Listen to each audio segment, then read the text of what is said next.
Goes There by John W Campbell.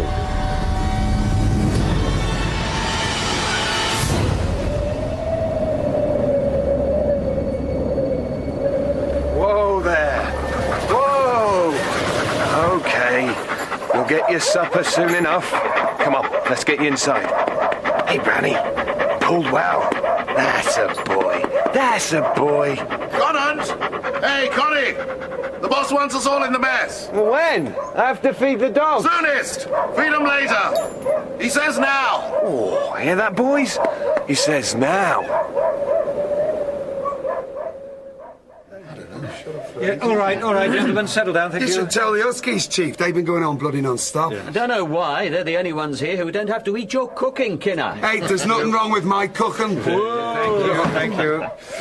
Oh, it is. Sorry, Commander. Just trying to settle the dogs. You can't blame them. I think we all feel unsettled. Yeah, ever since that thing arrived. Yeah, that's what we have to talk about. And let's not get hysterical about this. We found a man from Mars and we're not supposed to get hysterical. This It's not that simple. Let's remember, we're an Antarctic survey. We're scientists. So what now, Chief? Yeah, do we actually get a chance to look at this? What's the story? I'll leave that to Macready. He knows more about this thing than any of the rest of us, Mac. Thank you, sir. So, come on, Mac. You've been playing this one close to your chest. It's time to lay down the cards. Very well, gentlemen. Would you care to join me in number 7 cold store?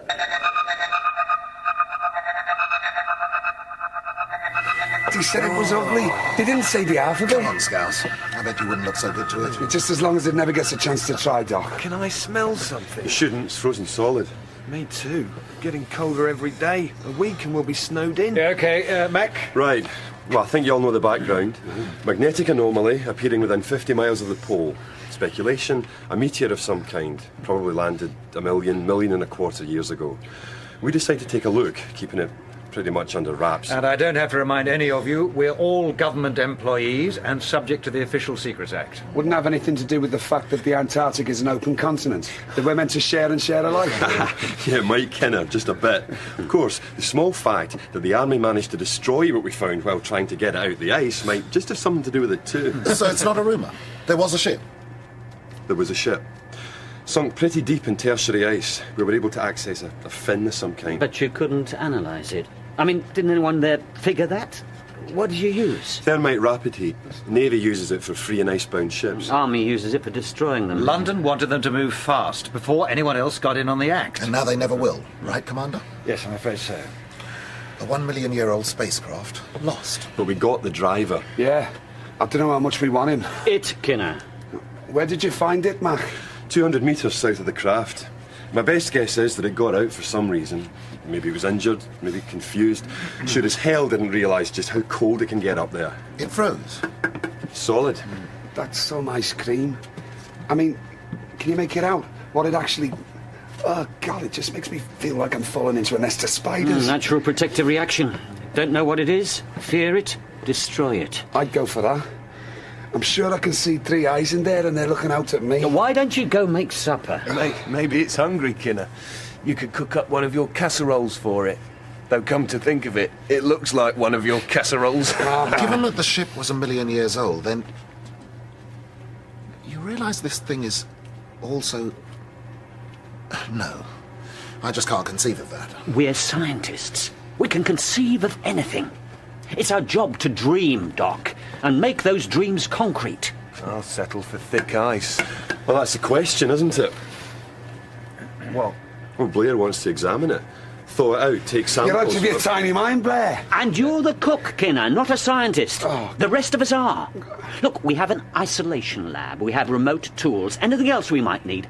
And anyway, it's just dead meat. Even you should be able to work that out. Hold on, Blair. How do we know this isn't in some kind of suspended animation? Because Exactly. it isn't possible. Look, there are microscopic forms out here that freeze over winter and animate in spring. Yeah, mosses and lichens. Nothing this complex could survive. That I'm sure. Viruses, germs. You're a doctor. You know that non-terrestrial microorganisms can't cross over. Yes. No shared genetic inheritance, no danger. For once, the phrase "not of this earth" is positive. But it's We're a- not stuck in an old horror movie here. And we are stuck in the modern world where budgets are tight. Yeah, budgets are so tight, we're getting strangled. Yeah. Our funding is running out. We're just this tiny little cog in a big research wheel. 6 men and a dozen huskies, 1 snowcat, 1 ski plane. We monitor a hell of a lot of data, though. Yeah, the trouble is we're not quite big enough to be sexy or small enough to slip by.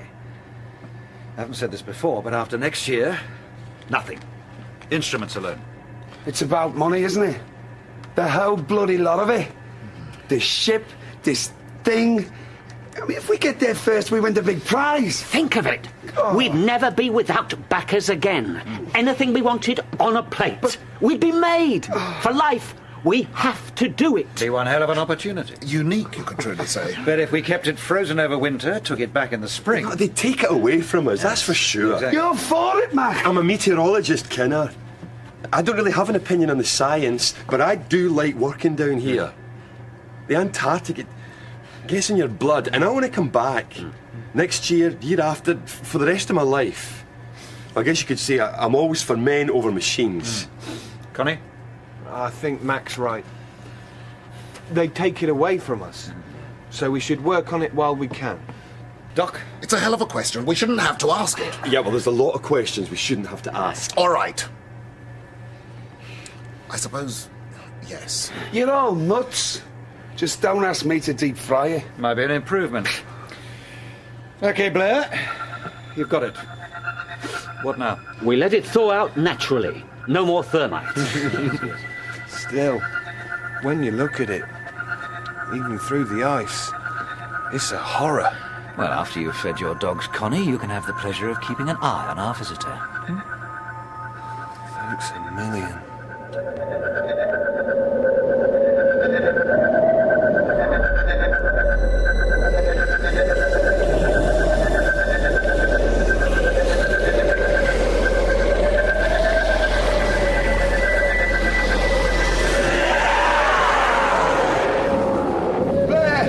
Blair, wake up, you son of a... You bastard, it's gone! What? You damned animal! What the hell? Colin, what happened? Blair's animal, you stupid, stupid... man. Okay, calm it down, everyone. Connie? It's gone, I mean, it went... It moved? Well, I sure as hell didn't move it. You went to sleep? I don't know, yes, I went to sleep. You were supposed to watch it. No, I was supposed to be here, but no way was I watching it. I mean, that ice got really clear like glass, and I kept thinking it was alive in there. Calm down, just I tell went us. to sleep. I mean, there were dreams. Yes, It was like I couldn't get away, like it was inside me, but sort of different, sort of... I can't explain. I mean, that I was trying to wake up, and then I did. It wasn't there. right, The calm ice down, was calm. melted, broken, and... Look, we have to find it. Not me, pal. You find it. I've had all I want of it. Can't a man sleep in this Sorry, place? Doc. Blair's pet just went AWOL. We lost it. You bet. No. No, come on, guys. This is a joke, right? No joke. Don't you see? We have to find it. It could be confused, lost. It could be a lot of things, Blair, but one thing it shouldn't be is alive, yes? Okay, I was wrong. Insufficient data. But this is different. Think of what it must know, how much it could tell us. Look, this makes everything else like nothing. We have to... Oh, my God! They could tear it to pieces! Sod your creature, Blair. What about my dog? Don't go unarmed! No! It must be harmed! Whatever happens, we have to preserve it! What's going on?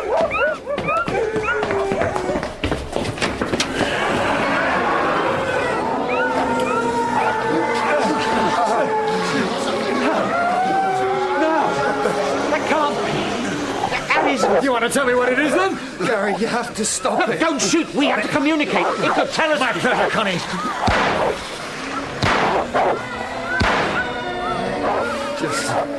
Will somebody tell me just what the hell that thing is? Dead, I hope. Conan, get those dogs back in.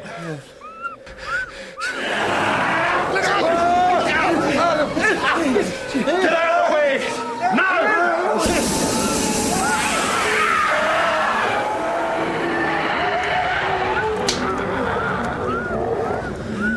Holy God. Nope. Just McCready with a blowtorch.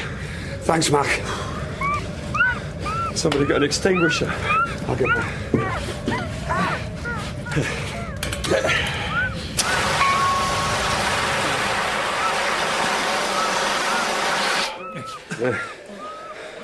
OK, Blair. You can cut it up now. I don't think it'll be telling us anything.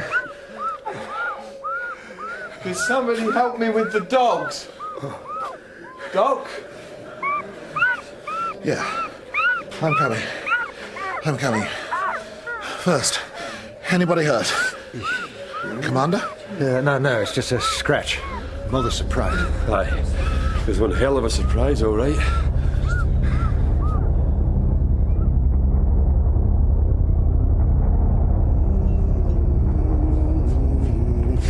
Coffee coming up. Anyone for coffee? Mr. Thing, coffee for you.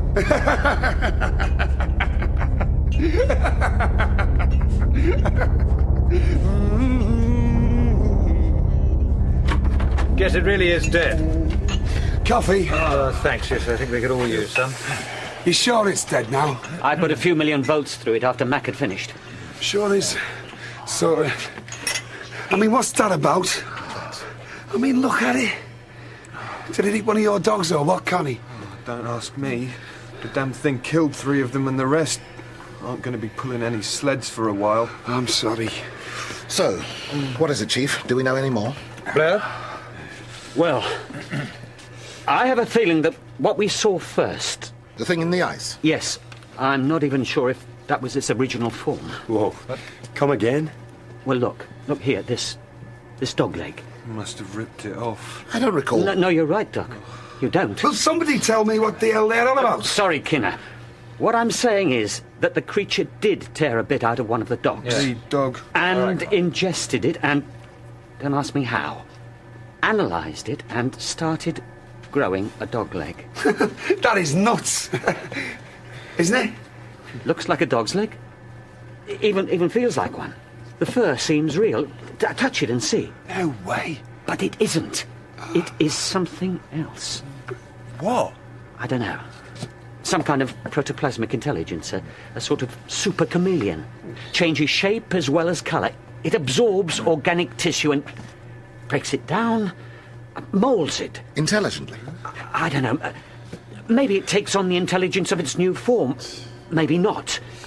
Maybe it would have been a very smart dog if it had found the time to complete the change. How would we have known? What, that it was a dog?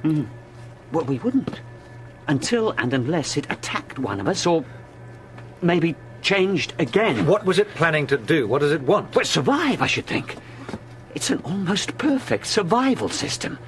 Takes on the shape of anything it wants. Grows, spreads. That's it. That is it, Kinner, for all life anywhere. Survive. The rest, all of art and science, is jam on the bread. My But God. don't you see how elegant it is? It's perfection. All of you. It goes on. No. It flies. Well, this one did. What do you mean, Blair? There was only one. I dug it out the ice. Mac, you saw it with the dogs. They were tearing it apart. Did you fry every shred of flesh? Boil every drop of blood? Did we check every dog to make sure it's a real dog? How about every one of us? Did you check we're real? What have I gone? A Doc, a Kinner? Kinner's real. No one else could make coffee this bad. If it was one of us, what would the point be? Just grow, to survive, to spread.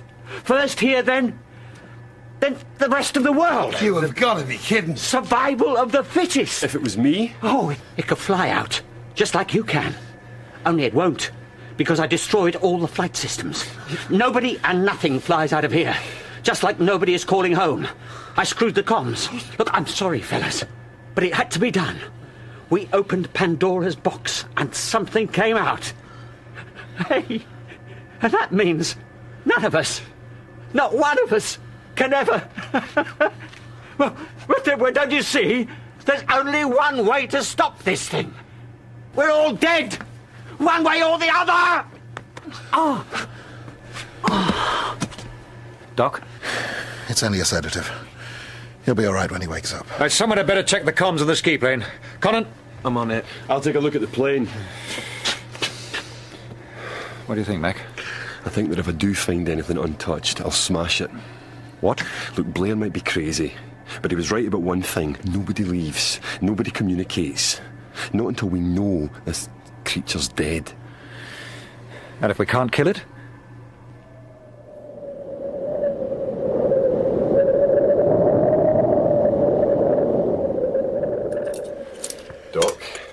How's Blair?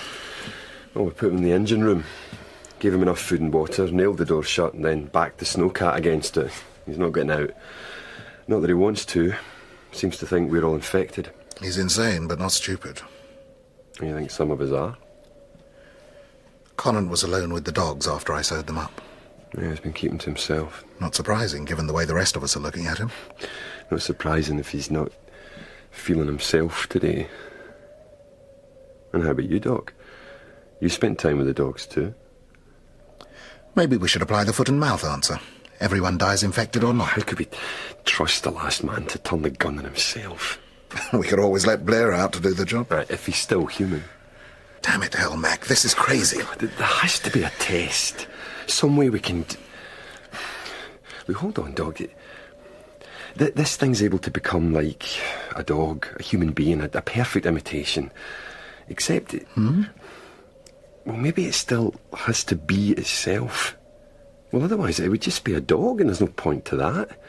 It has to retain its essential characteristics at the same time as using... The mind or emotions that it's created as a survival tool. Yeah. Good, Mac. Very good.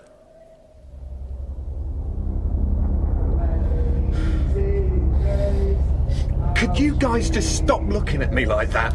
No, I don't think so. This is... I'm not a creature. Hey, you were with the dogs, Connie. We have to be sure.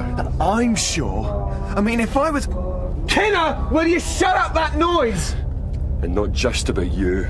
No, Macready, you can't. They're innocent. It's not their fault. You can't.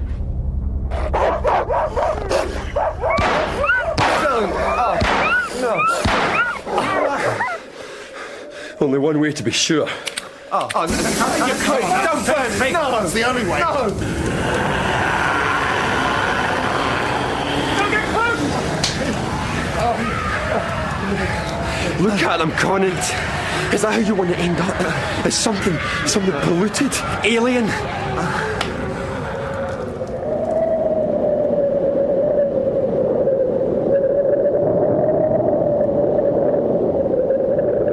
Well, I'm not going to thank you all for being here. We'd all rather be elsewhere. Particularly the creatures. What do you mean, Doc? It means that right now, there's nothing living for 300 miles in any direction apart from us. Weather's closing in. As soon as it clears, they'll send a team to see why we've been off the air. I reckon we've 2 weeks, maybe 3, before someone else gets here and something else welcomes them. They'll have a bloody plane. The damn thing will fly out and then... The world. Maybe they'd make a better job of it. Sorry. That wasn't funny. I didn't... How the hell do we know who's who? Like this. Connie, get a petri dish. I figured it just a while ago. It's about blood. It's always about blood. Go on, Mac. Well, life is selfish. It wants to survive, right, Doc?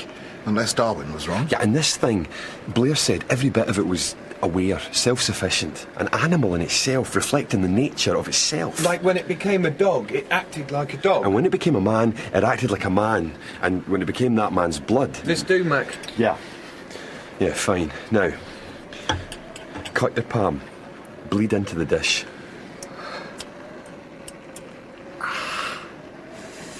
But we know it fears fire. When I heat this needle and put it in your blood... Look, I know.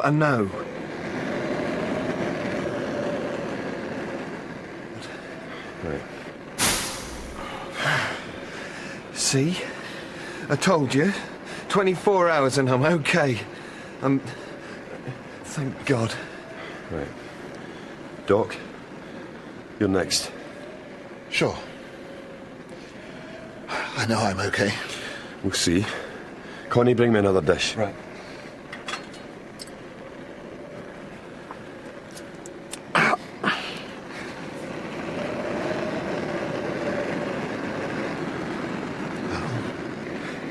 For God's sake, come on! There you are. Now you know. Yeah, now we know, Doc. Will you take a sample from Kenner? You'll be high in cholesterol, I can tell you that. Hey, you complain, but you... Help me! Shoot! Mac, burn it!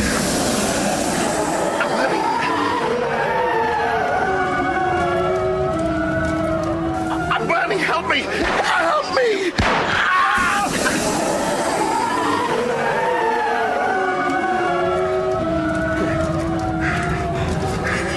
He shot Norris. He wasn't. Kinner attacked him and Drew blood.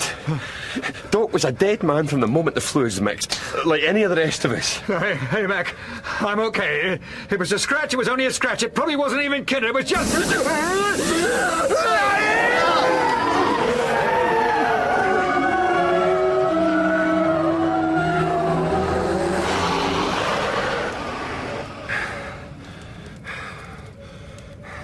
And then there were two.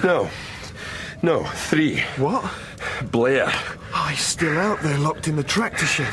Is he, do you think? I don't know, but we sure as hell better find out. We better get out of here. This place is gonna burn. That's fine with me. Just as long as it burns every shred of this thing to ashes. What about us? We can talk about us after we've seen Blair. Get suited up. It's cold out there.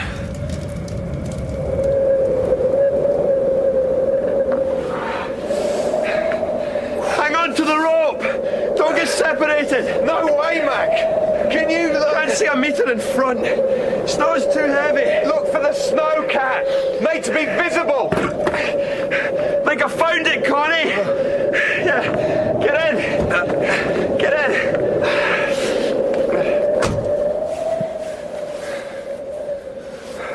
So what now?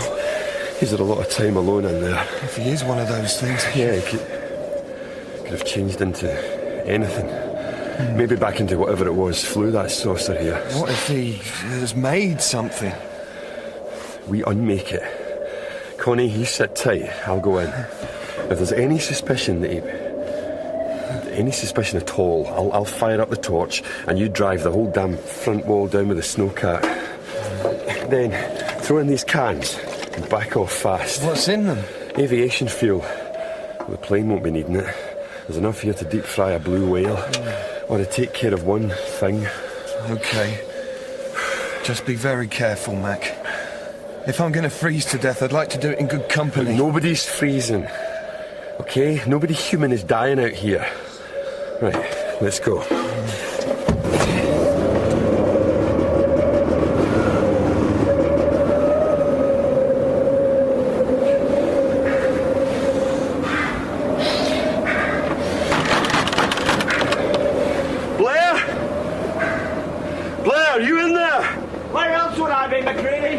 You all right? You mean, have I changed? I mean, are you all right? Yeah, think so. What was all that noise just now? The explosions? You had a fire at the base? You could say we did, yeah. One hurt? No one. Been keeping yourself busy? Of course. I've been working out its probable rate of growth, Mac. When it gets back to people, starts multiplying. You remember that old science joke about how many times you need to fold a piece of paper until it was thick enough to get you to the moon?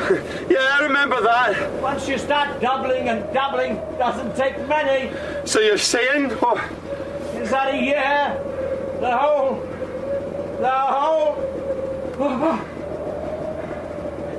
You want to know if I'm still a human, don't you, Matt? I guess I do, Blair. If I am? There's only Conan and me left. The base is gone. Yeah, ashes. So. Once my power line went off. It's cold in here, Matt. We have to fire up the snowcat. Try and make the coast. We won't survive outside once the flames die down. We'll freeze. We'll die. That thing didn't die. Not after 1 million years in the ice. Well, that's why we have to know, Blair. We can't take the chance. Mac, I am human. Yeah, that's what Kinner said. And Commander Gary. I know I am. Then unbar the door from your side. Look. My son Trevor. He took biology at Imperial, then switched, you remember? He switched to ballet. And our pooch, Fermi, a long-haired terrier now. Please, I'm me. Yeah, that's the point, Blair. You are you. And if you're one of those things, it'd still be you. There must be something. Unbar the door. Let me in. Stand well by. Mac, how do I know about you? Open it, Blair, or I'll have to burn it down. I'll have no choice. I can't trust you. Any of you. There's a test. If we heed the blood, It responds. My God, Mac! Have you got a bare wire in there? Yeah, lots. Well, fine. I'll fire up the torch, and then we'll see. Okay? Okay.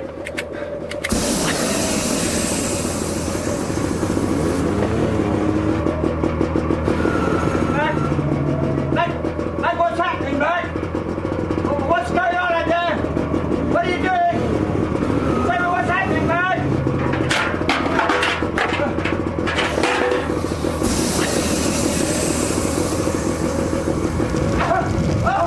Oh, God, help me! Someone, help me! Help me! Don't burn me, Mac! I'm burning! Help! Help!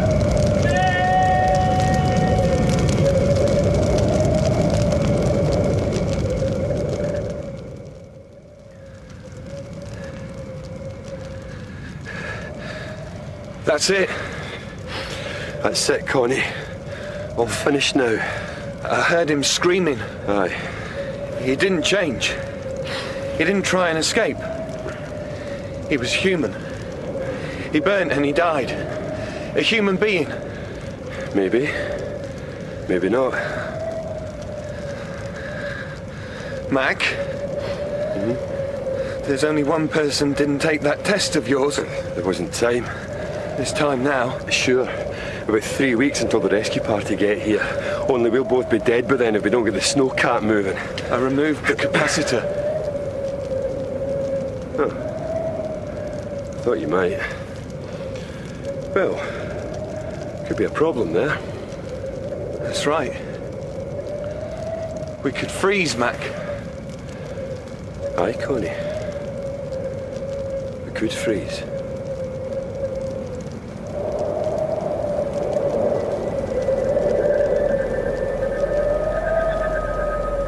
In John W Campbell's Who Goes There, Macready was played by Liam Brennan, Professor Blair by Ewan Meredith, Dr. Norris by Cyril Mree, and Commander Gary by Christopher Godwin.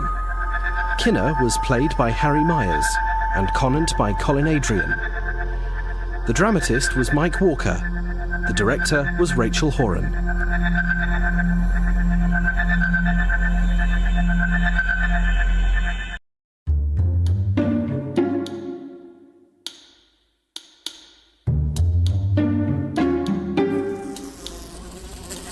I've been stalking this blue-bottle fly for 5 minutes, waiting for him to sit down. He doesn't want to sit down. He just wants to do wingovers and sing the prologue to Pagliacci. I have the fly swatter poised in midair, and I'm all set. The buzzing stops. And there he is.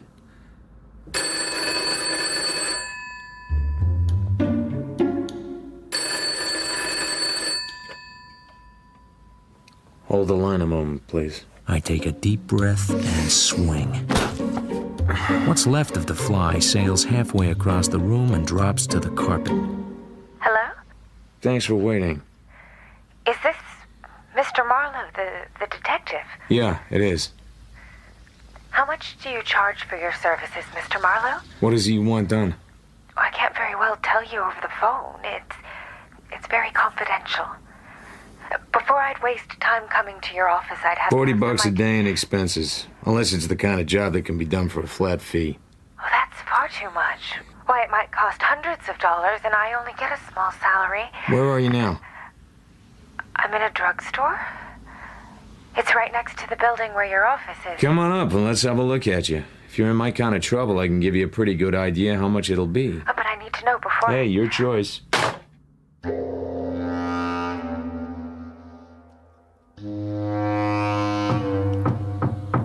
Come in.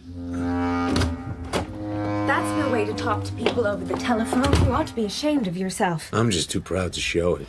She's a small, neat, rather prissy-looking girl with rimless glasses.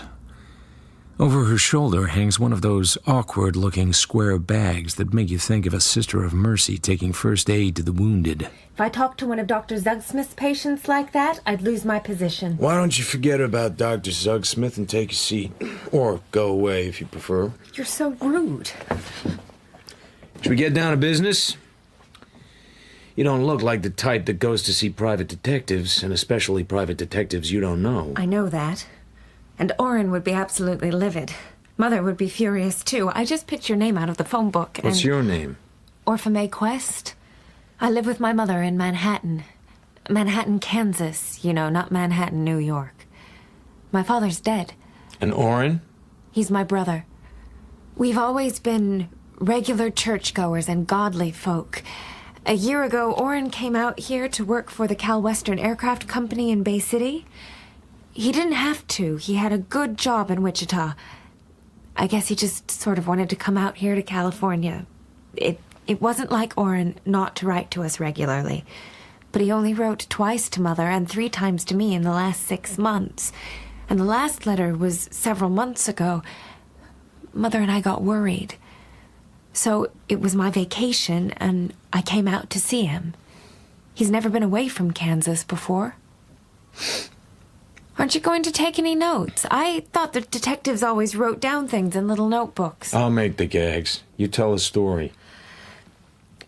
I'd written to Oren that I was coming, but I didn't get any answer. So all I could do was go down to where he lived. It's in Bay City, number 449 Idaho Street. All I know about Bay City is that every time I go there, I have to buy a new head. You want me to finish your story for you? What? He's moved, and you don't know where he's moved to. And you're afraid he's living a life of sin in a penthouse on top of the Regency Towers with something in a long mink coat and an interesting perfume. Well, for goodness sake. Or am I being coarse? Please, Mr. Marlowe, I don't think anything of the sort about Oren. But I know something's happened. It was just a cheap rooming house, and I didn't like the manager. He said Oren had moved away a couple of weeks before, and he didn't know where to, and he didn't care, and all he wanted was a good slug of gin. Did you say slug of gin? That's what the manager said. I'm just telling you. All right. Go on. Well, I called the place where he worked, and they said he'd been laid off like a lot of others, and that was all they knew. So then I went to the post office and asked if Oren had put in a change of address to anywhere, but he hadn't. So then I began to get a little frightened. He might have had an accident or something. Did it occur to you to ask the police about that? I wouldn't dare ask the police. Just what do you think might have happened? I guess if I knew that, I wouldn't have come to see you. How much would you charge to find him? You mean alone? Without telling anybody? Yes. I told you what my rates were. I couldn't possibly afford more than $20. I've got to buy meals here, and the train going back, and the hotel is so terribly expensive. Which one are you staying at? I'd rather not tell you, if you don't mind. Why? I'd just rather not.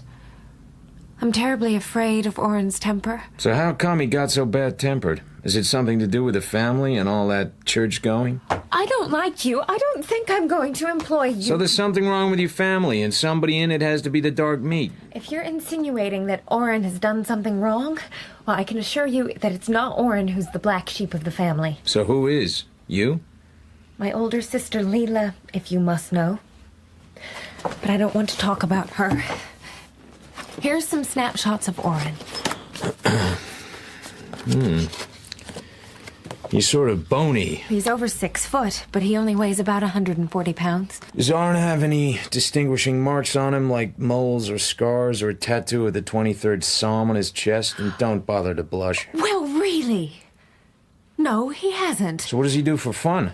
Besides not smoking or drinking or going out with girls? What? How did you know that? Your mother told me. Don't be silly. Oren studies a lot. And he has a very expensive camera he likes to snap people with when they don't know. Sometimes it makes them mad, but Oren says that people ought to see themselves as they really are. All right, I'll go down there and take a look. But you ought to be able to guess what's happened. A small-town, sanctimonious type of guy who's lived his entire life with his mother on his neck and the minister holding his hand. Out here, he's lonely. He's got dough. The guy's going on 29 years old, and if he wants to roll in the gutter, that's his business. Oh, I'd hate to believe you, Mr. Marlowe. I'd hate for Mother to think that something... Something was said about $20. Do I have to pay you now? What would be the custom in Manhattan, Kansas? We don't have any private detectives in Manhattan. She counts out the notes very slowly, very sadly, as if she was drowning a favorite kitten. There. I can give you a receipt. I don't need a receipt. I do.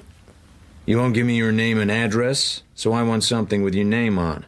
What for? To show I'm representing you. Reluctantly, she signs. I hope Mother won't think I've done wrong. Coming here, I mean. Please don't tell me any more things your mother won't like. Well, really? And stop saying, well, really. I think you are a very offensive person. No, you don't. You think I'm cute. And I think you're a fascinating little liar. You don't think I'm doing this for any $20, do you? Then why? Because spring is in the air? I didn't have the heart to tell her I was just plain bored with doing nothing.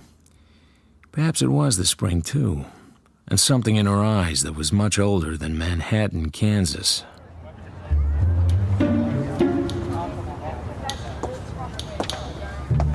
You could know Bay City a long time without knowing Idaho Street, and you could know a lot of Idaho Street without knowing number 449. I pushed the bell. It rang somewhere nearby, but nothing happened. I rang it again. The same nothing happened. I prowled along to a door with a metal sign on it. Manager, Lester B. Clausen. I knocked on that. Then I kicked it. Nobody seemed to mind my kicking the door in. It isn't much of a reception room. A high oak desk stands against the wall. Near there's a studio couch, and on it lies a man. His mouth is open and he breathes like an old Ford with a leaky head gasket. On a table by him is a plate full of cigarette stubs, some of which had a homemade look. On the floor, a half-empty gin bottle. The room smells, mostly full of gin and bad air. There's also a reminiscence of marijuana smoke. I go over to the desk. Inside is the house register. I leaf back until I find the name R&P Quest and the number 214 added in pencil. I follow on through to the end, but there's no new registration for room 214. A party called G.W. Hicks has room 215. Hey! Who the hell are you? Mr. Clausen? I'm looking for a man named R&P Quest. R&P Quest? Moved away. Moved away? When? I need a drink. All I want is the present address of R&P Quest. Just think of that. Here's my business card. Might help you to concentrate. Is that a fact? Hey. That's for your business card. Beat it. Now, just a moment. I've got friends, couple of boys to take care of you. Don't believe me, huh? He drags himself to his feet and claws the receiver off the hook. I watch him dial. 13572. You son of a... let me talk to the doc. Vince! The doc!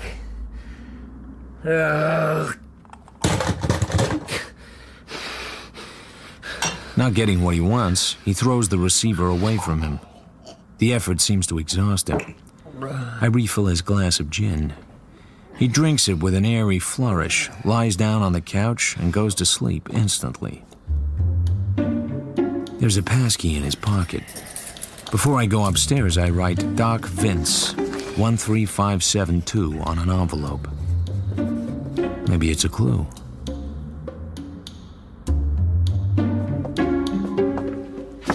The much-filed passkey turns the lock of room 214 without noise. I push the door open.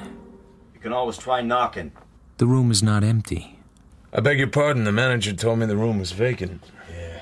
A chunky, strong-built man is bending over a suitcase on the bed. He's as bald as a grapefruit. Then, his hands come up from the pillow, go to his head, and down again. Now he has hair. You can have this room in half an hour. I'm packing up. Mind if I look around? You'll make me laugh. You don't look at rooms in this town, you grab them sight unseen. This burg's so jam-packed now that I could get $10 just for telling there's a vacancy here. That's too bad. A man called R.M.P. Quest told me about the room, so there's one sawbuck you don't get to spend. Oh, that's so. You don't get tough with me. I'm a bad man to get tough with. What happens to people who get tough with you? You make them hold your toupee? You lay off my toupee. So sorry. There's no vacancy sign in the house. What makes you come here and find one? You didn't catch the name? R.N.P. Quest. Friend of yours? We grew up together. Yeah, this Quest party's been out of here 10 days. So he still thinks the room was vacant, huh? According to the register, it is vacant. I've been kind of dreamy all morning, or I'd have wised up. You're a dick. All right. Say I'm a dick. Yeah, what's the beef? No beef at all. I just wondered why you had the room. I moved from 215 across the hall. This is a better room, that's all. Simple. Satisfied? Perfectly, Mr. Hicks. How come you... George W. Hicks, it's in the register, room 215. My name is Marlowe. Philip Marlowe. You know something? You're a goddamn liar. What's your connection with R.M.P. Quest? I have to find him, and I think you know where he went. He could have went somewhere without telling me.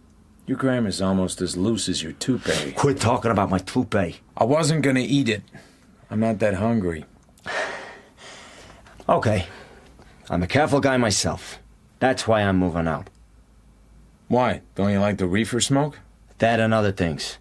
That's why Quest left. Respectable type. Like me. I think a couple of the hard boys threw a scare into him. So, no forwarding address. Well, thanks, Mr. Hicks. Going far?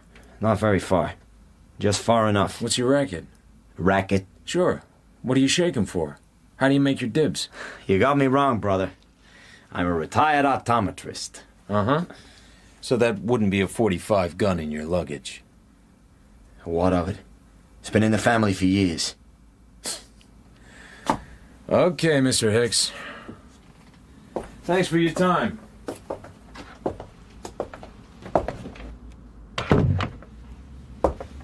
I go over to room 215 and use the passkey to enter. There's signs of occupancy, but nothing I could connect to R.M.P. Quest. I shut the door and wait. Not more than 2 minutes pass before Mr. George W. Hicks is on his way. I open the door of room 215 again and listen. He goes downstairs into the manager's apartment. I wait for the sound of voices. No voices. I make another pilgrimage into room 214. I search the room with care and patience and find nothing that connects it with R&P Quest either. I didn't expect to, so I go downstairs.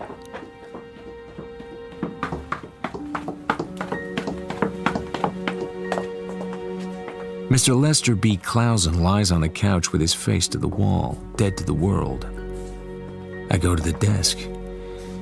The page with R.N. Quest's registration has been torn out. A careful man, Mr. Hicks. Very careful. Then I notice something. A drunk like Clausen ought to be snoring his head off, but he isn't making any sound at all. I stand over him and look down. A brown army blanket is pulled up around his shoulders and the lower part of his head. I move it away. A square yellow wooden handle is attached to the back of the manager's neck. Its position is just below the occipital bulge. It's the handle of an ice pick. Time to leave. But before I leave the neighborhood, I have a duty to perform. Bay City Police? Number 449 Idaho Street, in the apartment of the manager. His name's Clausen. Yeah. What do we do? I don't know. It's a bit of a puzzle to me. But the man's name is Lester B. Clausen. Got that? What makes it important? The coroner will want to know. Back at the office, it takes me a quarter hour to find out the party who went with the phone number 13572 in Bay City. A Dr. Vincent Lagarde. It takes me longer to get through to him. He's busy. What doctor isn't? Who is this speaking? The name is Hicks. George W. Hicks. Well, I'm sorry, Mr. Hicks, but I don't know this Mr. Clausen, and I have an excellent memory for names. Well, that's all right then. Just wanted to make sure. Somebody stuck an ice pick in the back of his neck. Has this been reported to the police? Naturally. But it shouldn't bother you, unless, of course, it was your ice pick. He tried to phone you this morning. He was too drunk to talk properly. But, I don't know him. Well, that's fine, and you won't meet him now. But somebody may want to know why he tried to telephone you. Unless I forget to pass the information on. I can't think of any comment to make on that. Huh. Neither can I. But I may need to call you again. I'm a mixed-up little man, and I may have need of a doctor. Oh, then please feel free to consult me.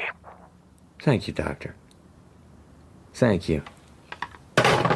If Dr. Vincent Lagarde is on the level, he'll now telephone the Bay City Police Department and tell him the story. If he doesn't, he isn't on the level, which may or may not be useful to know. Next morning early, Orpha May arrives at the office. She wants to know if I found Oren. I tell her what I've done. She's not impressed. I paid you $20. I understood that was in payment of a day's work. It doesn't seem to me you've done a day's work. You can have your $20 back if you like. I didn't even bruise it. I didn't mean it like that. I know you're doing what you can, Mr. Marlowe. With the facts I have. But I've told you everything I know. I don't think so. I can't help what you think. Okay, so I'll tell you what's wrong. I'll skip over that you're not telling me where you're staying, because it might just be that you're afraid I'll show up with a quart of hooch under my arm and make a pass at you. That's not a very nice way to talk. Nothing I say is nice. I'm not nice. What's wrong with this situation is that you're not scared. Neither you personally nor your mother, and you ought to be as scared as hell. Do you mean that something has happened to Oren? I don't know that anything has. But in you and your mother's position, knowing the kind of guy Oren was, the way his letters came through and then didn't, I can't see myself waiting for my summer vacation to come around before I started asking questions. I can't see myself bypassing the police, who have an organization for finding people, for a lone wolf operator you never heard of. Don't you dare say Mother and I weren't worried. Just don't you dare. You were worried $20 worth, honey. But about what, I wouldn't know. So just put this hunk of the folding back in your saddlebag and forget you ever met me. Nobody in the world's ever talked to me the way you have. Don't think about it too much. You might get to like it. There's that look again. Without her cheaters on, those eyes would be really something. And she knows that's what I'm thinking. I'm sorry I was mean. I know you're doing what you can. I'll call you. Goodbye. Let me know when you want to tell me more. I will. All this for $20. Yep. You Marlowe? Speaking. You got a safe deposit box, Marlowe? I asked you a question, Marlowe. If you have a proposition, state it, and I get called mister until you give me some money. I need something kept in a safe place. For a few days, no longer. For that, you make a little quick money. How little, and how quick? C-note. Right here and waiting. I'm warming it for you. Right where I'm waiting? Room 332, Van Nuys Hotel. Knock 2 quick ones and 2 slow ones. Not too loud. What does he want me to keep? That can wait till you get here. I'm in a hurry. What's your name? Just room 332. The hotel has a safe. You want to die poor, Marlowe? Why not? Goodbye. How's every little thing in Bay City? I thought that might interest you. Room 332 it is. Tramp on it, friend. Make speed.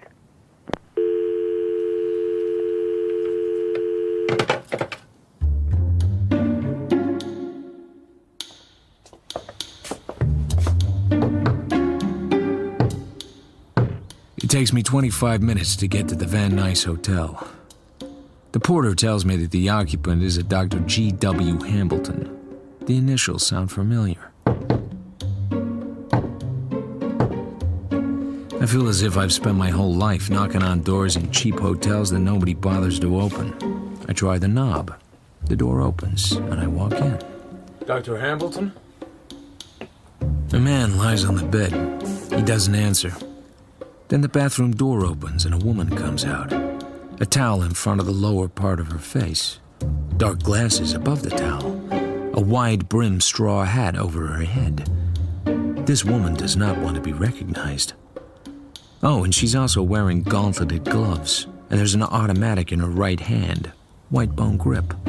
Looks like a .32. Turn around and put your hands behind you. No, just a minute. Don't ever think I'm fooling. I'll give you exactly 3 seconds to do what I say. Could you make it a minute? I like looking at you. Turn around, but fast. I like the sound of your voice, too. Turn! All right. But don't forget you're a lady.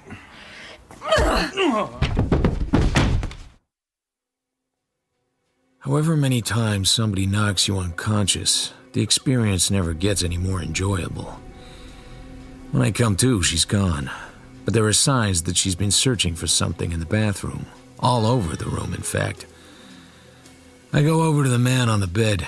He hasn't moved during all this time for a somewhat obvious reason. There's no blood. None at all.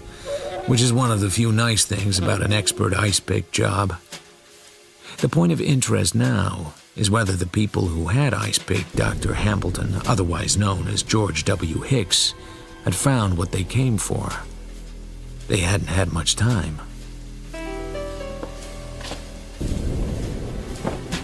If the killers knew what they were looking for, it had to be something that could be hidden in a book.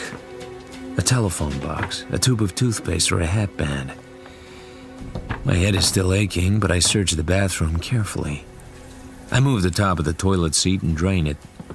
Then I search the bureau. It's empty except for an old envelope.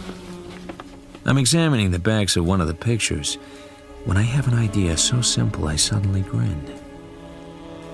I pull off Dr. Hambleton's toupee and turn it inside out. A piece of orange-colored paper is fastened by scotch tape to the lining. It's a numbered claim check belonging to the Bay City Camera Shop. Yes, Mr. Hicks. We have them for you. 6 enlarged prints on glossy from your negative. What time do you close? Oh, in about 5 minutes. We open at 9 in the morning. I'll pick them up in the morning. Thanks. Soon I'd have to phone the cops. Tipping them off about dead bodies is getting monotonous, but I have to do it. First, though, I talk to the porter. Thank God for Hollywood. He has this crazy idea that the dame who left the hotel just before me looks like some movie star he's nuts about. He's got the registration number of her car. He gives the registration to me for considerably more money than Orphamay Quest ever gave me. But I have to know what's going on. Once you have the registration, it's not hard to find a name. And even when the name's the name of an up-and-coming movie star called Mavis Weld, there are people who can get you her address and phone number for a price. It's a Crestview phone number. If you don't have a Crestview phone number in Hollywood, you're a bum. Miss Weld's apartment doesn't look expensive, except that every place is expensive here. You can smell money in the air.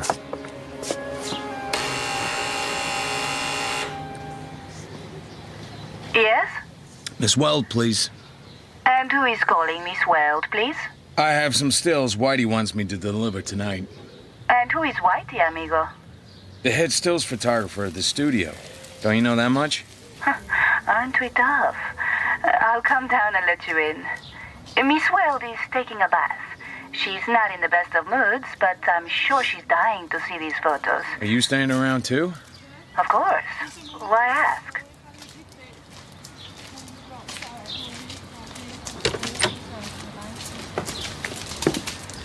Well, what have you got for us, handsome? Some stills. So you say. She looks down sharply at my empty hands. Are you quite sure you have the stills, amigo? She's a tall, dark girl in jodhpurs. Sexy is very faint praise for her. Even I recognize her. Well? Your last picture was wonderful, Miss Gonzalez. But it was stinking. Positively goddamn stinking. You sweet, lovely man. Nothing with you and it stinks for me, Miss Gonzalez. Come up and have a drink. I adore flattery. however dishonest.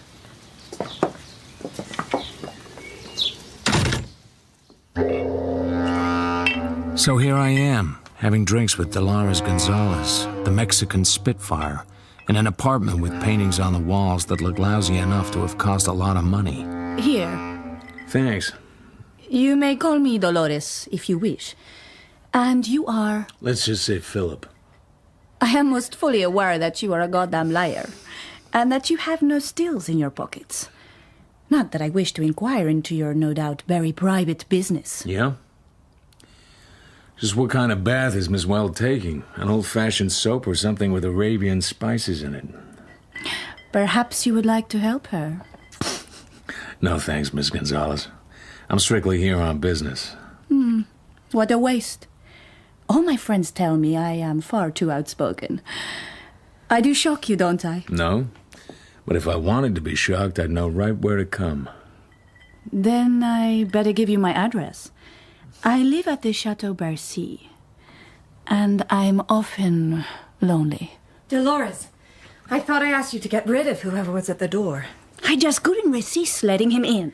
Well, if you want to get better acquainted, go do it someplace else. I don't want him here. His name's Philip. I didn't know you usually bothered to ask them their names. You seldom know them long enough. Such a charming way to call a girl a whore, isn't it, Philip? At least I haven't been sleeping with any gunmen recently. Are you sure you can remember? Open the door, honey. This is the day we put the garbage out. The Gonzalez looks back at her slowly, levelly, and with a knife in her eyes. Buenas noches.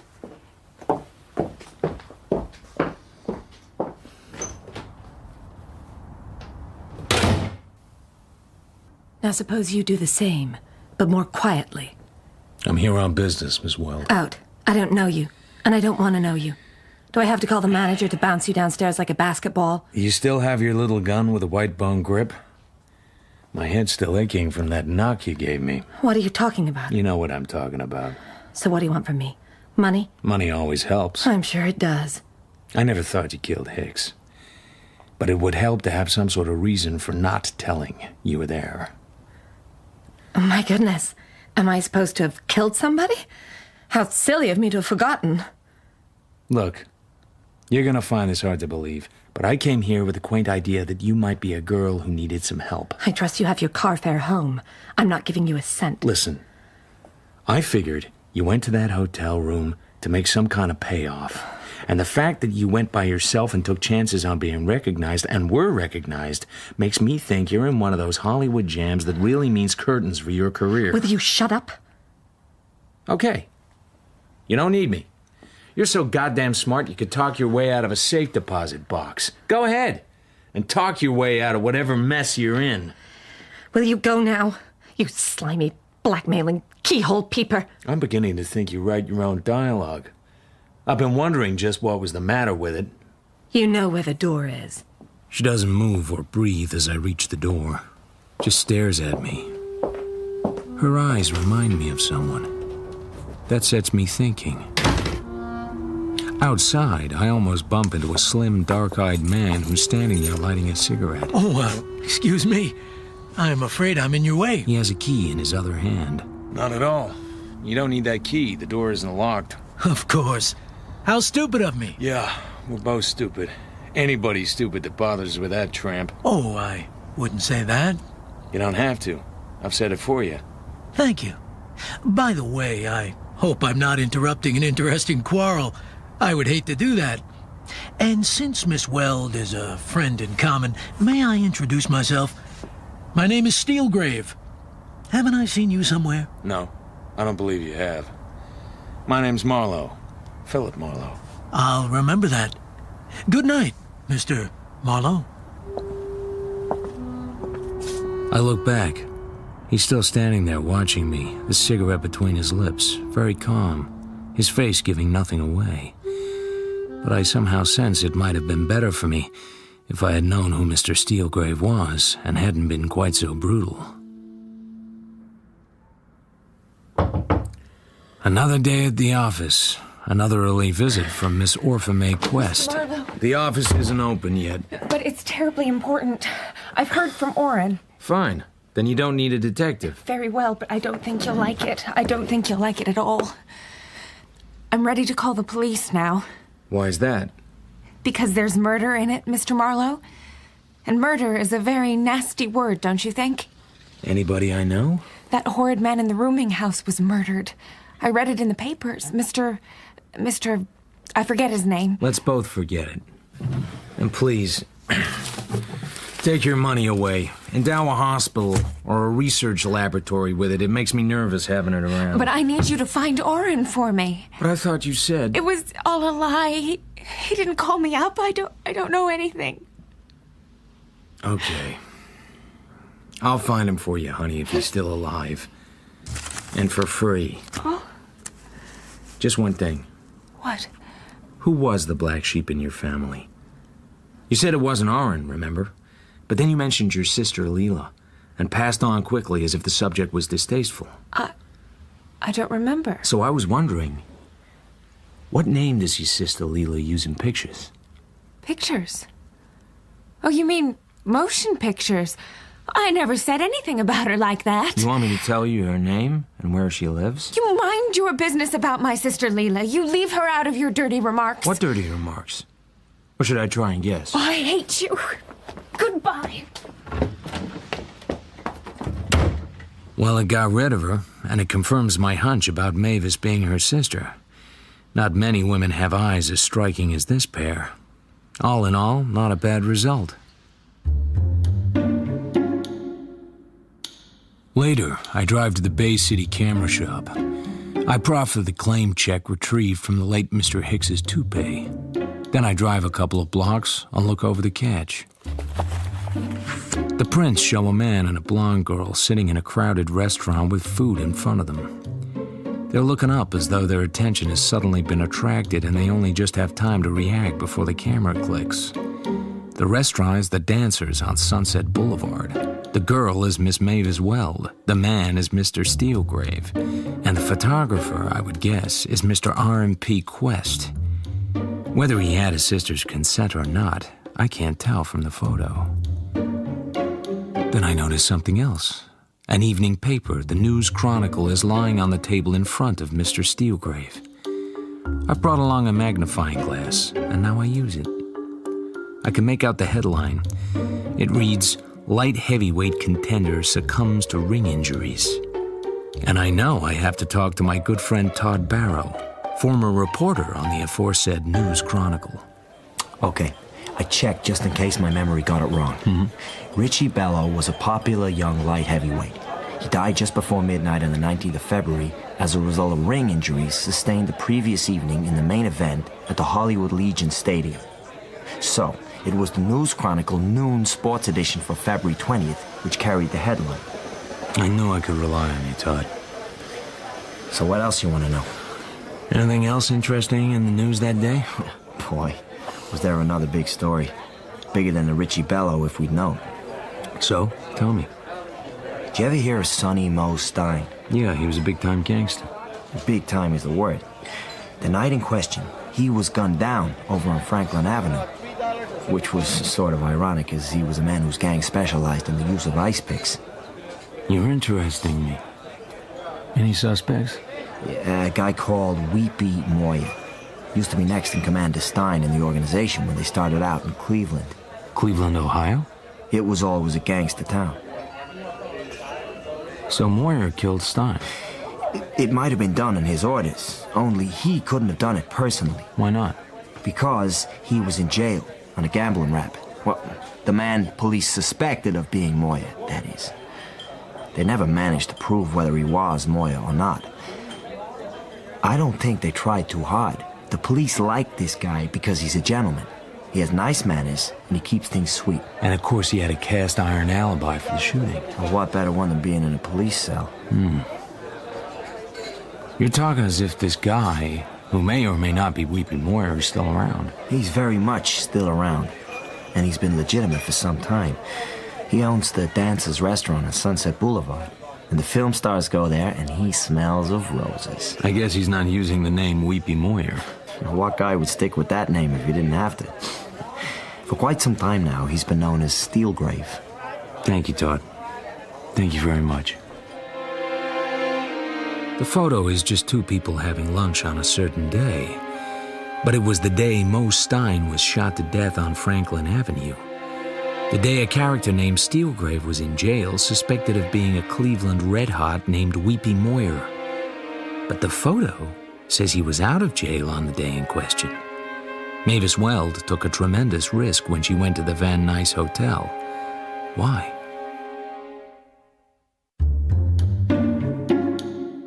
A Hollywood movie studio is some kind of fortress. You better know the entry codes, or they'll pour boiling oil on your head. Somehow I managed to get a message to Miss Mavis Weld on the studio floor of her latest epic that I have some photos from a certain day in February which she might like to see. And, miracle of miracles, she graciously agrees to see me in her dressing room during her lunch hour. Well, Mr. Marlowe, this had better be good. Maybe graciously is the wrong word. I have very little time. Despite what people think, making a movie is not about sitting around sipping champagne. I've been here since 5 this morning. Believe it or not, I saw your last movie. Oh? I thought you were good, but you could have been better. But if you had been better, half your scenes would have been yanked to protect that aging brunette who had top billing. But then, I don't know much about movies. You clearly know enough. Show business. There's something cheap about it. There always has been. Here's the photo. Well? I have the negatives and some other prints. You would have had them if you'd had more time and known where to look. Or if Hicks had stayed alive to sell them to you. The significance of all this escapes me. What you mean is I know you and I know Steelgrave. So what's this photo got that makes anybody give me a diamond dog collar? All right. What? I'm not sure.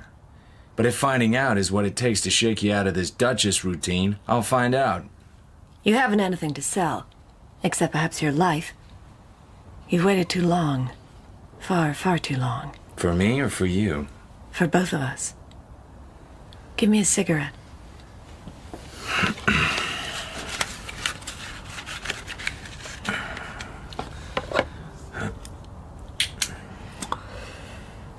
How much money do you make, Marlowe?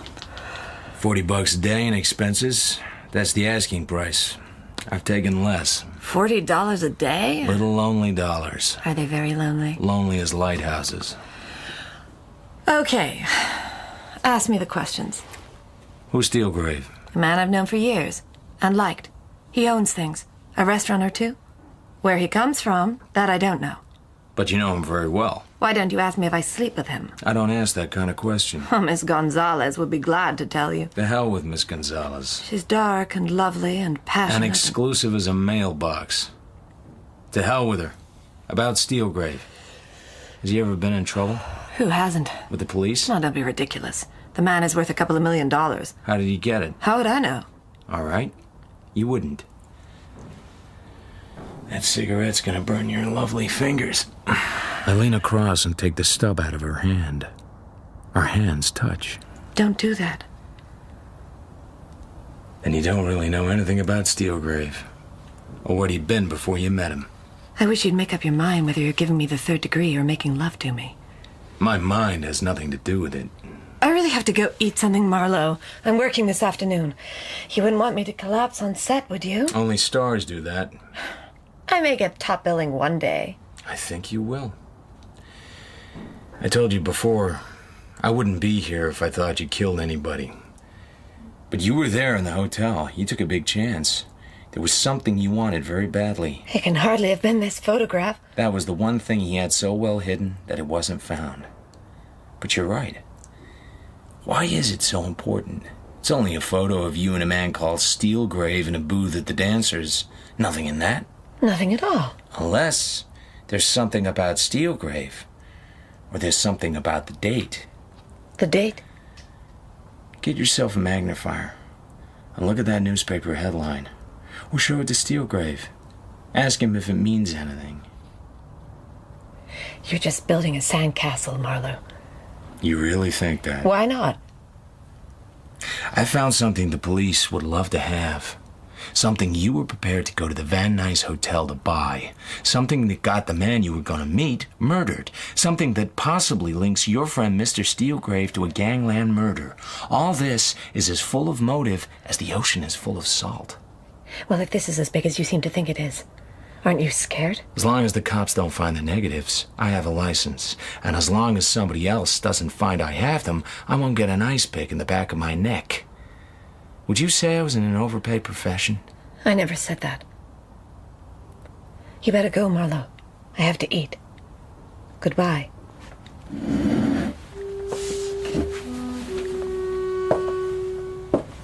All I have to do is turn the knob on the dressing room door and go on out. I don't know why it has to be so hard to do.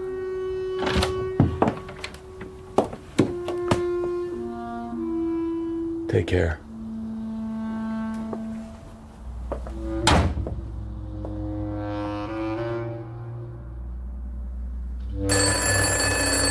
I was just thinking it was high time I heard from Orphamay again.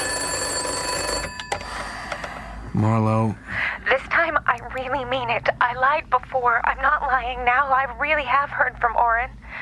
Go on. You're not believing me. I can tell by your voice. You can't tell anything by my voice. I'm a detective. Heard from him how? By phone, from Bay City. We've been through this routine. Please don't tease me. He went to the post office and asked for his mail, so he knew where I'd be staying. Then he called up. He's staying with a doctor he got to know down there, doing some kind of work for him. Doctor have a name? Yes, a funny name, Dr. Vincent Lagarde. I won't say the pieces are beginning to fall into place, but at least they're getting to look like parts of the same puzzle. Oren's in a lot of trouble. Some gangsters are after him. Don't be silly, Orphamay. They don't have gangsters in Bay City. They're all working in pictures. Please go down there and see him and help him. He's afraid to leave the house. And what is Dr. Vincent Lagarde doing all this time? Well, he doesn't know about the gangsters, of course. Please go at once. I have the address and the phone number here. Ring me around 5. I'll let you know how I get on.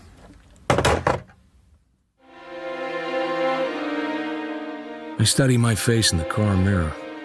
I look as if I've made my mind up to drive off a cliff. Dr. Lagarde is busy and doesn't want to see me. But somehow the name of R&P Quest finally makes him see me. He's a thin, dark, haunted man. A sterilizer is working in the corner. There are a lot of needles cooking in it. I confess I am puzzled, Mr. Marlowe. I don't know anyone named Oren Quest. I can't imagine any reason in the world why a person of that name should say he was in my house. Hiding out? From what? From some guys that might want to stick an ice pick in the back of his neck. On account of he's a little too quick with his little Leica. Taking people's photographs when they want to be private and letting them know he took them. Am I talking in riddles? You're not talking much sense. So, I suppose it must have been you who called up and reported Clausen's death to the police. And it was also you who called me up and asked me if I knew Clausen. I said I did not. But it wasn't true. If you'd been on the level, you would have reported to the police what I told you. But you didn't. I've better things to do with my time. At least I never told the police you knew Clausen. Somebody did. And caused me a great deal of inconvenience. I'm under no obligation to give you any information, Mr. Marlowe. The front door opens and closes. We both listen to it carefully, but we don't say anything about the footsteps. Why so many needles in the sterilizer? Is it any of your business? Nothing's any of my business. I'm just talking and waiting. Something's going to happen in this house. It's leering at me from the corners. So why are you concerned about the number of needles? This is a doctor's surgery. But not any doctor's surgery. I've dealt with addicts. What doctor has not? It's a complete waste of time. Sure. But I've known other doctors who've made a good living out of filling dames with drugs for their bad nerves. I don't see where this is getting us. Maybe I've been jumping to the wrong conclusions. Smelling that reefer smoke over at Clausen's place yesterday and having him call your number on the telephone and call you by your first name made me think you and he might be in some kind of drug deal together. I'd say you were coming to very wrong conclusions. If you want to play it that way. Let's both just sit here, as though we haven't got a care in the world, when both of us are probably going to be in the clink by nightfall. What makes you think that? You, because Clausen dealt in drugs and knew you by your first name. And you may have been the last man he talked to. Me, because I've been doing all the things a private investigator never gets away with. Hiding evidence, hiding information, finding bodies, and not coming in with my hat in my hands to those lovely, incorruptible Bay City cops. You talk too much. I'm trying to read your mind. You're a smart guy. So how come you're here with a cheap little practice in a cheap and nasty little town? What are you doing with people like Clausen? What was the rap, Doctor? Narcotics? Abortions? Or were you by any chance a medic for the gang boys in some hot eastern city? As for instance? As for instance, Cleveland, Ohio. A very wild suggestion, my friend. It goes like this, if you want to listen. I am listening. Clausen was killed very skillfully with an ice pick while I was upstairs talking to a grifter named Hicks. Later, Hicks was killed with an ice pick in L.A. There was a woman there who had come to buy something from him. She didn't get it. I did. Presumption A. Clausen and Hicks were killed by the same man, not necessarily for the same reason. Hicks was killed because he muscled in on another guy's racket. Clausen was killed because he was a babbling drunk and might know who would be likely to kill Hicks. Any good so far? Not the slightest interest to me. Oh, but you are listening. Sure good manners, I suppose. Now, what did I find? A photo of a movie queen and an ex-Cleveland gangster having lunch on a particular day. A day when this gangster was supposed to be in hock at the county jail. A day when his one-time gangster buddy was shot dead on Franklin Avenue in Los Angeles. And the man in the picture had a very good reason to want him dead. It's therefore strong blackmail material. Presumption B. Orrin Quest, the boy I'm trying to find, took that photo. How did he get a chance to take the photo? Answer. The movie queen was his sister. She let him come up and talk to her. It begins to have possibilities. But why are you telling this rather dangerous story to me? Have a cigarette. He reaches a cigarette out of a box and tosses it to me. I catch it and look it over. Egyptian, oval and fat, and a little rich for my blood. But he lights up, and so do I. Shall I tie you in now? Oh, I'd be most interested. Presumption C. Orrin didn't really know the value of what he got. The L.A. cops hadn't been able to establish the identity of that ex-Cleveland character. Let's call him by his new name, Steelgrave. Maybe the police didn't want to. Maybe somebody made it worth their while. Orrin may have realized he could ruin Steelgrave's alibi, but it needed somebody else who was able to identify Steelgrave as Weepy Moyer, if that photo was worth killing people over. So, tell me, did you ever practice medicine in Cleveland, Doctor? You asked me that before. Somebody has to mastermind this deal. Clausen was a bum, and Orrin Quest a nasty-minded creep who didn't know enough to make the blackmail stick. You did, but you couldn't go up against Steelgrave directly, particularly if you had dealings with him in the past. You wouldn't have stayed alive long enough to brush your teeth. You had to work through pawns. Expendable pawns. Presumption D, Mr. Marlowe. You are an unmitigated idiot. Where? My mind is slowed to a turtle's gallop. What's going on here? A little potassium hydrocyanide. Where? Not fatal. Not even dangerous. Merely relaxing. I have to. I've been very dumb. I start to try to get off the floor, but somebody needs to nail the floor down first. A face swims towards me out of the darkness. I change direction and crawl towards the face. It's getting dark rapidly. There's no face. There's no wall, no desk. Then there's no floor. There's nothing at all. I'm not even there.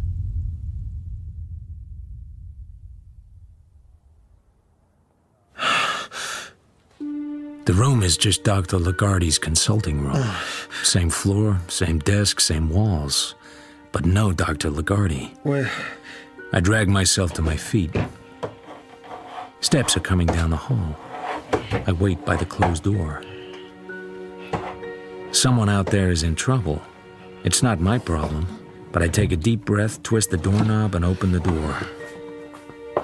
He's braced to the doorframe by 4 hooked fingers made of white wax. Our faces are inches apart. His eyes look at me, but they don't see me. Our breathing meets in midair. Mine is quick and harsh. His is the far-off whisper which has not yet begun to rattle. Blood bubbles from his mouth and down his chin. I couldn't see where he'd been shot. He starts to fall. His torso turns in midair like a swimmer in a wave and jumps at me. I stagger back and try to hold him up. He weighs like 5 men. Suddenly, his other arm comes up. A bee stings me between the shoulder blades. I let go and he falls. The face of the dead man now has a vague inner amusement, an almost roguish lift at the corners of the mouth. All of which is very silly because I knew damn well, if ever I knew anything at all, that R&P Quest had not been that kind of boy. The bee sting between my shoulder blades reminds me to look for something else. There's a thing with a round white wooden handle on the floor. An ice pick with a filed-down blade not more than 3 inches long. Something that moved and could have been a man, and could have been the man who hurt him. It had worked for him before with Clausen and Hicks, so why not give it one last try?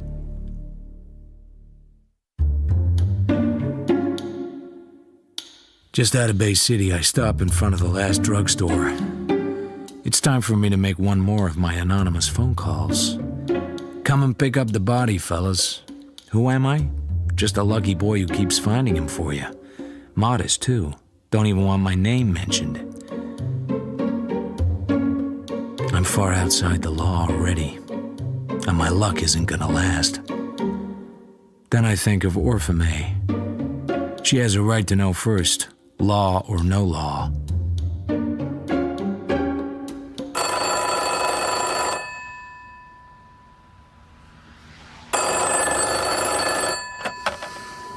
Marlowe? I called you up because you told me to, but you don't have to tell me anything. I went down there. You went down there? I borrowed a car. I wasn't following you, but I was parked on the other side of the street. I saw you come out, and you looked kind of funny. I tried to go after you, but I lost you. So I went back to the house. Why did you do that? I just had a bad feeling. He being my brother and all. So I went back and I rang the bell. Nobody answered. Maybe I'm psychic or something. All of a sudden I seemed to have to get into that house. So let me guess. You called the police. I told them I'd heard shots. They came and one got in through the window. Then they wouldn't let me go. I had to tell them all about it, who he was, that I'd lied about the shots, but I was afraid something had happened to Oren.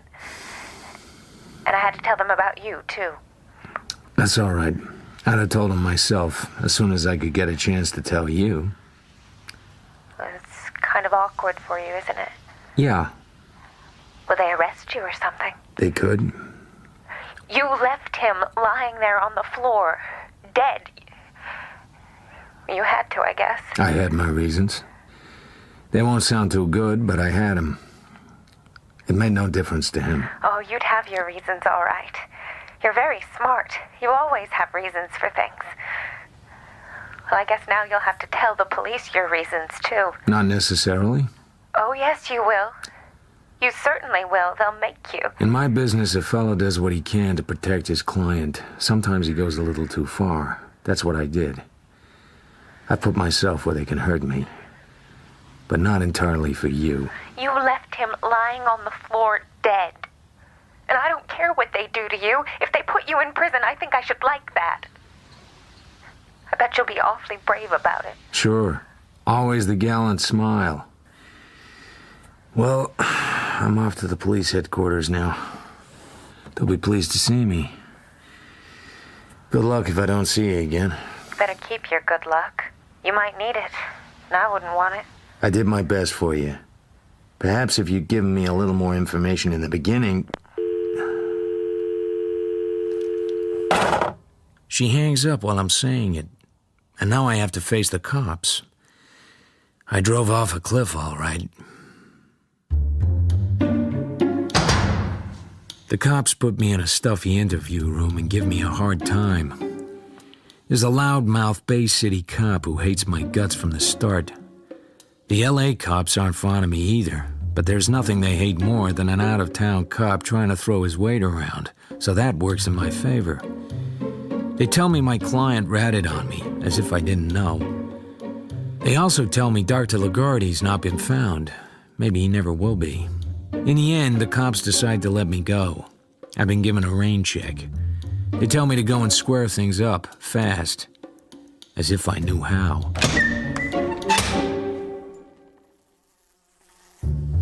So now I'm back in my office with a distant cousin of the recently deceased Fly going for the prologue of Pagliacci again. I can't be bothered to swat him. I feel like a page from yesterday's calendar crumpled at the bottom of the wastepaper basket.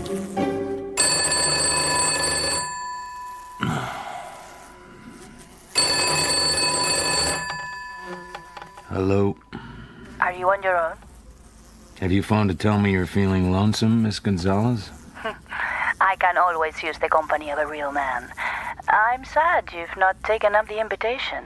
I've had other things on my mind. Okay, amigo. I suppose I forgive you. For now. Because there is trouble. Bad trouble. She wants to see you. Who? Mavis Weld? Well, who else? Apart from me, of course. She's decided she likes you. She thinks you're an honest man. Should I be flattered? Will you come? Now. It's urgent. Where do I go? I will come for you. I will be before your building in 15 minutes. It is not easy to get where we go. How is it coming back? Or don't we care?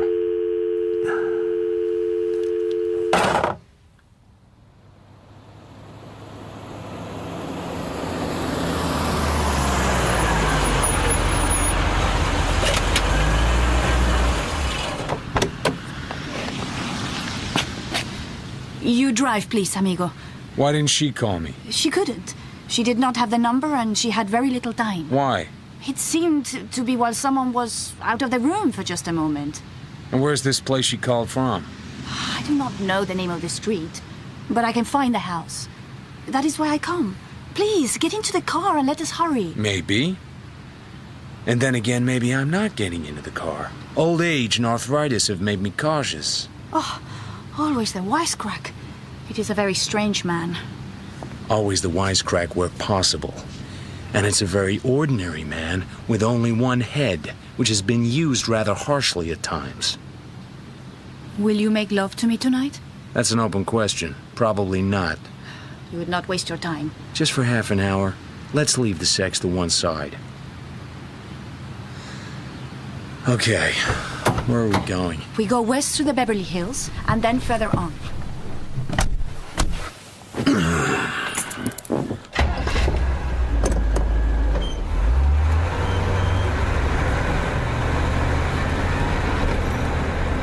So, what kind of trouble is Miss Weld in? I do not know. She just said it was trouble, and she was much afraid, and she needed you. You ought to be able to think of a better story than that. I would not hurt a hair of Mavis Wells' head. So you're not sure that her career's going up and yours isn't? Oh, I didn't expect you'd believe me. On the other hand, maybe the fact that you don't have a story helps. Would you like my head on your shoulder? Not in this traffic. You are bitter tonight, amigo. I got a few troubles. The only reason I'm driving this car with you beside me is that I got so much trouble that a little more will seem like icing. The cops don't like me either. What will they do to you? They might get me run out of town, and I couldn't care less. Don't push me too hard. I need this arm to shift gears. I think you are very nasty to get along with. Turn right at the Lost Canyon Road. He was my boyfriend too, you know. Who are we talking about? Mr. Steelgrave. Did you know him before he was Mr. Steelgrave? I don't understand. If you say so. Can you tell me what sort of place we're going to? I think it's some sort of gambling house.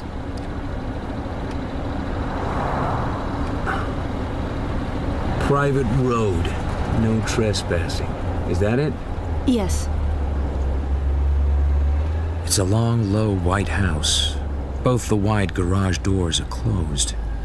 There's no light in the house. There's no sound, no sign of life. I stopped the car, then turned to Dolores. She's shivering. What's the matter? I am being very foolish. Steelgrave will kill me for this. Kiss me.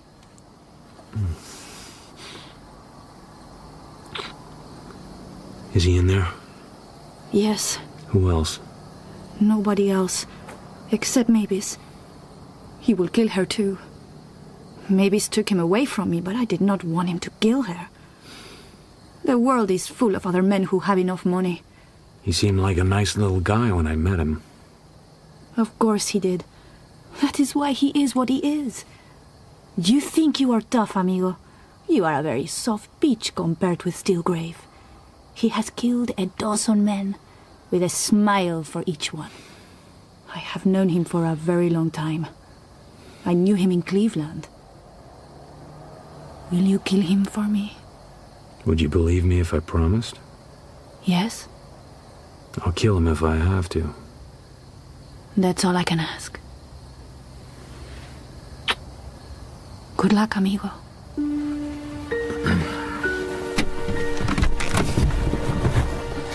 I get out of the car. She blows a kiss, shifts into the driving seat, and drives off.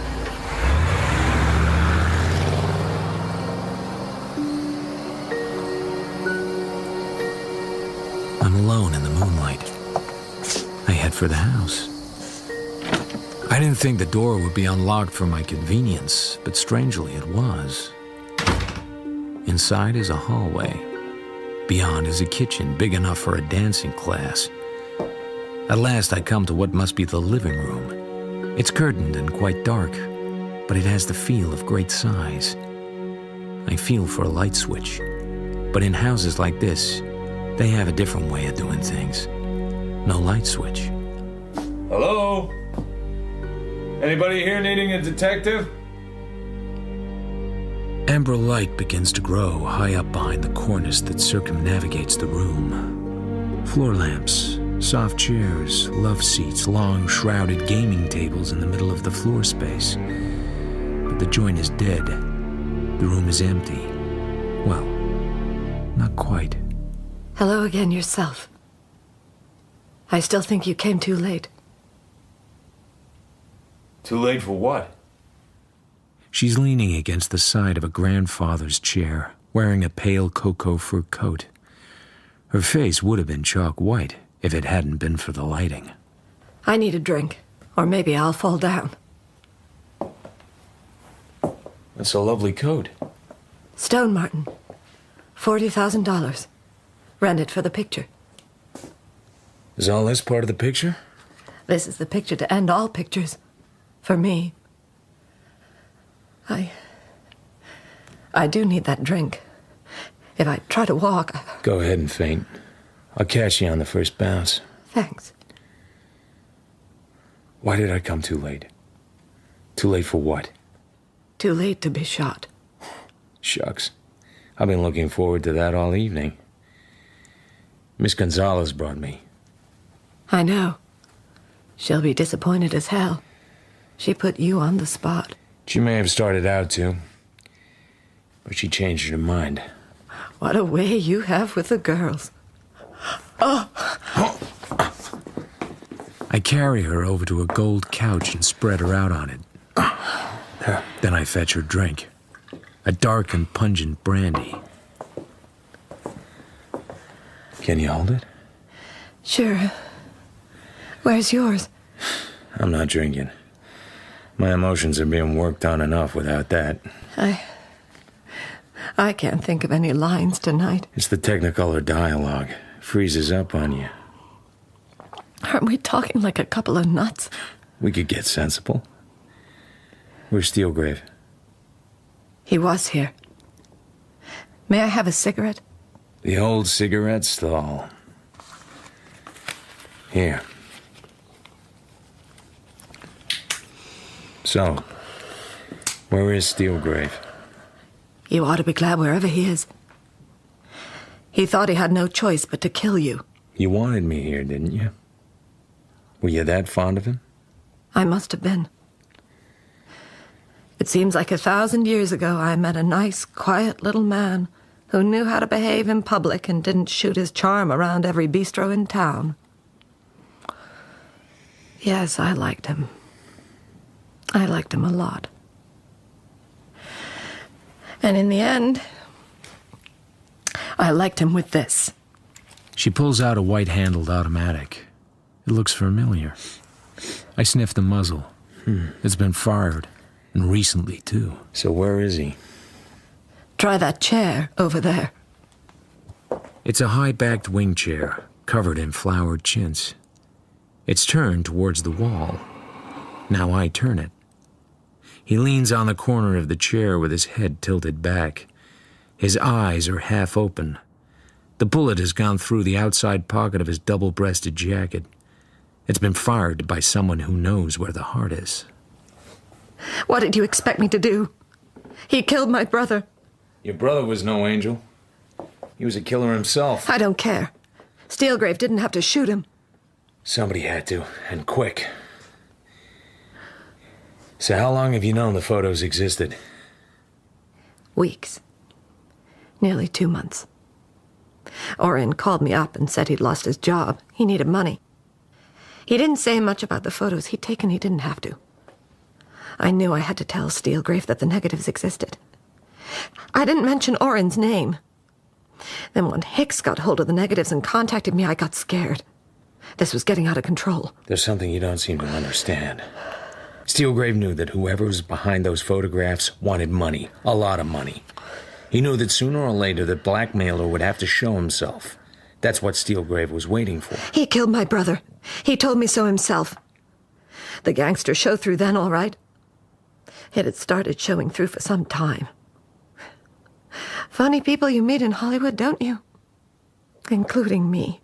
You were fond of him once. Before I knew what he was and what he'd done. I'm not fond of anybody now. I'm all through with being fond of people. It's gonna cost a lot of money to fix this. I don't have a lot of money, so that's out. So what about the studio? You're doing well, and you're worth money to them. An up-and-coming movie star shoots her gangster boyfriend dead? The studio boss wouldn't chance a cover-up. He'll take his loss and forget it in 6 months. You won't even try? If I got in a jam and hadn't really done anything, yes. But I've done something now. And your agent? The same. So that puts it up to me. That's why you sent for me. Wonderful. You fix it, darling, for free. Believe me, I'm not worth it. Not even to sleep with. Tell me why you had the gun with you. The gun? Don't take time to think, just tell me. Did you mean to kill him? Why not? I thought I meant something to him. I guess I'm a little vain. He fooled me. Nobody means anything to the Steelgraves of this world. And nobody means anything to the Mavis Welds of this world anymore. Yeah, so you keep saying. I oughtn't to have given you that gun. If I killed you, I might get clear yet. Do you want me to give you the gun back? Oh, this is crazy. I guess I don't like the script. I don't like the lines. It just isn't me, if you know what I mean. That's just what I've been thinking. You're a good actress. So why are you giving such a bad performance? Am I? There's too much real emotion floating around. Were you really here with him alone? That's what I told you. That doesn't mean I have to believe you. Why shouldn't you believe me? Because I don't think you shot him. Okay, this is your gun. But that doesn't mean somebody else didn't fire it. After all, the door was open. Maybe somebody just left. I'm tired of this. Let's call the police. And tell them what? Tell them that I shot Steelgrave. Tell them anything. Why are you giving up now? You hadn't given up when you telephoned Dolores. By the way, was Steelgrave still alive when you phoned her? Why does it matter? I just wondered what sort of problem you expected me to help you solve. We've had a nice chat. The phone's over there at the end of the bar. You have your car here. Yes? Get going. And do what? Just go home, that's all. You can't get away with it. Don't tell me what I can't get away with. And don't ask why I'm doing this. I can't let you. I killed him. Why should you be dragged into it? Don't stall. And when you leave, go the back way, not the way Dolores brought me. But I killed him. I can't hear a word you're saying. But... If you want a motive for me, then let's say it has nothing to do with you. I owe it to the cops. I haven't played clean cards in this game. They know. I know. I'm just giving them a chance to use the loud pedal. As if anyone ever had to give them that. You're still here. I ought to thank you. You asked me here. Yes, but... I'm a knight errant. You're a damsel in distress. Is that corny enough? The police are gonna be on my back whatever happens. I've nothing to lose. You have. Now go. Very well. And thank you.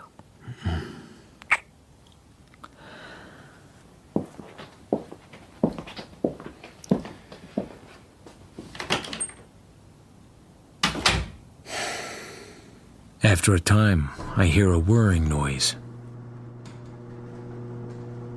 The garage door going up. Then a car starting. The motor fades away into the distance. I hear nothing now. I go back to Steelgrave. He looks as if he plans to stay dead. I take the gun Mavis has given me and wipe it off. I put his small, limp hand around the butt and let it go. The gun thuds to the carpet. The position looks natural. I'm not thinking about fingerprints. He would have learned long ago not to leave them on any gun, even the one he kills himself with. The weapon in Steelgrave's holster, I take out and then put it on the bar shelf under the counter, wrapped in a towel. Then I touch the big muscle in the side of his neck, usually the first to harden. There's not a hell of a lot of time to play around with. I go to the telephone and dial the number of the Los Angeles Police Department. I tell him I'm here alone with Mr. Steelgrave, but unfortunately Mr. Steelgrave can't come to the phone right now. And this time, I promise to wait till they get here.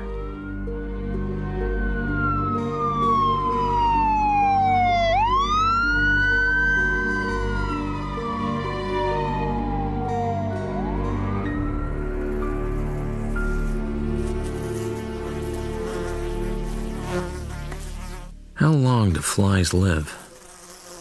It's a while since I've been here, so chances are this is a new one. Well, for the moment, he can live. After all, it's good to be back in what passes for home. The cops still don't like me. They threaten me. They say they'd take my license away. But they can't actually prove Steelgrave didn't kill himself. And there are cops somewhere who'd hate to have to admit they'd known all along Steelgrave was Weepy Moyer. Worse, that they let him out of jail on the day his former partner in crime was shot dead. See? The fly's even settling down. The studio stood by Mavis Weld. Why not? She's a rising star. And what had she done wrong except make a mistake in her choice of boyfriend? They hired a smart, expensive lawyer, and the district attorney decided there was no case to answer. He apparently said he didn't believe in seeking publicity at the expense of people to whom a certain kind of publicity would be fatal. Doesn't he just love Hollywood? So if everyone was keeping quiet about her, they were going to have to keep quiet about me. Dr. Lagarde is still missing. Dolores hasn't phoned me since she found a new boyfriend, or several. It's just me and my fly. And the one person I haven't heard from in a while. Yeah. I'm in that telephone booth. If you're alone, I'm coming up. Uh-huh. I suppose you're mad at me. I'm not mad at anybody. Just tired. Oh, yes, you are. But I don't care. I'm coming up anyway.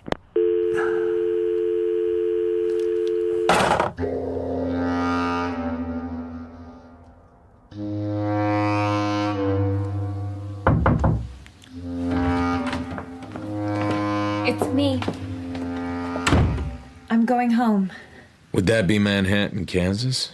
I may have to come back, of course. Can you afford it? Why not? I can't remember whether I gave you back your $20 or not. We kept passing it back and forth until I lost count. Oh, you gave it back to me. Thank you. You sure? I never make mistakes about money. She places her big, square bag on my desk. The bag she carried the first morning, along with her glasses and the prim little narrow-minded smile. Are you all right? Did they hurt you? The police? No. And it was as tough a job as they ever didn't do. You must be awfully brave. Just luck. After all, I'm not used to having my client ratting on me. I pick up a pencil and feel the point. It's a good sharp point, if anybody wanted to write anything. I don't. I reach across and slip the pencil through the strap of her bag and pull it towards me. Don't touch my bag. But it's such a cute little bag. So like you. You think I'm cute, Philip? I'm so ordinary. I wouldn't say so. You wouldn't? Hell no. I think you're one of the most unusual girls I ever met. I swing the bag by its strap and set it down on a corner of the desk, on my side. I bet you've known lots of girls. Why didn't you ever get married? The ones I'd like to marry, well, I haven't got what they need. The others you don't have to marry, you just seduce them if they don't beat you to it. Oh, you're horrid when you talk like that. You wouldn't have been so hard to take yourself. Don't talk like that, please. Well, would you? Oh, I wish you'd tell me what happened to Oren before he died. I'm all confused. I told you. You probably went off the rails. The first time you came in, remember? Abnormal family life, an awful money hunger running through the whole family, apart from one. So tell me, was your father married before? Yes? Why? That helps. Leela had another mother. She's just your half-sister. That suits me fine. Tell me some more. After all, I did a lot of work for you for a very low fee of no dollars net. Why didn't you tell me who Mavis really was? I was ashamed. Mother and I were both ashamed. Oren wasn't. He loved it. Being in pictures isn't that bad, surely. It wasn't just that. How did Oren find out something about Steelgrave that the cops didn't know? I don't know. Could it have been that Dr. Lagarde? Oh, sure. He and Oren got to be friends somehow. A common interest in sharp tools, maybe. And now you're just being nasty. Such a pity. I'd be a lovable character if I'd let myself alone. Nice bag. You let my bag alone. You want to go home to Manhattan, Kansas, don't you? Today? You got your ticket and everything? Don't you dare! I'm not stopping you. I just wondered how much dough you squeezed out of the deal. You're horrible. There's a zipper pocket at the back of the bag. There's a flat pack of new bills in there. 10 centuries. All new. And even $1,000. Nice traveling money. Leela gave the money to me. What size chisel did you use? You're awful. Skip it. I guess you and Oren belong to that class of people that can convince themselves that everything they do is right. He can blackmail his sister, and then when a couple of small-time guys get in his way, he can sneak up on them and knock them off with an ice pick in the back of the neck. Probably didn't even keep him awake that night. You can do much the same. Your sister didn't give you that money. Steelgrave gave it to you. For what? You're filthy. You're vile. How dare you say such things to me? Who tipped off the law that Dr. Lagarde knew Clausen? Lagarde thought I did. I didn't. So you did. Why? To smoke out your brother, who was not cutting you in on a blackmail racket, because right then, Hicks had stolen his deck of cards, and Oren was hiding out with a good doctor. I'd like to see some of those letters Oren wrote home. I can see him working on it. Watching his famous half-sister, trying to get her lined up for his Leica. Oren never mentioned any names. I didn't even know Oren had lost his negatives. But I knew they were very valuable. I came out to make sure. Sure what? That Oren treated me right. He could be awfully mean sometimes. He might have kept all that money for himself. So why did he finally call you up? He was scared. Dr. Lagarde wasn't pleased with him anymore. He didn't have the negatives. Somebody else had them. Oren didn't know who. But he was scared. I had him. Oh. I still do.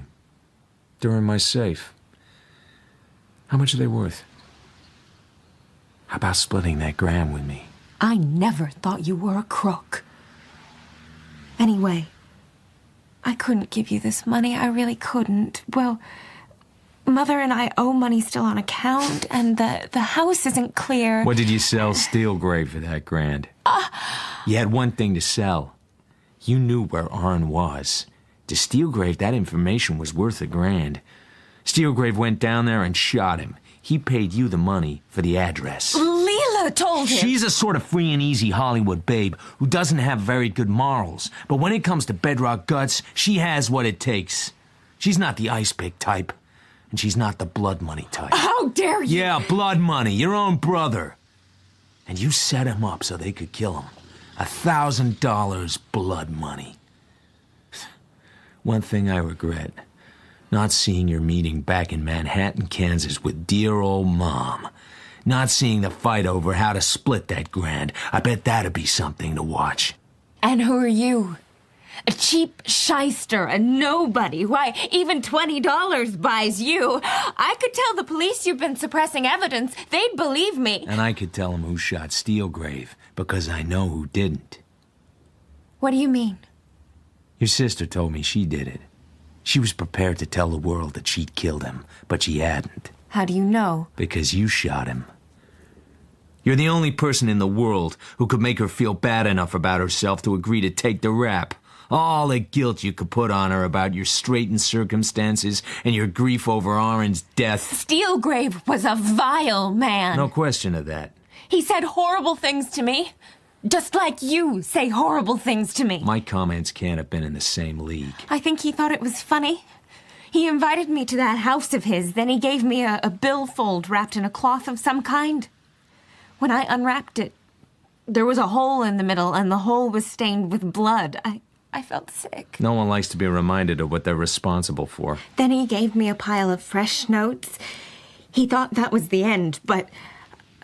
But? My sister arrived. She saw what had happened. She took out her gun. To defend you. I don't know, maybe.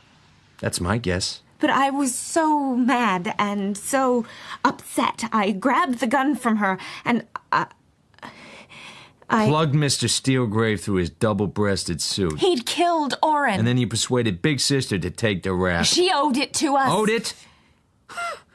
Well, that's one way of looking at it. Who are you going to tell? Nobody. Because your sister's in the clear. And who needs all the publicity? It'd cost her too much. Unless you want the publicity. Besides, what evidence do I have? You're saying I'm a murderess. Aren't you?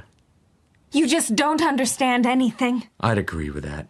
He was a horrible man. A killer. And he laughed at me. Sure. I think I'm going to go now. I think you should. I regret ever walking into your office. The feeling's mutual. I'm not surprised nobody ever married you. The play is over. I'm sitting in the empty theater. Some of the actors are getting vague and unreal. I think of the little sister tripping back to Manhattan, Kansas, and dear old Mom with that fat little $1,000 in her purse. A few people had been killed so she could get it, but I don't think that'll bother her for long. Then I think of Dr. Zugsmith, her employer back home, and I frame some advice. If that little girl wants anything from you, Dr. Zugsmith, give it to her quick. Just wrap yourself in a smile and shell out.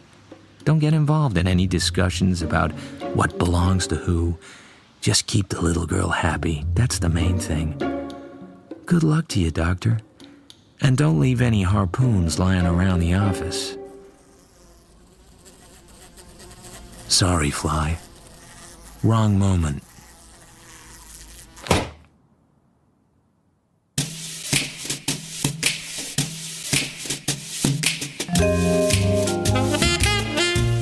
In The Little Sister by Raymond Chandler, dramatized by Stephen Wyatt, Philip Marlowe was played by Toby Stevens, Orpha by Kelly Burke, and Mavis by Fenella Woolgar.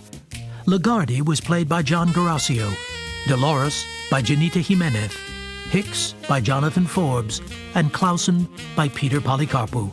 The director was Claire Grove.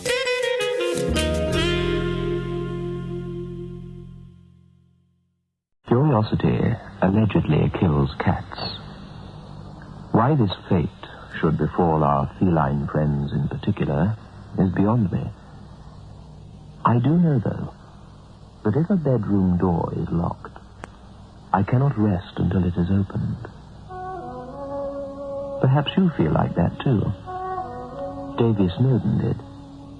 He had a few ideas about what might lie on the other side of a certain locked door, but he could never have guessed with any accuracy.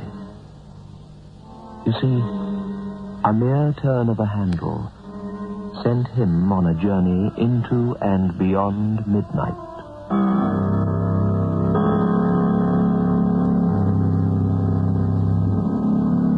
Biotex, the new soak and pre-washed powder, presents Beyond Midnight by Michael McCabe.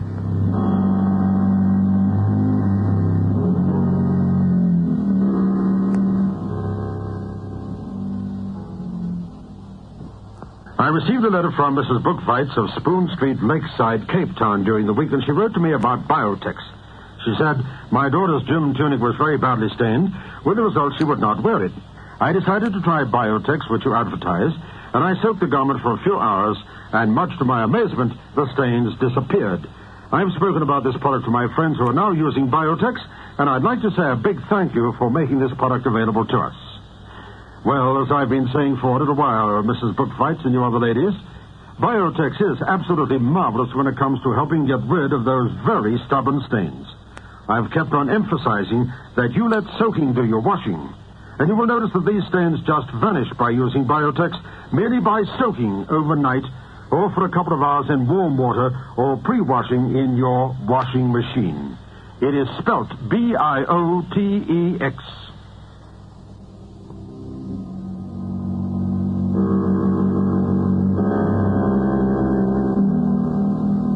The house was a sphinx, squatting on the hillside.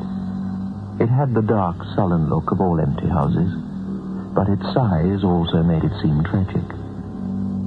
It was 4 stories high, the topmost floor overhanging the entrance and supported on spidery white columns.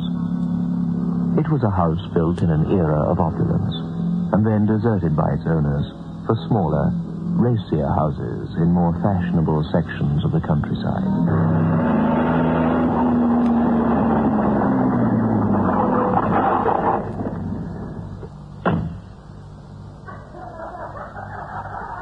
Spotlighted in the glare from the car, they embraced and kissed, and the girl fumbled in her purse for a key. The boy went back and made the car dark again. Hey, wait for me. Wait for me. Oh, here we are. Hunting light sources and finding them, the front room blazed into view, but the gloom of the old house was only partly dispelled. Oh, will you just look at the wallpaper? Positively scurfy. It looks different, huh? How long has it been since you were here? Yes, it's almost 8 years. I was 9 when Father died. And that's when we moved out. We've always rented the place every summer, though. Rented it out, you know? Just smell it out. You rented it out. That's why the lights are still on, I guess. Davy, maybe we shouldn't have come here. Oh, Bonnie. Bonnie. He grinned. It was an appealing, crooked grin, placing lean dimples on the smooth plane of his cheeks. He was 22, and the best-looking boy that had ever come into Bonnie Daniels' life. And now, he was even more than that. Davy. Let's go explore. Right, okay. Go up these stairs here. From room to room and floor to floor they went, racing down corridors, giggling at ancestral portraits, playing hide-and-seek in the labyrinth of upstairs bedrooms. They made the old house shake with their exuberance and ring with their laughter. It was on the 4th and topmost floor that Davy found the door that wouldn't yield.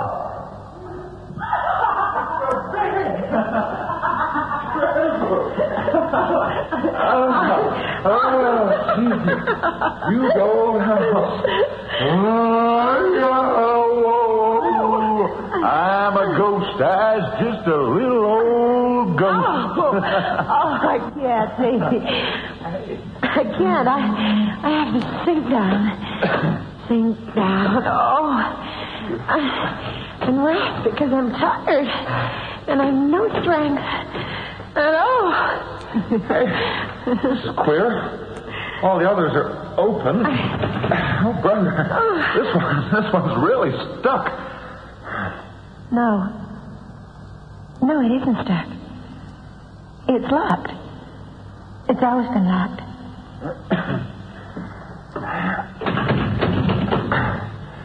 Oak. That's what this is made of, okay? Oak. What's behind it? I don't know. It's been locked since ever I can remember. Daddy once told me never to go near this room, and once I remember my mother talking about it. She was sort of nervous, I recall. Sounds mysterious. What say we break it in? Oh, no, Davy. No. We can't do that. Well, gee, aren't you curious? Maybe it's full of hanging women like Bluebeard's castle. Or I tell you what, maybe it's where the family jewels are hidden. Oh, let's leave it alone, Davy. I was always scared of that door. Davy, don't! Well, what's it locked for? There's got to be something pretty valuable in there. Listen, for all you know, there may be money in there.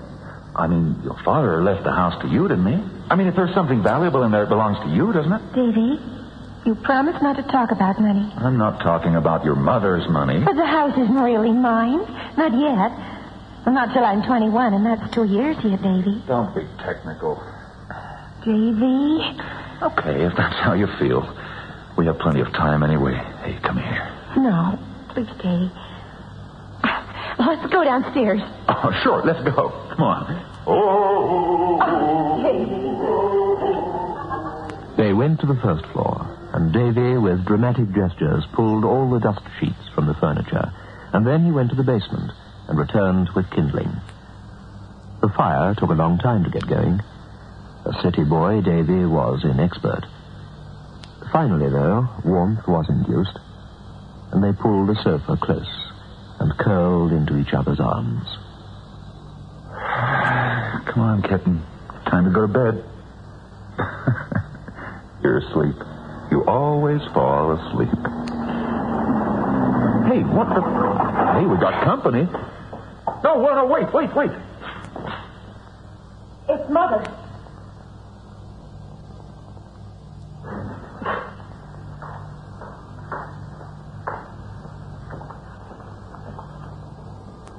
Mother, it's all right. Mother, it's all right. You're hurting me. All right, is it? I suppose you're David Snowden. I've heard about you, Mr. Snowden. Well, thank heavens I had the sense to think of this place when Bonnie didn't show up at home. You have it all wrong. Davy, tell her. Never Daniels, mind. I understand everything. I was afraid something like this might happen as soon as Bonnie started mentioning you in her letters from school. Get your things, Bonnie. We're going home. Mrs. Daniels. I don't want to hear. We're married, Mrs. Daniels. It's true. We were married in Elton this afternoon. You can't be. You're underage. Not in Elton. 19's fine in Elton. You can't do anything, Mother. Please, try to understand. Oh, I understand, all right. I went through a dozen Davies when I was your age. All the handsome boys who thought I was the catch of the season. Even if I had braces on my teeth and a bad complexion. Oh, Bonnie. Bonnie, my poor Bonnie. I love Bonnie, Mrs. Daniels. Suppose you have no money. Mother! No. My family were immigrants. My father was a freight dispatcher till he died. My mother's alive, but I don't even know where. I haven't any kind of a family background, Mrs. Daniels, but I love Bonnie. Why? You heard, Mr. Snowden. Why? Why? You can't explain something like that. She's a plain girl. Are you blind? She's plain. Why does a handsome boy like you want to marry my daughter? Do you think I'm stupid? Mother. I love her, and that's all there is to it, and we're married, and there's nothing you can do about it. You're handsome, Mr. Snowden, but you're not very bright. There's everything in the world I can do about it. I intend having this marriage annulled immediately. Oh. We won't let you do that, Mrs. Daniels. I'm going home now, Bunny. I want you to come with me. I won't. Don't make it any worse than it is now. I won't. Davy, tell her I'm not going. You see how it is, Mrs. Daniels? Yeah, I see how it is. You will regret this girl. Mark my words. I can't live without Davy. And if you break this up, I'll kill myself, I swear. Don't talk nonsense. But a heart doesn't break. It withers. That's what I don't want you to find out. I will. I mean it. I'll kill myself.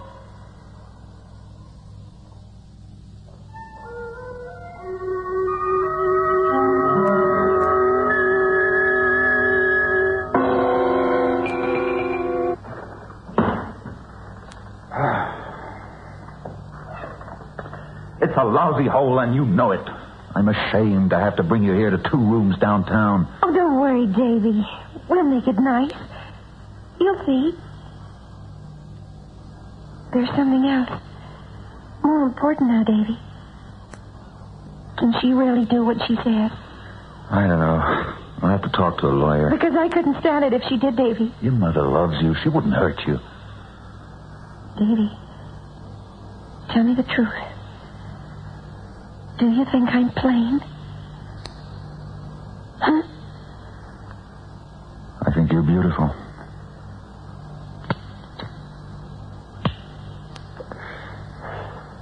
Tell me the truth, Davy.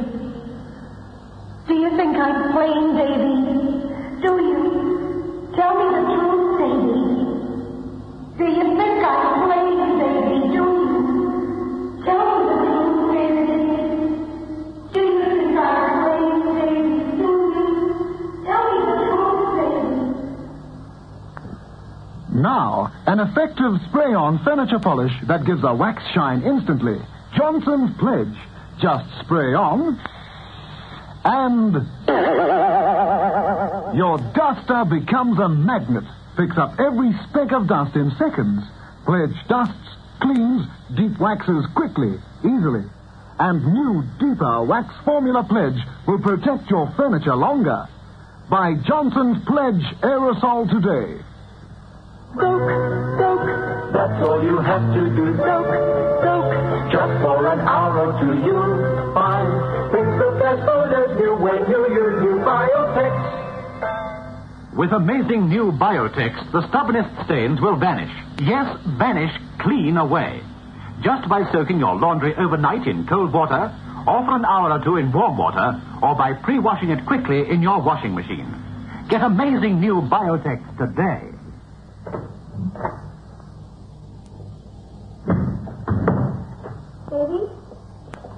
Davy, what happened? I went to Hillinger and Dow's. Father of an old fraternity pal of mine works there. Well? Bonnie, it doesn't look so good. The lawyer thinks your mother can run us through a ringer. By the time she's through with us, I'll probably be arrested for kidnapping you over the state lines.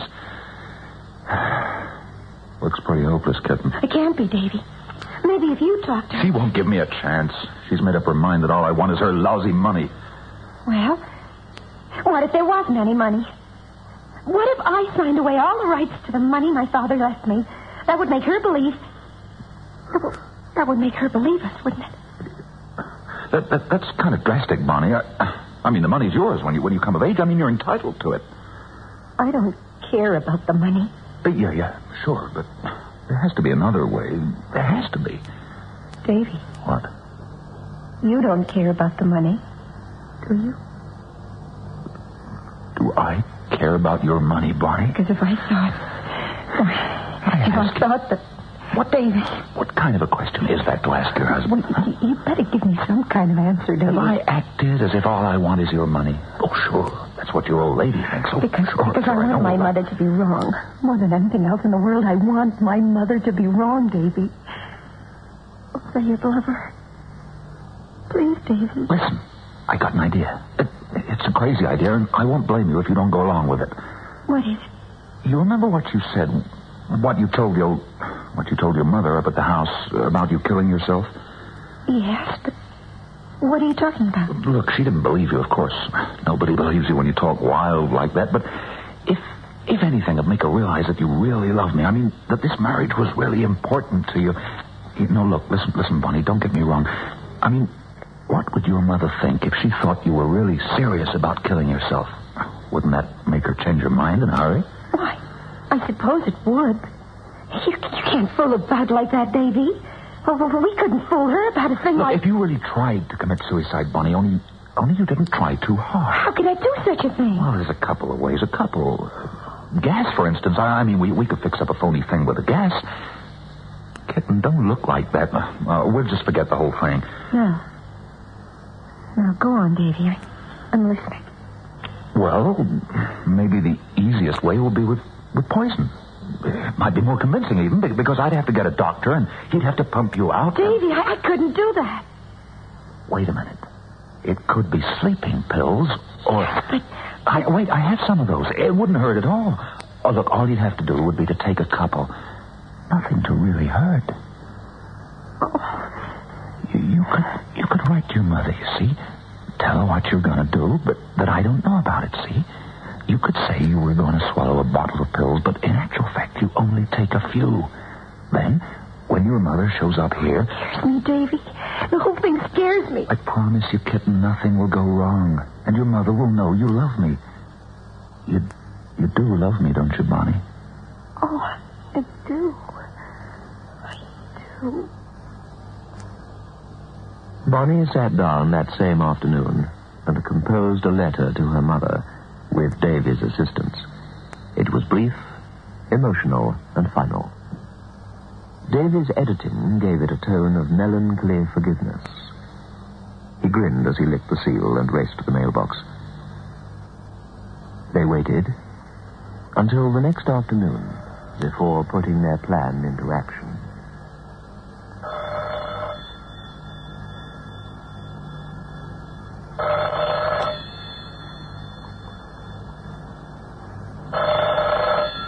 Leave it ring. It may be her. She may have received the letter, and now she's calling you.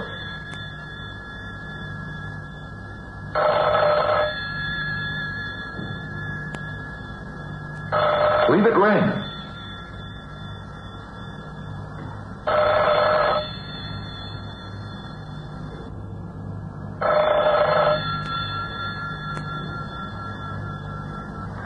Okay. This is it. Do you have the file? Yes. Here. Look, you better do all this yourself. To take out 3, okay? No, better make it 4. Davy, are you sure it'll be all right? Of course it will. Look, it takes at least 10 to hurt you, and even then it wouldn't do you a lot of harm. Besides, I'll get a doctor over as soon as possible. Trust me, kitten. I trust you, Davy. Wait a moment.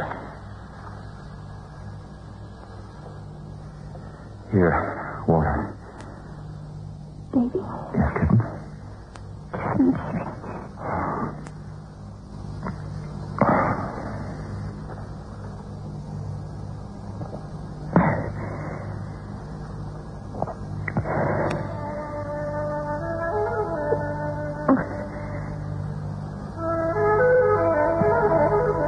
She took the pills, swallowing them one at a time. It was almost half an hour before she felt as much as drowsy.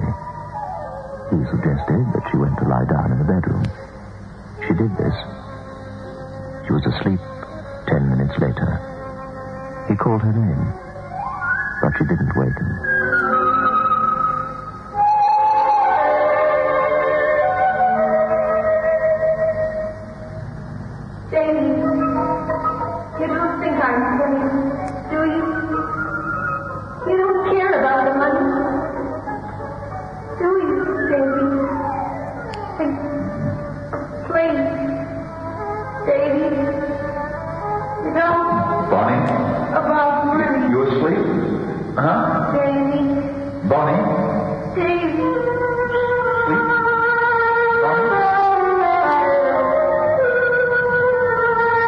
What seemed like a long time passed. went out and bought groceries at the store. He tiptoed to Bonnie's bedroom and called her. She did not stir. He was about to call Mrs. Daniels, having decided to change the plan a little, to call her urgently to come over instead, when...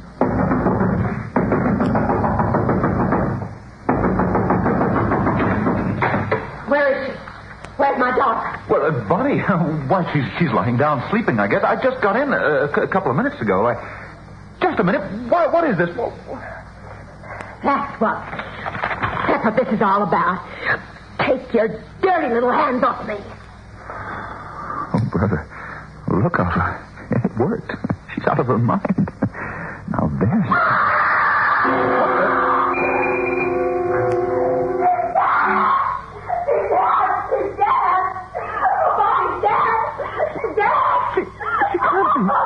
She can't be dead. No, I'll get a doctor.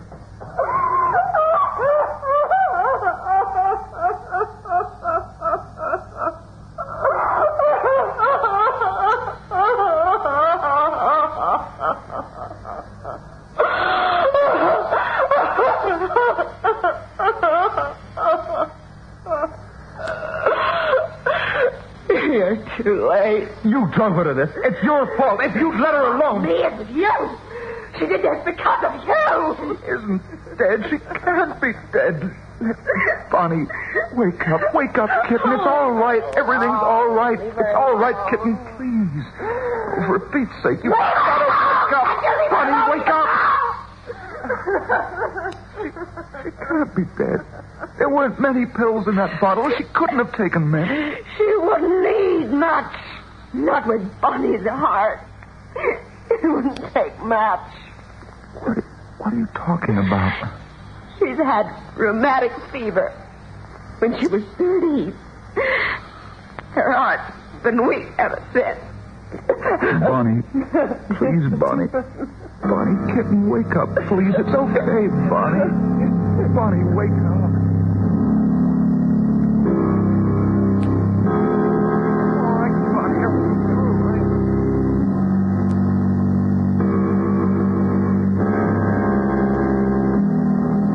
Dear Mr. Snowden, would you kindly attend a meeting in the office of my attorneys, Hallman and Wilcox, 70 Wall Street, at 10:30 a.m., April the 3rd.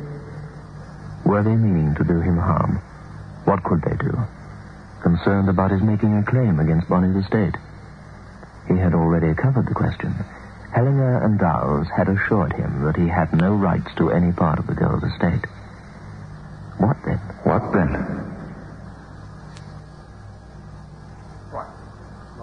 Mrs. Daniels is in my office waiting for you. Am I being sued? Sued? Of course not. Come in, Mr. Snowden. This won't take very long.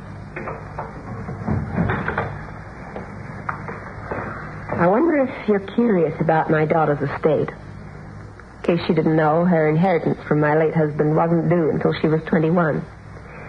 Since her death, it automatically reverts to me. So, you see, there's nothing you could possibly expect. I didn't expect anything. Very kind of you, I'm sure. However, Mr. Snowden, the fact that you did marry Bonnie imposes a certain amount of obligation on me. You are my son-in-law, whether I enjoy the fact or not. As it happens, I don't.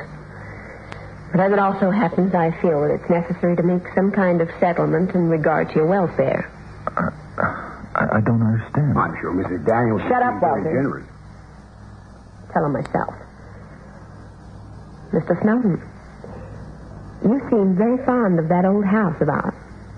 It was once valued at a great deal of money, but I doubt that it's worth more than a few thousand today. Anyway, it's yours, Mr. Snowden. You have complete possession of the land, the house, and everything in it. Everything? You really mean everything? Of course. Mr. Holman will see to the formalities. I merely wanted to let you know. Gee, Mrs. Daniels... Don't thank me. I can stand anything from you except thanks. I sincerely hope, Mr. Snowden, that we never meet again.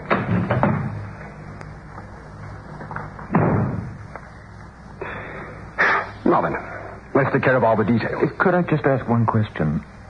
When Mrs. Daniels said I could have everything, well, there are certain places in the house, I mean locked doors, rooms and that. Am I entitled to Of course, Mr. Snowden, everything. I'll see you get a full set of keys for every lock.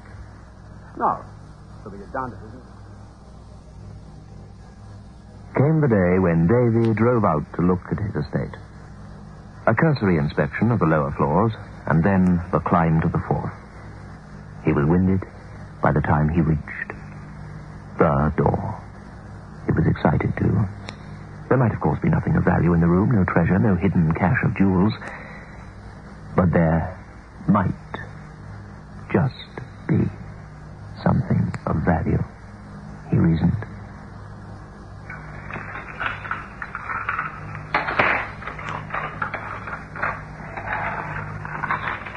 There was, of course, only one way to find out. To learn the secret behind the locked door.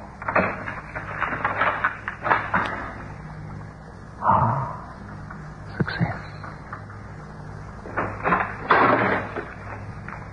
He stepped inside. The house was a sphinx. And like a sphinx, it was silent. But now, the silence was broken.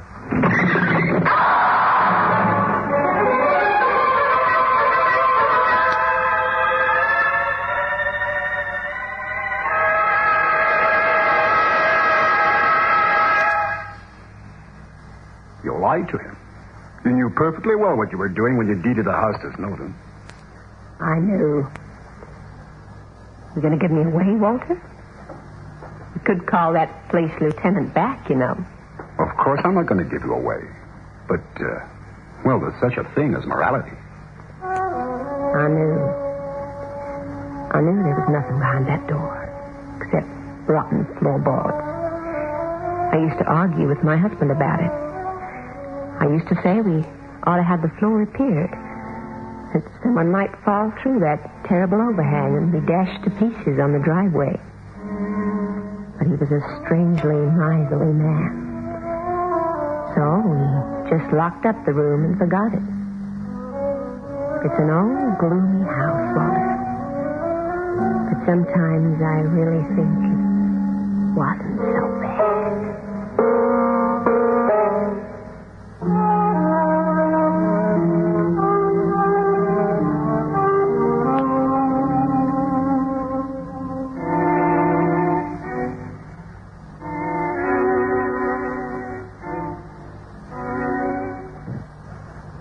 Darling, let's go out and paint the town red. But what about your headache? Oh, that's gone. Grandpa headache powders did the trick. Grandpa headache powders kill pain, soothe strained nerves, and lift depression. Grandpa headache powders are extra effective because they have a triple action. Grandpa headache powders work extra fast because they dissolve almost immediately. Get fast, effective relief from any pain, all pain. Get Grandpa headache powders. Ah, Grandpa. Soak, soak, that's all you have to do. Soak, soak, just for an hour or two you'll find things look as good as new when you use new Biotex. Amazing new Biotex acts with a biological action to soak out the stubbornest stains and loosen dirt. New Biotex is great for all textiles and synthetics, whites and colors. It contains no bleach. Get amazing new Biotex today and let soaking do the washing. Beyond Midnight is presented every Friday night at 9:30 by Biotex, the new soak and pre-wash powder. The program is adapted for broadcasting and produced by Michael Mc... Expense account to Homicide Bureau, Department of Police, City of Hartford, Connecticut. I in no way expect the Bureau to honor this statement, but since it's my regular form of report, I will use it for convenience. The following is an accounting of expenditures during my investigation of the Glen English Matter. My interest in the case has been a purely personal one. I have no fault to find with official procedure after his death or after the 2-year-old murder that was at the bottom of the whole thing. I'd known Glenn since about 1947, the girl he married longer than that. In 49, after studying under the GI Bill, he turned in his private operator's license and opened his own law office. Since then, I've called on him when I needed something, and he's called on me. So it wasn't unusual that he phoned me at about 10:30 the night before I read of his death.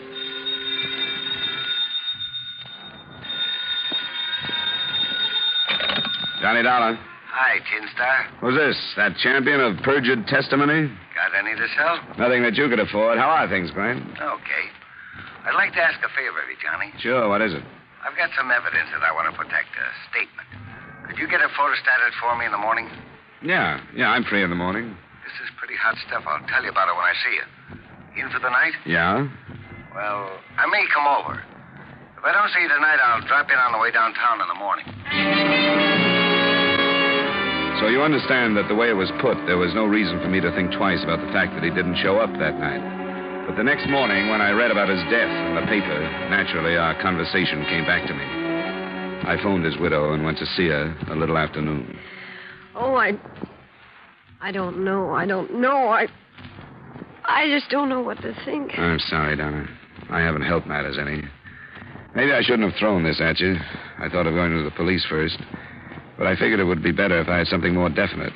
There's nothing in his briefcase. Oh, don't think of me, Johnny. Of course you should have come. But he didn't say anything about the case he was on.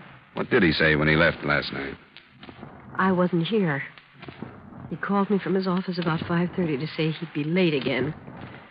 Asked me why I didn't go to a movie or something. So I did. So I didn't see him. Oh, John. Johnny, I don't know what I'm going to do. I know, honey, I know. And that part of it's up to you. Nobody can really help you with that.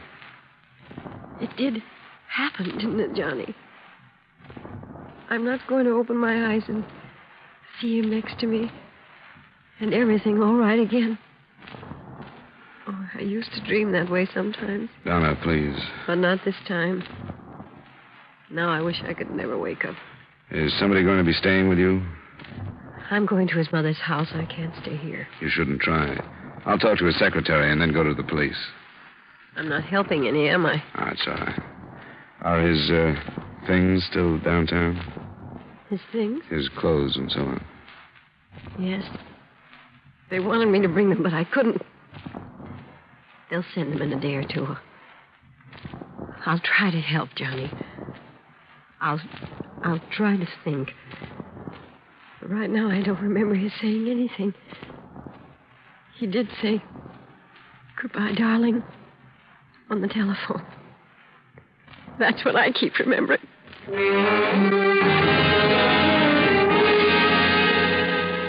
I hadn't been with him very long, Mr. Dollar. Not long enough to know as much about his business as much as some secretaries know about their employers. You know what I mean. Yeah. When I left the office at 5 last night, he said he had some work to do and would lock up.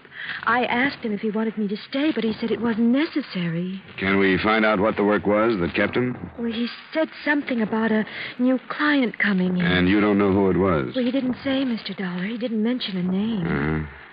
You don't mind if I take a look through the office, do you, Miss Rodas? Well, I suppose it's all right. Nobody's told me what to do about it. Well, you might as well start getting everything together so we can move it out. Let me know what's coming to you in the way of salary. I'll give it to you, plus a month. Yes, sir. I'm awfully sorry about Mr. English. He was such a nice man.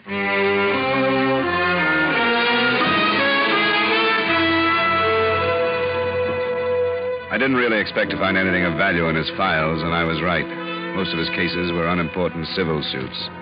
The only thing that even hinted at possible planned murder was our phone conversation.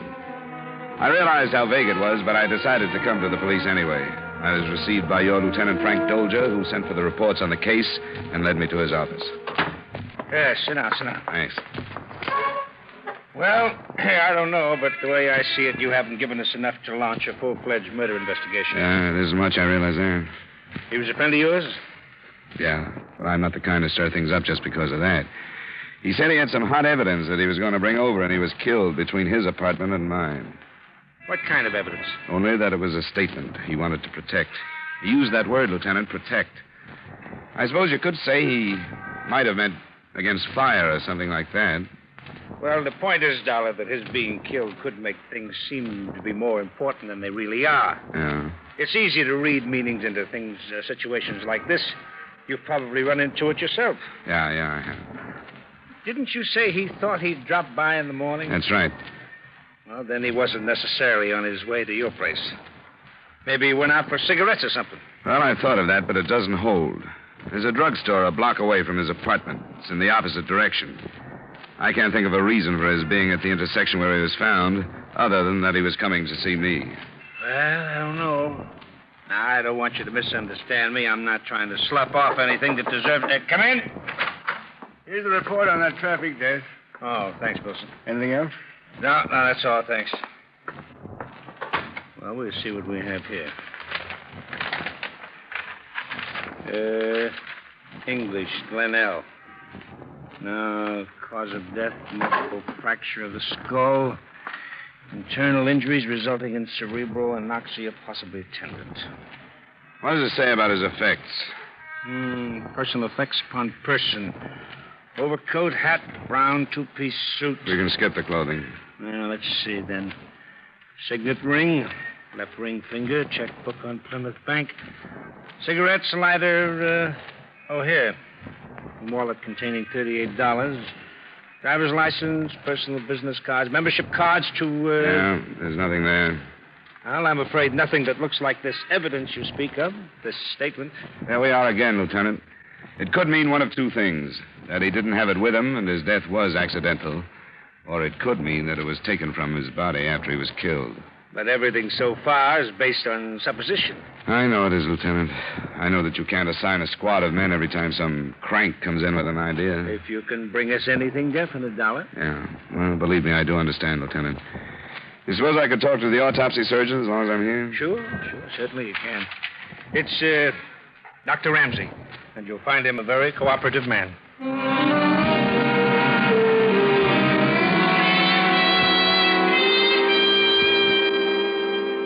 Proof that the victim was not killed willfully?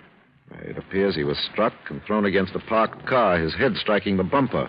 But the automobile, as lethal as it is, would hardly be a foolproof weapon to be used in willful murder, would it? No, I guess not. Is there any way to figure how fast a car would have been traveling to cause that damage? No, not a way in the world. Although the internal injuries would seem to indicate quite some speed. Thanks very much, Dr. Ramsey. I won't take any more of your time.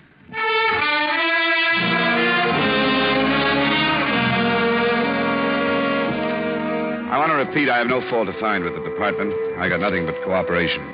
The photographic lab showed me the pictures of the scene. The investigating officers gave me their reports. But since everybody's conclusions had already been drawn, I saw or heard nothing that didn't support the theory of hit and run. Everyone agreed it couldn't have been anything else.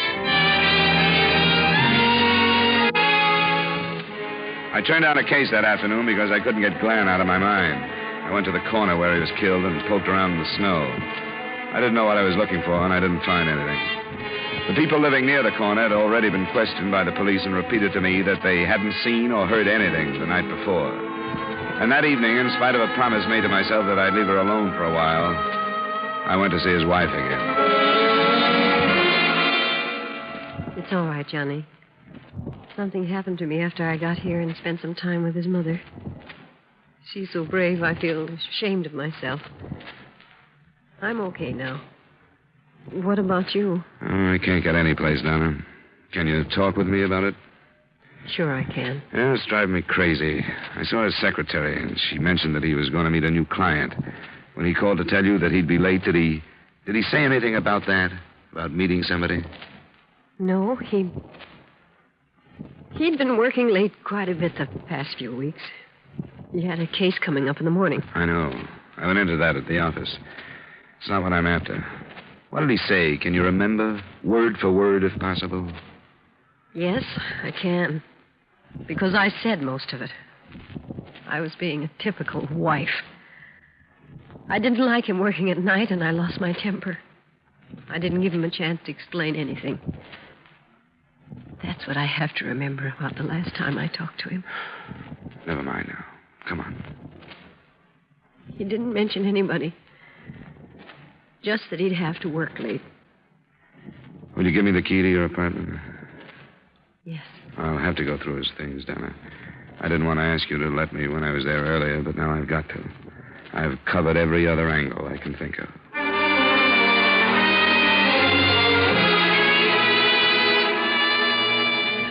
I don't know why I felt almost ashamed about going through Glen's things, except that a close friend shares with you everything he wants you to know about him. And learning new things because he's dead doesn't seem right. I started with his briefcase again, reading everything in it. I moved to the desk in their living room, and from there into the bedroom. In an hour and a half, I was still looking. Then the phone rang.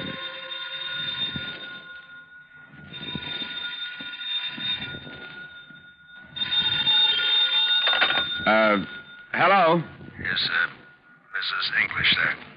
No, she isn't. Who's this? My name is Dollar. I'm a friend of hers. I take a message? I've been trying to get her all afternoon. I wanted to tell her that was no accident, how her husband got killed. What's that? He was murdered on account of something I told him. Who is this? I'm not saying. Not now, anyway. You're the client who was with Glen last night? Yeah, that's right. We wrote up a paper. He told me about it. Listen to me. You've got the information I've been looking for. I've got to see you. You go see Warren Kelly. He's the one that had him killed. Warren Kelly? Who is he? Why would he have Glen killed? Are you a lawyer, too? No, I'm a private detective. Glen was one of my closest friends. I've tried to tell the police that it was probably murder, but I can't get any place with him because I haven't had anything definite. If you've got some information, won't you give it to me? You're willing to pick it up after what happened to him? Where can I meet you? All right. If you're game, I am. I sure got nothing to lose. You'll have to come here. I'm being watched. Where are you? You know Caruso's Cafe on Front Street? I'll find it. Ask the bartender for Bruno. But you're sticking your neck out. You're liable to end up where your pal is. Just don't change your mind, Bruno. I'll get there as fast as I can.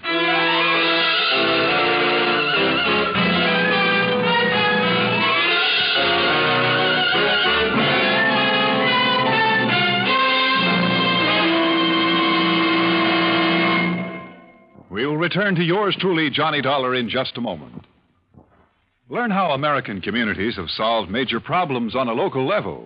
Hear true stories of democracy at work on The People Act, a new CBS radio series having its premiere performance tomorrow night on most of these same CBS radio stations. Now, with our star, Edmund O'Brien, we bring you the second act of Yours Truly, Johnny Dollar.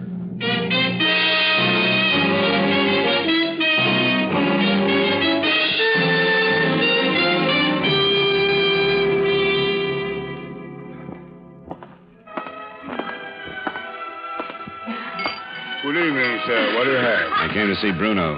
Said you could tell me how to find him. What's your name? Dollar. Listen, you buy one drink and look like a customer. Okay. Bourbon and soda, then. Right away. This all right? Yeah, that's good. What's the matter with him, anyway? You going to get killed? I don't know much about it yet. Well, he's my friend since we was kids, so I help him. But I don't like it. I don't like trouble. There. You drink that, then you go back where you see the restroom signs. Yeah. And you see one more door. And through that, you find the stairs. He's up there in the storeroom. The office is at the end. Okay, thanks. What do I owe you? 60. Okay, keep it, and thanks again.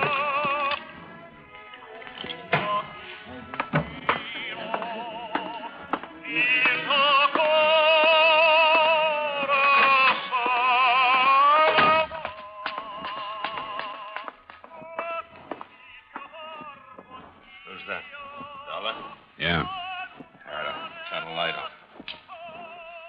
All right, come on in the office. Is it Mr. Bruno? Here, it's Bruno Vic. I'm sorry I got your pal killed. So am I. But he didn't have to take you as a client, I guess. What's it all about? How much did he tell you? Nothing except that he had a statement. He was going to meet me tonight with a notary, and then he said it would hold some water. What made it worth killing Glen over? What was in it? The names of the 3 men that killed him. They got the paper, I guess. They got it. Who are these 3 men? This Kelly you mentioned. That seems to ring a bell. Yeah, he's one of them, Warren Kelly. The other 2 are Nat Reiner and Alex Shaw. This is what happened. I didn't mean for it to ever go this way. I told you, pal, he was as hot as I was as long as he had that paper. He shouldn't have been out on the street. That part of it's past. What happened? Well, not many people know it, but Kelly is one of the big bosses of the syndicate around here. His front is a contracting firm. He got where he is because he got rid of the guy who was standing in his way. Maybe you remember Ed Waters. Yeah, vaguely. That was quite a while back. Yeah, 2 years. Kelly wasn't even questioned because nobody knew what happened to Waters. But I do. I was with Kelly when he killed him. I helped bury his body. I know where it is. And Kelly's had men hunting me for a year. This is what you put in that statement? Yeah, that's right. Glenn was killed over a 2-year-old gang murder? I told him to be careful. I told him how I'd been hunted from here to California to the Mexican border, every place. I haven't had a day's rest since Kelly got so big he decided it wasn't safe to have me around. I told him all that. Maybe you forgot to tell him that you let Kelly know you were going to make a statement to a lawyer. No, I didn't do that. But I let him know that I was through running, that I was going to give myself up. The paper was addressed to the DA. Why'd you bother with a lawyer? Why didn't you go direct to the DA? You're hard to believe, Vic. Look, Dollar, I know how you feel losing a friend, but I went to him for advice on the best way to do it. It was his idea. He wanted to go to court with me. Mostly, I think he figured what a splash he'd make by breaking open that old case. How did they know enough to kill him? I don't know. If they followed me to his office, I didn't see him. And I had a lot of practice being followed. But I can get him for you. No, you don't. We'll do it the simple way. You come on down to police headquarters with me. No, you don't want to walk out of this cafe with me? Now, let me douse the light and you come over to the window with me. Come on. Take a look. They're right across the street. They're standing together near the bakery. Yeah. One on the left's Nat Reiner, the other's Alex Shaw. They're waiting for me. You're going to have a tough time proving anything about your pal, aren't you? Taking you in will put the police on it anyway. Look at those creeps waiting for me. It's been like this for a year. Every place. 2 or 3 creeps waiting for me. But no more. I'm through running. I guess you asked for it. Yeah, I guess so. But I could count one good thing if I could lay those 2 and Kelly away. Where's the telephone? It's at the bottom of the stairs into the back. Stay here. I'm going to call the police. See if they won't come down here. Sure.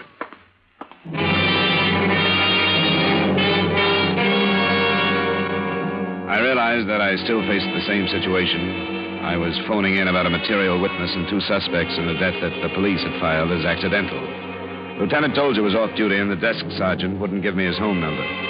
I gave up in something less than 5 minutes, but during that time, Bruno Vic had come down the stairs and passed without my seeing him. The first inkling I had of what he was doing was a shout from the bartender. Bruno, where you going? Vic, come back.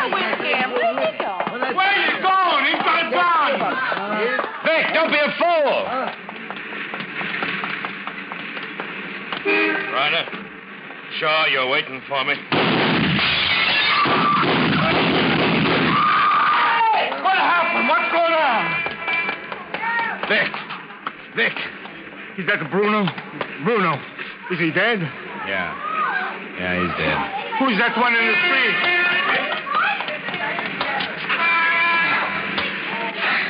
Which one are you? You're Reiner, aren't you? Leave me alone. Can't move the legs. Don't try it. The ambulance will be here in a little while.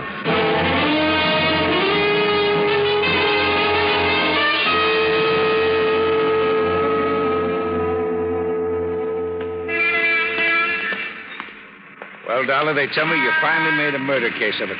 I finally have something like evidence that's what it was from the beginning. This one is Bruno Vic. He's the one who made the statement Glen English was killed for. The other one over here is still alive. He's Nat Reiner. Well, how you feeling?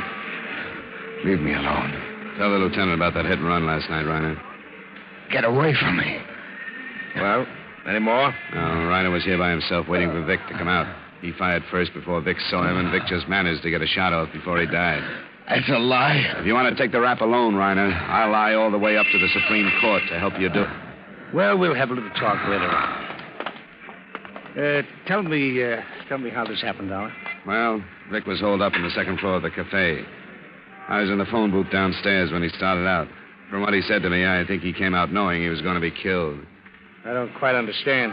I'm not sure of this, but it seems to me that he realized how hard it would be to prove anything in Glen's death, so he sort of offered his own as something to nail them with. Lieutenant Dozier. Sergeant Wilson. Over here, sir. Oh, yeah. They seem to have something. This one, sir, Bruno Vick. He was carrying a letter addressed to the district attorney.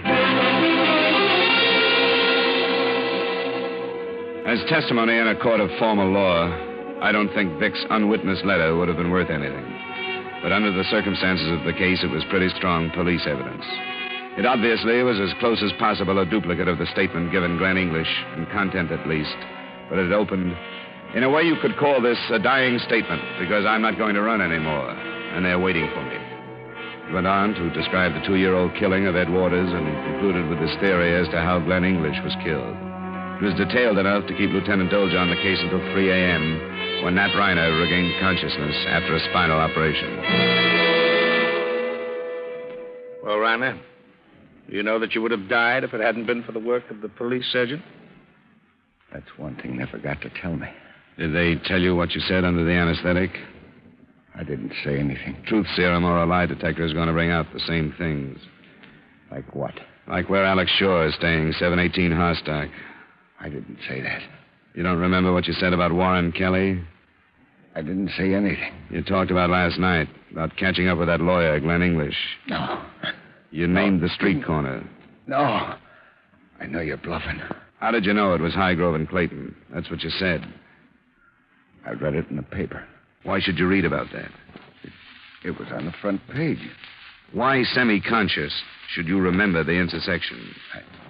I don't know. I don't believe you. Believe what? That I said we were there. You and Alex Shaw. We weren't there. Where were you? We've got more than you think, Reiner. You've got nothing on me. We've even got the truth about Ed Waters. We know where his body is buried. You want to get mixed up in that one, too? What do you want? Well, first you understand that these aren't police methods. Nothing you're saying can be taken in evidence against you. But you killed a friend of mine. And if I can make the lieutenant go out of the room, we'll get this settled in a hurry. What do you want? First, I want to hear about that hit and run last night. I didn't have any part in it. You were there. All right. I was there. I'm the one who followed Vic to that lawyer's office. His name was English. I followed him home, and we waited for him. When he came out, we followed him in the car, and at the corner, we pulled in front of him when he stepped off the curb, and then Shaw got out. Kelly wasn't there? No, he wasn't there. But he ordered it done. Yeah. He said we had to do it. What did he say you had to do? We made it look like a hit and run. He had Vic's paper in his pocket. Shaw took that, and then we made it look like a hit and run. Shaw slugged him first, and then we used the car. Enough, Lieutenant? Yeah, I think so. He'd better get some rest.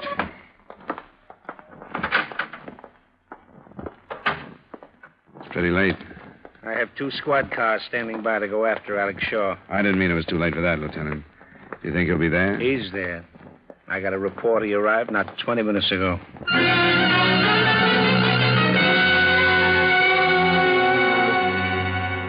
.718 Harstock, as the department knows, is a building that should be burned out of Hartford. It's been a sore spot, a root of trouble for long enough. It holds 12 families, and Alex Shaw's apartment was on the top floor in the rear.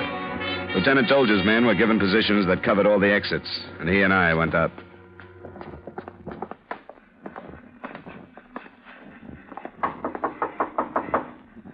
Yeah? Who is it? Police, Shaw. Let us in. What do you want?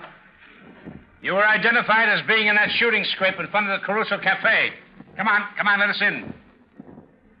Shaw, I do have a warrant. He's trying something. Let's go in. Okay. Try the panel. I can reach the knob now. The window there. Nelson! Nelson! Yes, Lieutenant! We're in his rooms and he's not here. Hey, there he is, Nelson. On the roof across the way. They'd better stop him. He's a killer, Lieutenant. Nelson! Tell him to open up! Open up!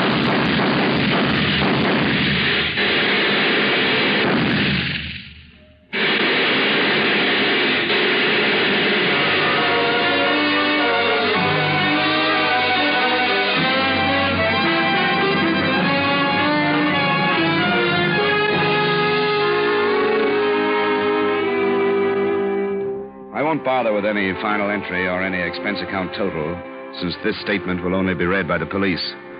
But I will include remarks. They tell me that almost every day murders are being passed off as natural or accidental deaths, only because people don't look at the circumstances closely enough. I'm proving nothing. If I'd been a better friend, I'd have walked halfway and met Glen English before he was killed. Yours truly, Johnny Dollar.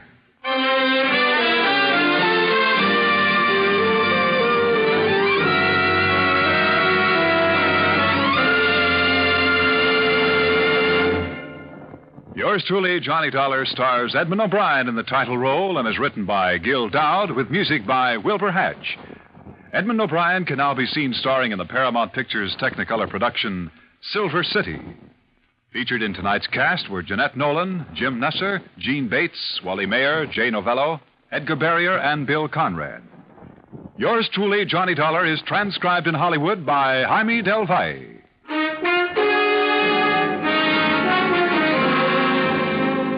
This is Dan Cubberly inviting you to join us next week at this time when Edmund O'Brien returns as... Yours truly, Johnny Dollar. For your listening enjoyment, John Lund as... Johnny Dollar. George Post, Mr. Dollar. Did you have a good trip? Oh, yeah, fine flight. It's good to change that New England weather for your Arizona sunshine. I hope you feel that way after we've talked over this case. How much did they tell you in Hartford? Well, my getting out here in a hurry seemed to be more important than details. So all I know about the robbery is what broke in the papers. A $100,000 payroll stolen and 2 guards killed. Those are the basic points. The police have got no place with it in 2 days. But if you're willing to take one of the biggest gambles of your life, we may be able to crack it.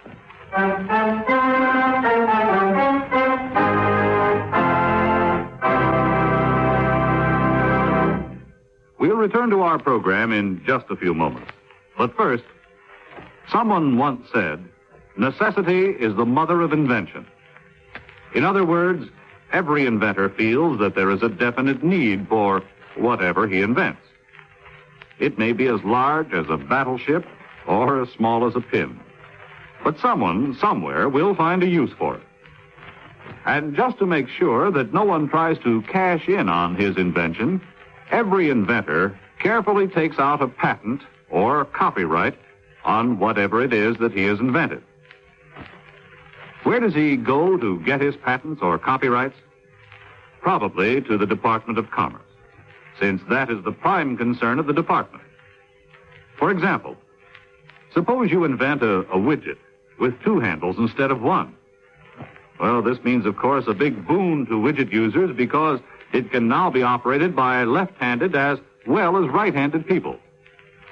Having invented a 2-handled widget, you and your inventive genius should be protected. So you contact the Commerce Department and apply for a patent. The department also registers the trademarks and labels you use in selling 2-handled widgets so that no one else can claim he invented the 2-handled widget and collect the money that should be rightfully yours when you make and sell your particular type of widget.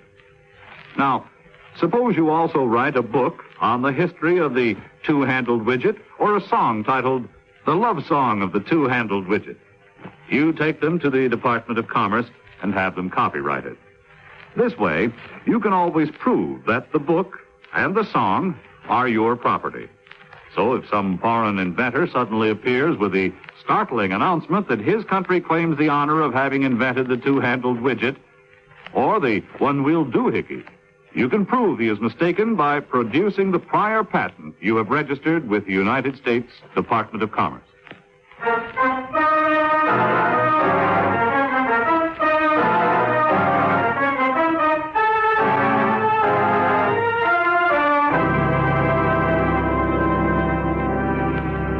Expense account submitted by Special Investigator Johnny Dollar to Home Office, Plymouth Insurance Company, Hartford, Connecticut.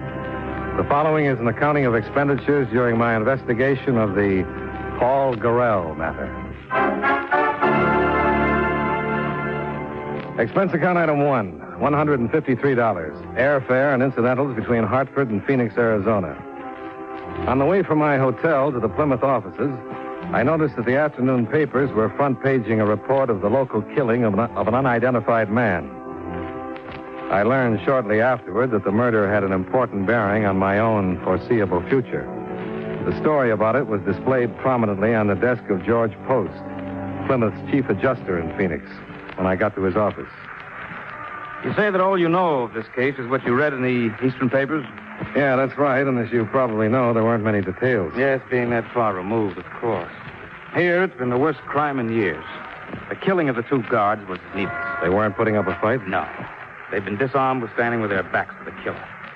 They were shot down because there were potential identifying witnesses. Nobody else saw it? Yeah. Story in the lower right-hand corner. Oh, yeah, I saw the headlines on the way over. What about it? This picture here of the dead man, Palovic. He was the only other witness. And the paper doesn't say anything about it?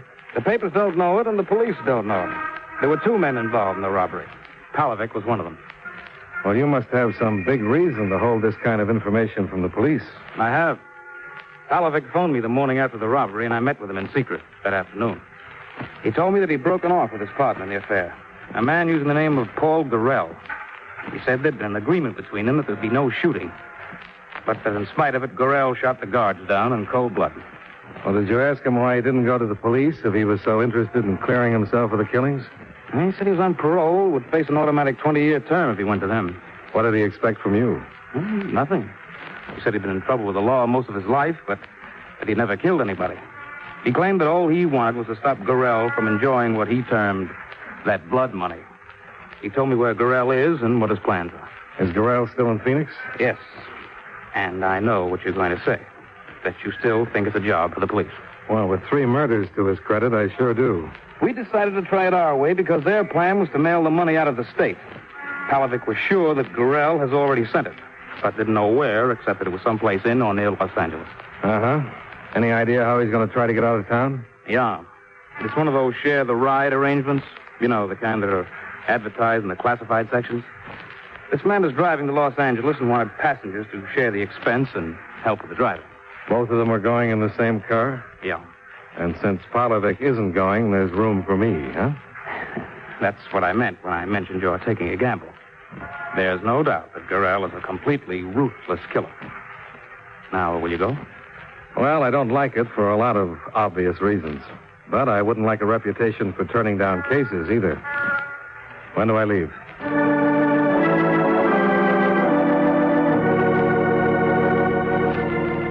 I understood why the company didn't want to involve the police.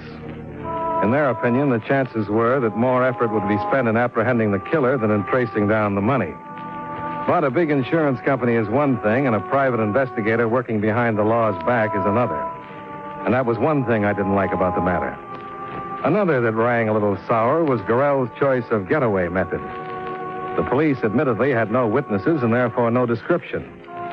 Yet Gorrell was avoiding public transportation. It made me wonder if somebody else could be looking for him. And still another thing. Gorrell would be in control of the situation. I wouldn't.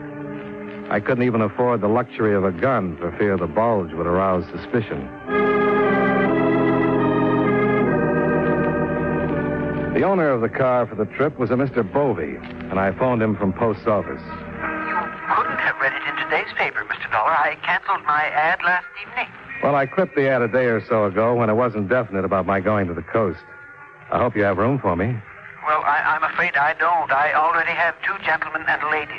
Oh, but it's a sedan, isn't it? 5-passenger? Yes, but 5 is too many. Uncomfortable for my people. You're sure that all your people are still going? I haven't heard to the contrary. Well, you can't tell about people. Suppose we leave it this way. I'll come out to your house in the morning. If there's room for me, I'll go. If there isn't, I won't. Is that okay? Well, if you want to take a chance, but don't expect to crowd in. I know from experience 5 is too many. All right, Mr. Bovey. I'll see you in the morning then. Goodbye. Goodbye. I suppose that was the only way to handle it. But how is Gorrell going to react to your being there? No, I don't think it'll change things. A guy in his spot is going to be suspicious of everybody anyway.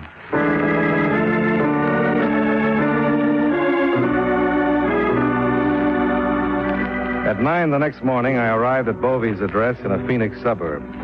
He left me in a seedy living room while he put his luggage in a car that was parked at the curb in front of the house. And a minute after he came back in, the doorbell rang, and he let Gorrell in.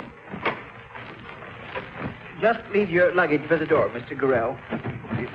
Your friend, he's not with you. Brother came up. Some business deal, so he couldn't come. But why didn't he let me know? Yes, he figured I would, because I made all the arrangements with you. And all the time I thought he'd call. Well, Mr. Dollar, did you hear that? Yeah, looks like I'm in luck. This is Mr. Gorrell. How are you? Hi, how are you? Mr. Dollar came this morning just on the chance that this might happen, so there'd be room for him. What, that somebody wouldn't show up? He must be psychic or something. Oh, no. Guy's got to get the breaks once in a while. Well, you two get acquainted while I pack the luggage. You, live here in Phoenix? No, I'm from the East. Connecticut.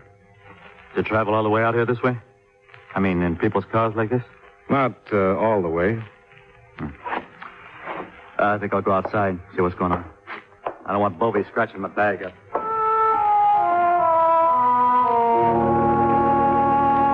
Nothing except two cold blue eyes that moved around too much would have given him away for what he was.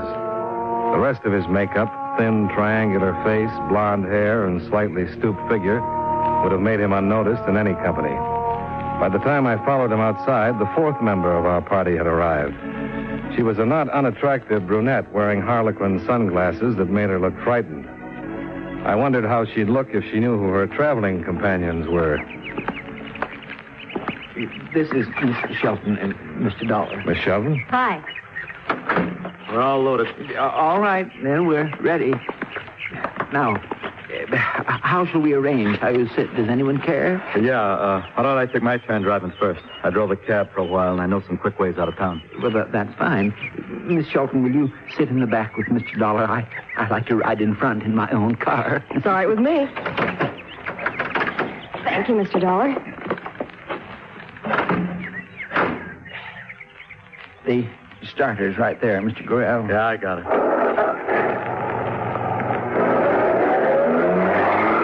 Well, now, I'd say we got a nice early start.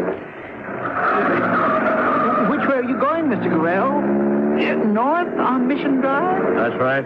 Turn off on Northern and hit the highway. Miss that long stretch of traffic out towards Peoria. Yes, but now, this is out of the way. It just seems like it. You leave it to me. I know this town like a book.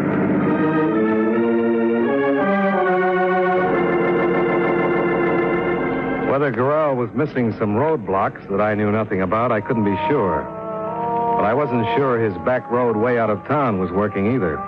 As we pulled away from Bovey's house, I glanced up the block and saw a green coupe nose into the street behind us. You know this neighborhood, Dollar? No, never been through it. Why? The way you were looking around. You were trying to spot an old landmark or something. Well, just trying to memorize my way back in case you get lost. You don't trust me? You want I should pull over so you can drive? Please, Mr. Gorrell, he didn't mean anything like that. He was only making a joke. What's the matter with him to get sore about a thing like that? What did you say, lady? I didn't quite catch it. You weren't supposed to catch it. I must say, this trip is off to a dandy start with you snapping everybody's head off. Please, there's no reason for it to be unpleasant. We've got a long way to go.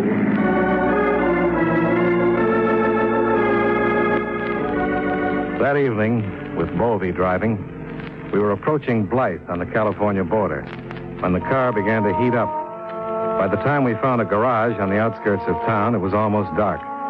The report from the mechanic was that the water pump had gone, but he couldn't get a replacement until morning. I expected an outburst from Gorrell because of the delay, and I was surprised at his reaction to Bovey's apology. I just don't know what to say. I had the car gone over yesterday, and they told me everything was fine. Not your fault, Mr. Bovey. Nobody could see inside that pump. Oh, but I'm so sorry about the delay. Nobody's worried about me. For me, I'm glad it happened. I had enough of the road. And I could use a good night's sleep. Well, I don't feel so bad then. The mechanic said the motor court in the next block is a nice place. Shall we go look at it? Why not? Might as well. All right, come along then. Wait a minute. What's the matter? Mr. Gorrell? Make it on the inside. I can't let them see me. He wanted to run as the green coupe slowly came abreast of us, but he didn't. I expected gunfire, but none came. only the beam of a flashlight that held briefly on Gorrell and then snapped off. I spotted 2 men in the coupe as it rolled away from us. Then I turned with Bovey and the girl to see how Gorrell would explain himself. Sorry. Thought it was somebody I knew. Somebody I didn't feel like talking to just now. He didn't realize how lame the excuse was. I didn't think the others saw it, but from where I stood, I watched his hand streak for the automatic he wore under his arm. It was an instinctive move that he wasn't even aware of making. But from a man who had been relaxed and confident of a getaway, he'd turned back into an unpredictable killer.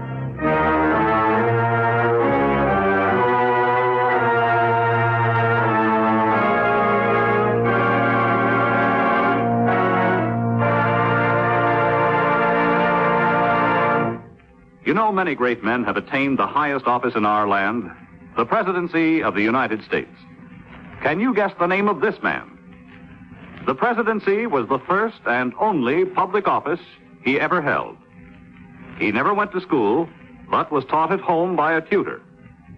Like his father, he also became a military man and remained in the service until his nomination to the presidency in 1848. He was the second and last member of the Whig Party to become president. If you don't have his name by now, here's another clue. During his presidency, gold was discovered in California. Who was he? Zachary Taylor, 12th President of the United States. His life is part of your American heritage.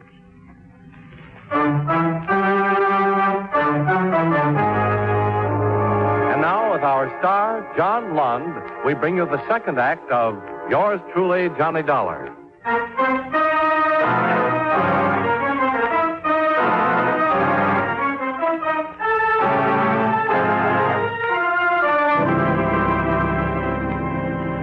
I wanted to report the whole thing to the local police. If I had, I might have prevented a lot of trouble. But I didn't. We checked into the motor court, and about 20 minutes later, Gorrell showed up at my room. Has Bovey been to see you? Why, no. The Dane? No. I figured they might on account of that performance I put on out there. The truth is, I got in some trouble in Phoenix, and my nerves aren't so good. That's okay. I'm not curious. Yeah, well, I didn't want you to think I'm nuts or anything like that. I thought maybe you could tell the others. Yeah, I wouldn't want Bovey to dump me out of the trip. I haven't got enough to get to L.A. any other way. But look at this wallet. See? A single and 1 pin. That's my stake. That's running pretty close. I wish I could help you out. No, I'm not making a touch. I can scrape up some when I hit L.A., but... well, I'd like it if you told the others. It's up to you. Yeah, you see, I got into a card game with these 2 guys in Phoenix. I was drinking. But the stakes got higher than I should have, and I lost more than I could pay. So, I ran out on them. Those were the men that drove by? Yeah, I'm pretty sure they were. Well, if they followed you this far, don't you think they'll follow you the rest of the way? I don't know. Say, you got anything lined up out there? Oh, nothing definite. Why? Well, if they're still on me, maybe I could use some help getting things straightened out, you know? I'd make it worth your while.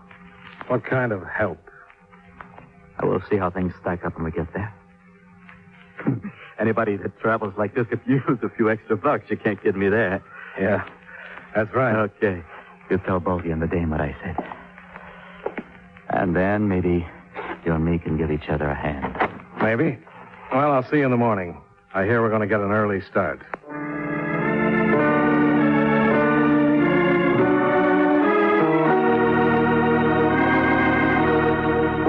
It was about 4 p.m. when the share the ride trip ended on a street corner in downtown Los Angeles.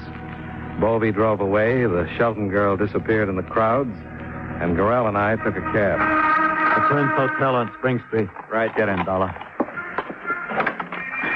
Here's how it is. Before I left Phoenix, I shipped some of my stuff. Clothes, personal papers, and some cash that I didn't want to carry. You know, you can't tell what kind of people you're going to run into, travel and share the ride like we did. Yeah, I guess that's right. Now, you see, if I get that suitcase, I can pay off, and these guys will have to leave me alone. But the way things are, I got an idea they'd beat my head off if they caught up with me. So it would be worth $25 if you'd go get that suitcase and bring it to me. Oh, that sounds simple enough. I figured his pitch was based on desperation rather than stupidity. He knew he was still being followed, or he never would have trusted a stranger with $100,000 that had already been worth 3 killings. And his letting me get this close to it made me wonder whether the 4th killing wasn't already in his mind.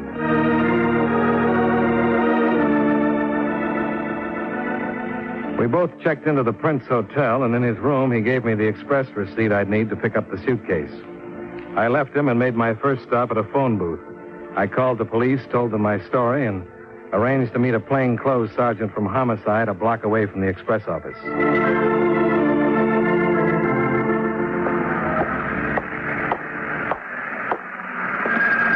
Your name, Dollar? That's right. I'm Sergeant Mason. I don't know what to make of this story of yours. Well, that's just why I asked if you could meet me. I want you on hand when I deliver that suitcase. How come you didn't check with the Phoenix boys before you left? You like to stick your neck out, or you got some other reason? I told the lieutenant it was the company's idea, not mine. Uh-huh. You got some identification? Yeah. Here you are. Yeah, okay, Dollar. But I don't go for you private boys that play at lone wolf till it gets too hot and then yell for us. I'll go along because I've been ordered to. But don't think I'm eager. I gathered that.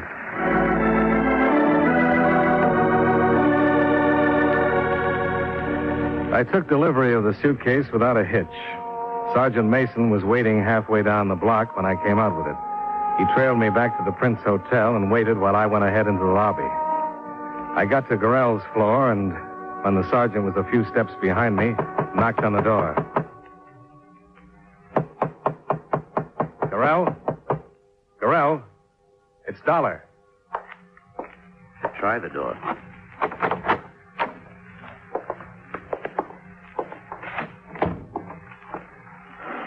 Well? I'll take a look in there.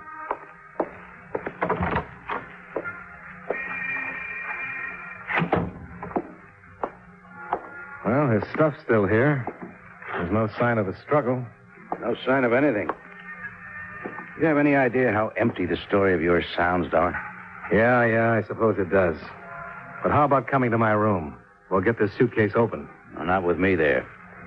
If you'd played it level with the Phoenix police and we had a go-ahead from them, yes. But I've got no right to break into somebody's personal property on your say-so. You're leaving? That's right. And if your story's true, I feel sorry for you. I'd hate to be playing it alone. But officially, you've given me nothing but a trip across town and some talk. I gotta have witnesses and evidence to work with. If you come up with some, just call the department.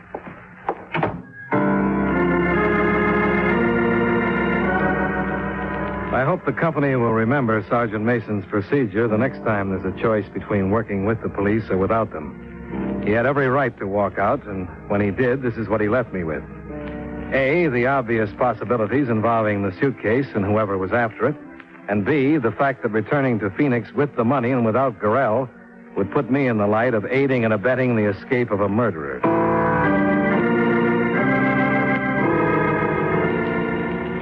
It was then 6 o'clock. I checked Gorrell's suitcase at a bus station a short distance away. Then I grabbed a quick sandwich and went back to my room to wait. At 7:45, there was a knock on my door.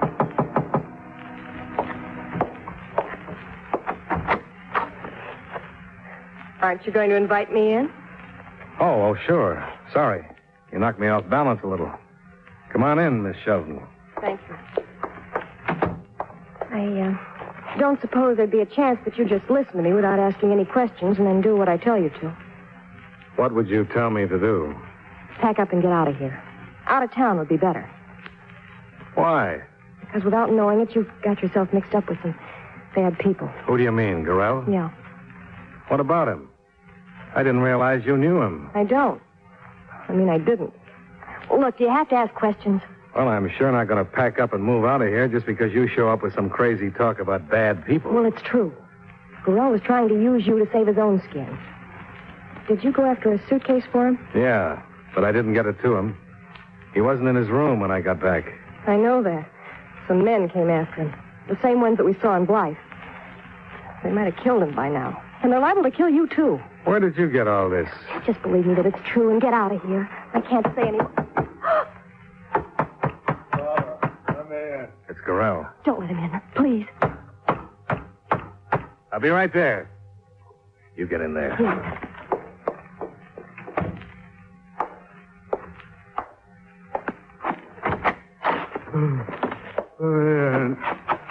What happened to you? Got away from him. Came for my suitcase. Good. Wait. Gorrell. Is he dead? No, not yet. Get my coat off the bed so I can stretch him out. Well, maybe you'll believe me. I got to get out of here. Oh, no, you don't. Look, I didn't have to come here to warn you. I was trying to do you a favor. Is this what I get for it? I'm sorry, but I can't let you go. Not with a man dying of gunshot wounds in my room. I've got to have some answers for the police. And it looks like you're the only one who can give them to me. I was roped into it like you. I didn't know what it was all about. But you do now? Yeah, and I don't want any part of it. 2 guys I knew in Phoenix paid me $200 to take the trip from Phoenix and follow Gorrell when we got here. I was broke, and they said it was only a gag of some kind, so I took them up on it. Those the 2 guys in the coupe? Yeah. Then when they got Gorrell tonight, and I heard them talking about robbery and killing, it began to catch on. They were the ones that pulled that payroll robbery in Phoenix. You didn't know till then? I sure didn't. Look, I'm no angel, but I'd never have anything to do with this kind of business. Now, what's the rest of it? Well, there were 4 of them that planned it, but Gorrell tried to get away with the money by himself. They mentioned something about a phone call from somebody named Polavic. Well, that's all I know. Uh-huh. When they had Gorrell tonight, they were trying to find out where the suitcase was? Yeah, that's right. They were hitting him and saying they'd kill him. But all he'd say was that somebody else had it. I figured it was you, and that's why I came. I tried to help you. Now, how about it? Can I go? Yeah. And you'd better take the same advice you gave me. Go and keep going. You know too much about this mess.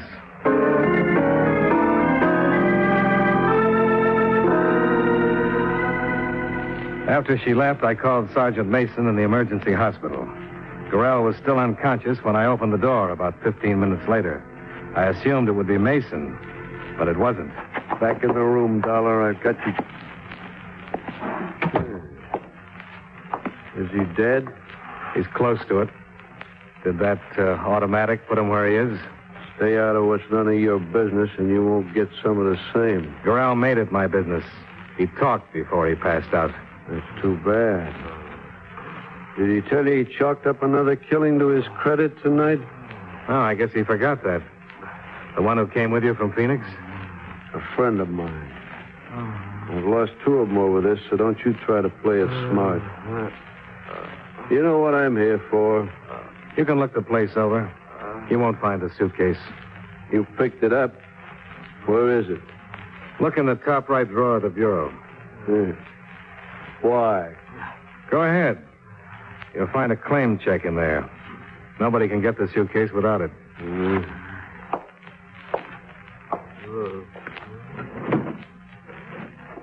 Just don't say where it is. Where did you leave it? It's in a bus station. If you leave by the rear door, you go down the alley to the... You keep quiet.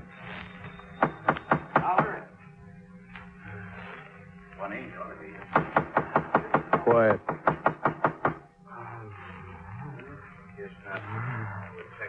Paris. Shut up. I'll get...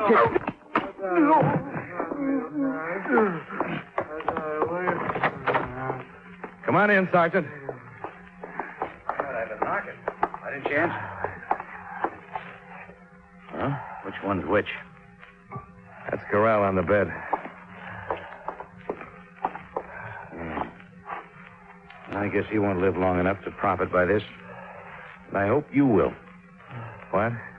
No matter what side of the law you're on, don't pay to play at lone wolf like he was and like you were. Level with the police next time, huh? Yeah. I'll remember that.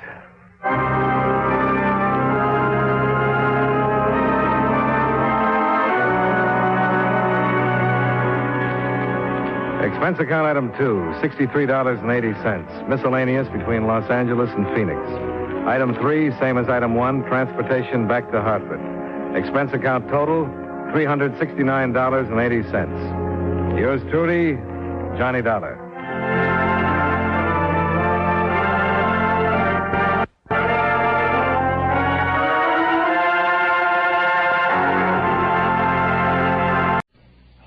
Lights out, everybody.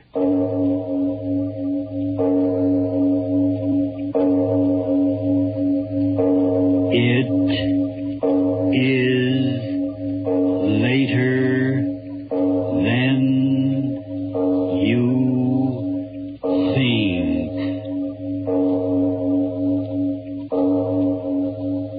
This is Arch Obler bringing you another in our series of stories of the unusual.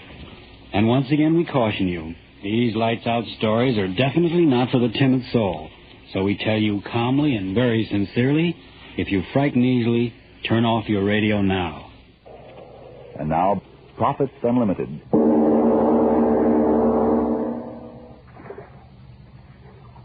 It just doesn't make sense. Don't it, miss? But why did you row me there? I told you, miss, no boat can get past the reef. But surely my grandfather can afford a power boat. Last one sank 5 years ago. Then why doesn't he... Oh, what's the use of asking any more questions?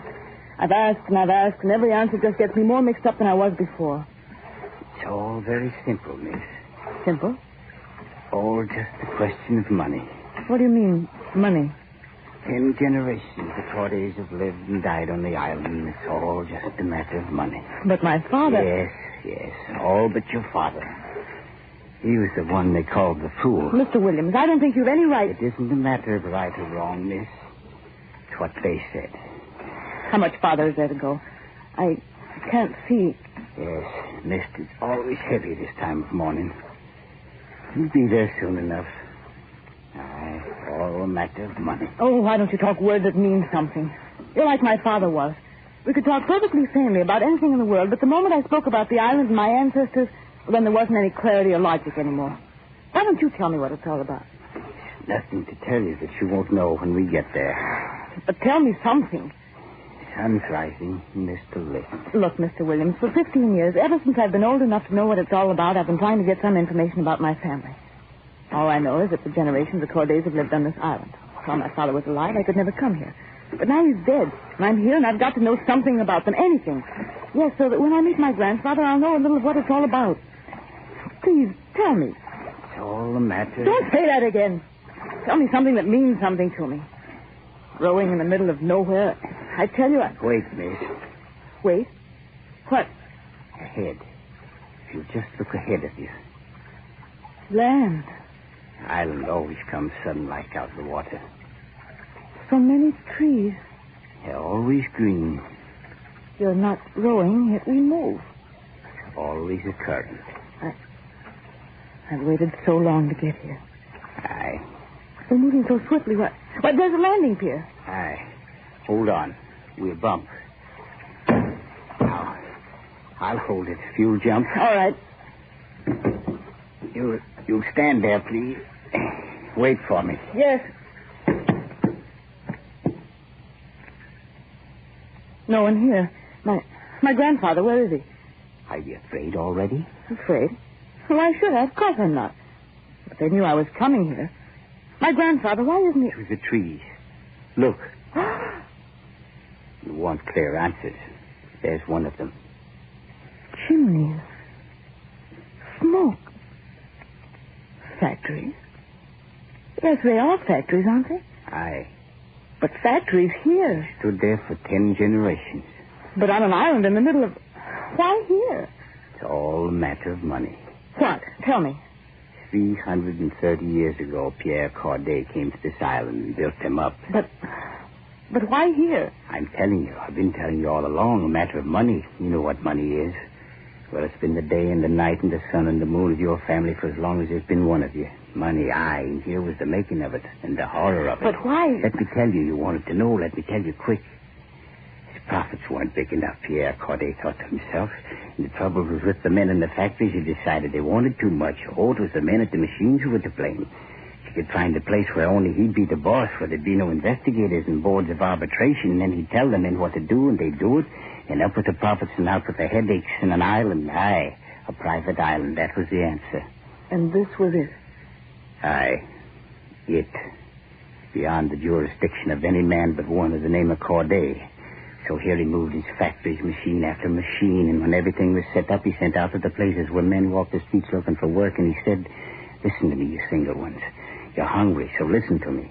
I have a place where there's work for you. Easy work. Work at the machines. You sit all day. You don't have to think. The machines think for you. Just sit all day and do the same thing over and over and over.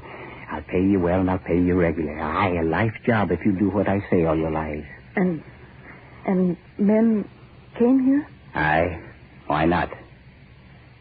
500 picked ones, all set for life jobs in the factories of Pierre Corday. Came here 330 years ago. But why is there smoke coming out of the factories now? 500 of them. And they sat down at the machines and started working, and Pierre Corday bought women for him to mate with, and my kin was with them. And the machine started turning. But the factories, they're still working. Why? Listen, you wanted me to tell you, so listen. Listen to the rest. 330 years ago, and each had his own bit of work at the machines. One to press a lever here, and the other to turn a screw here. Same work hour after hour, day after day. The months went by, and the profits kept on coming in. But some of them began to get tired of it, tired of the machines. Fools they were from the start. Pierre Corday picked them that way. Still, they got tired. They wanted to get back to the changing life of the rest of the world. Give us hunger, they said, but give us change. They said that, aye. But they didn't get what they wanted. Then why didn't they go away? Where? To drown in the sea? Some did. Then why didn't they rebel? Aye, and some did that. And died for the trying. Died? Aye. They say that of the 500 men who came here at the end of 2 years, half of them had fattened the sharks in the harbor. It isn't possible. Aye, it all isn't possible. An island in the middle of nowhere with spinning machines and men at them. None of it's possible. But here it is. 330 years old and still the same as it was. Tell me, you mean in those factories that... What? Watch.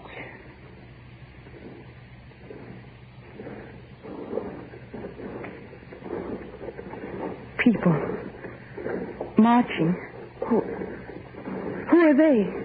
10th generation of them Pierre Corday brought and kept here. The way they walk. Heads down. Arms hanging. Men like... My grandfather. Take me to him. Take you to him? Yes, take me to my grandfather. Grandfather's dead. Dead? The island and they belong to you.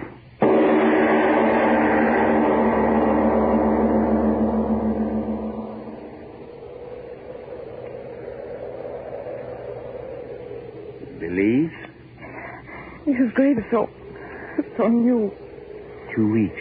I buried him myself. Did he send for me before he... No, it was me. You? Me. I knew that you were the last one of them left, and I wanted you here. But why? I said it, didn't I? You're the last Corday. 330 years, and you're the last. Why is the factory working so late? It's the second shift. There are 2 a day. All night? Aye. But why? It's been that way for 330 years. It's not true, none of it. No? I won't listen to you anymore. Wait. Where are you going, girl? Down there. You can't go there now. I'm going to the factory. Talk to them. Find out the truth. All right. Find out for yourself. I want you to do that. Aye. Talk to them.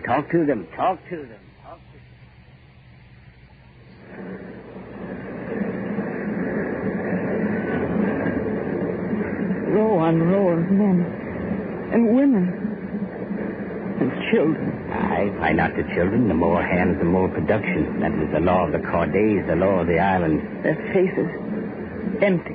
Machines do the thinking. But they sit so quietly, not talking, none of them. Williams, why is this? Crouching over the tools like animals. Are they always like this? When the whistles blow, they eat. When it blows again, they march back to the barracks behind the factory. Barracks? Aye. Barracks, kennels, name it what you want. That's where they live. Live until after 12 hours the whistle calls them back to work. But the children... I told you the children do like the rest. They work as soon as they can walk. It's been the law of the Cordays for over 300 years without change. It's the only law they know. Look at this worker, Miss Corday. Look at him, I tell you. What's he making? Look at his face. Lovely thing, ain't it? And his blood is the same as their blood, mixed together all through the factory. Look at them, Miss Corday. Yours, I tell you. Yours, all yours. Sit here at the machines until the flesh rots in their bones and they drop in their places. You inherit them, 1,000 of them. Ain't you proud of your inheritance? What is he making? What's it matter what they're making? The things they're making ain't been shipped from this island in 100 years. What? Aye, for 100 years they've been at the machines, but it's like a dog chasing his tail without beginning and end. What comes out of the last machine's brought back to the first machine and broken up and started all over again. Why don't they stop? Stop. How can you stop a rhythm that's been in the blood for 10 generations? Why don't they talk? You're scared now, Miss Corday. They'll talk to me. Of course they will. This one.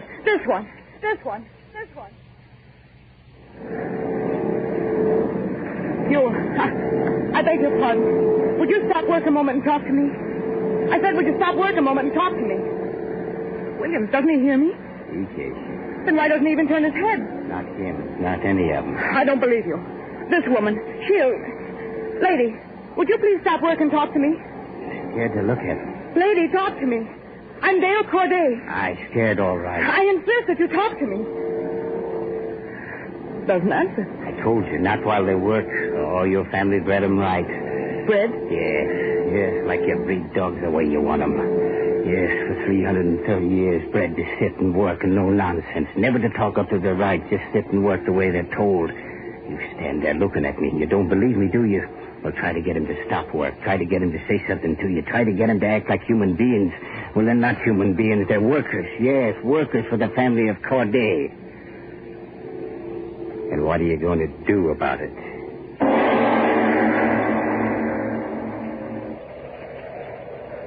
Don't be afraid of me. Who? You. I'm Dale Corday. Corday. Boss. Please don't tremble. What's your name? Joseph. Joseph what? Joseph. Do you like it here? Like work here. No complaints. Like work here. No complaints. No, stop. They taught you that very well, didn't they? Like work here. No complaints. Wouldn't you like to leave this place? Sail away across the sea? Like work here. No complaints. Don't keep saying that. You don't understand what you say, do you? Look at me. Lift your face. Wouldn't you like to leave the factory and do what you please? Like work here. You've got to understand. You've got to talk to me. Well, you're the only one I see that has anything in his face. Oh, Joseph, look at me. No, don't hang your head. Look at me. I'm your friend. I want to know about you. Don't be afraid. Talk to me. That pretty flower in your hair, what is it? The flower, what's it called? What's its name? You forget. It's very pretty. What do you do in the factory, Joseph? What is your work? Like to work here. No complaints. Yes. Would you like to take a walk with me? Walk?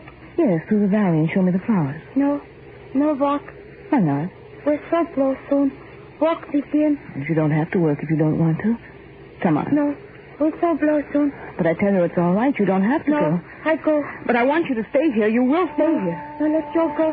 You'll stay here and talk to me. You'll stay. I'm only trying to help you. Don't look. Jolie. Well, now you'd believe I told you what would happen. She bit me. Like an animal. When the whistle blows, they go to work. It's in their blood. In their blood. I've had enough of that talk. And what are you going to do about it? Close the factory. What? Yes, close them, lock them, shut them out. You say the rhythm of the factory's in their blood. All right, I'll stop it. You hear me, Williams? You'll close the factory tonight.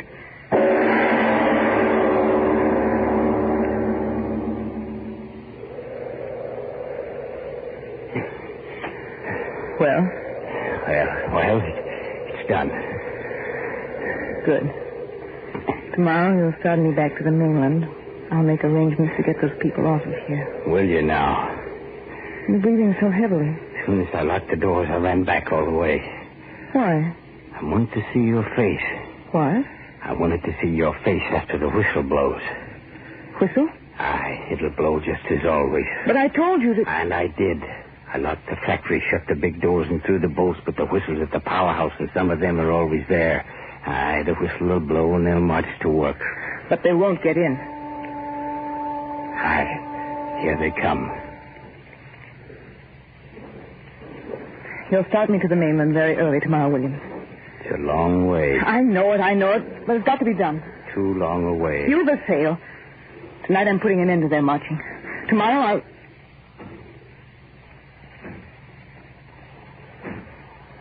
What's that? William, don't you hear it? Aye, I hear it. It's from the factory. Aye. As if they were breaking down the doors. Aye. Yes, that's what they're doing. Williams, don't stand there. Go, stop them. Tell them the factory's closed forever. Tell them it's ended.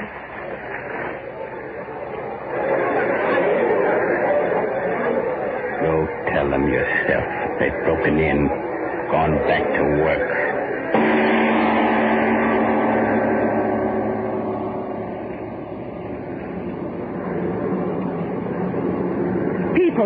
People, stop working and listen to me. Stop working, I tell you. I've got to talk to you. I've got to tell you important things. A little while ago, you broke down the door, but that was because you didn't understand what I was trying to do. And now I want to tell you, so listen to me. My name is Corday, and this factory and island and everything on it is my inheritance. And I want to close this factory because I want to help you. Help you to begin to live like human beings. Living means books to be read full of new excitement and understanding, and wonderful music to be played and listened to, and the enjoyment of your homes and conversation and friendship. But now you're not listening to me. None of you. People, listen. Why won't you come away from your machine? Why won't you stop them? I want to help you. Listen to me, please. Just listen to me. Listen to me. All right, then. You'll listen to this. I'm going to burn the factory down. You hear me? If that's the only way to stop you, I'm going to burn it down. Burn it! Burn it! Burn it! Burn it! Burn it! Burn it! It's a good sea this morning for sailing. Have you everything aboard? Aye. Is there only some way to communicate to the mainland without going there? There's none. What time is it? Almost 7. And we go when the tide changes? Aye. Wind's freshening.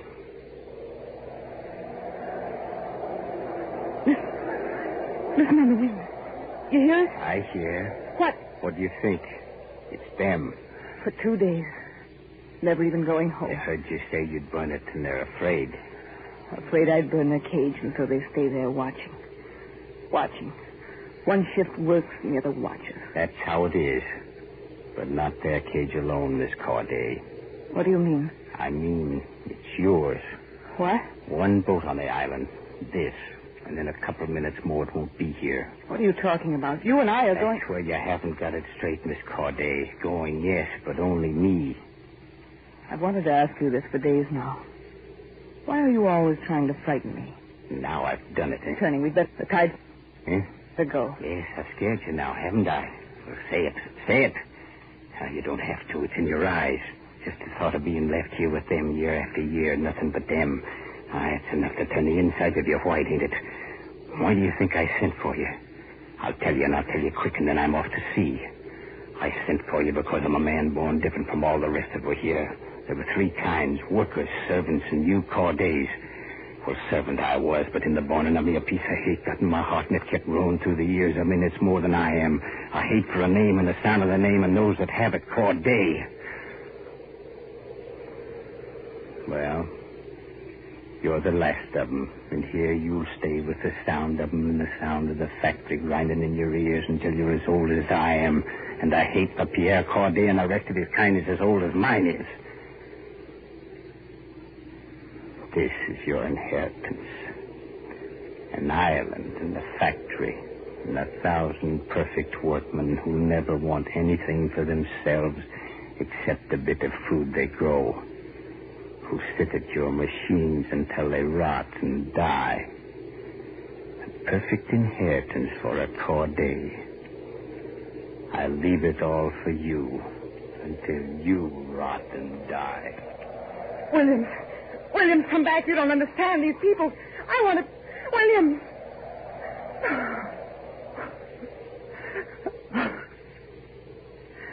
You cry.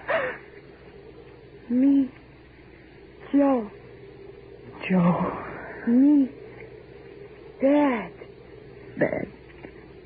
What are you? We're so slow. Me no work.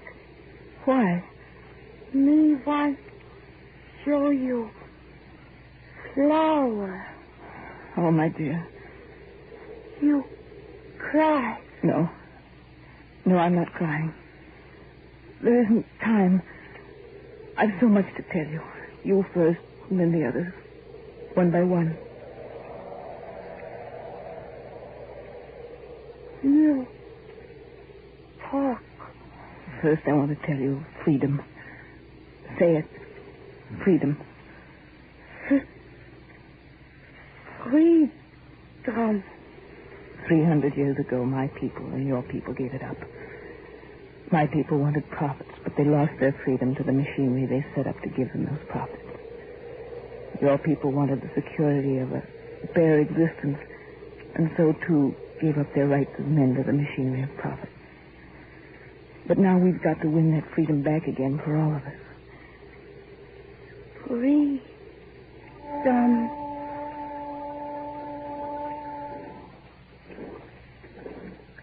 Come. We'll go to them.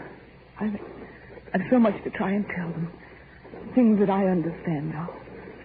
That freedom is the essence of the good life for all men. And that security without freedom is a sham which turns men into regiments of less than men. I've so much to tell them. So much to tell them.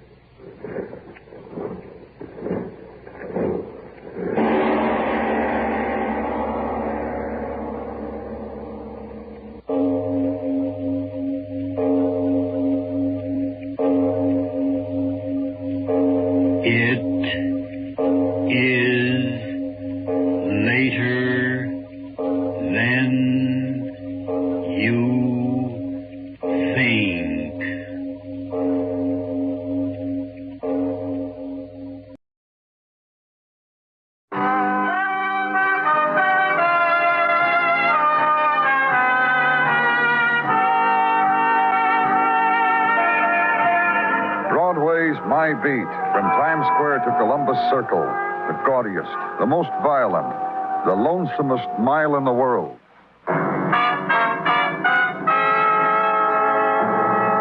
Broadway's My Beat, the exciting drama of people who walk the Great White Way, with Larry Thor as Detective Danny Clover.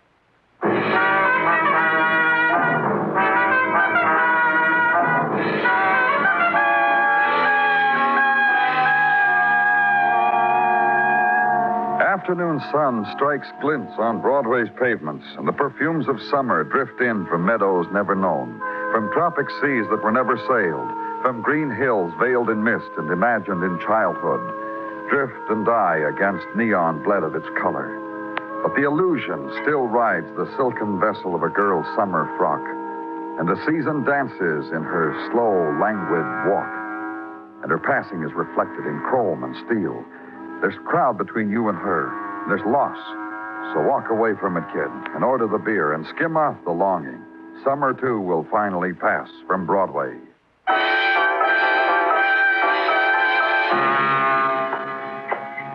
For the policeman, there's this, the corridor to be walked, the corridor at whose end lie the anonymous dead, the unclaimed dead.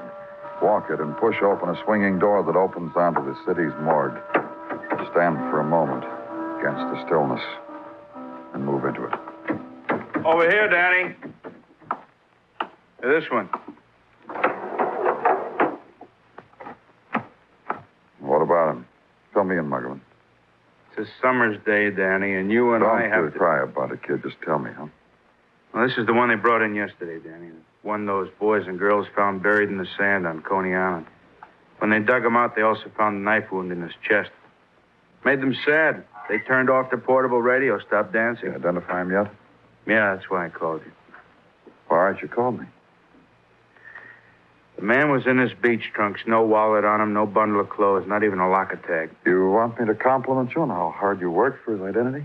Yeah, it would be nice. All he had was some numbers tattooed on his arm. The kind they were, their sequence, I figured they were Social Security types, so I checked the agency in Baltimore. They had him in their files. He used to work Carney's. Just came in on the teletype. Who is he? A man by the name of Joey Croft. Now runs a Palace of Fun down in Coney. Him and a partner. I checked on the partner. They tell me a dish, Danny. A dish by the name of Letty Scott. You going to talk to her? Coney on a nice day? Sure you will.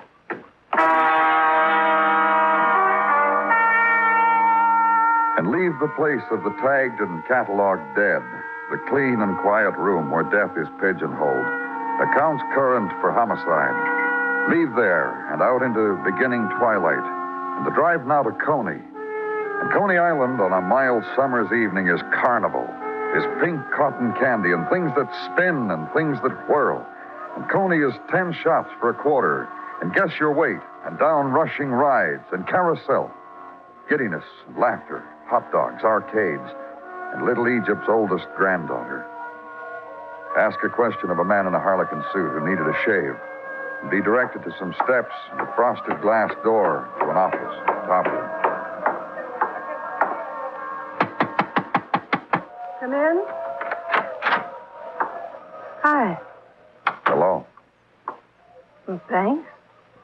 For what? For the stare. What else do you have on your mind? I'm from the police. My name's Danny Clover.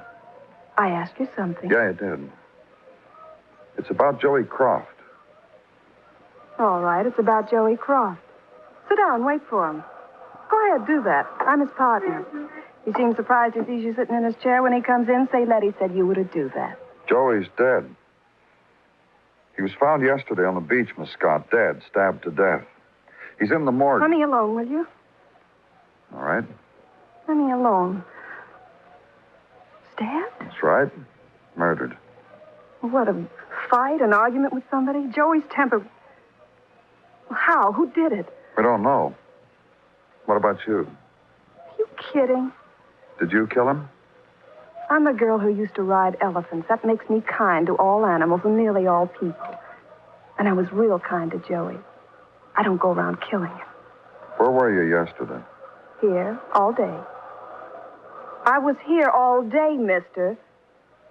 Listen, you, I can prove it. I did... What am I yelling for? Ask around. I was here all day. Let's assume that, Miss Scott. Let's assume you were here. You didn't kill Joey. Partner, you must have known him pretty well. You just said it. I was his partner. What about it, then? Who didn't like him? Listen, I'm going to tell you something. I'm going to get somebody in trouble because I knew Joey pretty well, and I'm going to miss Joey. Find yourself a boy named Fred Moore, and I'll tell you where to find him. Who's Fred Moore? He once worked here in a clown suit on his way to being a geek. Stole some dough. Joey screamed. They took off Fred's clown suit and dressed him like they do in Dannemora. Fred got 3 years. Now he's out. You said you knew where to find him. Where? Seagirt. I took a walk down there a week or so ago. Saw Fred sitting on a porch, rocking in a chair. The hotel there, the Ocean Rest. He waves to me, I waved to him. He got up from his rocker. I walked away fast. Ask him what you asked me. Ask him, did he kill Joey Croft? And tell her you'll do that when you find him. And tell her to stay close to her palace of fun. All hers now, no partners. Because you'll want her to be there if there's need to come back. And leave her. Leave the taunting that lies close on her lips and changes color as neon spins. And on the ride to Seagirt, Carnival ebbs. Its sounds muted, its lights flung against the darkening, mist-laden skies and holds. And at the edge of laughter, the hotel, Ocean Rest. Its paint scarred, blistered, peeling. On its screen porch, a row of frayed and empty rockers swaying to the tides of night wind. And inside, a woman sweeping the sand leavings of the happy vacation time folk. And be told, if you want to know anything, ask of the property owner. The owner, Mr. Zabrowski, a knower of everything. Proper party to ask. Ask in the morning when Mr. Zabrowski comes back from catching night fish. Question her about a guest named Fred Moore. Be told, not here, not no more, checked out. Be told Zabrowski. Everything is Zabrowski. So issue an all-points bulletin on Fred Moore. Go home, sleep out night. And in the morning, come back to Ocean Rest. Want me to stay out here, Danny? Yeah, wait.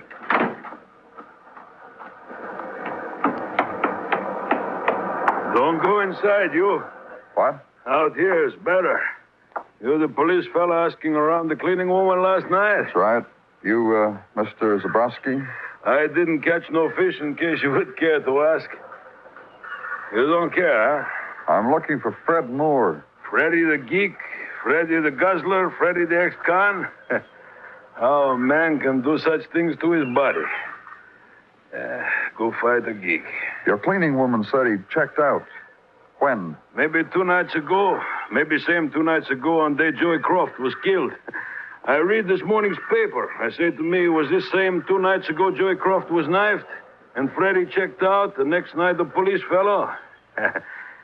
Freddy killed a man. You know where he went? I was strong man once, police fellow. Look at me. You could believe it? I asked you if you knew where Fred Moore... Strong man. Broke chains across my chest at carnivals. So it does not matter to me where killers run to hide. I do not care. I go fishing. What makes you so sure he's the killer? He told me.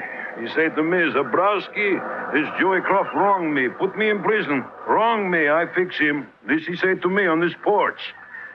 I do not argue. I do not discuss with private matters of geeks. I give money to geeks for booze. I am their friend. When did he say all this to you? First day he come here to Ocean Rest. Say, put me on cuff. Soon I have much money. I laugh how geek can get such money. He told me. He say he fixed Joey Croft. I called Joey, tell him to walk soft because Danny? geek is... What do you want, Muggerman? Just come over the radio. Somebody spotted Fred Moore.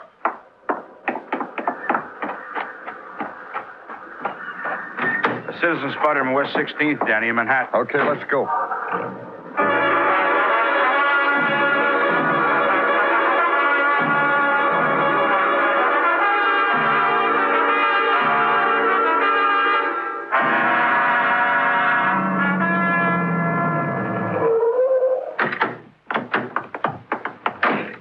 Hey, you the cops, huh? Who are you? I discovered him, Mac. I'm the kid that found Fred Moore. Where is he? Up there, second floor. He's in the front. Come on, Muggerman. I was walking down the street out front, made a purchase at the drugstore, including a newspaper. So right next to the box scores is this picture in the paper. This man wanted for questioning in connection with murder. Then walking back down the block, there he is, going into here. And the shades went down from that room there. You've been a big help, mister. You just walk down the other end of the hall and wait there. Hey, now look, I'm the kid that discovered him. Walk. Sure.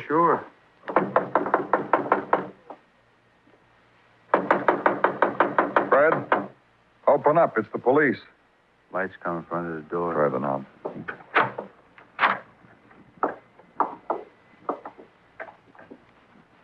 Drunk.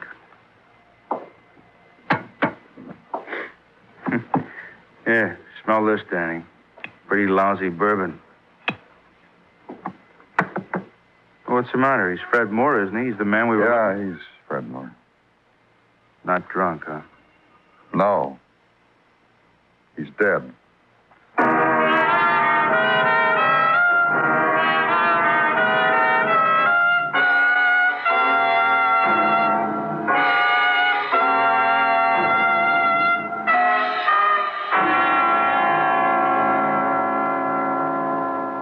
Broadway's My Beat, written by Morton Fine and David Friedkin, and starring Larry Thor as Detective Danny Clover.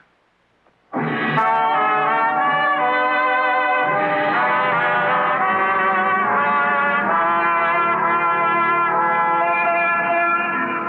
summer day on Broadway is a slow carousel, and the mob walks in dream time, easy, and stops there to watch the juggler and the pancakes spinning in the window.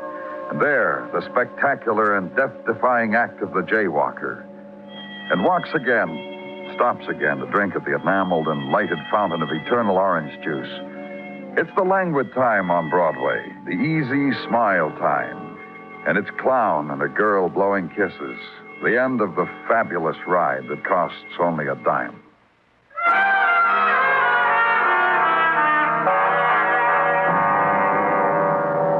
It comes to one corner or another, turns off, ebbs, searches a side street, or goes home. And where I was, the house on West 16th, the seeking was over with, done. Death was here. Slugged in the back of the head, Danny? Oh, maybe. What's with the maybe? Fred Moore was beat right here where the blood is. You're not going to fight me on that, are You you? heard me, just maybe, Muggy. Oh, go call the boy who spotted Fred. Yeah. Hey, you. Me? Yeah, come here. You're in here. Here he is, Danny. What's your name? I wasn't wrong, huh? That's Fred Moore, all right? Lieutenant asked you something. What's your name? Ray. I'm Ray Kendall. Hey, what's the matter with him? What's all... Let me out of here. Just take it easy, Mr. Kendall. He hurt bad? He dead?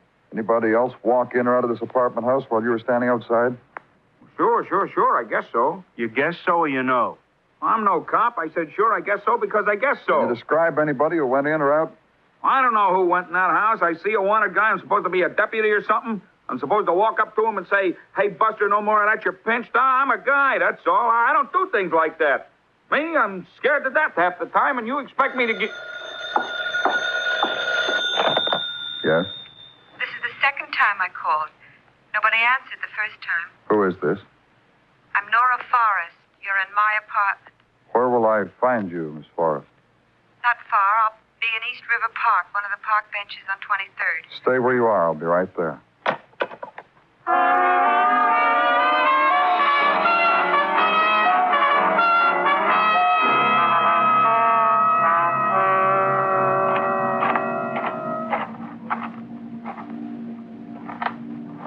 That's right. It's me you're looking for, mister. So don't look no more. Miss Forrest? Uh-huh. Come on, sit down. Sit. You won't believe the frank discussions I had saving a place for you from other fellas. Fresh kids, too. Thanks. We found Fred Moore dead in your room. It's how I left him. Dead. Right off, I knew he was dead. Tell me about it. Right off, from the beginning. Like to the tune of Dear Hearts and Gentle People. Like that. Any way you want. You know, that's the first time that's been said to me. Anyway, goes back to a vacant lot in Sedalia, Missouri. Even the weeds were burned dry.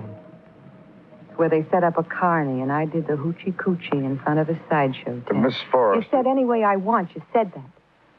All right, go on. Thanks.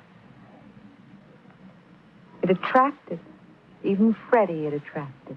Freddie the Lush. He stood close up front, and he cried.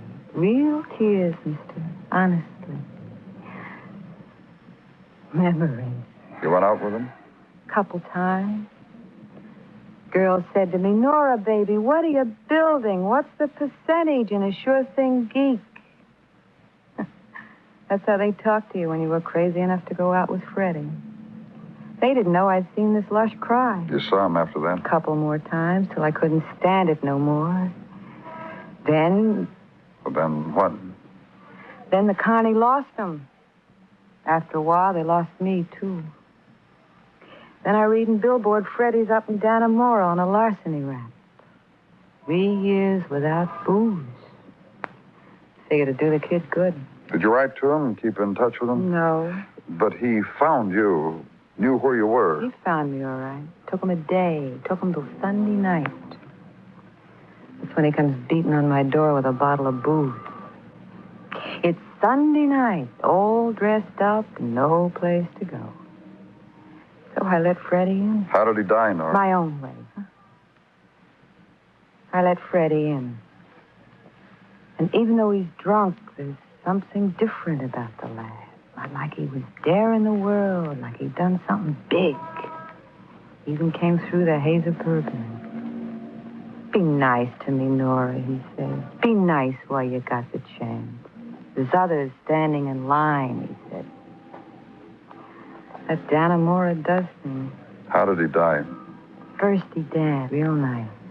Real deep turns, bus step. Then he passes out on the couch. This morning he wakes up, goes out to buy more hooch. Comes back in 5 minutes and turns the radio on real loud and gets fancy. Opens the bottle. Tries to pour some down my mouth and spills it on my shoulders, and I push him away. He falls.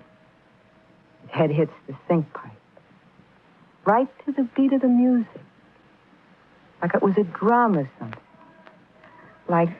Well, if it was like that, why did you run away? he was dead. So what could I do for him?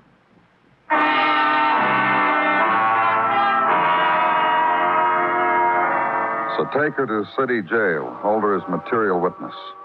Then leave her back to my office, order the coffee and the ham sandwich, and sit there, think about it. A man found dead Saturday on Coney Beach, identified as Joey Croft, Sunday. And a lead as to his killer, a man named Fred Moore. Fred Moore, an ex-con with a motive for murder. And find him Monday, dead.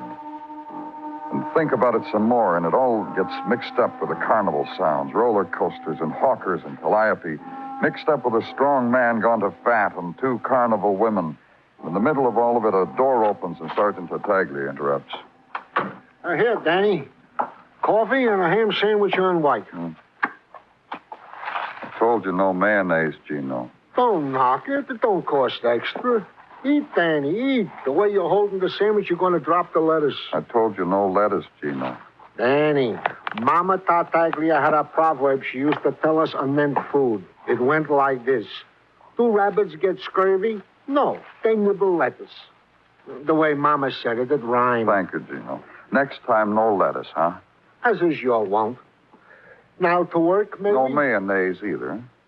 You're interrupting, Danny.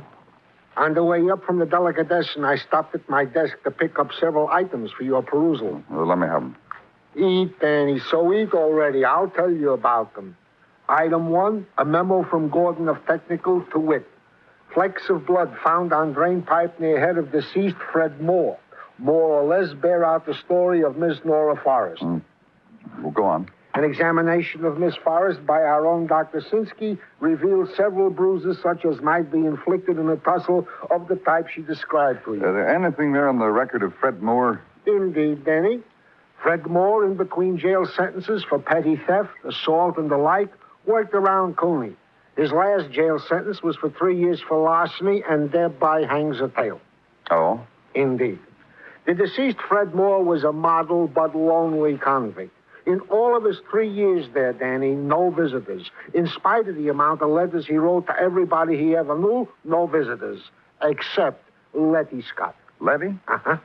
She was Joey Croft's partner. Be that as it may, Danny, she visited Fred in the pokey. Twice. The last week he was in prison and the week before. And this is all I have. Thanks, Gino. All in all, you did very well.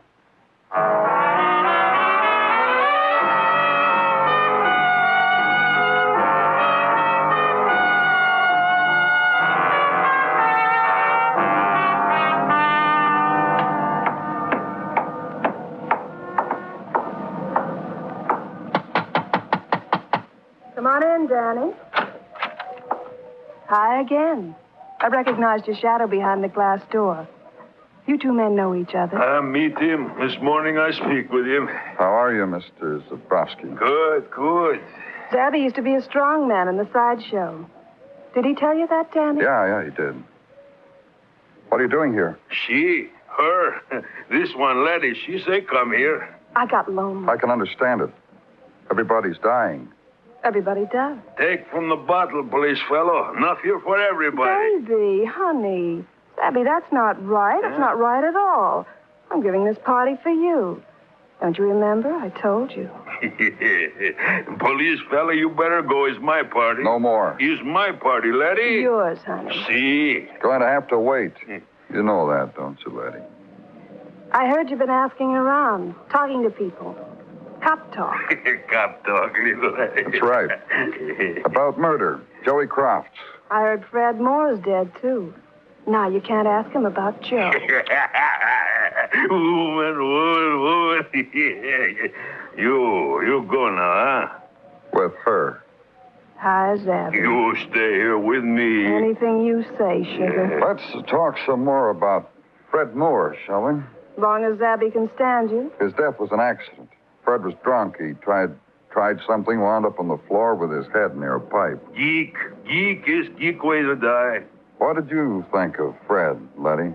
What Zabby said. Why did you visit him at Dannemora? My little girl don't visit geek. Twice, just before he was released. Why, Letty? Business.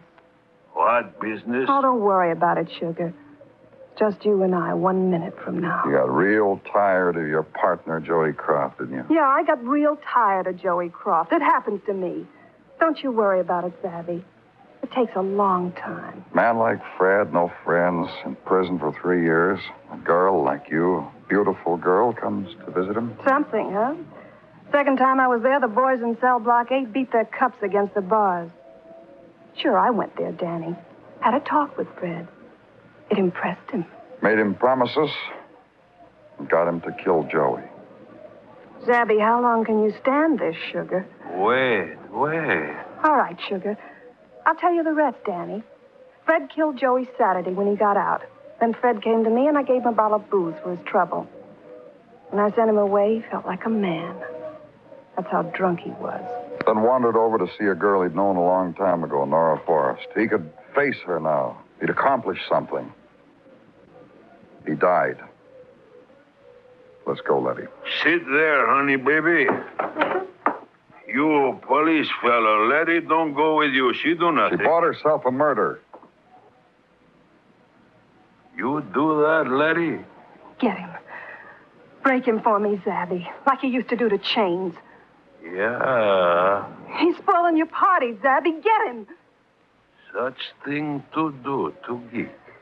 Get him! You're not pretty anymore. Take her away, police fella.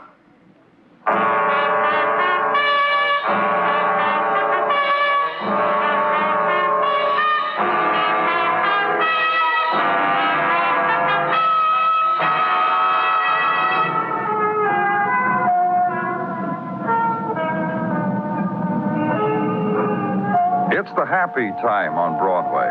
It's after the movies. Nobody wants to go home. It's a place strung against the night like a phosphorescent alley. And they're heaped there. The golden girl, the bright-eyed kid, the man with promises, and the guy who believes in. It's Broadway, the gaudiest, the most violent, the lonesomest mile in the world. Broadway. My beat.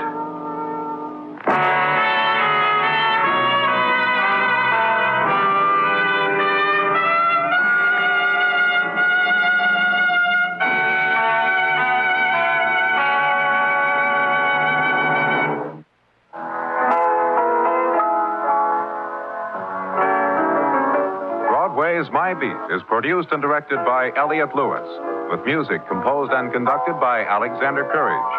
The program is written by Morton Fine and David Friedkin and stars Larry Thor as Detective Danny Clover, with Charles Calvert as Tartaglia and Jack Crucian as Muggavan. In tonight's story, Alvina Temple was heard as Letty, Lou Merrill as Mr. Zabrowski, Paula Victor as Nora Forrest, and Herb Vigran as Ray Kendall.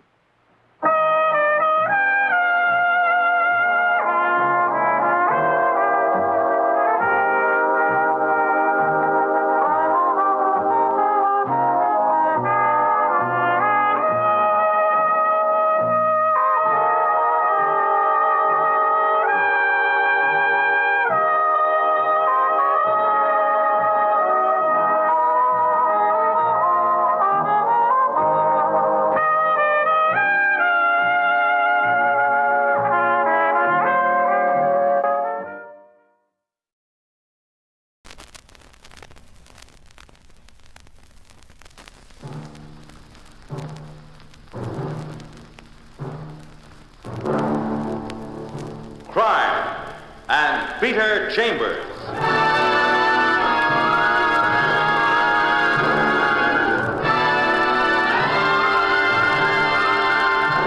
Created by Henry Kane, transcribed and starring as Peter Chambers, Dane Clark. You're a private eye. That's your business. Anything else? That's for laughs.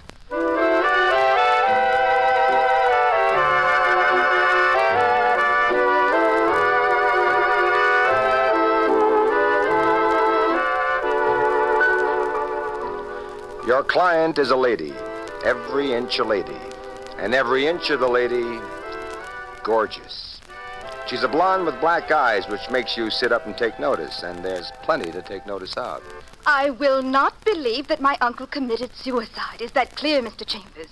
Despite the evidence, despite what the police say, despite anything, I simply will not believe it. And why not, Miss Wilson? Because he wasn't the type, that's why not. I know my uncle. Simply and succinctly, he is not a man to take his own life. Okay, now let's do it systematically. Your name is Irene Wilson. Your uncle's name was Max Daly. He owns a delicatessen store on 57th Street and Broadway. He killed himself yesterday at 1 o'clock in the afternoon in the bathroom of his apartment. He did not kill himself. Well, either he killed himself or he was murdered. It only happened yesterday, but according to the newspapers, it's already a closed case to the police. Which is why I've come to you. Well, you realize that aside from the physical evidence of suicide, the door to his apartment was locked from the inside. There are keys that can open such locks, Mr. Chambers. Who discovered the body? A neighbor. And what about your uncle's family? My uncle lived here alone. Where? 6666 Park Avenue. Okay. It's pretty fancy. And who was this next-door neighbor, the one who discovered the body? A Mr. Clark Standish. According to the police, rich, retired, and an amateur musician. All right, now let's get back to Uncle, Max Daly. Any enemies that you know of? No. Of course, he was acquainted with many unsavory characters, customers of that little delicatessen of his. Only last week, I was standing near the counter, off to a side, when a man came in. He talked for a while, excitedly, and then this man raised his voice, and I could hear him very clearly. So you listen to me, pastrami peddler. You're getting too big for your britches, that's what you're getting. Your neck is sticking out, way out. I'm giving you very good advice, pal, and for free. You're asking for a bigger hunk of pie? Well, you ain't getting it. Because with a bigger hunk of pie, you're liable to choke to death. And this is the last time I'm telling you. When I asked my uncle about it after the man left, he just laughed it off. Did you ever see this man before? No. Would you know his name? My uncle called him Lefty. Just a few more questions, Miss Wilson. Anything at all, Mr. Chambers. You say that Max Daly ran an ordinary little delicatessen store? Yes. Well, how come he lives in one of the fanciest apartment houses in New York? He must have been a rich man. I agree with that. Well, then how come? Well, according to him, he made some very good investments, and those investments were paying off handsomely. Oh. Is there anything else, Mr. Chambers? No, I don't think there is. I know I can depend on you.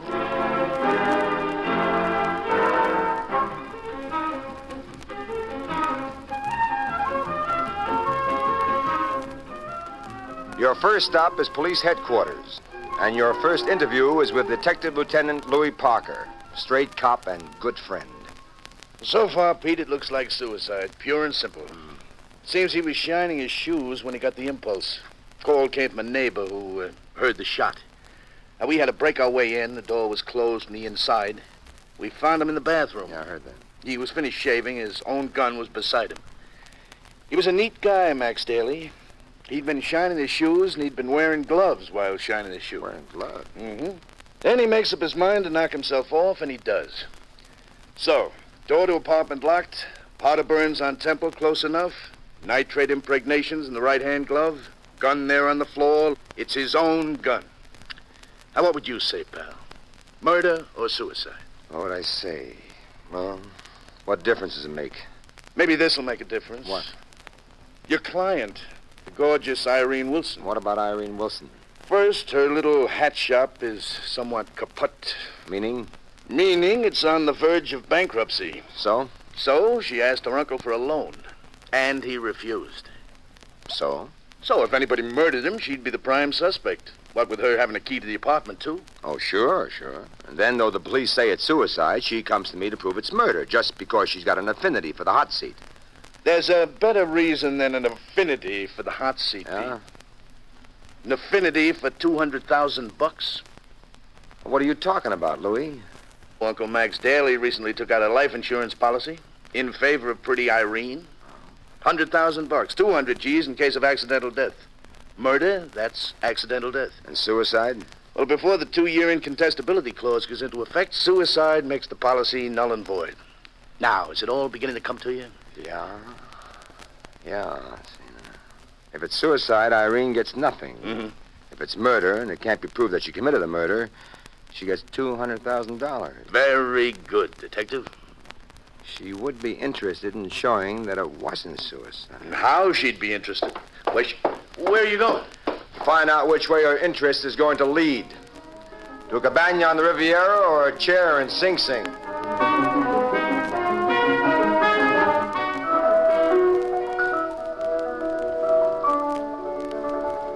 Next stop is 6666 Park Avenue, the apartment of Mr. Clark Standish.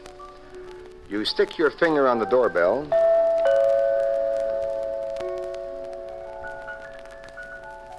But all you get is piano music. So you keep pumping at that bell.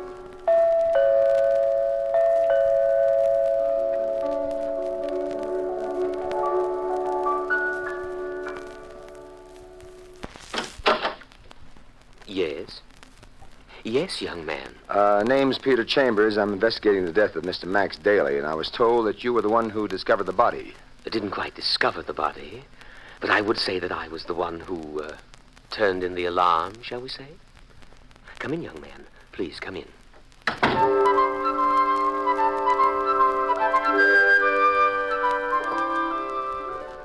Clark Standish. Small, delicate, white-haired, about 55 years of age.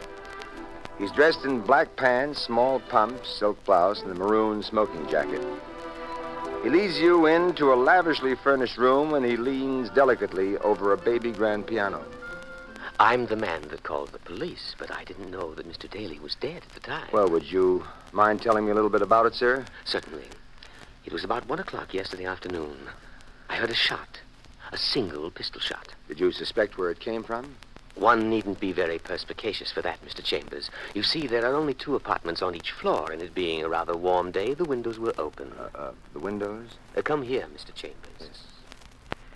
You see, as I draw this drape aside, a fire escape window. My neighbor's window also opens on this fire escape. 2 windows, 2 apartments, mutual fire escape. As I said, this having been a rather warm day, these windows were open to the breeze, and I was able to hear the shot distinctly. I see.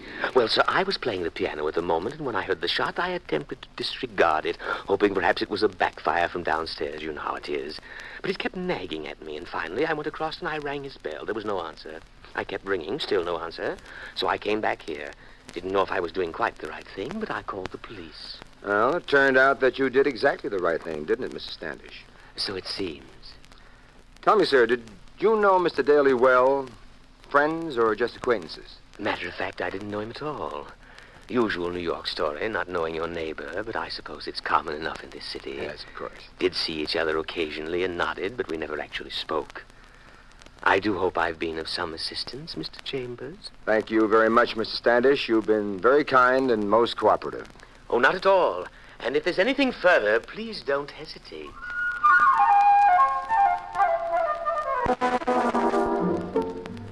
You get out of there and you go to a cafeteria and you sit over coffee and a cigarette and you ponder. But the coffee, the cigarette, and the pondering adds up to a large hunk of nothing. So you go to the real estate agent, the people that run 6666 Park Avenue. You ask about Max Daly, and they tell you that each tenant has to be sponsored and recommended. You ask to see the papers on Max Daly, and they oblige. And you take a look. You take a good look, and then you beat it out of there, and you hurry back to police headquarters and barge in on Louis Parker. Oh, Pete, it's not like Louis, listen. You're really pressing me Louis, this trip, son. Please listen to me, will you? Did you check those gloves on Max Daly? Sure, we checked the gloves. Nitrate particles in the right-hand glove, just like I told you from the gun shop. Oh, no. I mean, did you check them where he bought them? You know, that kind of stuff. No, why should we? Look, Pete, you know, you can't start terrific investigations every time a guy knocks himself off. Louis, a lot of crime in this city. A lot of crime, not too many cops. Police commissioner himself said it. It doesn't figure. It just doesn't figure. There he goes. Psychological on me again. I can see the look in your eye. Look, the niece insists he wasn't the suicide The type. niece has an axe to grind. 200,000 axe. Yeah, but you said yourself he was shining his shoes, using gloves not to get his hands dirty. Oh, he was neat. Look, neat. shining shoes with gloves on his hands, that's not neat. That's screwy, Louis. It's screwy. Maybe you've got a point there, but... No, you just can't waste the taxpayers' money on every little psychological... Can you do me a favor? What? A special favor just for me? Sure. Check those gloves, will you? Okay. Special for my little old psychological private eye.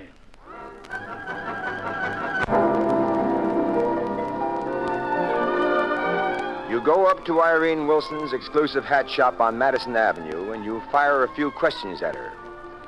She's wearing a smock, but this baby's gorgeous even when she's wearing a smock. Her black eyes blaze as she gives you her speech.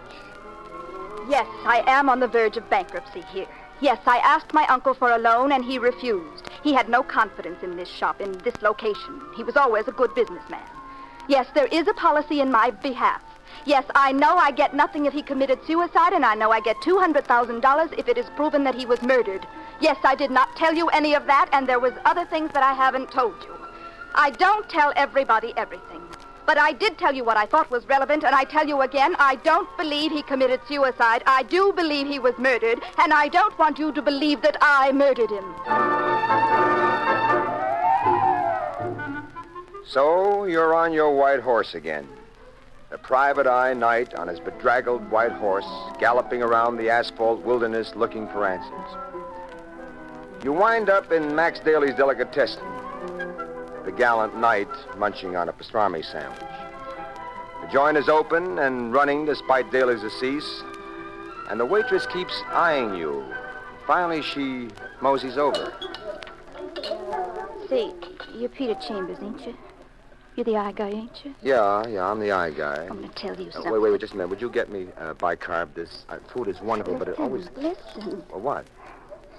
For the past few years, Max Daly was running a book here. A big book. I wouldn't have said anything, but since he got it, I thought... Look, what kind of book? Everything. Horses, basketball, hockey, baseball. Here? There isn't even a phone in this place. Except a business phone. Just it, Mr. Chambers. Phones, that's passé. Comes a reform where they all get tapped, everybody winds up in the pokey. This is a new kind of operation. The bets come in personally. I don't get it. Anybody wants to make a bet, they write it out on a slip of paper, stick their code name on it, and bring it in here. Personally. Then they hand it to one of the waitresses, or to Max himself. I dig, all right. Now, that's a pretty smart gimmick. Did Max handle all this himself? He got a percentage. Who was the boss? A guy named Moore. Lefty Moore. No. Yeah.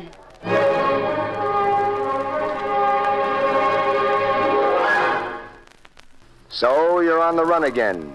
You're looking for a hulking hood, ex-wrestler type. Lefty Moore. You visit all his usual haunts, but Lefty's strangely missing. So you switch from the nefarious to the sublime, and you're back in Parker's office. And this time he's glad to see you, albeit he's roaring like a bull. Eat me, lad. This is one time you did me a good turn. The guy was murdered, no question about it. He was murdered. Murdered? Who was murdered? Who? Yes, Max Daly, that's who. Murdered, period. The gloves tipped me. Your suggestion. The gloves Max Daly was wearing. Easy, Louis. He had to... Easy. Now, wait a minute. Yeah. Well, we checked the gloves carefully, you see. First, they're too small for him. Second, they're very expensive, quite new, and not to be used for polishing shoes. Third, they come from a London shop. Max Daly never was in London. Man's gloves, Louis, or ladies? Well, it could be either small, like a gauntlet type. So somebody worked out a neat little frame job, huh? Uh-huh. Add to that a careful examination of the bathroom floor discloses the imprint of sneakers. Sneakers? Men's sneakers or ladies? Well, again, it could be the small size. Well, how do you make it, Louis? According to you, his apartment door is locked from the inside. Yes, but the fire escape window was open. Leads down to the alley in the rear. Now, somebody, wearing sneakers, snuck in... Sneaked in. They took Max's gun out of a drawer. Then he goes into the bathroom where Max has just finished shaving, moved close, let him have it. Then they put the gloves on Max, Fixed up the shoe shine routine, sneaked out. Snuck out. Sneaks. Now, what are you, I Bob? was only kidding you. Wait a minute. All right. Have you any idea who it was? You know who figures the benefit. But I'm letting it rest a while. I'm just letting it simmer. Just want to see what cooks up, you know? Louis, how's that fire escape window? Still open? No, it's closed tight now, sealed. Which means that I'll have to use the door. Means you'll have to use the what? The door. I'd like to look the place over. Seeing as I'm your white-haired boy now, may I have the key? Yes, sir, white-haired boy, you may.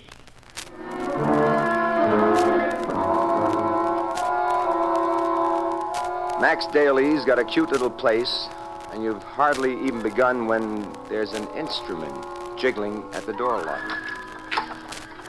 You wait, and the door opens. And there, big as life, with a picklock in his hand, Lefty Moore. You jump him, you beat him to the first punch. He's a big one, but you manage to drop him. Then you drag him in and kick the door shut.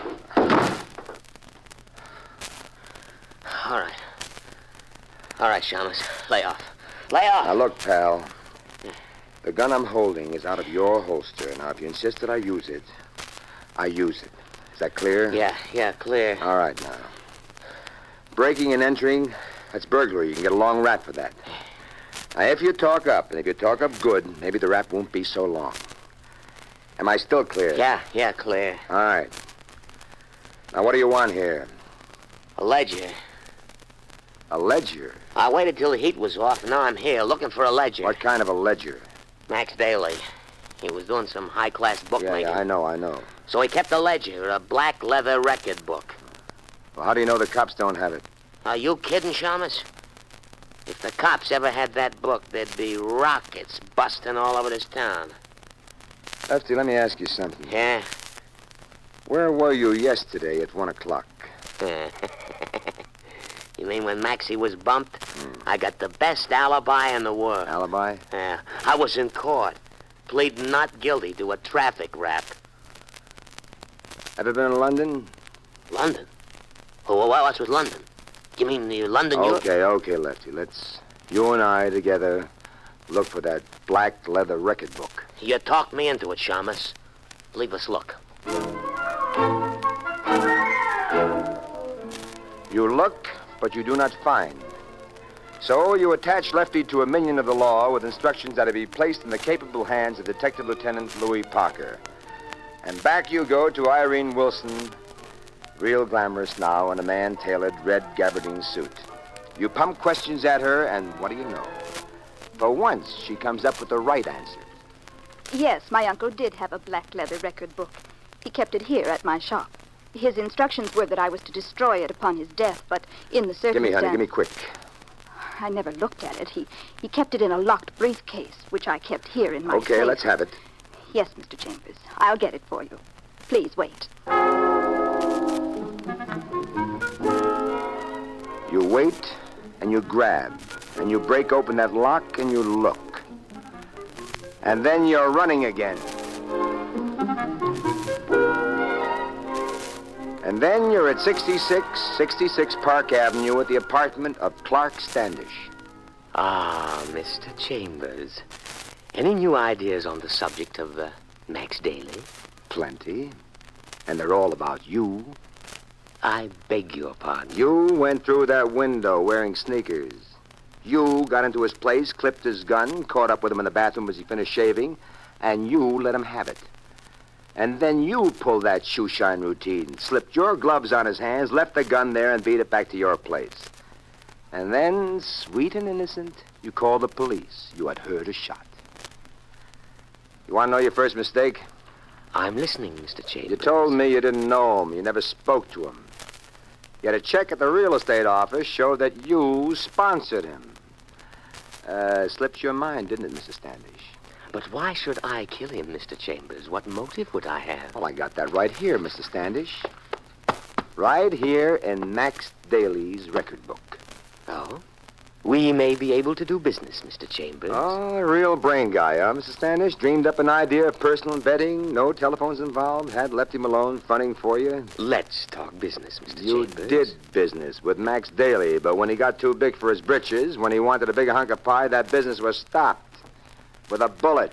That ledger is worth enough to me for you to retire for the rest of your life. Are you going to give it to me? By the way, Mr. Standish, do you buy your clothes in London? Yes, I do, but that is of no importance right now. Are you going to give it to me? Oh, yes, sir. And how I'm going to give it to you. No!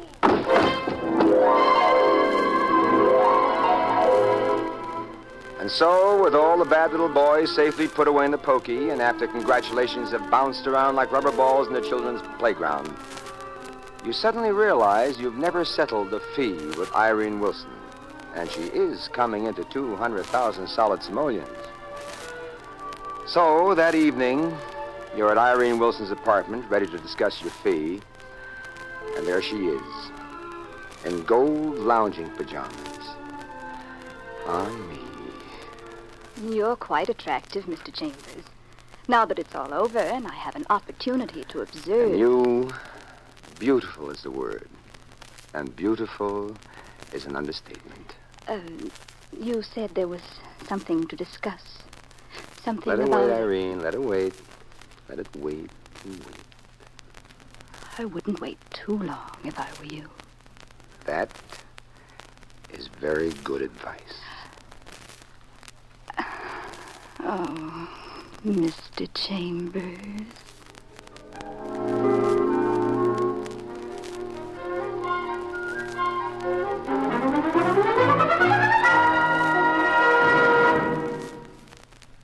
And there you've had Crime and Peter Chambers.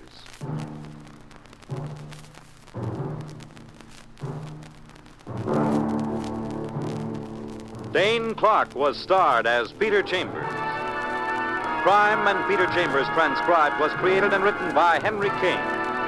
Others in the cast were Bill Zuckert, heard as Lieutenant Parker, Elaine Rost as Irene, and Leon Janney as Clark. It was directed by Fred Way, and this is Fred Collins speaking.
Be with us again next week at this same time for another adventure by Peter Chambers in Crime and Peter Chambers. This is the United States Armed Forces Radio and Television Service.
For the safety of your smile, use Pepsodent twice a day. See your dentist twice a year.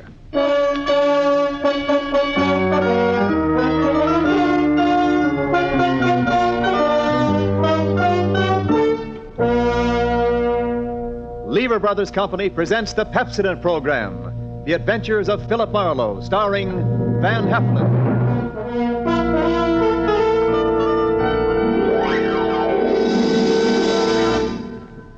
Pepsodent presents Philip Marlowe, Hollywood's famous private detective created by Raymond Chandler.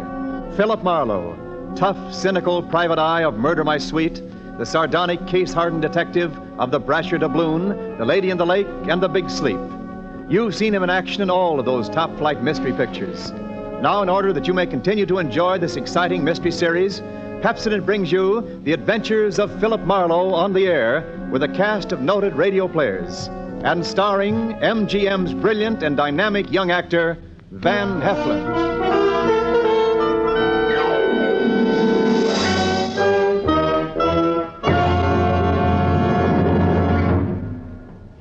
Now, families all over America have named their favorite toothpaste. New Pepsodent with Irium. New fresh-tasting Pepsodent with the new cool, minty flavor.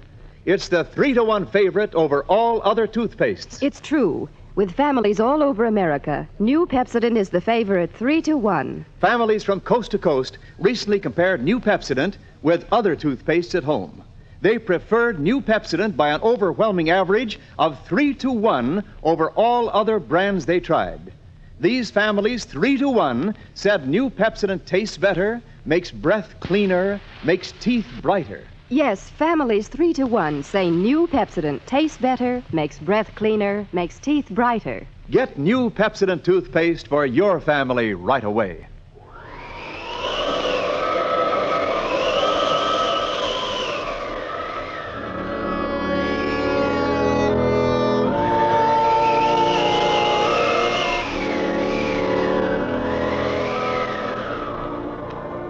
There was a rough desert wind blowing into Los Angeles that evening.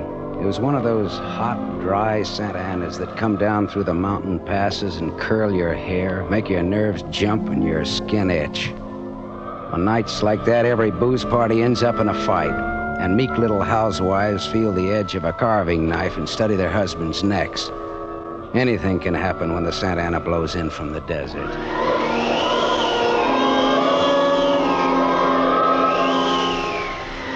I closed up my office early. I got tired of reading Philip Marlowe, private investigator, backwards on the ground glass of my office door.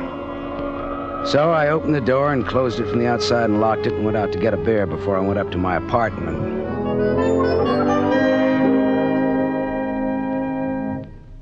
Filler up again, Mr. Marlin? Marlowe. Marlowe. Marlin is a fish. Yeah, I know. Hey, you bartender. Give me another ride. Drunk again. What'd you expect in this business? Autograph hounds? Make it snappy, you hear? Be right with you, sport. I gotta draw this man a beer. Crying out loud, these stumble bums who come in here. You got another customer, Bacchus? Hey, Bud. You seen a lady in here lately? A lady? Tall, good-looking, brown hair, a print bolero jacket, and a blue silk dress. No, sir. No, sir. Nobody like that's been in. All right, straight scotch, fast. I left my engine running out there. Yes, sir. Yes, sir. This slick-looking, sarcastic guy stepped up to the bar and drank his scotch whole. Then he turned to go out, and he stopped. The drunk was grinning at him. And then, without changing his grin, the drunk swept a gun from somewhere so fast it was just a blur coming out. Made a couple of hard snaps, and a little smoke curled. Very little. All right, you other guys. Don't move. So long, Waldo. All right, don't move, you two. Oh, Waldo. But I made his nose bleed. So long, boys. Drink up. All right, get on that phone, kid. I'll get his license number. Holy smoke. Holy smoke. Not too late. Drove away with this dead guy's car. Maybe he ain't dead. He's dead, all right. Where's your phone? This is for the police.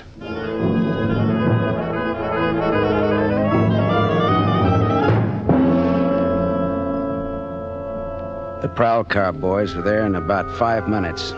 Waldo was out of business, all right, and nothing in his pockets told who he was, but he had about $700 on him.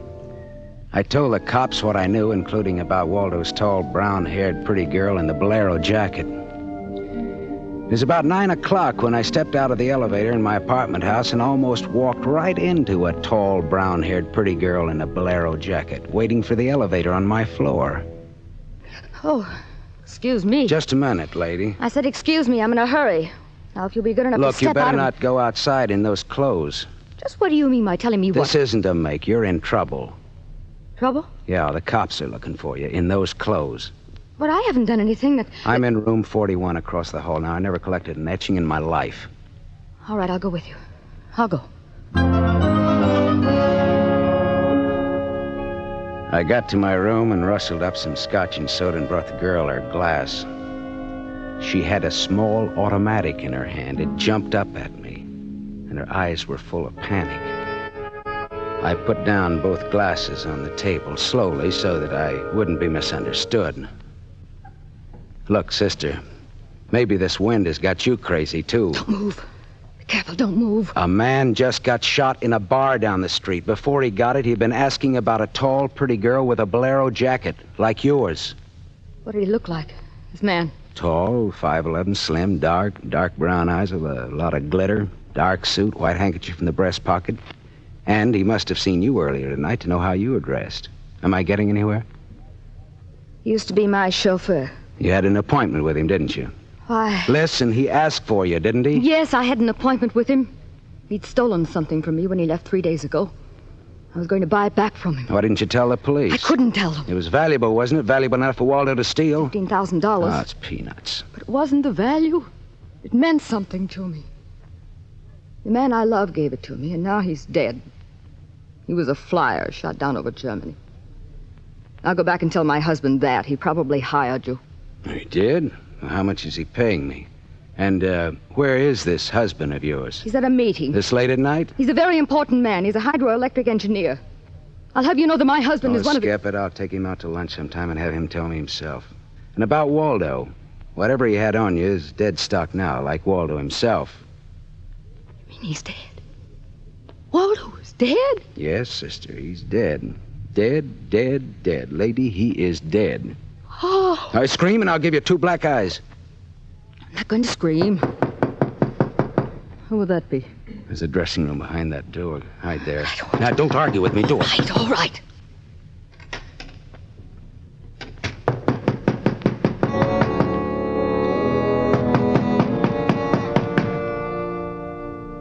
Then I went to the door, making a loud, yawning sound. The backs of my hands were wet. I opened the door. Without a gun, that was a mistake. I certainly knew the gun I was looking into, a .22 target automatic that had already killed 1 man that night. And I knew the bald head and the flat, shiny eyes and the face like a poisonous lizard. Baldy put the muzzle of his gun lightly against my throat. I backed into the room, and Baldy kicked the door shut. You alone? Look for yourself. I'm asking, not looking. I'm alone. You and that dumb bartender saw me dust off Waldo. What did Waldo do to you? Who's asking? Just making conversation. He stooled on me on a bank job we did together. Got me 4 years in Michigan pen.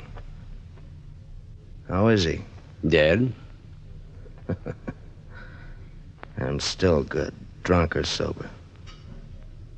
Tell me why I came here, pal.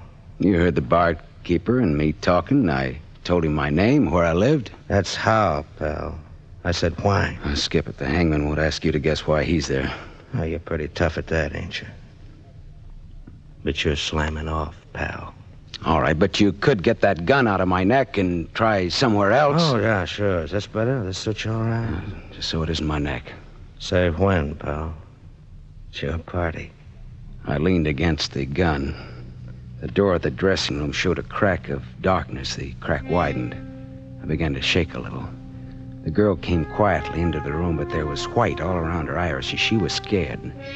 She had her gun in her hand, but I was sorry for her. Dead sorry. She'd try to make the door scream. Either way, it'd be curtains for both of us. You're scared, mister?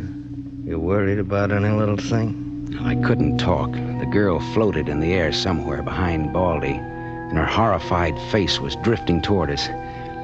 My mouth was as cold and dry as yesterday's toast. Well, kid, how's it feel? You ready yet? Go on, say the word. Well, don't take all night about it if you're gonna do something about it. Why not, pal? I like this. Suppose I yell. Go ahead, yell. Go ahead. Put up your hands! Hey, look! Oh. Thanks, sister. Thanks. That buys me. Everything I have is yours now and forever. Is he dead? You flatter me no end, lady. I only punched him. All right, now get out of here while I call the cops down on this killer. Yes. Good night. Good night. Hey, wait. Leave that bolero jacket here. It marks you for the cops. Oh. Yes, here. Okay. See you again? Why? Oh, I don't know. No, I guess not. After all, who am I to be the rival of a dead flyer? I'll see that the police get Jesse James here. Good night, lady.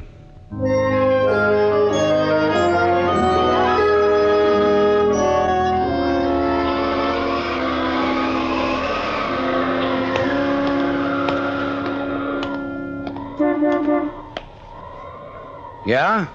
You mean me? Yes, please. Oh, you. Again, huh? Get in. I must talk to you. You want to know what happened at headquarters, huh? Yes. Well, I went down there with the law and gave him the story. I left you out of it. Oh, thank you. You saved my life, so no one knows a thing about you. Well, incidentally, neither do I. Well, my name is Mrs. Frank Bosley. 212 Fremont Place, Olympia 24596. Is that what you want? I guess so. Well, there it is. Now, why did you really come back? I wanted my pearls. Pearls? Yes. Pearls, too, huh? All right. Tell me about the pearls. We've had a murder and a beautiful mystery woman and a sadistic killer and a heroic rescue. Now we will have pearls. I was to buy them back from the man called Waldo. Well, I saw everything that came out of his pockets, and there weren't any pearls. Could they be hidden in his apartment? It's possible. Waldo lived on the same floor you do in this apartment house. And why didn't I know him, at least by sight? He moved in last week. He managed to get a sublet. Great, a sort of an amateur magician on the side, huh? It's getting rather late. Yeah. What about your husband this hot, mysterious night? He's still at his meeting. Well, you could have brought him along. You could have sat in the back seat working out a problem in hydroelectrics while... While what? Well, I didn't have any answers. They wouldn't sound cheap or just ridiculous or from the sophomore class in repartee. Had an unlit cigarette in my hand. I threw it out of the window. I took a hold of her and kissed her. She sat very still. I was shaking when I let go of her. Her voice trembled a little when she spoke. I meant you to do that. I wasn't always that way. Only since Johnny Dalmas was killed in the war. He gave me those pearls. 41 of them perfectly matched with a diamond propeller clasp. I'd have loved them if they'd been wooden beads because he gave them to me. I love Johnny. The way you love just one time. You understand that? What's your name? Lola. Lola, how did you explain a $15,000 pearl necklace to your husband? I told him they were imitation, and I bought them myself. How did Waldo latch onto them and what they stood for? When my husband was in Argentina, Waldo and I'd go for long drives. I was restless and wretched because of Johnny. Sometimes Waldo and I had a little drink together, but that's all. But you confided in Waldo about those pearls. I was a fool. And when your husband came back, Waldo stole the pearls and offered to sell them back to you, or he'd tell Papa, huh? I was a fool. And now you think the pearls are upstairs in Waldo's apartment? I suppose it's a lot to ask. No, sweetheart, I've been paid. I'll go look. Wait here, huh?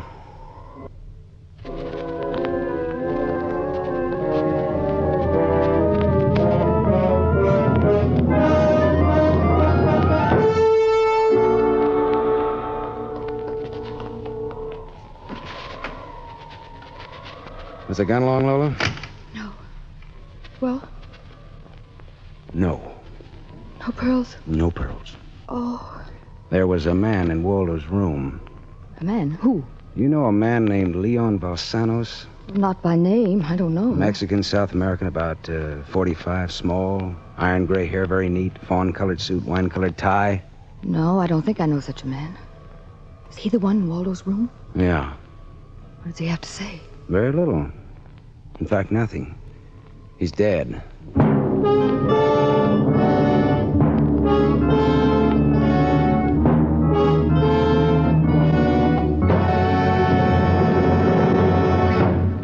You are listening to The Adventures of Philip Marlowe, starring Van Heflin, with music composed and conducted by Lynn Murray.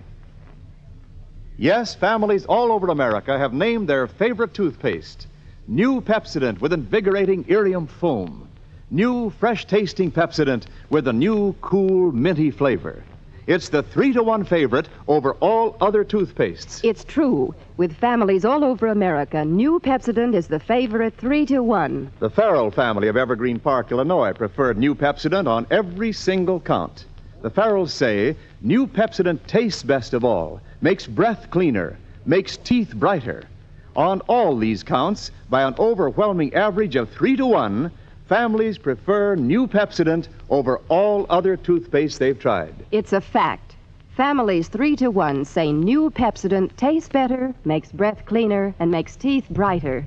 Remember, this is not just our opinion. It's the honest conviction of the Farrells and other families who compared New Pepsodent with other toothpaste they had at home.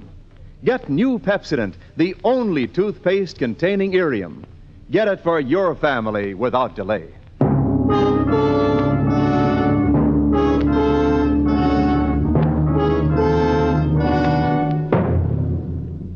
We continue with The Adventures of Philip Marlowe, created by Raymond Chandler and starring Van Heflin, who appears by arrangement with Metro-Goldwyn-Mayer, producers of the Technicolor musical Fiesta, starring Esther Williams.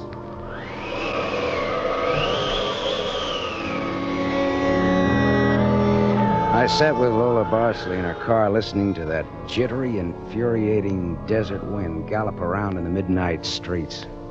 I just told her about the Latin-looking man I'd found in Waldo's room in a very dead condition. I held her hands until they stopped trembling. Then I gave her the few remaining details.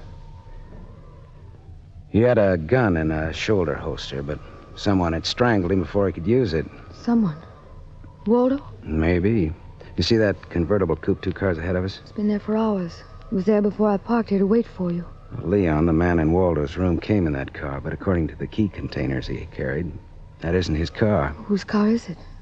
Does it matter? Well, it belongs to a lady, according to the tag on the keys. A lady?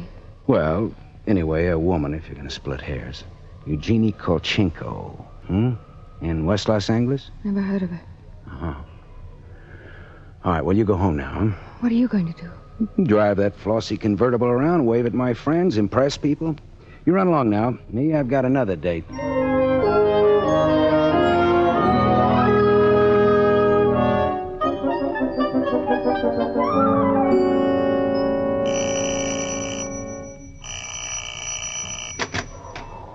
Yes? What is it, please? Miss Eugenie Kolchenko? Yes? What is it? Did you lose or misplace a pigeon gray convertible coupe? What are you saying? Now, don't be alarmed. I found it and I brought it home to you. Come in, please. It is a reward you wish. Shall we say... Snap out of it, Dragon Lady. Who was he? Who was who? The little guy, Leon. You loaned your car to. He's dead. Who was he? Oh, no. Oh, yes. Eugenie. Darling, come here, please. What's the matter, honey? Who is this man? I came about Miss Kolchenko's car. What about her car? The gentleman who borrowed it couldn't return it on account of he isn't alive. He's dead. Darling, he's dead. Well, that's putting it more bluntly, of course. Dead, huh? Completely. Who are you? Philip Marlowe, private investigator. My card. Mm-hmm. You told the police yet? Never do at once what can be deferred pending negotiations. Aesop. I might negotiate. Oh, peachy. What do you know, Marlowe? A man named Waldo was shot in a bar tonight. I happened to have the inside as to who he was, and when I visited his apartment tonight, I found this Leo Balsanos dead. He wouldn't have had $500 in 20s on him, would he? No, but this Waldo had over $700 on him when he was killed at that cocktail bar, mostly in 20s. Hmm. Is there a basis there for negotiations yet? Very well, Marlowe. I'm a married man. There were certain unpaid bills for some stuff Miss Kolchenko here had charged to my account. But you told me I might charge to your account. All right, so I wasn't very bright. That might be the understatement of the decade, but go on. I had the unpaid bill safely in my briefcase. Somehow this Waldo had a chance to steal the briefcase. I hired Leon and gave him $500 to buy back those bills from Waldo. Instead, Waldo took Leon's dough and was forced to kill Leon in the process. And then he went out to keep another date and accidentally walked into an old pal hostile enough to blow him down. And someone still has those bills. And I'm in for a divorce suit. The man who shot Waldo got away in Waldo's car with your briefcase in it. Yeah, that could be. The cops caught him. Oh. And the police have the briefcase. Maybe. But the police are interested in solving crime, not in tossing mud for the benefit of sensation eaters. Look, I've got a friend or two at headquarters. Let me see what I can do. It's worth $500 to me. Well, then that's what it'll cost you. Well, good luck.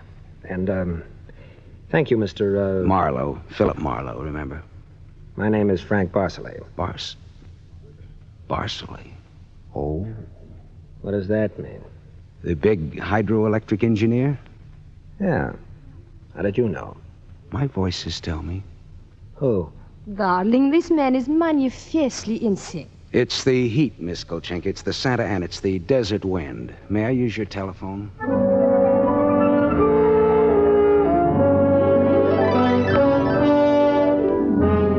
Someday I must tell you about Ibarra. Salt of the earth Ibarra, detective lieutenant over at Central Homicide.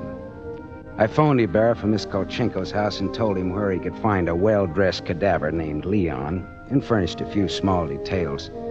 I gave Ibarra time to check my tip, and then I went down to see the good lieutenant and told him why I'd been up in Waldo's room, only to find Leon instead of a certain lady's string of pearls. Pearls, eh? Well, I thought Waldo might have them up there. Whose pearls were they? A lady's. Go on. Or they might have been in Waldo's car that Waldo's killer drove away in. Yeah. What, yeah? They might have. Also a batch of unpaid bills charged to the account of a certain Frank Barcelay? Yeah. Uh-huh. Well, now, the police aren't interested in domestic scandal. They want to prevent or to solve crime, right? So? So I've got $500 for the police fund if those pearls and those bills are returned to their rightful owners. Quit your kidding. No, it's a valuable necklace. Yeah? There's your necklace. That's it. 41 pearls, perfectly matched diamond propeller clasp. That's it. That's the one. Take it away, Marlowe. On the level? Just tell me straight what it's all about, all I ask. Sure. Well, this Waldo was blackmailing a wife with the pearls and her husband with the bills, a guy by the name of Barcelay. Well, Barcelay sent Leon to get the bills from Waldo. Instead, Waldo killed Leon, then stepped out and happened to get shot by that guy at the bar. Now, if Barcelay's name stays out of the paper, I get $500, and that goes to the police fund. We'll keep him out. Well, now, I'm not in this case for money. I just want to get back the bills and the pearls. As you say, Marlowe, the police aren't in business to sling mud. Well, you can deliver the pearls to the lady yourself if you like. No, She no, lives no, at... No, Marlowe. You better take them to her. You see, except for the diamond propeller clasp on them, they're phony. Phony? But... All but the clasp, Marlowe. All but the clasp.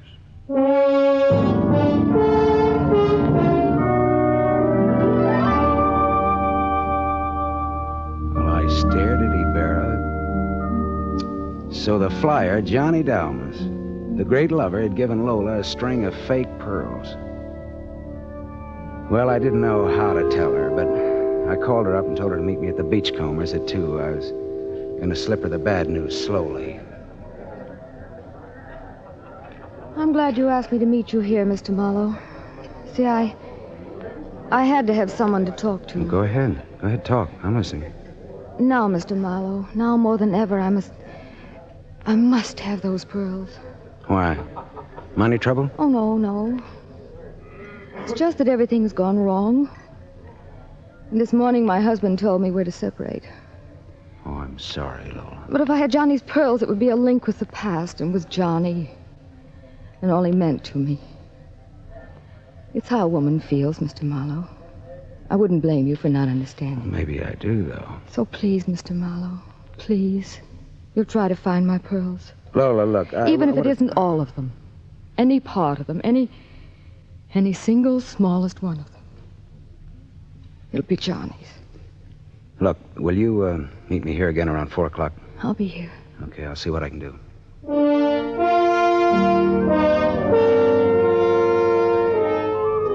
There was only one earthly decent thing I could do. I took Lola's glass pearls to a jeweler, and I had him take off the diamond clasp and put it on one of those strings of so-called simulated pearls that they sell you for $3, tax included. Then went back to keep my 4 o'clock date with Lola at the Beachcombers. Well, Mr. Marlowe, anything new? Yes, the police found some pearls in Waldo's car. They found my pearls? No, not exactly. Not exactly. Well, Waldo was getting set to gyp you, Lola. He had the diamond clasp of your necklace attached to a string of cheap imitations. And then he sold the real pearls. Oh, how... Oh. These are the imitations here. Yes. But it is my clasp. The clasp is real. Is that all right? Yes, it's a clasp that Johnny Dalmas gave me. Of course it's all right. Oh, that's swell. And thank you so much, Mr. Marlowe. Forget it. I won't. Not ever. Well, is this goodbye? Yeah, I think so. You'll never get over Johnny Dalmas, Lola. If anybody ever bothers you again, though, well, let me know. Name's Philip Marlowe.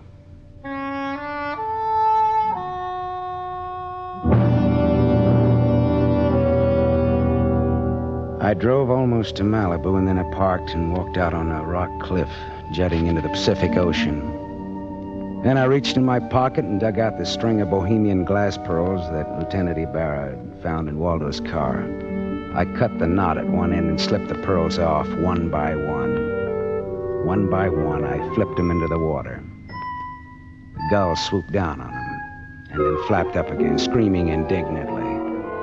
The phony pearls had fooled Waldo and Lola Barsley, but they couldn't fool a seagull. I said to myself, to the memory of Johnny Dalmas, just another four-flusher.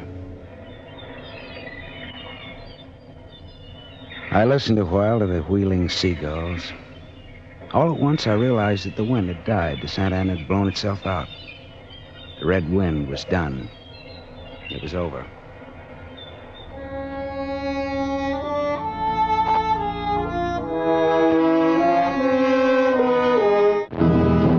You have just heard Van Heflin starring in the first of a new mystery series, Raymond Chandler's The Adventures of Philip Marlowe, brought to you by the Lever Brothers Company, makers of Pepsodent.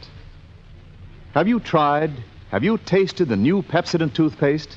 Its lingering, minty flavor is so fresh and inviting, families prefer it by an overwhelming average of 3-to-1 over all other toothpastes in a recent nationwide test. They said new Pepsodent tastes better, makes breath cleaner, and makes teeth brighter. Remember, new Pepsodent gives you more invigorating irium foam. It sweeps dulling film away. No wonder it's the 3-to-1 favorite with families all over America. Get new Pepsodent with irium for your family right away. Tonight's story on the adventure of Philip Marlowe is based on Red Wind, written by Raymond Chandler, creator of Philip Marlowe, the screen's most famous private detective. It was adapted for radio by Milton Geiger. Heard with Van Heflin was Lorene Tuttle as Lola Barsley. And this is Wendell Niles inviting you to listen again next week at this same time to another exciting story on The Adventures of Philip Marlowe, starring Van Heflin with a distinguished cast. This is NBC, the National Broadcasting Company.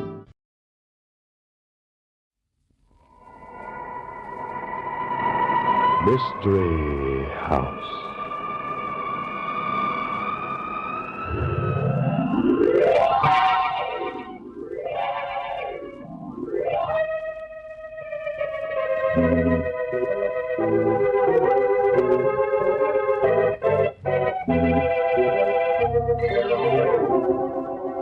Mystery House that strange publishing firm owned by Dan and Barbara Glenn, where each new novel is acted out by the Mystery House staff before it is accepted for publication. Mystery House.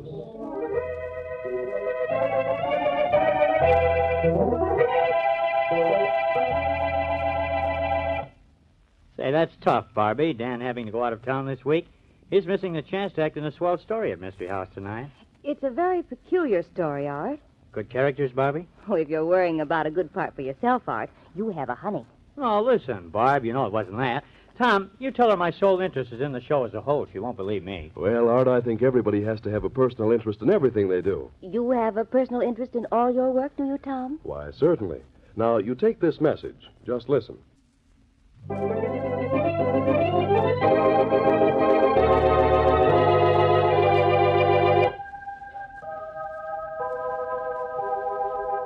Okay, places, everybody. Set the scene, Tom.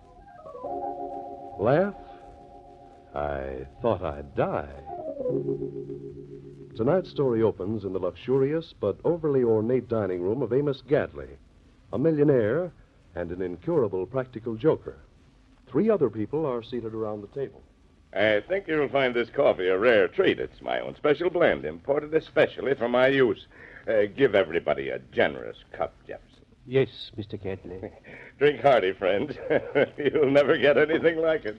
Is this another of your jokes, Gadley? What's wrong with the coffee? Wrong? Don't trust me, Carmen. It's wonderful coffee. Wonderful. No, thank you. And I wouldn't take any either if I were you, Garnett. Don't worry, Lance. I won't. Drink up, all of you. I'm a man of whims, and I might decide that I don't like one of you, unless you do as I say. That would be pretty funny. You're always funny, Gadley, but I have no sense of humor. Quiet. Nobody who lives on my charity can talk that way to me. It doesn't amuse me. Drink your coffee, all of you. The clown prince has spoken. If he tells me to eat gravel, suppose I must. I'll drink it, but I don't have to like it, do I? You'll love it. 5 will get you 10 on that. Well, here goes. A toast to the funniest man in the world. Carmen, sit down. Awfully sure of yourselves, all of you. It's about time I had this little dinner. I've been wondering what the point is. I suppose it's something screamingly funny. We have a point to make, too, Gadley. We've talked things over, and we've decided we're through feeling like charity wards. You're giving us no more than we deserve. We don't propose to go on being stooges for your stupid jokes. You think not, eh? You'll go on. Oh, no, no. Carmen, what's the matter? Your face.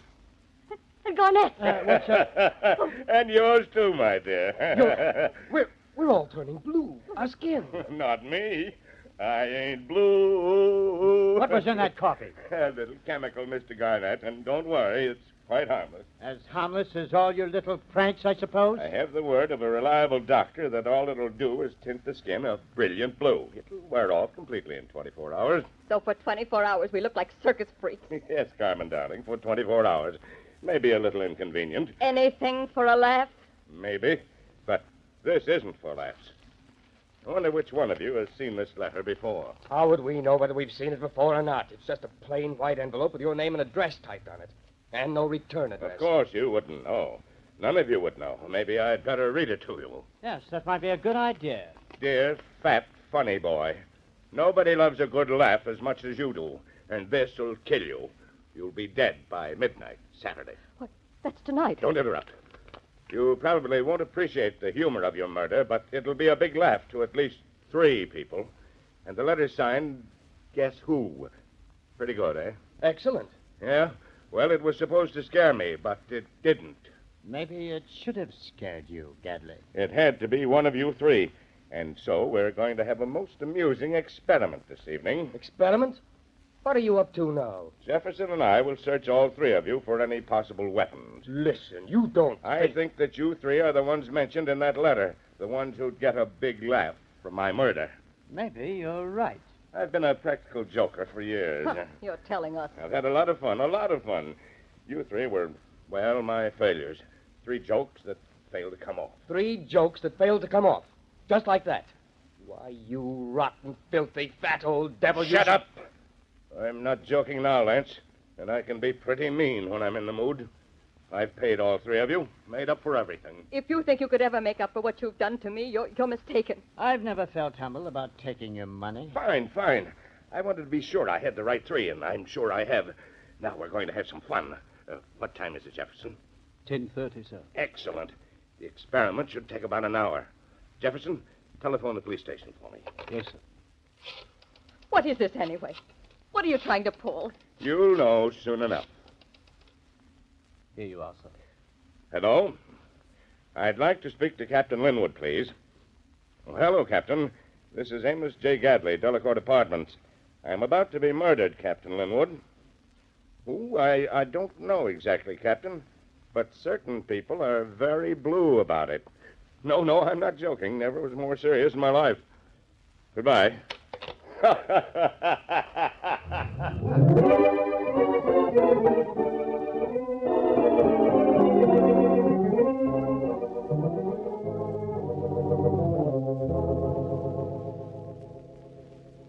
Well, I'm satisfied none of you has any weapons. Jefferson? Yes, quite satisfied, sir. All right, bring in the tray. I don't get this, Gadley. You will, Carmen. You will. Here you are, sir. The tree. A revolver, a hunting knife, and a sledgehammer on it. Say, what's this going to be, a suicide party? That wouldn't be a bad idea at all, Garnett. No, these weapons are for your convenience. In deference to the weaker sex, I think Carmen should have first choice of weapons. What's the big idea? Is this another of your jokes? No joke, Garnett. Here's the idea. You make a choice of weapons. Then Jefferson will turn out the lights at a signal. Each of you will grab your weapon from the tray. You're crazy. Lights all out. Each of you with a weapon. And then, if my guess is right, you try to kill me. This isn't funny, Gadley. I'm going home. Oh, no, you're not. Because if any one of you refuses to go through with my plans, you don't get any more allowance. You're broke. No use arguing with him. He'll win as usual. All right, Gadley. I'll take the revolver. Revolver it is. A very ladylike choice. Lance, I suppose you yield second choice to Garnett. He costs me more than you do. I want no choice at all. You take one, all right. Mr. Garnett, this knife or the sledgehammer? The sledgehammer appeals to me, Gadley. And I hope I can make a lucky swing in the dark. I'll be trying, I assure you. Thank you, Mr. Garnett. You make the game so much more fun for me. I guess that leaves the knife for the ex-surgeon, Lance. Something poetic about things working out that way, isn't there? You're out of your mind. You can't go through with this. You think not? Line up against the wall, all three of you. Hurry. We might as well. All right. I'm going to stand over here at the opposite end of the room. The second the lights go out, make a dash for the weapons. I suppose we'll stumble over a cord or something. No, I promise. See here, Gadley. You can make us play this game, but you can't make us pick up those weapons or use them. No, don't argue with him, Lance. Are you ready, Jefferson? Yes, sir. When I count to three, turn off the lights. Right, sir. Keep your eyes on the tray, all of you. 1, 2, 3. Hey, what the... Oh, pardon me. May the best man win. Close, Carmen. There are 4 more cartridges left. Don't worry. I just wanted to see if the gun was really loaded. Hey, be careful of that gun, Carmen. Nice try with the knife, Lance. I believe you cut my coat sleeve a little. You're bats. I wasn't even near you. Very good, Lance. You're smarter than I thought. That was exactly the right thing to say. Oh, excellent. You're really putting me on my mettle. Unfortunately, Mr. Garnett, you hit my shoulder instead of my head, and the shoulder's much better padded. Oh, you devil! You're asking to be murdered. All right, you'll get what you want. Carmen, no! That's what I call exciting. But the novelty's worn off. Turn on the lights, Jefferson. Turn them on. Right, sir. Mr. Garnett. Garnett? Speak to me. Garnett? No use, Gadley. He's dead. No, he couldn't be dead. Somebody's trying to... You wanted a murder tonight, and it looks like you got it. I hope you're satisfied. Murder? Certainly. You killed him, Gadley.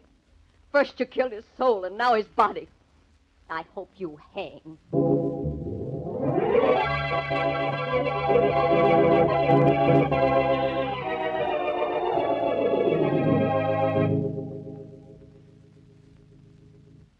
I know your reputation as a practical joker, Gadley, or I'd have been here sooner. I thought you were trying to be funny. Well, as a matter of fact, I was, Captain Linwood. Say, how about having one of your cigars, Gadley? Hope you don't mind. Don't mention it. Thanks. All right, good cigars, Gadley. Hey, What the blazes are you trying to pull, Gedley? Oh, those cigars aren't dangerous now, Captain Linwood. His exploding cigars have been toned down considerably since when? Since I was a young surgeon. Gadley gave me one of his cigars before he'd quite perfected his formula. Tetanus infection in my right hand. Result, 3 fingers amputated. End of a career. Yeah? Real cute, wasn't he? I've made it up to him, Captain. I pay him $200 a month. My lawyers drew up a life contract with him. Life contract, huh? Then it'd be worth $200 a month to you for him to be dead, as far as you're concerned. Well, I don't mind the expense. I don't suppose you was paying Garnett anything, too, by any chance? I can answer that for you, Captain. Garnett got more than any of us. $500 a month. You little ingrate. Garnett was an artist years ago, and a good one. But Gadley had a funny boutonniere in his lapel one day. It squirted water in your face when he squeezed a bolt. Shut up, you little fool. Gadley wasn't satisfied with just squirting water. He worked out a solution that would make your skin itch. Got into Garnett's eyes and practically blinded him. That was the end of Garnett's painting. Beg pardon, miss, but is Gadley connected with your, My being crippled? Yes. I was a dancer 10 years ago. Did an adagio act with my partner. Gadley was sitting in one of the front upper boxes. He tossed some carpet tacks onto the stage, just as I was starting our hardest routine. I stepped on a tack and missed my partner's arms. I was in the hospital 2 years. Well, I paid all the bills, didn't I? Sure, you paid the bills. You've been paying them ever since. And isn't that just wonderful of you? Yeah, seems like a comical guy, all right. Hey, you. Me, sir? Yes, you. What's your particular ailment? Ailment, sir? Yeah, what's Gadley done to you? Oh, nothing, sir. He's been wonderful to me, sir. Jefferson's his stooge. Oh. There's some things I don't get about this. Sounds awful fishy. You say you gave all 3 of these, wards of yours a chance to kill you. Oh, but that was all a joke, Captain Linwood. They couldn't kill me. What do you mean they couldn't kill you? I wanted to see which one had the nerve to try murdering me. Which one had sent that letter. The revolver was loaded with blanks. A knife wouldn't kill a flea. Why not? Very clever knife. The blade slips right up into the handle the minute it touches anything. See? Somebody spent a lot of time to make a fool thing like that. But this sledgehammer, now don't tell me Looks that... murderous, doesn't it? No! I didn't hurt a bit. I scarcely felt it. Yeah, the weight's all in the end of the handle. The actual sledgehammer is made of balsa wood, painted black. Doesn't weigh half an ounce. Anything for a laugh, huh? But here's something I found. And it ain't so comical. What? It's a toy balloon. Like they sell at circuses. Yeah. But this little toy balloon killed Garnett. See how much of a chuckle you can get out of that.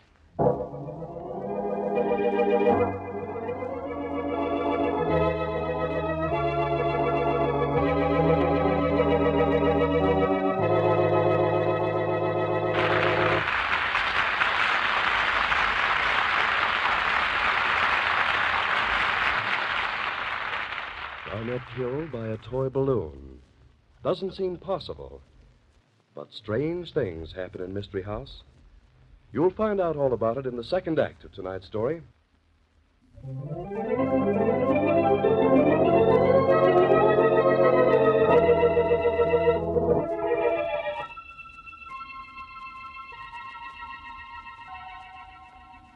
And now, Act 2 of Laugh?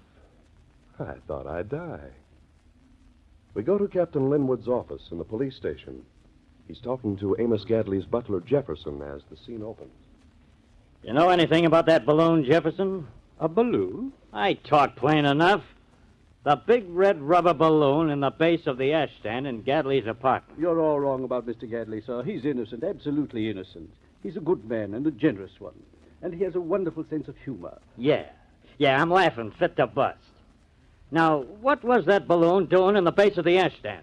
Why, what difference could it possibly make, sir? Because there were faint traces of a very deadly poison gas in it. And that's what killed Garnett. Oh, you're all wrong, sir. Mr. Gadley filled the balloon with air and put it down in the base of the ashstand for a joke, sir. A joke? Yes, indeed, sir. Now tell me why I should laugh. Why, don't you see, sir? Somebody drops their cigarette down into the ashstand, and presses the button to let it down into the hollow base. It hits the balloon and bang. You saw him blow it up with air? Why, yes. The balloon wasn't busted, Jefferson, but it was empty. And you're lying. Well, maybe I didn't see him actually blow it up, sir. But he told me he did. Oh, he told you he did, huh? And he told you he didn't mind paying Garnett $500 a month, too, I suppose.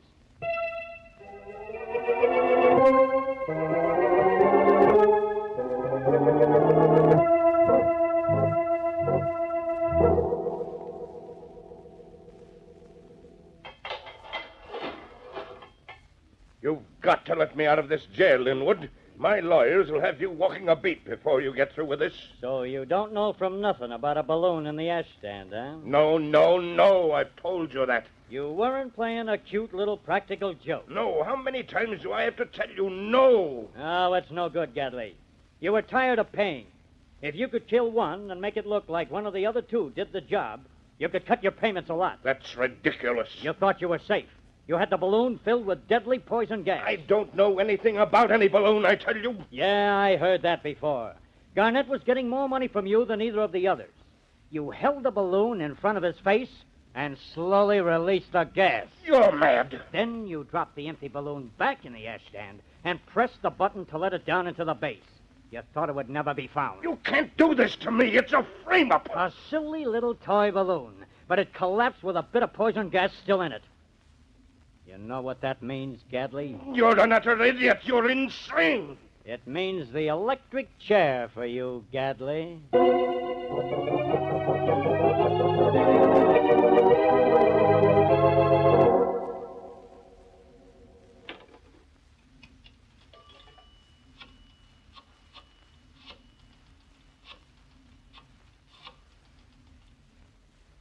Hello, Carmen. I think the police have found out that Garnett loaned you money after his wife left him. He didn't? Oh, but I happen to know. And you hadn't paid it back, had you? I'd tell the police all about it if I were you, before you get into trouble. Hi, Mr. Jefferson. What do you think you're doing? You heard what? Yeah, every word of it. I've been following you, and you might as well quit trying to clear your boss, because this is going to be one joke that's on him.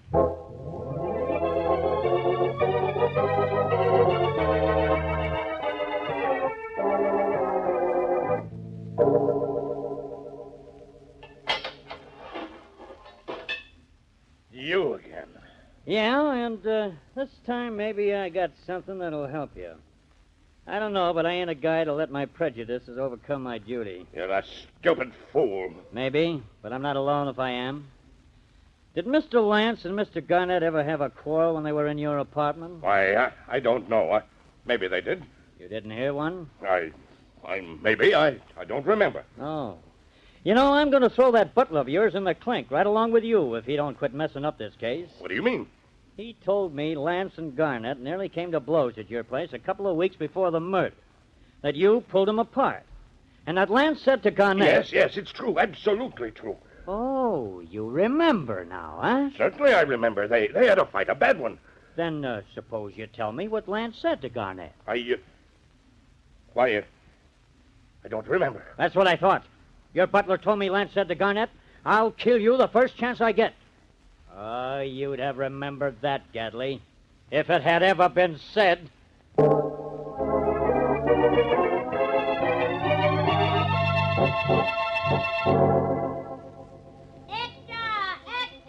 Millionaire joker found guilty of murder. Read all about it.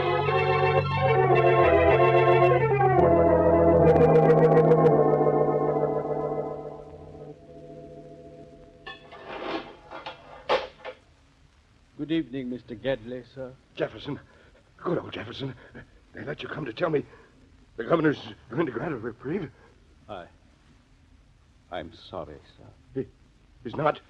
But they can't convict an innocent man, Jefferson. They can't do it. I hate to see you so nervous, sir. You were always so gay, so full of jokes and hijinks, sir. This is, well, it's no way to die, sir. You're right, Jefferson. You could, how is it they say, the young people, sir? You could dish it out. Are you going to let them say you couldn't take it? No. Thanks, Jefferson. You've meant a lot to me.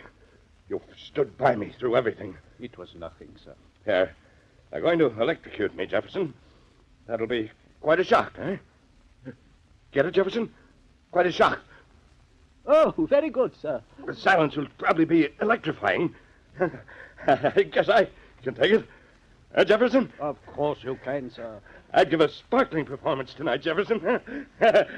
Oh, very good, sir. Anything for a laugh, Jefferson. Have a card, No, I'm afraid. Don't leave me, Jefferson. No. Don't leave me, Jefferson.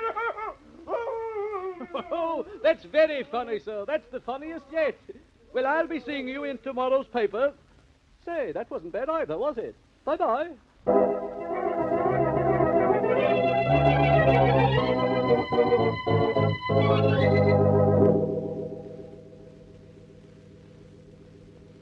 I'm holding a wire open to the governor's mansion. There may be a last-minute reprieve. What do you think, Captain? Well, if there is, I'll resign. What? Jefferson? Yes. I just came from the death cell. They told me you'd know if a reprieve had come through. Yes, I will know. Sit down, Jefferson. How was he? Oh, very brave, sir. Until just before I left. I had quite a time trying to cheer him up then. How many minutes to go, Captain? Just one. Something could still happen? Yeah, but it would be a miracle. What was it you liked so much about the guy anyway, Jefferson? You know, that's been bothering me. It was, I suppose, his jollity, sir. So full of jokes. Yeah. 15 seconds. He did such comical things. Things that some people wouldn't think were funny at all. But Mr. Gadley could find the humor in them, like... Just a minute. Linwood speaking. What? Pronounced dead, huh? Thank you. It's all over? Yeah, all over. Well, that's that. Say, did they ever manage to trace Garnett's wife? No, she disappeared completely. Too bad you didn't trace her, Captain Linwood. Why, Jefferson? Because she was my daughter. What? If you had found her, you'd have known I killed Garnett. What's that? You killed Garnett? Yes, I killed him. I imagine he thanked me for it. He had nothing to live for. He was getting $500 a month, wasn't he? Garnett wasn't interested in money. He was interested in achievement. Yes, I killed him. But if you weren't sore at him, why kill him? Because it was the best way to kill Mr. Gadley. He was to blame for all my daughter's trouble. She and Garnett were extremely happy till Gadley ruined his career. But you were trying to protect Gadley all the time. Yes, but in an extremely bungling way, wasn't it? Great Scott. And we've electrocuted an innocent man. Innocent? I'd hardly say that, sir. I don't think you've ever electrocuted a wickeder man. I'm sorry, Jefferson. I'll have to put you under arrest. It's quite all right, sir. All right. And Gadley electrocuted when he was innocent? Yeah. Good joke on him, wasn't it?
Ladies and gentlemen, the ringing of that phone bell brings you mystery, adventure. Nero Wolf's office, Archie Goodwin speaking. Just a moment, please. Hey, boss, Mr. Tom Wilcox wants an appointment. How about 1 o'clock? Archie, no appointments today. I intend to pot some dendrobium offsets. 1 o'clock will be fine, Mr. Wilcox. See the Tom Wilcox who was acquitted yesterday of the murder of that singer, Keith Hansen? Mr. Wilcox, are you the Tom Wilcox who... Oh, you are. I see. What does he want with me? Mr. Wilcox, why do you seek Mr. Wolf's services? I see. Well, our fee is $1,000 with a retainer of $500, okay? Oh, yes, Mr. Wolf will see you. What's that? Hey, what was that? Hey, Mr. Wilcox. Archie, stop shouting, hey. He whispered someone was at the window. Then I heard a shot and he dropped the phone. Boss, I'm afraid we've just lost a client.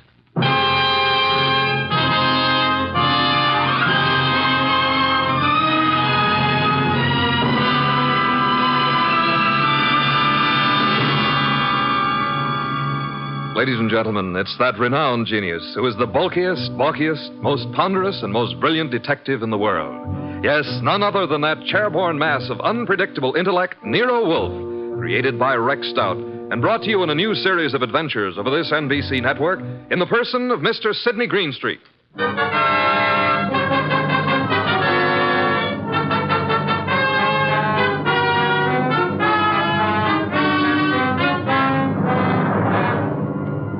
This episode is one Nero Wolfe refers to as a slight case of perjury.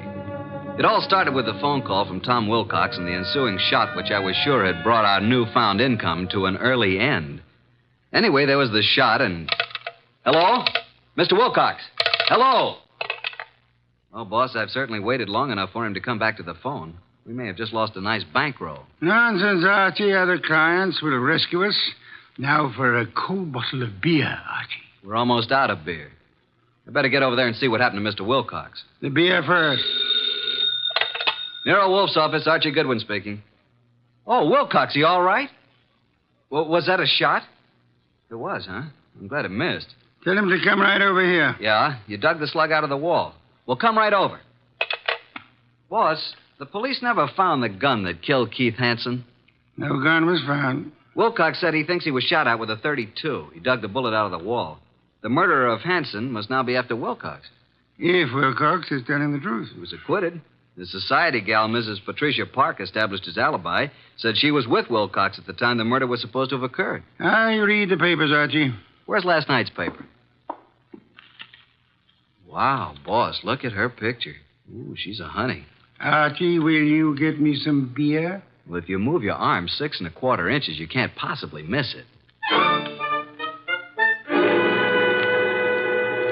Mr. Wolf, this is Tom Wilcox, our new client. How do you do? Archie, the red leather chair for Mr. Wilcox. Mr. Wolf, I'd like your aid in finding the murderer of Keith Hansen. Indeed. Why do you suppose you were shot at this morning? I gave a statement to the press last night, which was printed this morning, saying that I was going to seek out the killer of Keith Hansen. The killer obviously wants me stopped. Here's the bullet, a .32, I'd say. Why did you go to Keith Hansen's apartment on the day of his death? I went there to tell him to stay away from my sister. We had a fight. The manager came and stopped us. I told Hansen I'd kill him if he didn't lay off. The manager heard this. Then I went home. What time was that? About 8:30. The police claimed I returned to Hansen's apartment and shot him. I couldn't prove I was at home all night. It was going rough for me until Patricia Park testified she was with me at the time when the crime was said to have been committed. Why didn't you tell the police in the first place that this Patricia Park was with you? Well, that's the whole trouble. She wasn't. What? Her claim that she spent the hours from 9 till midnight with me was a lie. In fact, I'd never met the woman in my life. Have you contacted this Patricia since your release, Mr. Wilcox? Yes, but she refuses to see me. Archie, phone Mrs. Patricia Park and tell her that she must see you at once for her own good. Time is of the essence.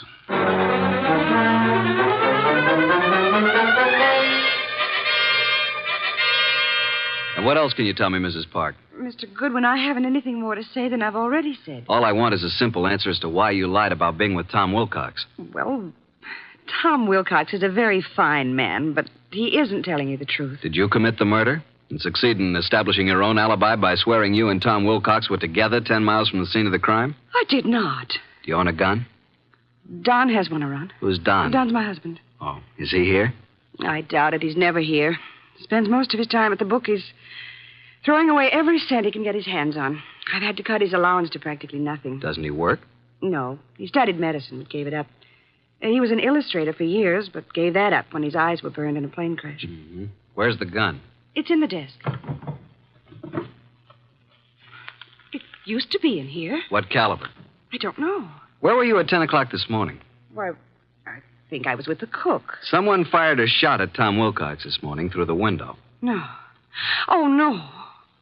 Archie, please don't continue with this investigation, please. How well did you know Keith Hansen? Not very well, but enough to realize he was no good. Mr. Goodwin, if you'll drop this case, I'll give you $1,000 cash. Not interested. But I am interested in learning why you lied, why Tom was shot at this morning, and why you should try to bribe me. You must stop for your own sake. How will it benefit me to step out of it? The killer tried to stop Tom Wilcox. You might be next, and he may not miss this time. Go on. Why have you been protecting Wilcox? I believe Tom Wilcox was innocent.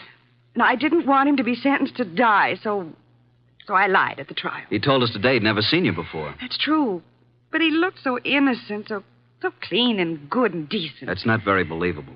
If you don't think Wilcox killed Hansen, who do you think did it? Please believe me, Archie. I don't know. I tell you. Hi, sis. Hey, what's the matter? Are we intruding? Oh, hello, Marge. Brad, come in. This is Mr. Goodwin, my sister and brother-in-law, Marge and Brad King. How do you do? Hello. What gives, and who's Mr. Goodwin? A private detective, Marge. I've just explained to Mr. Goodwin that I wasn't with Tom Wilcox at the time of Keith Hansen's murder. Pat, why did you tell him that? Mr. Goodwin, I hope you will not use this knowledge against Pat. Did you all know Keith Hansen? Yes. And my husband and Keith went to school together. Keith, Don, and I were on the same polo team. Where were you at the time of the Hansen murder, Mr. King? He and Don were attending a horse show at Madison Square Garden. Marge and I didn't want to go. We stayed here. Where were you at 10 this morning, Mr. King? Why, I had an appointment with my dentist, Dr. Flagg, Rockefeller Center. And you, Mrs. King? I was shopping. Ilsa's salon, a sale on dresses.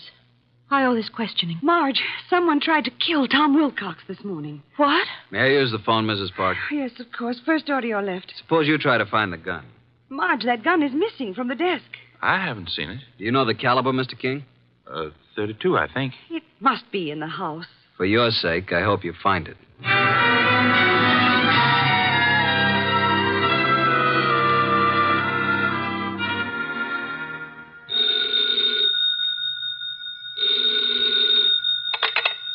Wolf speaking. Archie, boss. You should have reported long ago. She must be very pretty. Pat Park admits she lied. She claims now she was with her sister, Marge King.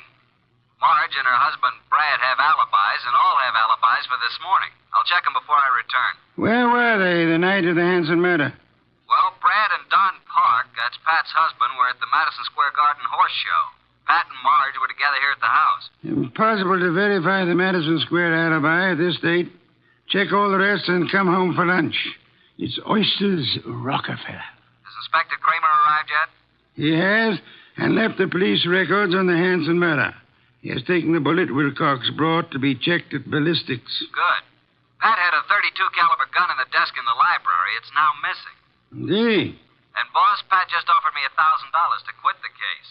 When I refused, she said if I didn't lay off, something might happen to me. Oh, dear me. That would be most upsetting, eh? After lunch, I want you to visit the late Keith Hansen's apartment. Bye.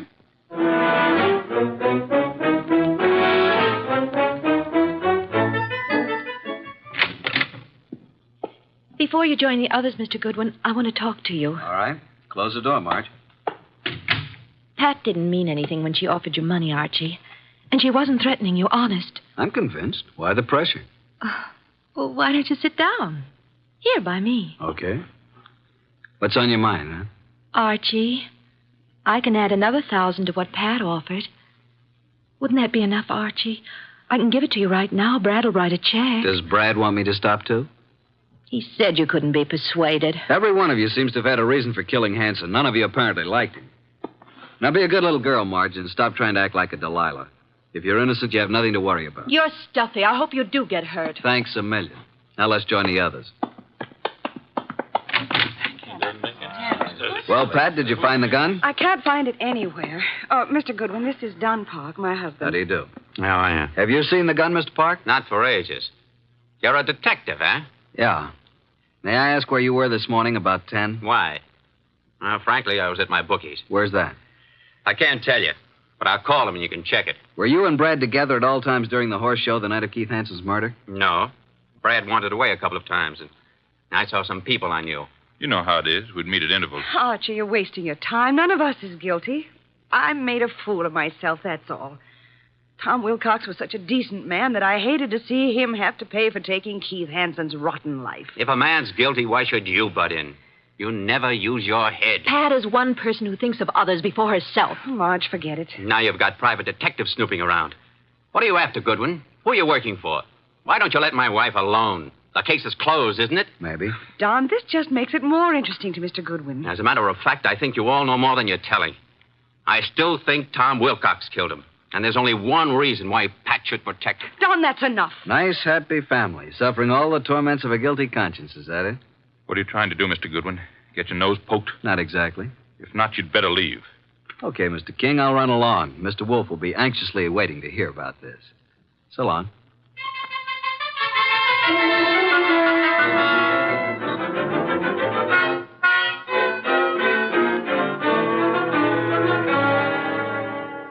Pat Park's cook verified her alibi for 10 o'clock this morning, then. What about the other alibis? Well, Brad's dentist said that he didn't get to Brad until about 10:30. His appointments had run over. He wasn't sure if Brad was there at 10 or not. The nurse was out at that time. Marge's alibi is no good. And at mob at Ilsa's, the saleswomen wouldn't have known their own mothers. Don's alibi checks if we can take the word of the bookie. Don and Pat, then, are the only ones who have alibis that checked, huh? That's right. Are these the reports Inspector Kramer brought? Mm-hmm. Keith Hanson's body showed obvious signs of battery. Lips were swollen and lacerated, clothes disarranged. Knuckles of the right hand were skinned, nose fractured. Major contusion over the right eye. The eyes were closed. .32 caliber bullet was embedded in the left chest wall. Wow, what a battle. I am of the opinion that Hanson was battered by two different people. I think someone arrived after Wilcox was thrown out by the manager, and this someone gave Hanson another beating. Really, boss? Come, let's have dinner. Then you must get over to Hanson's apartment.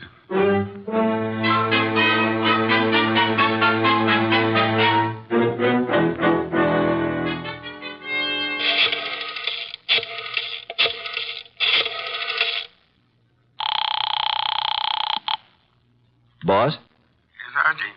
What have you found at Hanson's place? Well, the desk yielded one thing of interest. Keith's address book. And Marge's name is in there. Apparently, he'd known her before she was married, when she was Marge Van Cott. I see. A married name King was added in a different colored ink. Pat's phone number's there, and of course Don's and Brad's office numbers. There are a few bills, but no letters, no clues. Sure? Boss, I've combed the place, and there's no... Hey, wait a minute, I'll call you back. Who's there?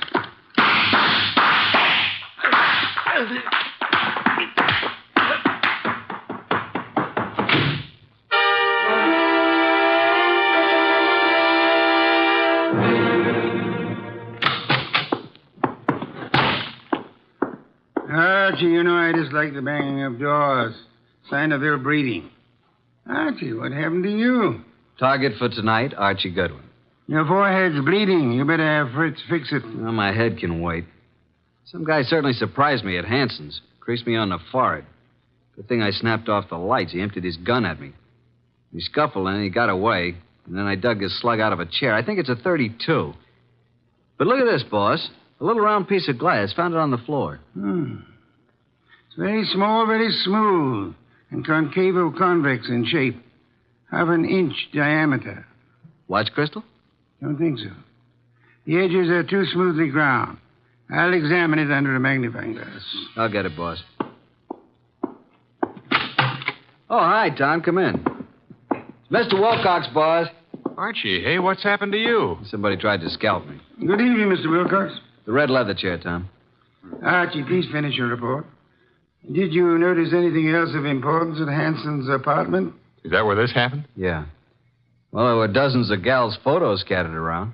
Photos, eh? But no letters, Archie? Not a one. There must be some letters, Archie. Love letters. Wherever we have girls' photos and telephone numbers, I assure you there are bound to be love letters. That is what we must find. But then we'll have a motive. Yeah, but where do I look, huh? Go to Hanson's dressing room at the Club Diablo. I have just phoned the place. A female singer is substituting for Hanson, but she won't arrive until supper hour. Mr. Wilcox, accompany Mr. Goodwin, if you please. Keep your eyes open. I need the boy. Then you do love me, boss? Come on, Tom. Let's look at this Club Diablo.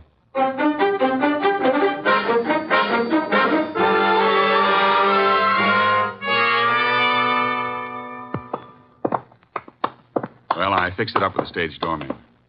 Here, this is Hanson's dressing room. What a layout. This dressing room's fancier than most of the Met stars get. Hanson fixed it up himself. A bar, refrigerator, hot plate, television set. He could live here. Some of this stuff could be the new girl singers. I don't think so. Well, let's get to work, Tom. Take the drawers in his dressing table first. What are we looking for, Archie? Mr. Wolf says the motive. He means letters. There's nothing here. Nothing in the desk. New singer must have cleaned it out for her things. Nothing in the books. Don't pass up that refrigerator. Nope. Empty. Hey, there is something here. Back of the ice cube trays. Come here. Oh, wow. Mr. Wolf said there had to be letters, and so there are letters. Lots of them. Hey, here's one from Marge. And another. And look here. Really confidential letters from a dozen society gals. There's something else in the back. Bank book. What do you know? A singer like Keith didn't make this much. No, that kind of money didn't come from crooning. This guy Keith was really shaking these babes down. Archie, someone's coming. Listen. Quick, behind the door and grab him. Douse the lights. Run,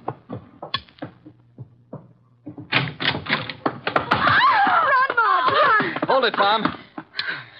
Well, it's you two. You dirty rat. Higgin woman. Tom, what are you and Archie doing here? The letters. Oh, Archie, you found them. Archie, please, give me those letters. Don't touch. I'll just put them safely away in my pocket. Besides, you didn't write all of these. Give them to me. At least give me my letters. I'll tell you what. You go on home and stay there, and we'll leave it up to Mr. Wolf. Tom, take him outside. I want to use his phone. Come along, ladies. Let us oblige Mr. Goodwin. I'll meet you at the stage door, Archie. Right.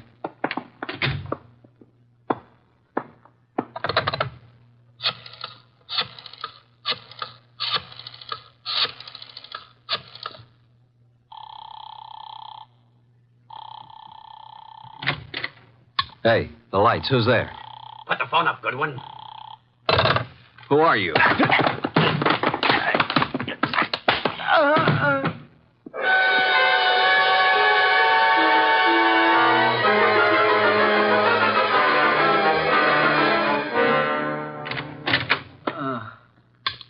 Archie, what happened? Are you hurt?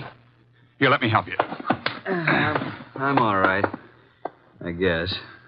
Ooh, my head. Did you see anybody? No, I didn't. I shouldn't have left you. Turn out the lights before I saw him. He whispered. Got away with all the evidence. Where are the girls? I sent them home in a cab. Well, let's get over to Mr. Wolf. This is tough luck. If I'm not mistaken, his next move will be to have a little get-together with all concerned. Come on.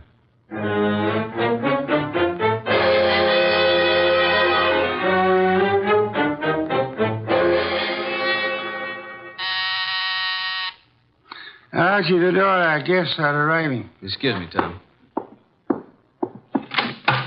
Come in, Inspector Kramer. Goodwin. Good evening, Inspector. Well, Mr. Wolf, got the killer? You said you'd hand him over to me this evening. In time, Inspector. You know Tom Wilcox, of course. Mr. Wolf. Evening, Inspector. What about the ballistics report, Inspector? The bullet was shot from the same gun that killed Hanson. And that gun, I am certain, came from the home of Pat and Don Parks. Marge and Brad King also had access to it. I have one more bullet here, Inspector, one fired at Mr. Goodwin. I'm sure it was also shot from the same gun. However, it isn't important now. Isn't important? It almost cost me my life. You can make it into a charm if you wish. Inspector Kramer, before our other guests arrive, I must tell you that Mrs. Park lied on the witness stand. She was not with Tom Wilcox at the time Keith Hansen was murdered. In fact, they were absolute strangers. What?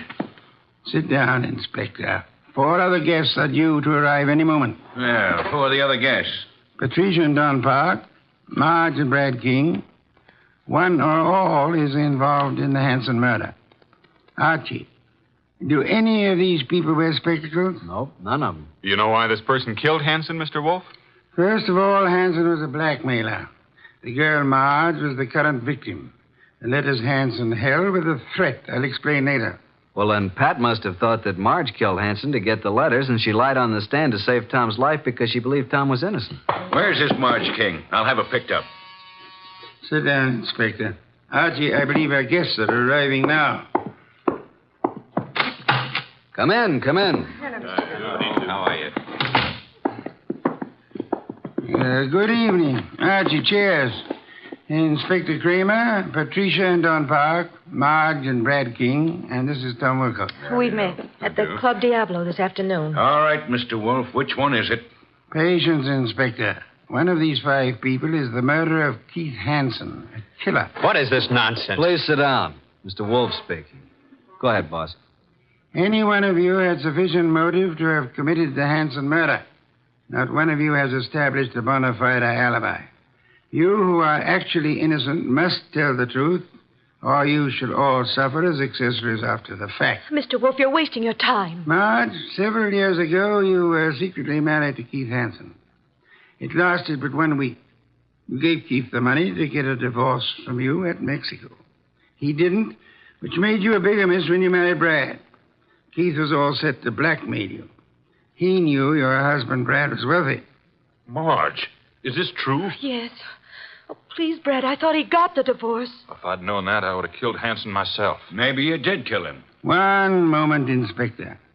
Patricia, you lied on the stand to protect Tom Wilcox here because you believed your sister Marge was guilty of Hansen's murder. Why did you believe her guilty? Were you at the scene of the crime? Marge, it's time to tell the truth and clear all this up. You won't be satisfied until you're in jail. Will you shut up? Quiet, please. Go ahead, Marge. All right. Keith Hansen was shot from the bedroom while I stood talking to him in the living room. You went there to buy back your letters? Yes, Pat drove me to his apartment. There was no place to park, so she said she'd drive around the block until I came out. That's why she's never been sure whether I killed him or not. That's right. Because I feel I might have shot him if I'd been in your place. Because of what Hansen did. What was it he did? Keith Hansen demanded $10,000 in exchange for the letters. Pat loaned me the money, so Brad wouldn't know. What?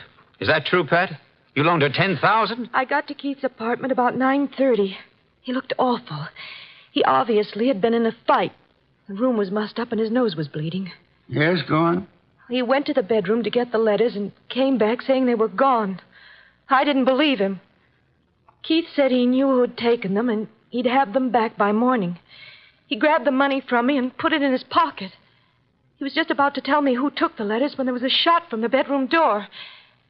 Keith Hansen fell to the floor, but I didn't see anyone. I wanted to get my money from his coat pocket, Pat's money, but I couldn't touch him. His staring, wide-open eyes were horrifying. I ran. Poor baby, why didn't you tell me? I think you're lying, young lady. You took the gun from your sister's desk, and when Keith Hansen didn't produce the letters, you deliberately shot him. You didn't even offer him any money. You kept it yourself. No, I didn't. Oh, Pat, don't believe him. Inspector Kramer, she's innocent. I know who did it. Oh, no, Brad, stop. Oh, Brad, what do you say? All right. Break it up. Yeah, so do I know, Brad. That's why you left the horse show. I've thought you were guilty all along. All right, Inspector. Now you know. I don't get this, boss. Inspector, ladies and gentlemen, please. First, which of you had some medical training? Medical training? Oh, Keith Hansen and I both went to medical school. Why? That is most enlightening, Mr. Park. Marge and I were nurses' aides during the war. Then perhaps you can interpret this medical phraseology for me. These few lines from this little medical book. Archie, hand it to Don Park. Will you read it, please? Top of page 75. It says the form of pernicious anemia commonly found in the human is... Now, Don, Hold your hand over your right eye and read on. What? Also common to the many lower... Now, cover the left eye and read with the other. What is this? Go ahead. Well, many lower animals and this light isn't so good. Step close to me. Yes, thank you. Mr. Park, here is the contact lens for your right eye. I'm sure you've been tremendously handicapped without it all day. Inspector Don Park is your murderer. Don't move, Park. Keep away, I warn you. Drop that gun, Park.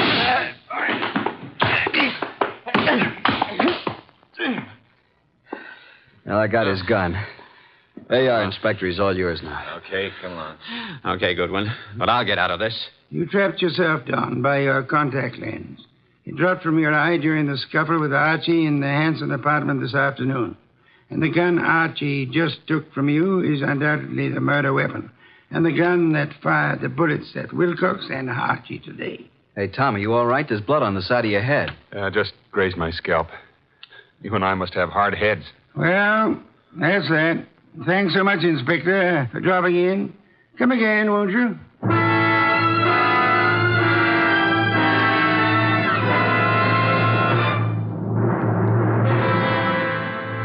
This was a rough day's work, boss. Some beer, Archie, please. Right. Hey, what was that business about the medical training?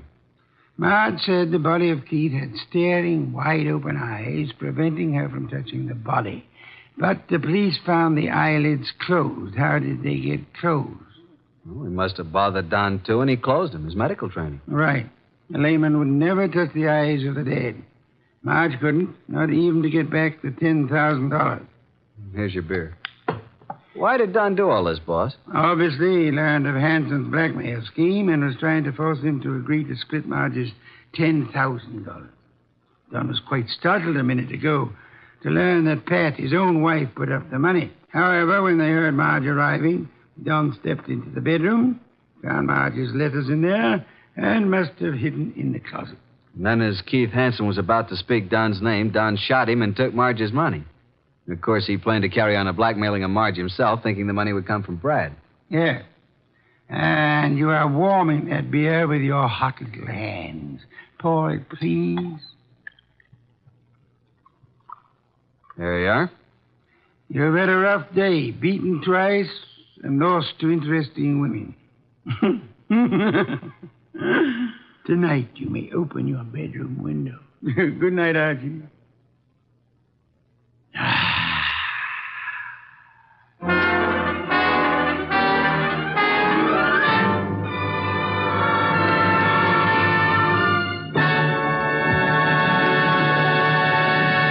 You have been listening to The New Adventures of Nero Wolfe, starring Sidney Greenstreet.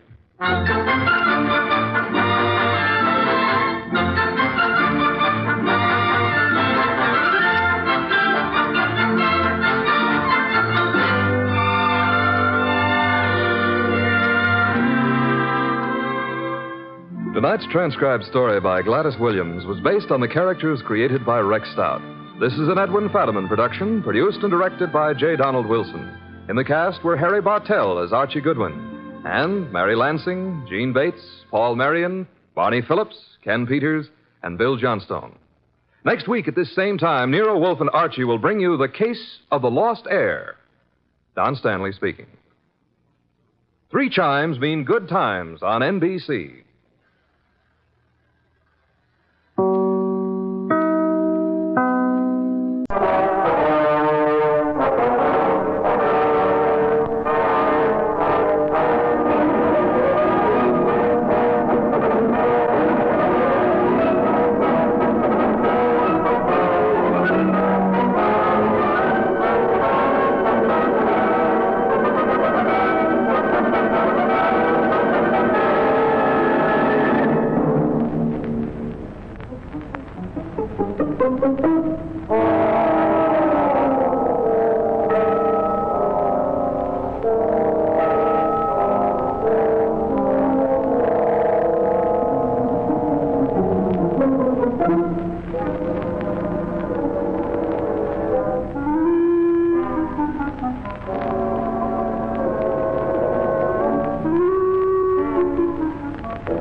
you do? This is Clive Brooks.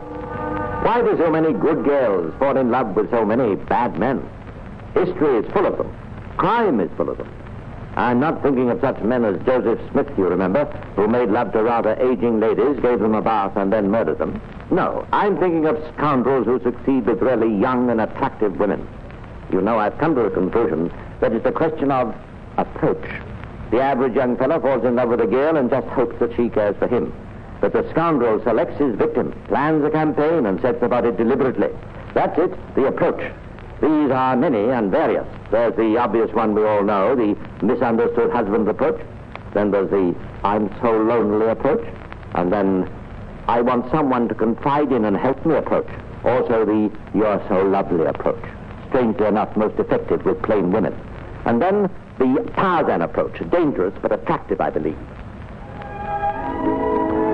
I call this week's casebook history A Lesson in Love, and it is the story of Kitty Byron, age 23, and of enchanting appearance. Early in 1902, she was working in a millinery establishment in London. To the shop one spring evening came a gentleman. Well, at any rate, he wore a silk hat and a frock coat, who appeared to be of some importance in the city.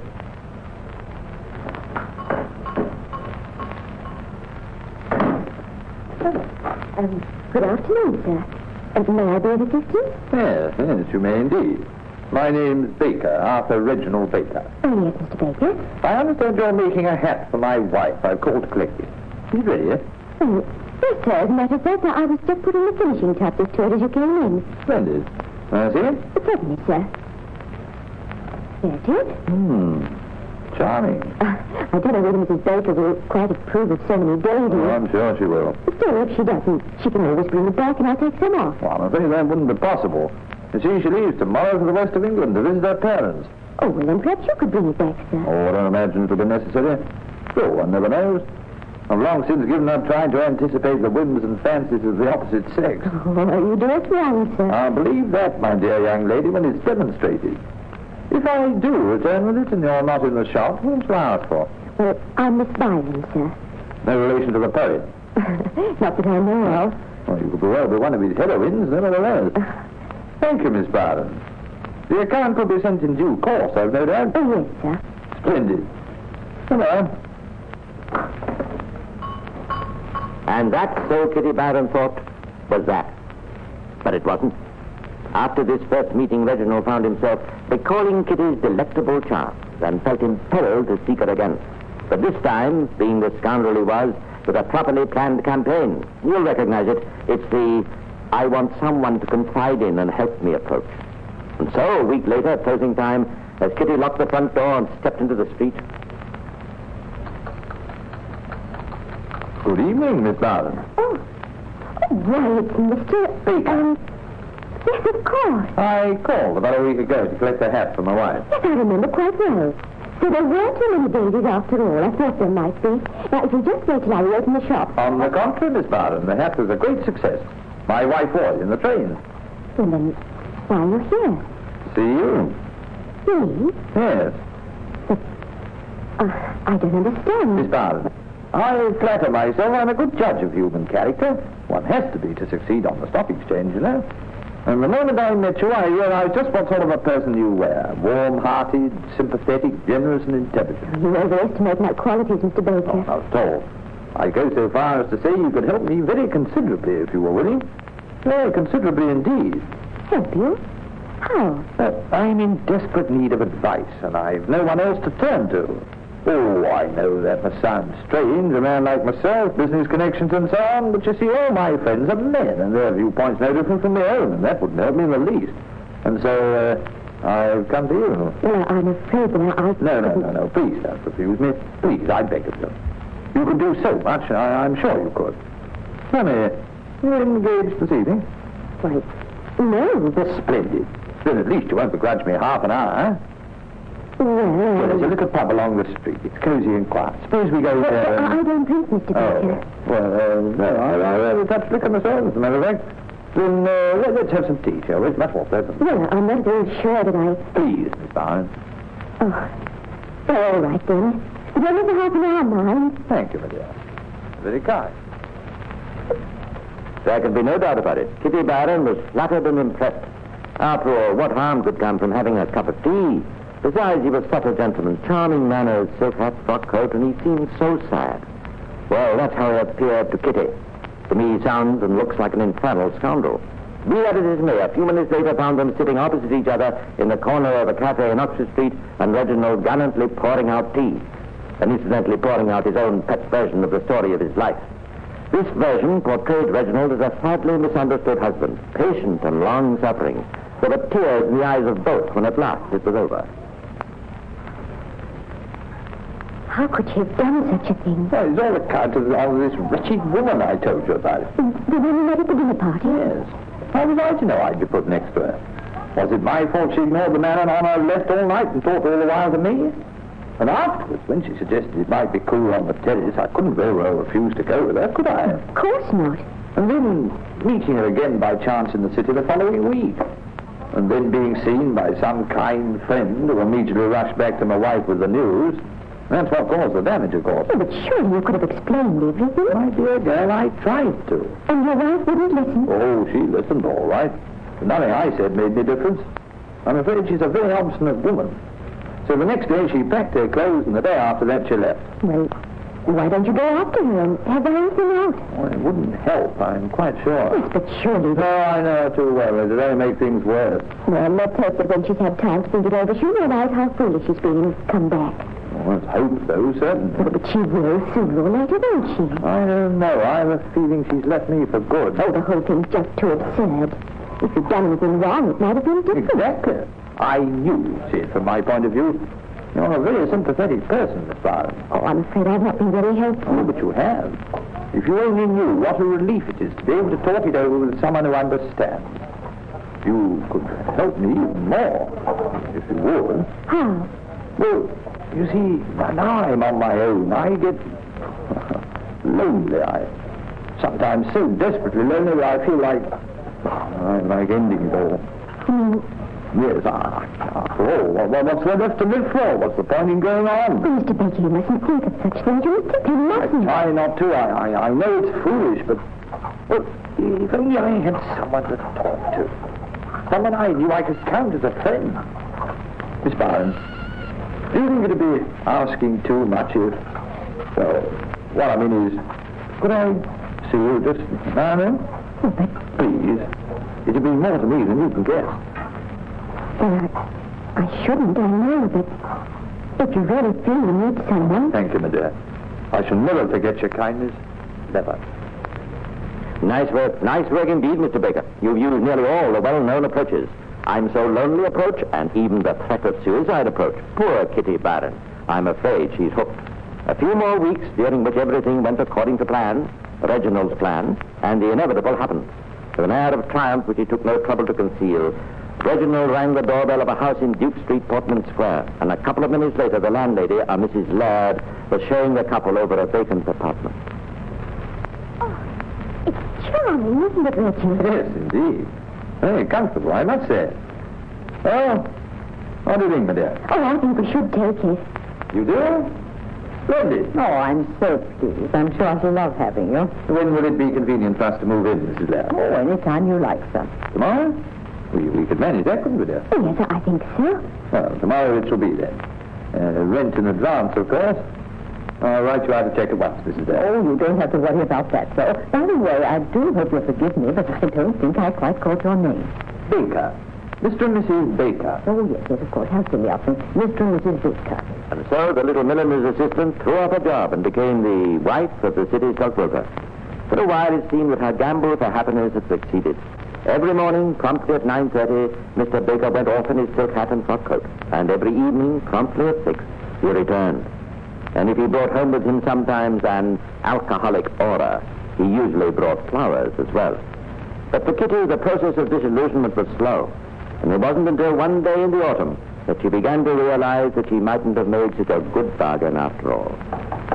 Come in. Oh, it's Mrs. Laird. Oh, sorry to trouble you, dearie, but I just thought you ought to know. Well, what? Well, that check your husband gave me for this month's rent, it's come back from the bank. Oh, but there must be some mistake. No mistake, dearie. Here it is. It's got refer to drawer marked on it. See? Oh, I can't imagine how such a thing could have happened. Reggie must surely have miscalculated his balance or something. Seems to me he's always miscalculating it. What do you mean? Well, this is the third one that's come back. Oh, no. Yes, I haven't mentioned things before. I didn't want to worry you, but things begin to happen to other people, too. Other people? Yes. The grocer, for instance, and the butcher. Getting to be quite a subject of conversation around these parts. I wouldn't be the one to make trouble, dearie, but your husband represented himself to me as a gentleman of affluence. Oh, so he is. Well, then why do his checks keep coming back? I'm not a rich woman, Mrs. Baker, and I need this money. Yes, of course. I'm sure I have it, I promise. If my husband is financially embarrassed, which I don't believe for a moment, mind you, then you can rest assured it's only temporary. It better be. That's all I've got to say. It better be. That evening when Baker got home, the alcoholic aura that accompanied him might better be described as a fog. Diffidently, but with resolution, Kitty broached the subject of the check. Returned, you say? Nonsense. Well, old Harridan downstairs is making it all out to get money out of me. No, Reggie, Mrs. Laird's not that kind of woman. Mrs. Laird's an old toad, a robber and a reprobate. Quiet, dear, she'll hear you. I don't care. I don't care if everyone hears me. Let's open the window and tell the whole world. Our landlady's a cheat and a fraud. Oh, Reggie, how could you? I tell you, the check was returned. I saw it myself. Oh, you did you? Prying into my personal affairs, eh? No, of course not. Mrs. Laird brought it up and showed it to me. So you're both in this together. It's a conspiracy against me, that's what it is. Women. You're all against me, all of you. It's easy. It's always the same. Reggie, dear, you're not well. Why don't you lie Don't down? want to lie down. Who says I'm not well? You think I'm drunk, don't you? No, of course well, not. I am. Why shouldn't I be? It's a free country, isn't it? Oh, Reggie, please. Oh, leave me alone. Take your hands off me. You know something? I'm just getting a little bit tired of you. You're too goody-goody. That's what's the matter with you. Why can't you be more like Betty? Betty who? Betty, the barmaid at the Tyler's Arms. Now, there's a girl for you. She's got spirit. I like a bit of spirit in the drinks and in the women. That's rather good. Let's remember that. See you later. Where are you going? Out. Where's the where? What's it to do with you? Why can't you mind your own business just for a change? Reggie!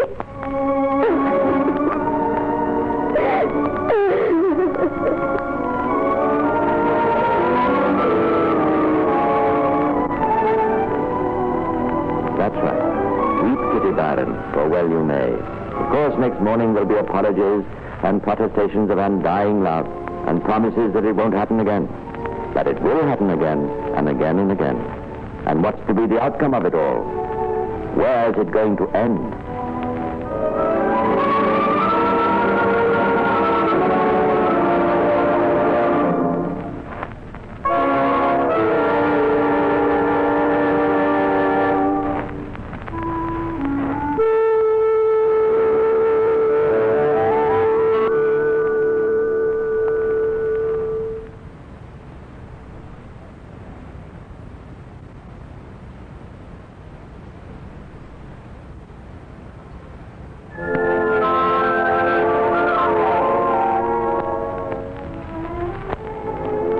Nights were beginning to draw in. Brown leaves littered the streets, and the trees in the parks had turned gaunt and bare.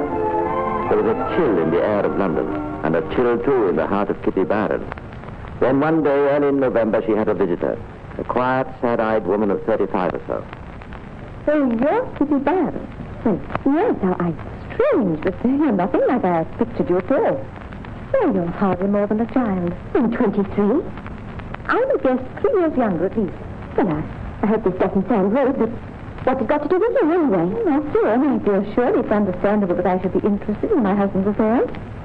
Your husband? Your man, Mrs. Baker? Yes, of course. Didn't you guess? I'm afraid I didn't. I'm so sorry. I should have explained. What do you want? Why are you here? My dear girl, Rich has managed to ruin my life very effectively. I shouldn't like him to do the same to yours.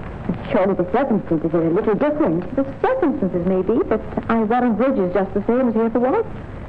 I had 12 years of him. I know him through and through. Has he been drinking much lately? You go too far. Yes, I thought he might have been. He could never keep off it for more than a couple of months at a time. Does he abuse you and call you vile names when he comes home drunk? I won't listen to you. He ever struck you? No? He will, my dear, all in good time. He threw a chair at me once. That's why I decided to leave him. I should have done it years ago. Will you go now, please? And how about those worthless checks? Does he still use them to pay his bills? I've asked you to leave, Mrs. Baker. Certainly, my dear, if that's how you feel about it. I'm sorry you're taking it this way, but I think I understand. You're still in love with him, aren't you? Yes. Yes, so am I. I'm thinking of it. So am I. Goodbye, Miss Barham. We could probably meet in court. Days passed, matters went from bad to worse. Baker now was making no attempt at all to hide his true character. Almost every night he came home drunk, and the more Kitty pleaded with him, the more difficult he became. Then, one night early in November... We'll have to look for new lodgings tomorrow. Who said so? Mrs. Laird. She told me today we'd have to go. What's wrong with the old trout now? What have we done to offend her this time? That last check you gave her. It's come back again. Oh, is that all? I thought it was something serious. Oh, Reggie, why do you do it? Why do I do what? Write checks when you know there's no money in the bank to meet them. Oh, so you're going to start that all over again, are you? Can't a man ever have a bit of peace in his own home? Please don't be angry with me, Richard. Angry? Why shouldn't I be angry? From the moment I get in, it's nothing but nag, nag, nag all the time. Anybody'd think you were my wife instead of... Reggie! Yeah, it has, doesn't it? Don't like to hear the truth about yourself, do you? I'm what you've made me. That's right. Throw it all onto me. Thought I was quite a catch, didn't you? You with your downcast eyes and your demure manner. Thought you'd fooled me properly. Why, you cheap little... Stop it! I don't know you say you're I'll say what I like, understand? Why did I ever fall for such a silly, simpering little face? Reggie, I can't bear it when you talk to me like that. Oh, I think, get out. Get out. No one's asking you to stay. You can't mean that. Pack your things and go. Get out of my... Oh, please. Let me go. You know how I hate being... Won't you listen to me? Let me go, I said. You struck me. Oh, for the love of heaven, now there's tears. Well, if you won't go, I will. Just go. Get out. Come on, get out. I hope I'll never see you again. Well, that's good enough for me.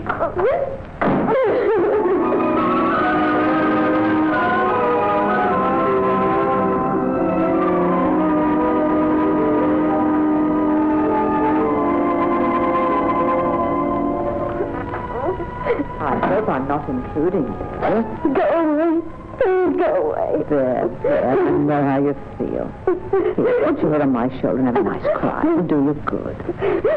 Get up to his old tricks again, eh? Leave me. Well, that happens sooner or later, I suppose. Maybe now you realize what sort of a fellow he is. I don't know how you've stuck to him for so long. Upon the word, I don't. I'd rather not talk about it if you don't mind, Mrs. Laird. Nonsense, dear. Get it off your chest. It'll hurt no end. Oh, it's all so sordid and terrible. I feel as though my whole life's been spoiled. Get off, will you? You're only a girl, yes? Why don't you just pack up your bags and go? No, I couldn't do that. Of course you could. You're not dependent on him. You'd get your old job back, couldn't you? No. Oh, no. He wouldn't want me anymore.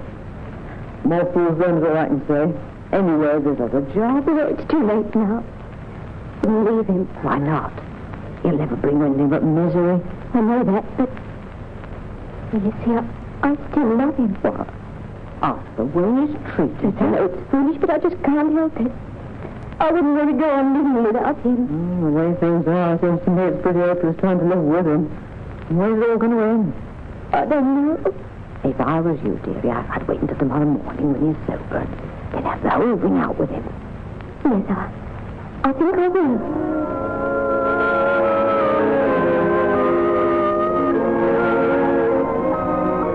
Strange, the small things that decide our fate. Had Baker returned home that night, probably this whole story would have ended differently. But he didn't. By 10 o'clock the next morning, November the 10th it was, when he still hadn't arrived, Kitty Byron was desperate and hysterical. Hardly aware of what she did, she left the house and walked into Oxford Street. Outside a cutler's shop, she stopped a minute and then turned and went in. I want a knife, please. Certainly, madam. What sort? A folding one. Yes, of course. Let me see now. Something after this style? Yes, that'll do. This line's 5 shillings, madam. We have a somewhat better quality. No, that'll do. Oh, very good, madam. Then that will be 5 shillings, please. Well? Thank you. I'll just wrap it up. It doesn't matter. I'll carry it if it is. No, it isn't very big. I can carry it in my mouth. Just as you say. Good morning, madam, and thank you for your custom. I hope we shall have the pleasure of it again. Well, walked out without a single word. Odd. Very odd, I call that. From the cutler's shop, Kitty Byron went to the Lombard Street post office. He wrote a brief note addressed to Baker at the stock exchange and sent it off by messenger. Post office employers couldn't help noticing how distraught she was. The messenger returned with apologies. He was unable to find Baker. He sent him back again. About half an hour later... I found him all right this time, miss. Here he comes now. Thank you. That's your trouble. Blimey. Tom. Oh, there you are. Really, Kitty, this is too absurd. Dragging me away from the exchange like this. What on earth's the matter with you? You didn't come home last night. Suppose I didn't. Free to come and go as I please, all right? I waited up all night for you. All for you. I'm sorry if I behaved badly, Richie. Late in the day to be sorry, don't you think? What do you mean? I mean, this is the end. I'll send a man this afternoon for my things. You're not leaving? Yes. But, Reggie, you can't. Can't I? You just watch. The whole thing was a mistake from the start. Surely you realize that by now. What's going to become of me? My dear girl, I haven't the faintest idea, nor do I care. You don't mean that. Why shouldn't I mean it? We're through, Kitty. We were through months ago, and you didn't have the sense to realize it. Well, oh, it's goodbye. Yes. And as far as I'm concerned, good riddance.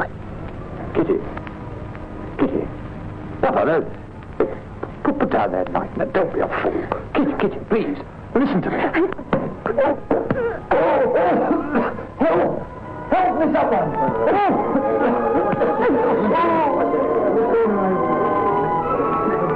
Goodbye.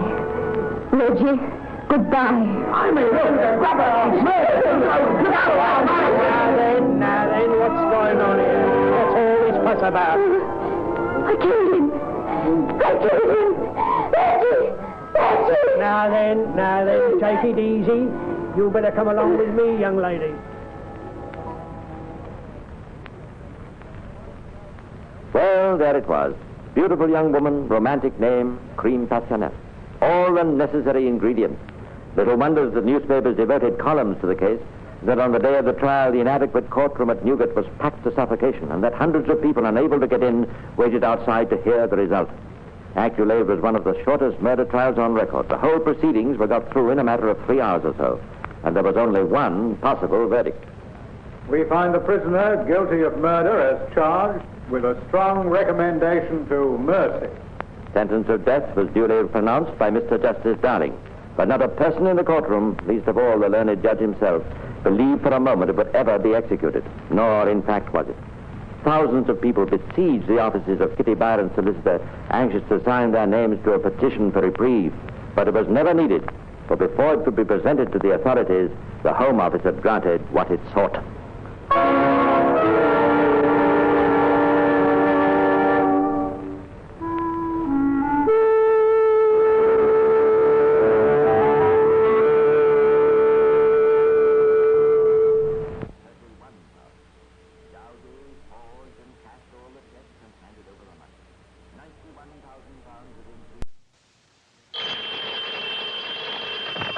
Johnny Dollar.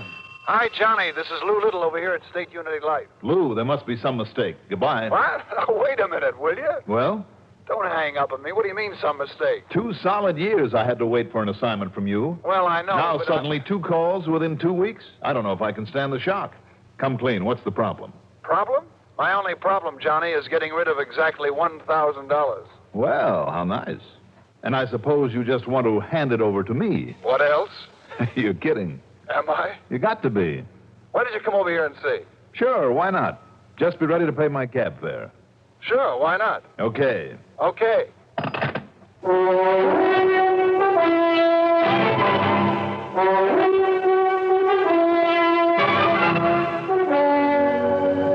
CBS Radio Network brings you Mandel Kramer in the exciting adventures of the man with the action-packed expense account. America's fabulous freelance insurance investigator, Yours truly, Johnny Dollar. If you ever suffer a touch of arthritis or rheumatism and you've never tried mentholatum deep heating rub, you can't know how good its deep heating action can make you feel. As you massage it into painful areas, you feel its deep heating action. You know relief is on its way. Mentholatum deep heating rub is an extra strong combination of active ingredients for safe, temporary relief of minor arthritic rheumatic pain. Use greaseless, stainless mentholatum deep heating rub often.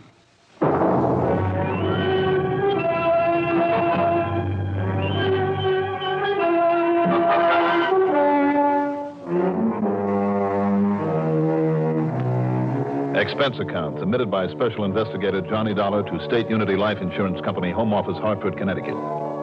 Following is an account of expenses incurred during my investigation of the Well of Trouble matter. So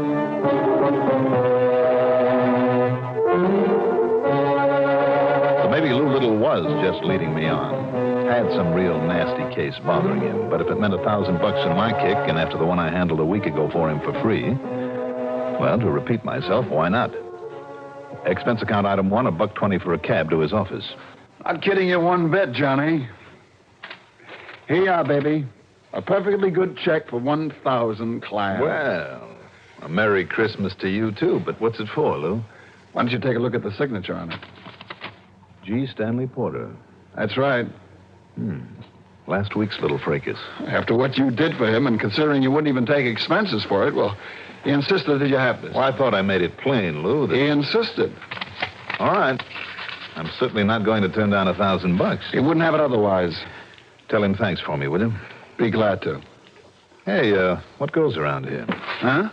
You planning a trip to the gambling halls of Las Vegas or just leaving the country in a hurry? What do you mean?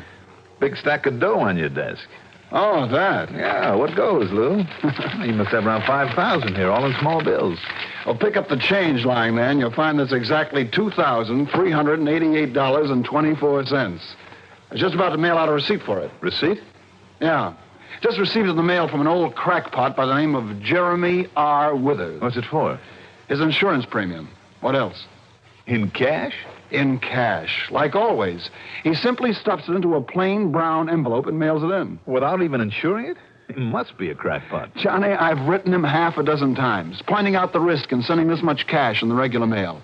I've even offered to send somebody out to his place to collect it from him. But he'll have none of it. Crazy. Stubborn as that wild old Western character, Durango Laramie Dalhart, huh? Durango what? That's right. You know, believe it or not, he lived in a town called Bum-Spung, Oklahoma. Oh, now you're kidding. No, I'm not really, Lou. Old Indian name. Bum-Spung means bad spring. Yes, Bum-Spung. Bad water. But at least Durango had sense enough to bring in the cash in person. Nearly 4,000 at a crack once a year. I thought maybe you might have heard my report on the case a couple of years ago. I must have missed it. But at least old Jeremy Withers has company in his eccentricity. Look, if you could meet some of the wacky policyholders I've had to deal with, you'd think nothing at all of Withers. Maybe not. What are you chuckling about? Old Durango. Boy, he gave us quite a scare that one time. How do you mean? Well, he brought in a stack like this one day, you know, and, brother, you should have seen them. One look, and you'd have sworn they were counterfeit. But they weren't? Now, you know what they'd done? Carefully washed and starched and ironed the money to make it look like new, just like some of these... Wait a minute, Lou. What's the matter, Johnny? Just hold everything a minute. Huh? Just hold up on that receipt for this stuff, will you? Why? What's the matter with it? Where'll I find this Jeremy Withers? You got his address? Well, sure. Let me have it. Well, sure, Johnny. Well, what's the matter? Just let me have his address.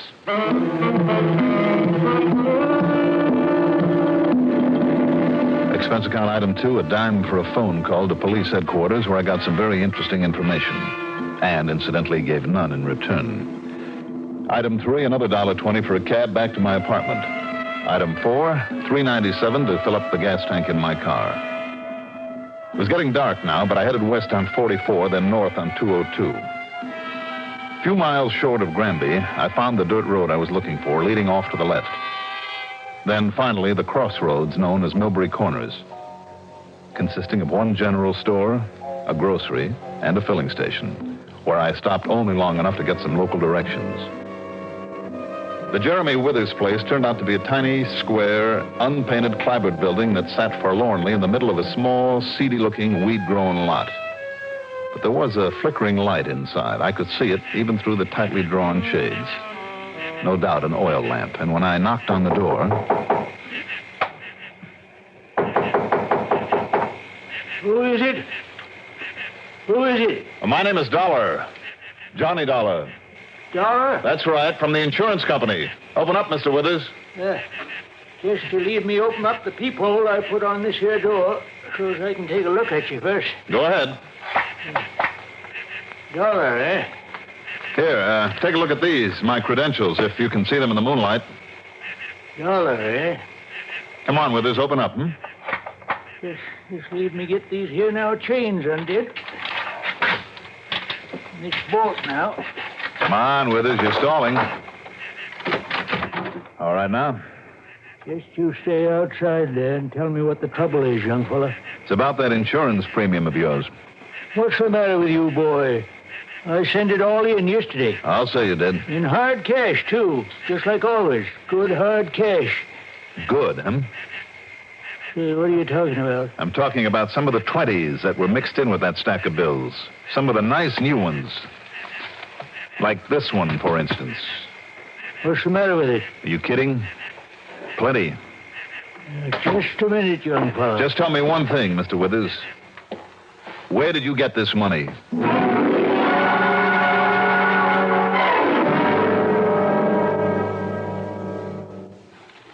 The time has come for a friendly warning. Now that the 4th of July is almost here, better keep plenty of 7-Up chilled and ready to serve. This is the sparkling drink that says a nice warm welcome to everyone who comes calling on the 4th. 7-Up has a wonderful gay sparkle and a fresh as all out-of-doors taste. Just about everybody goes for fresh, clean-tasting 7-Up. Grandmothers, moms and dads, the teenage set, even the tiny tots. It's this same clean, fresh taste that makes 7-Up just great with food, too. 7-Up wakes up your taste buds, makes whatever you're eating taste even better. Believe me, any food's a feast with 7-Up. So if you're in the business of pleasing people, and who isn't, keep plenty of 7-Up on hand for family and friends. Better order a case today. For a fresh, clean taste on the 4th of July, fresh up with 7-Up.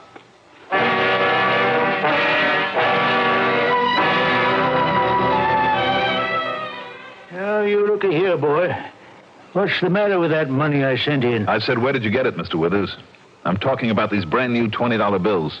Anything wrong with it? The way you're talking, you might think it was counterfeit or something. Counterfeit? Hardly. No, of course not. But it's plenty hot, believe me. Now, what do you mean by that? Are you trying to tell me you don't know? How should I know? Well, why do you lock yourself in the way you do? Not only a lock on the door, but safety chains and a bolt.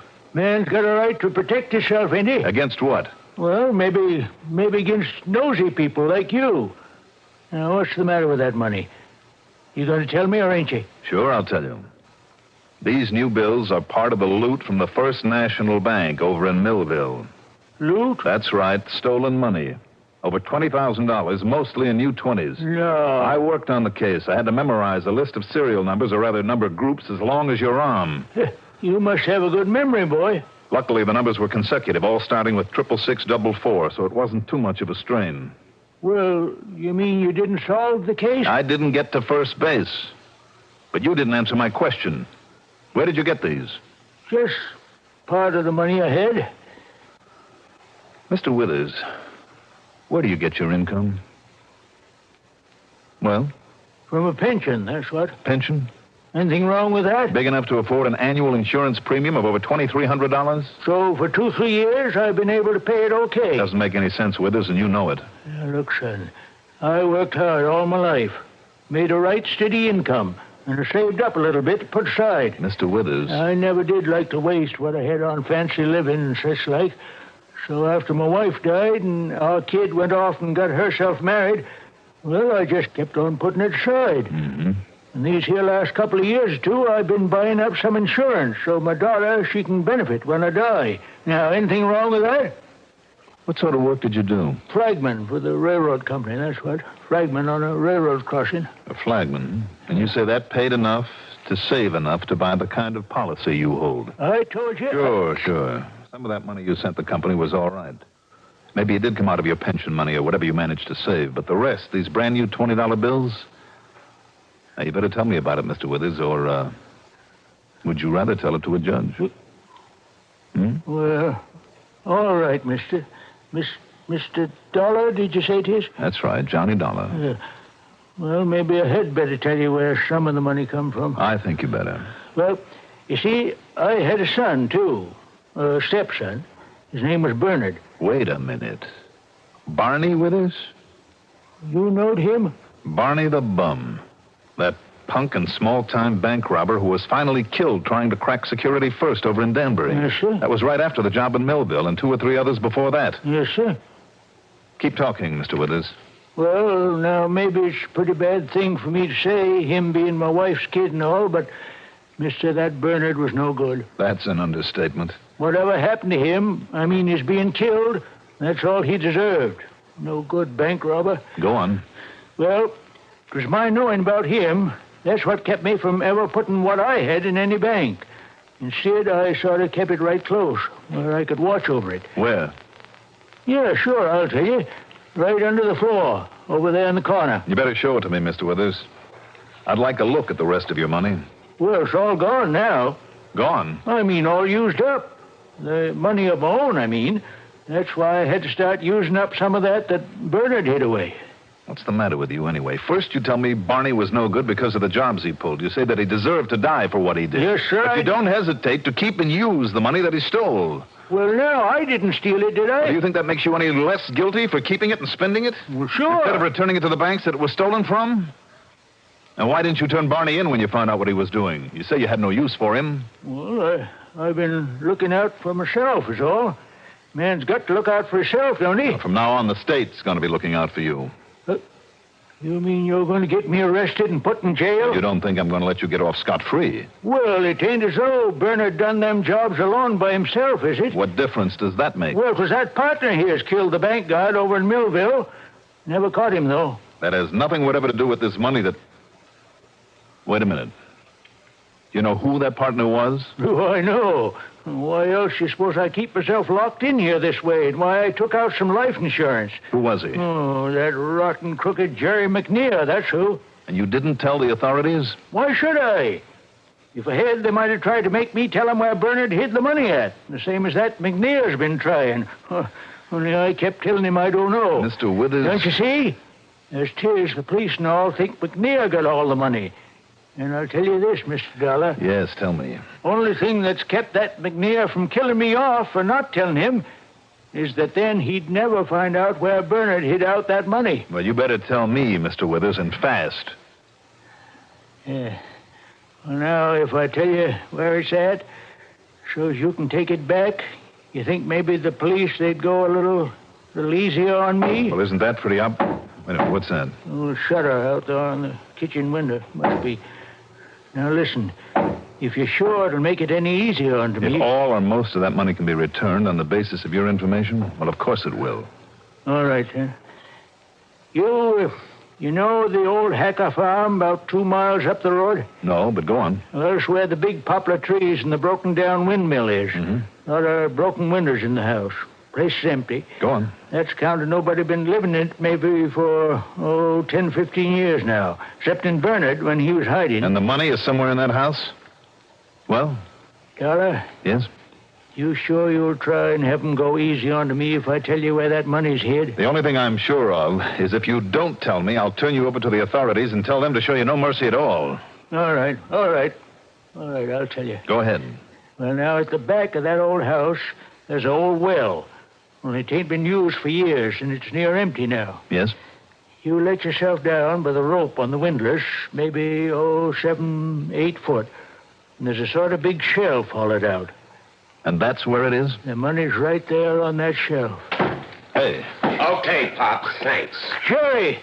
Expecting somebody else, Pop? That's a corny line, McNear. Keep out of this. Ready, Pop? No, Jerry. No, listen, Jerry. Put it down. Put that thing down. And now you. Take it easy, mister. McNair. Don't move. Listen to me. No, keep away from that lamp. Yeah.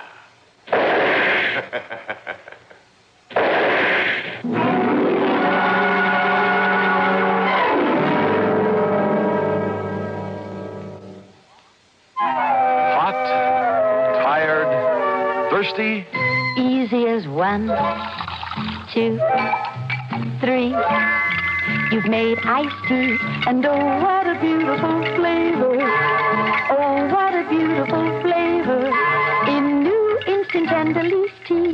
Just take a spoonful of instant tender leaf. 1. Add cold tap water.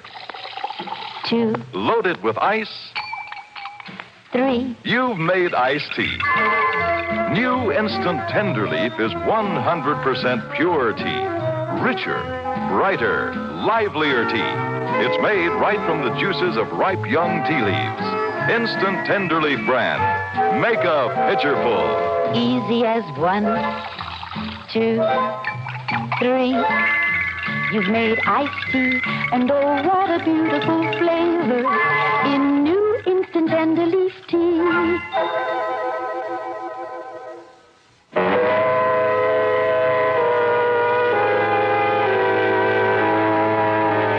In the brief second it took him to shoot down the old man, I suddenly realized that I'd come along without my gun.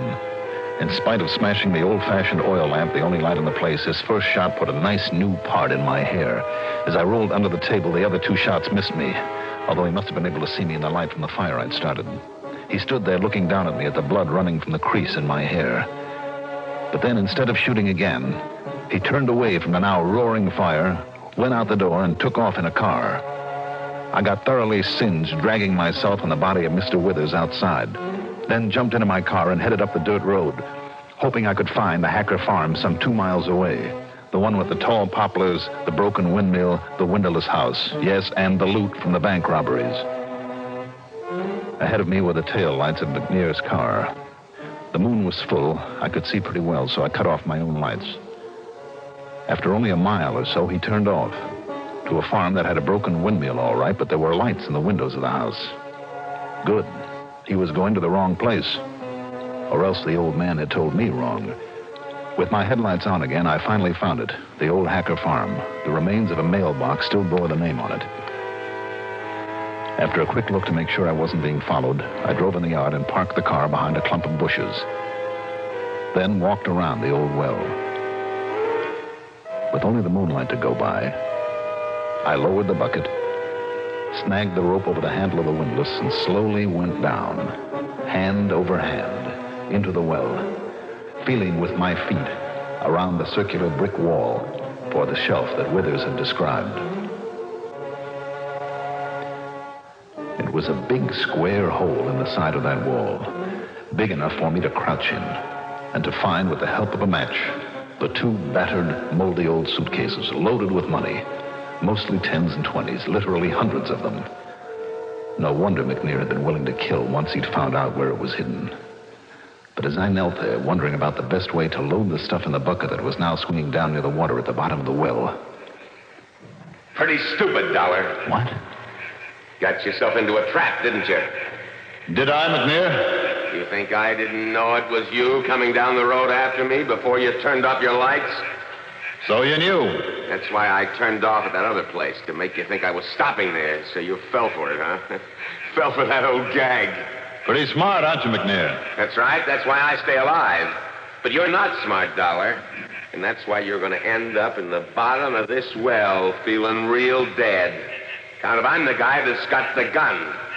So as soon as I get a match going... What makes you think I haven't got a gun?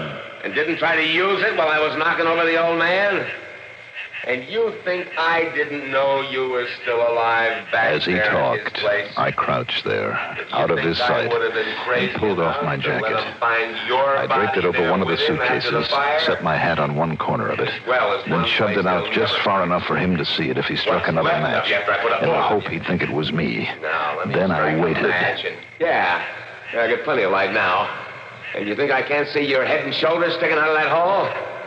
You make a real nice target, Dollar, even with only a match to see you. All right, then, I'll climb on back up the rope. Oh, no, you won't. What are you talking about? I'm going to shoot you right there in the well. Now, wait a minute. Listen to me. It's no use, I found the money. I'll make a deal with you. I'll split 50-50. You make a deal? Ha. You're trying to stall, that's all. McNear. Shut up. I got to be sure of my aim before this match goes out. Listen to me, will you? So long, Dollar.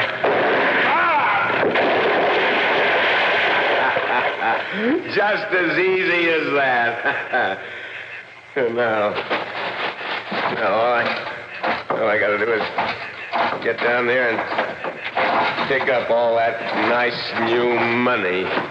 Oh! You got to be careful. Got nothing to hurry about. Not now. Well, come on. You better find that shelf. Right here. Dollar! I heard you drop in the water. You heard that suitcase with my coat on it. Let go. Let go of me. Oh, you let go of that rope. This time I'll kill you. Try this, McNear. I'll kill you. With only one hand? Try this.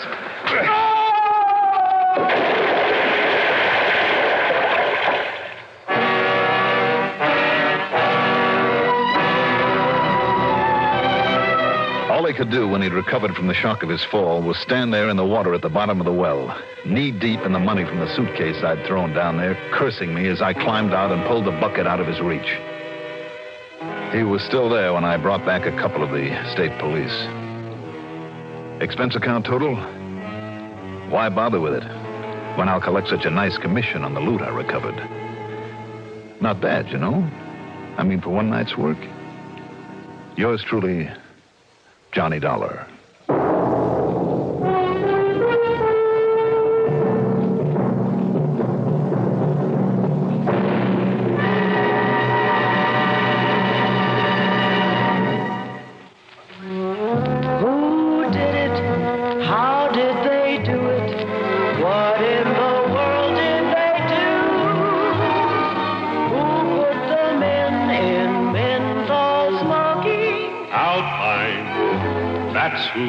Now, the menthol cigarette has tobacco flavor a man can get hold of. Alpine always tastes rich, never smokes rough. Alpine filter cigarettes. Nice. Now, here is our star to tell you about next week's story. Next week, one of the most valuable violins in the world that inspires a man to murder. Join us, won't you? Yours truly, Johnny Dollar.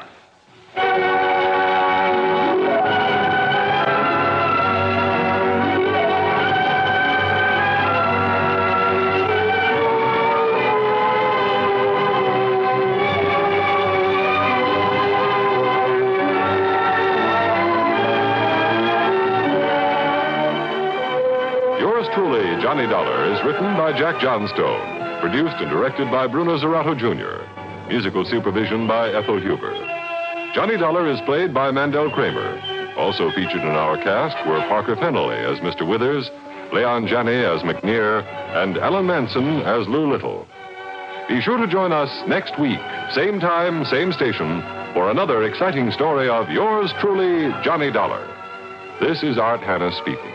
This is the CBS Radio Network.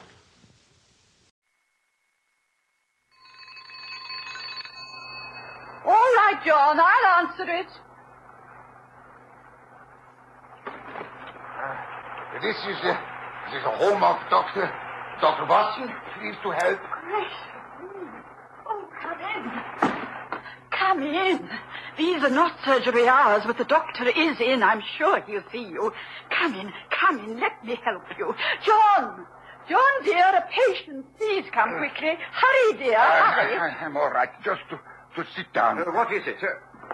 Oh, heavens, this man does look in bad shape. On the contrary, Watson, for a man of my years, I have never felt better. Holmes. It can't be. Holmes, you've been dead for years.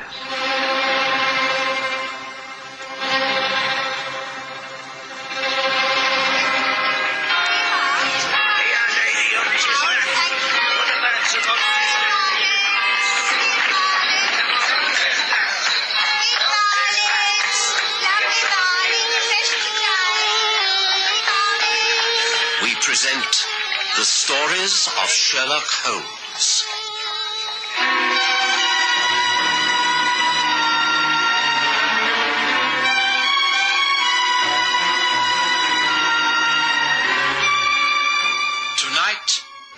last star.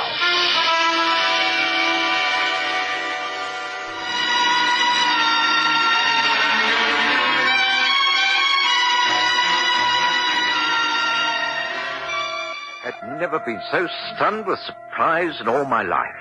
My wife, Mary, practically fainted. We simply couldn't believe our eyes. Although Sherlock Holmes had never been far from my thoughts in the years that followed the tragedy at the Reichenbach Falls, I had come to accept the fact that he had perished, along with his arch-enemy, Professor Moriarty, in the dreadful swirling waters of that immense abyss.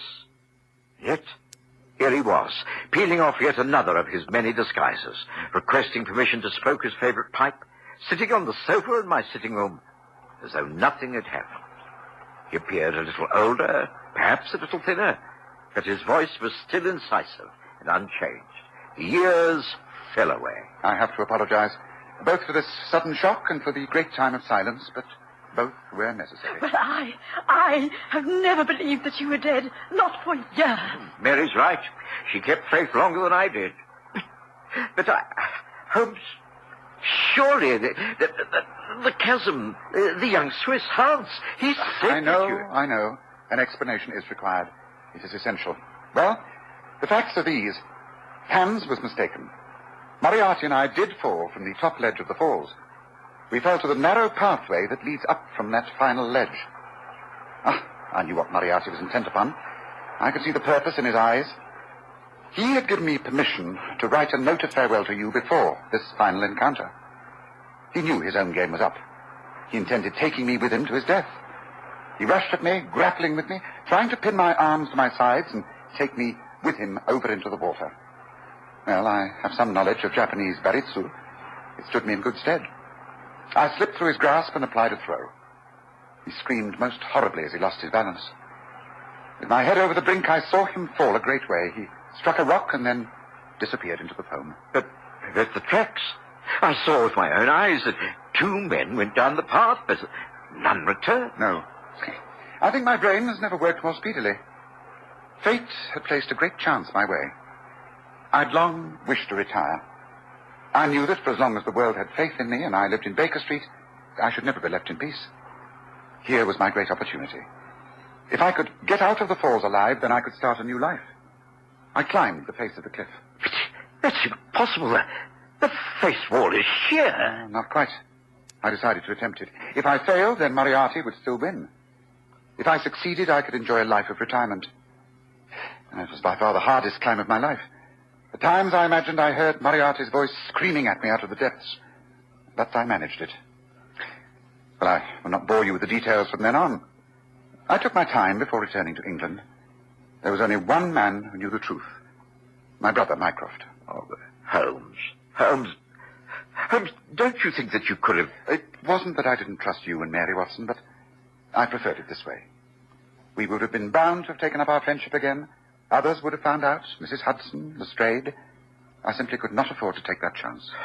I don't care, John. I don't care. Whatever Mr. Holmes says is all right as far as I'm concerned. I believe him, and I stand by him. I will remain silent about all this. I'm so pleased and relieved. Oh, dear. I don't know if I shall laugh or cry. Well, do neither, my dear. Why not go and brew us all a good strong pot of tea? I think that will do us all a power of good. Excellent suggestion. Oh, yes. Perhaps you're right, dear. That is a good idea. What a morning. What a wonderful, wonderful morning. Well, you seem to be well settled, Watson. The years have been kind to you. And Mary is unchanged. Yes, we have a lot to be thankful for. Oh, but now come, Holmes, to the second part of your explanation.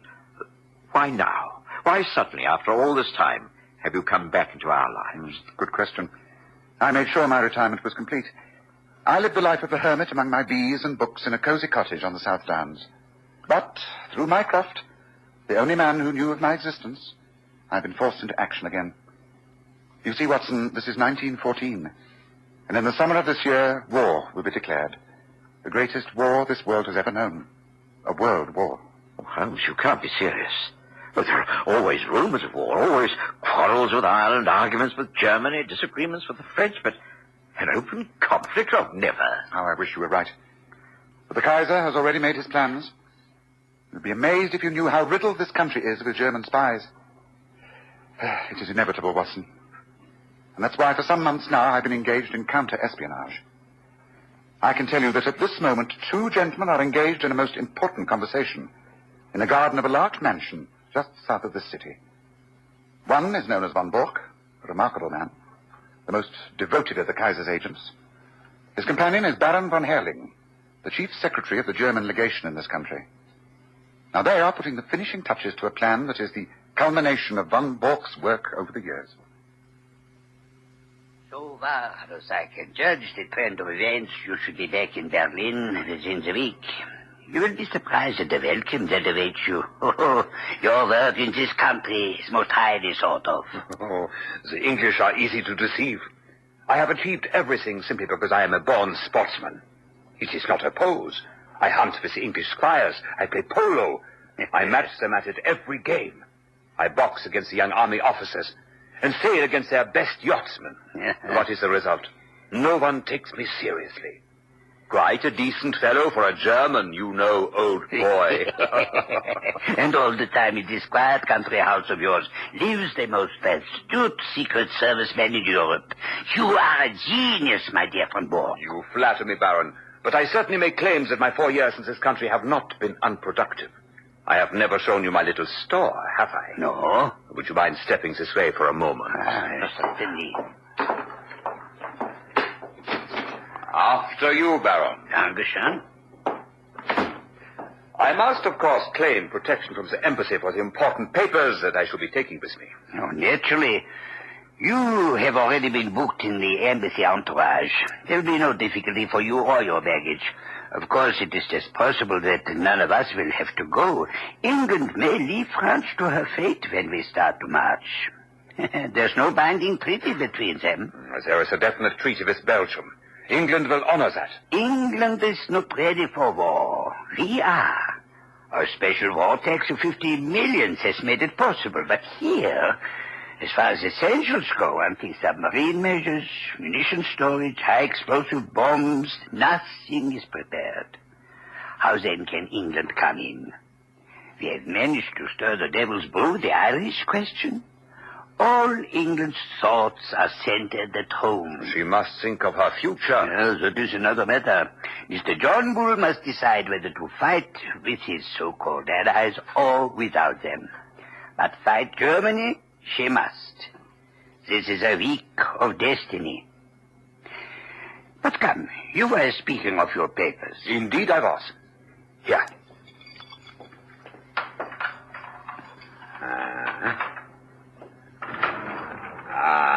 There. See, the safe is opened. And here, in neat files. See? Harbor defenses, aeroplanes, Ireland, Egypt, all under their headings. Portsmouth forts, the Channel. Each file is filled with papers and plans. Brilliant. Not bad for the hard-drinking, hard-riding country squire. But the gem of my collection has yet to come. It will go here under naval signals. But you already have a good dossier here. Oh, out of date and a waste of paper. Somehow the Admiralty got an alarm and the code has been changed. It was a blow to me. But thanks to my checkbook and the good man Altamont, all will be well tonight. Oh, a pity that I cannot wait. You can imagine that things are in an upheaval at the embassy. We must all be at our posts from now on. I had hoped to bring news of your great coup. Did Altamont name no hour? Here, read his telegram. Will come without fail tonight and bring new sparking plugs. Altamont.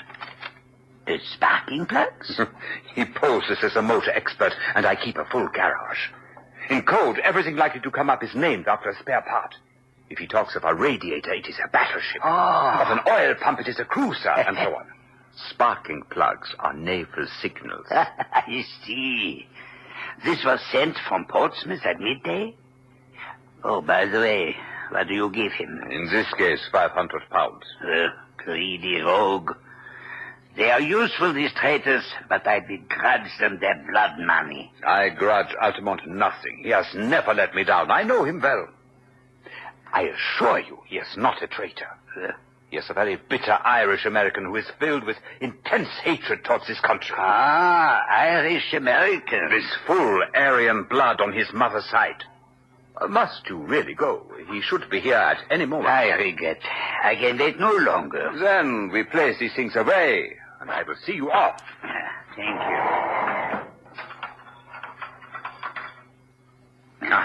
Good. Come. I will walk to the gates with you to say goodbye.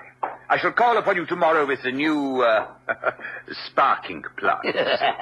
Rest assured, we shall not fail, Baron. Oh, come in. Yes, Annie, what is it? Have they come? Lights of a car coming up the drive, sir. Must be Mr. Altamont, as you expected. Good, good. Then I go to welcome him. Thank you, Annie.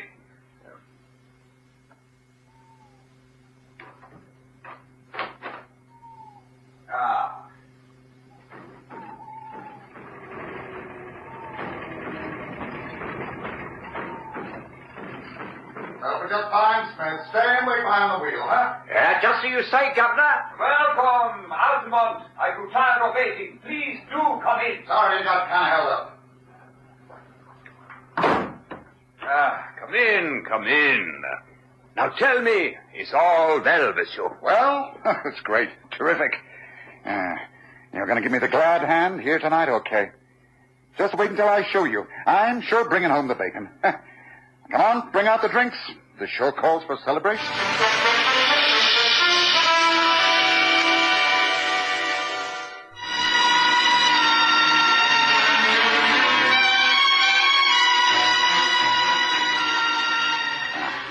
Here's mutton, you all right? Good health.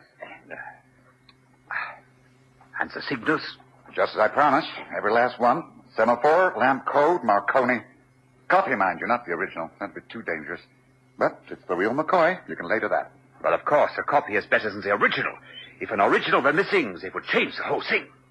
Now, let's see. Say, you don't mean to tell me you keep your secret papers in that? And why not? Gee, a wide-open contraption like that, why, a Yankee crook could be through that with a can opener. It would puzzle any crook to force that safe. Nothing can cut through that metal. It has a double combination lock. You need a word spelled out first and then a set of figures. In this case, it is A-U-G-U-S-T, August, and then 1914, August 1914. The date the war starts. Hey, come back, all I said. That's real smart. You got a heck of a lot of stuff in there. And it is all going out at once. I am what you would say, shutting up shop tomorrow. Oh, I guess that goes for me, too. I'm not staying here on my lonesome. I'd rather watch the fun from the other side of the big pond. But you are an American citizen. Makes no difference. Cuts no ice with a British copper. What about Jack James? He's an American citizen. They got him. He's doing time in Portland, ain't he? Incidentally, talking to James, it seems to me you don't do much to cover your men. What do you mean by that? Well, he was his employer, not so? It's up to you to see these guys don't fall down, and when they do fall, do you pick them up? It was James' own fault. He was too self-willed at his job. He was boneheaded, I'll give you that. But then there was Hollis. The man was mad. But woozy toward the end, I grant you, but he was proper bugged. And now there's Steiner. Steiner? What about Steiner? I got him last night. He and his papers are all in Portsmouth jail. You go off to Germany, and that poor turf will have to stand the racket, and lucky if he gets off with his life. How could they have got to Steiner? This is the worst blow yet. Well, you nearly had a worse one. For I guess they're not too far off me. You don't mean that. Sure do. My landlady down Fratton Way had some inquiries made. When I heard that, I guessed it was time for me to hustle. Oh, don't ask me how it's worked. I don't want to know. I know Steiner's the 5th man you've lost since I signed on with you. I don't aim to be the 6th. Ain't you ashamed to see your men go down like this? How dare you speak to me like this? If I didn't tell you the facts, I wouldn't be working for you now, would I? Oh, here's something even more straight. I've heard tell that you Germans ain't sorry to see an agent put away once his work is done. How dare you suggest I give away my own agents? Well, there's a stool pigeon somewhere. It's up to you to find out where it is. I ain't taking no more chances. It's me for Holland, and a ship from Rotterdam to little old New York. No other ship in line will be safe in a week's time. So, here's my last assignment. Now what about the dough? The what? The boodle, the reward, the 500 pounds. Oh, you don't seem to have a very high opinion of my honor. You want the money before you give up that book you've wrapped up. That's about it. It's all here in the book. After all, this is a business proposition. All right. Have it your own way. I will write you a check.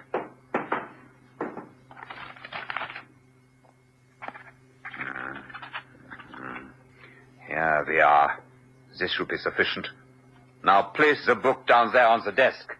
After all, I don't see why I should trust you any more than you trust me. There. There is the check on the table. Now let me examine the contents of your parcel. I claim the right before you take the money.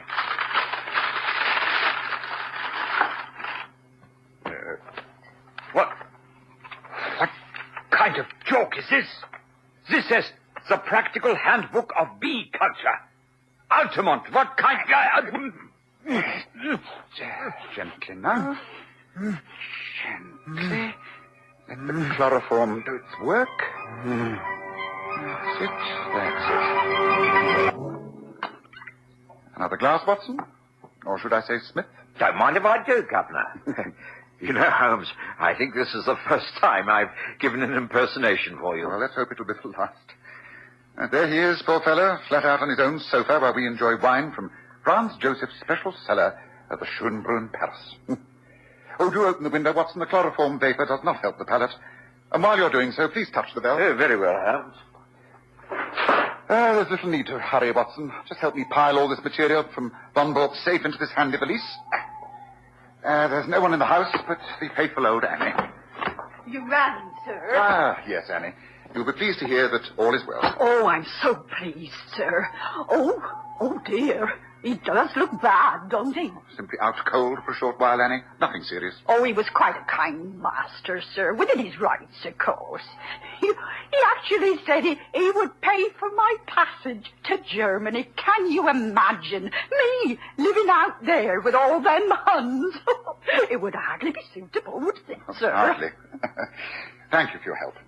Now, would you be kind enough to take all these things and place them into my car? Also, telephone to my brother Mycroft and report that all is going exactly as planned. Very good, sir. It'll be a pleasure, sir. Are you sure you can handle his nibs? I think so, Annie. I think so. But that will be all. Thank you. Thank you, sir. Well, Holmes, so far so good.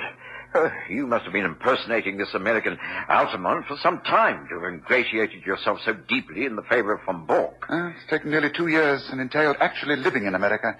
But now I can return to my books and my bees.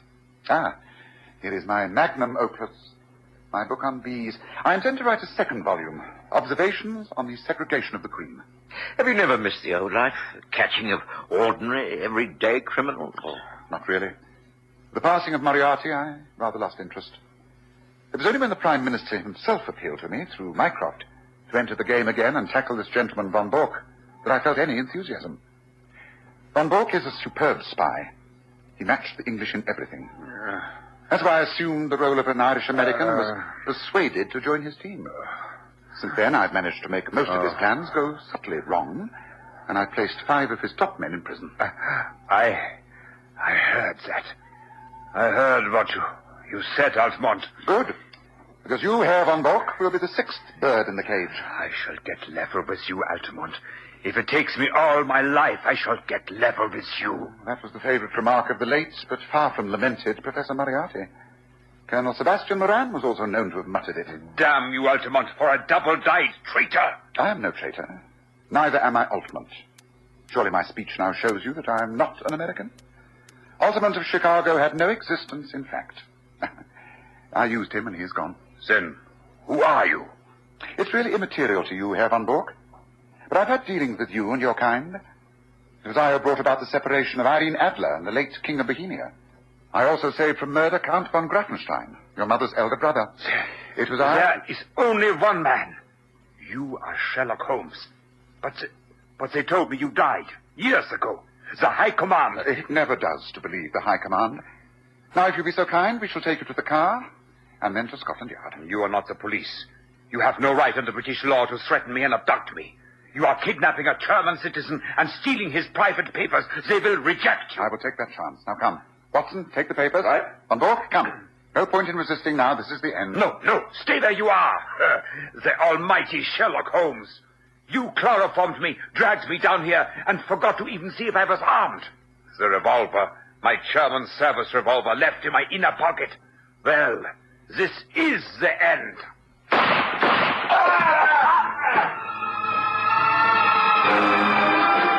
Are you all right, Watson? Yes. Yes, I think so. I'm not used to these high histrionics, Holmes. Neither am I, but I had to make him think he was winning. I had to make him think that I was stupid enough not to check the revolver and replace the bullets with blanks. Yes, the only way I could let him escape with confidence. Ah, listen, there he goes. That's his car, not mine.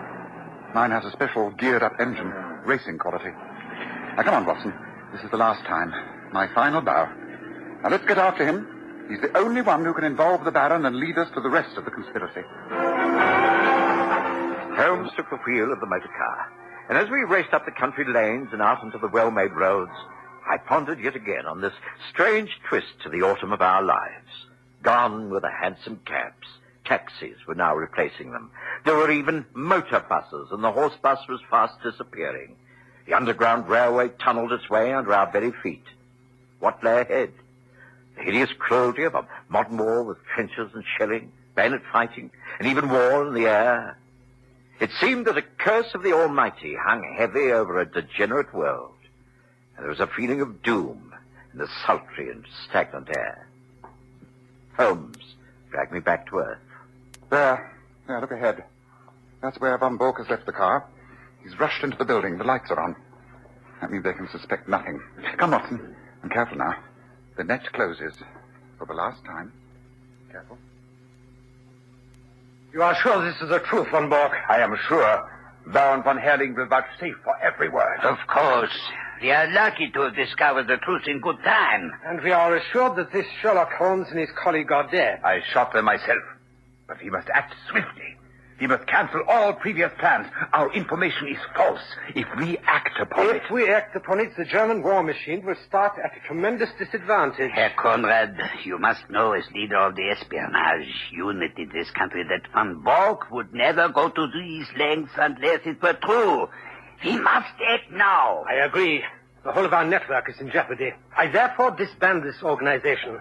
You will all go your own ways, making for the fatherland with as much information as you can take. Get in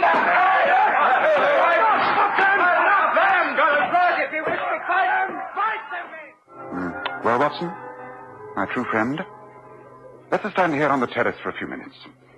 This may be the last quiet talk we shall ever have. I know. It saddens me, Holmes.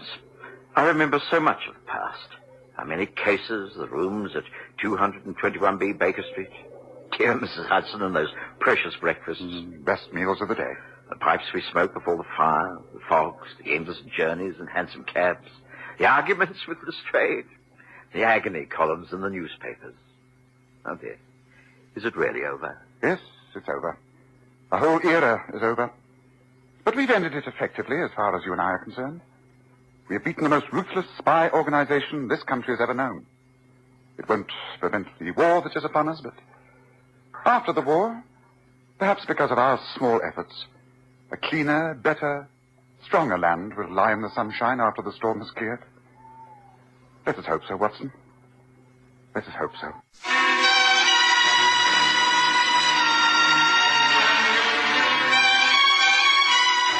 For 5 years, Graham Armitage has played Sherlock Holmes, and Kerry Jordan has taken the part of Dr. Watson. And the series was written and produced by Dennis Folbig.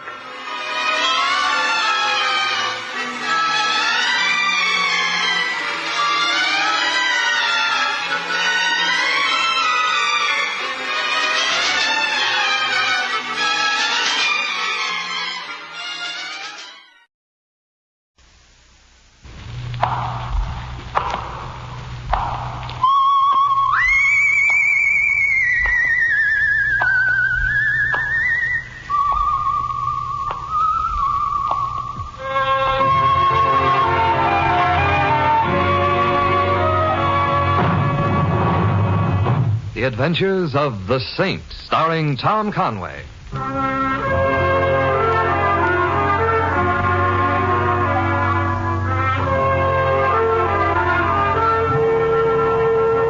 The Saint, based on characters created by Leslie Charteris and known to millions from books, magazines, and motion pictures. The Robin Hood of modern crime now comes transcribed to radio, starring Hollywood's brilliant and talented actor Tom Conway as the Saint. Here, Mr. Templar. Thanks, Julius. Headache any better? No, it still feels as if they're building the new 3rd Avenue subway right through my head. Oh, that's too bad. I don't mind the digging so much, but I wish they'd be a little more gentle when they throw the track down.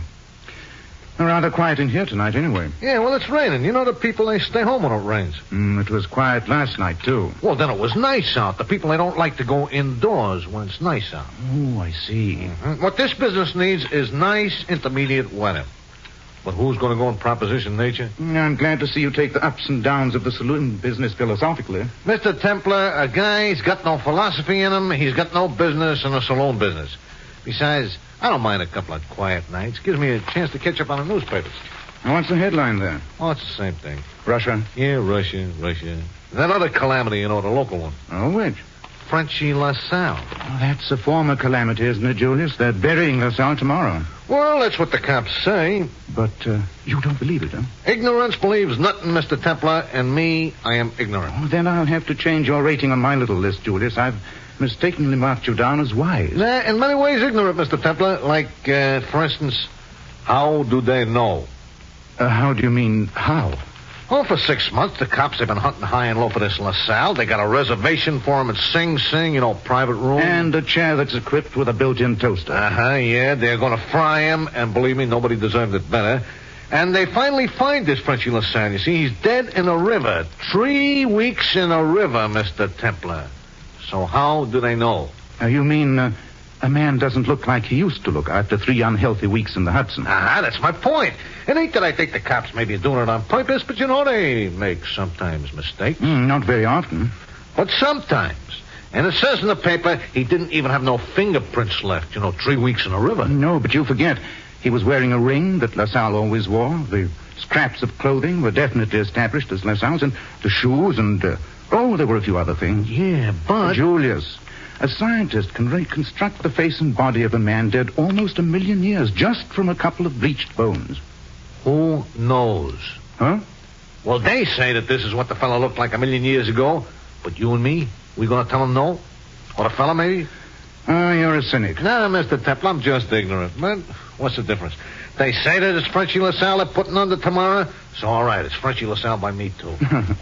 Good night, Julius. Good night, Mr. Templar. Hey, that headache of yours, you should put it to bed on a rainy night like this. That's exactly what I'm going to do with my headache, and with the rest of me, too.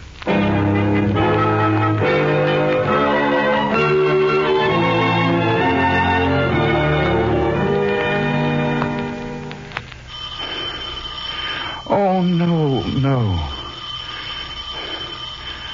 All right. At least let the doorbell go back to sleep, can't you? Now, what's all this? You Simon Templar. Yes, but Simon Templar, who is known as the Saint? Look here, what is the... We'd like to come in. Come on in, Mabel. I'm right with you, Midge.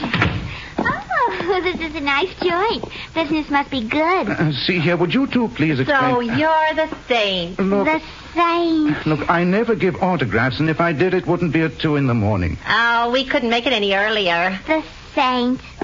Midge, he's cute. Look, who are you two? We're angels. Huh? Angels. Julius was right. I should never have had scotch on top of champagne. So, you're Angel? Uh-huh. That's why we couldn't get here any sooner. You mean you had a rough crossing? No, not especially. There's never much traffic at this hour. There isn't, huh? And we didn't have to wait very long for the bus either, did we, Midge? 5 minutes. The bus? You mean there's a bus between here and there? Uh-huh. Number 14. You change at Union Square. Of course, the subway's quicker. But Harry doesn't like for us angels to ride the subway so late at night. Harry? Satan, our boss. We call him Harry. Mr. Templar, you all right? You tell me. I mean, what are you pinching yourself like that for? Can't you see that I'm trying to wake myself up? Oh, you seem awake enough to me, doesn't he, Mabel? Yeah, but... Well, Mr. Templar, what are you looking so unhappy? Don't angels ever have nightmares? Sure, why, sometimes I... Oh, Midge, do You know what I think? What, Mabel? I think he thinks we think we're real angels. Oh, Mabel. Wait till we tell the girls. Mr. Templar, honestly, for your own private information, we're positively not real angels.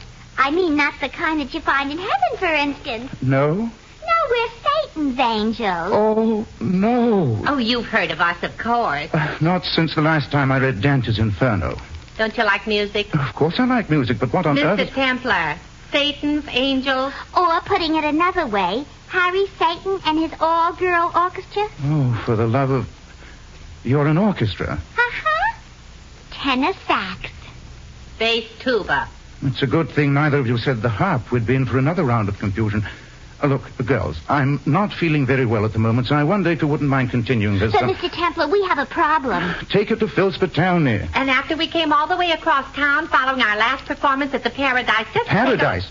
Look, let's not start that stuff again. We need your help. We really do. But I don't know anything about your music. Oh, we didn't come to see you about our music. No, it's something worse, much worse. What could it be worse? Our second trombone has disappeared. Completely vanished. Oh, it'll turn up in some pawn shop, I'm sure. And if it doesn't, why not all chip in and buy another one? And let me go back to bed, huh? But it isn't an it. It's a she. Our second trombone, Mary Miller, and she's disappeared. I see. Tell me, have you ever heard of a thriving little institution known as the Missing Persons Bureau? Yeah, we called them. They won't handle it. They said they don't consider Mary missing just because she's been gone 1.5 days. Good for them. I'm glad to see they're alert down there. But it isn't like Mary. Not at all. It may be only 1.5 days to ordinary people, but to us, it's 14 performances she's been missing. And Mary never missed a performance in all the 6 months she's been with the band. I see. You must help us. You must. We're frantic. Yes, I was afraid you were. Please help us. Look, ladies, just because a girl trombone player has been missing for 36 hours... 37 now. Okay. I'll tell you what I'll do. Ned, you hear? He's gonna do something. What? Well, if you will get out of here and let me get back to bed and remove myself of this headache, I promise you that first thing tomorrow I'll visit you at the theater and look into this trombone business. Oh, Ned, isn't he wonderful? It's the Paradise, the one on the east side. The Paradise? Yeah. Our first show is at 2 p.m. I'll be there. Now, good night. Please, good night. And give my love to the rest of the angels.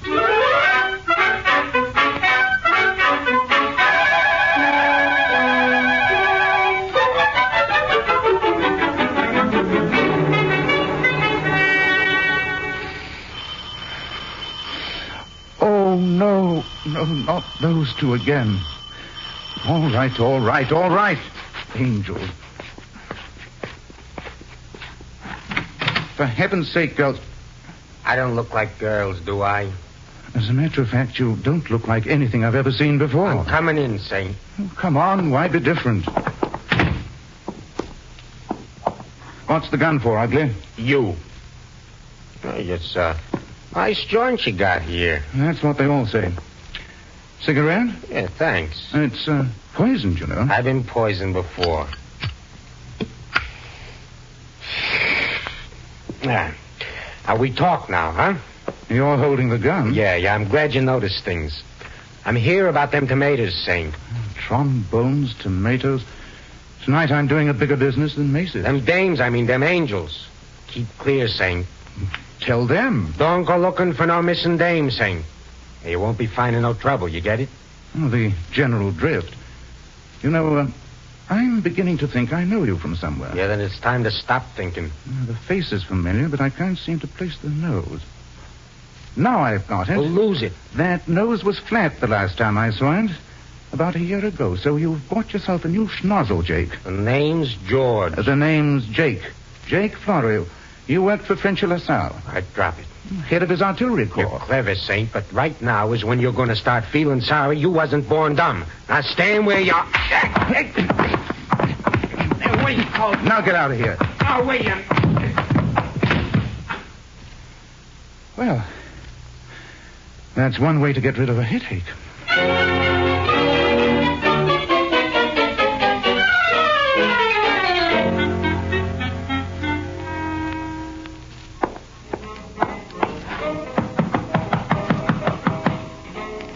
Come Satan? That's right. My name's Templar. Hey, did you catch a shell? As a matter of fact, Mr. Satan, We murdered the people today, murdered them. Almost as big as that day in Dubuque. Yeah, you hear that applause, Bud? Uh-huh. I heard it. Yeah, well, we'll improve. It's a great little outfit I got here. Great bunch of goods. You should have caught us that day in Dubuque. You just should have caught us. Maybe next time. There's something I wanted to talk to you about. Look, pal, if it's about them payments for those arrangements... I'm not collecting bills. I'm looking for a girl. So it's like that, huh? No, it's like this. I understand your second trombone player is missing. Huh?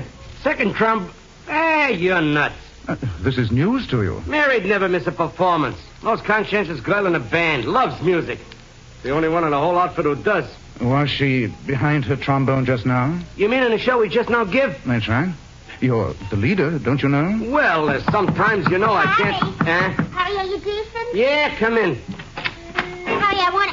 Oh, Mr. Templar. Hello there. You did come. A promise is Hey, wait a minute. Look, how come I don't know about this guy, huh? It hasn't as yet been reported in the racing form. That's how come. Mr. Templar, what can we do? Where can we begin? Well, you and Mr. Satan can start the ball game by telling me a few things about the lady. Everything I know. First, did she seem worried about anything these last few days? Nervous, perhaps frightened? It's hard to tell. Huh? Well, Mary's such a quiet girl. I became her roommate when she joined the Angels about 6 months ago. And even living with her, I never really felt I knew her. I see. Not that I didn't try to know her. I myself am a rather friendly person. Yeah, I'll say with anybody. Harry, shut up. Of course, Mary was always nice and sweet to everyone, and such a perfect little lady and all. But yet... What? Well, every now and then something sort of tough-like seemed to show up in her. Go on, you're nuts. Harry, I want you should butt out. Well, you're wrong. And she seemed like she was carrying secrets, Mr. Templar. Deep, sorrowful ones. Of course, I never asked her to elucidate. Not much. Where was she from? Well, that was one of the secrets. Every time I asked her, she'd make like she didn't hear me. But, Harry, you should know. Me? Yeah, I don't know anything. Not anything, period. What did she do before she became one of Satan's? I don't know that either. Didn't she tell you anything of what she'd been doing before? What orchestra she'd been playing with, for example? No, I never asked. And if I did ask, I don't remember. And if I asked her, she told me. I don't remember that either. If she was a horse, you'd remember. If she was a horse, you'd even know how many hands high her grandmother was. You'd remember everything. Yeah, remember everything. You see how it is, Pally? Most guys go through life getting nagged by just one of them. But not Harry Satan. Unless I got to hook up with 22. Oh, go call your bookie. You know something? I think I will. Be seeing you, Pally. Remember the name, Harry Satan. So long. He's such a lovable jerk. I'd be a little more inclined to go along with you on that if he were a little less inclined to hiding things. You think he's holding out something about Mary? I'm sure of it. Tell me, did you go through her belongings? Oh, why, I wouldn't dream of such a thing. Besides, she doesn't have very much to go through. I'll take a look myself later. Did she take anything with her? Not so much as a toothbrush. Not even a powder. Oh, that's my shot! Yes, Mabel. Come on. Oh, Mabel, what happened? Oh, it's Harry. Yeah. Oh. Who shot you, Harry? I don't know. I didn't see. Came through the window up there. See? Oh, Harry. Get a doctor, quick. No, doctor. Look, pal, about Mary. Yes? If you don't find her, they'll kill her. Who? Why? Look, I know they'll kill her, and I don't know why. But she's a good kid. Only one mistake. Only one mistake. Oh. Harry. Oh, Harry. Oh, Mr. Templar. He's dead.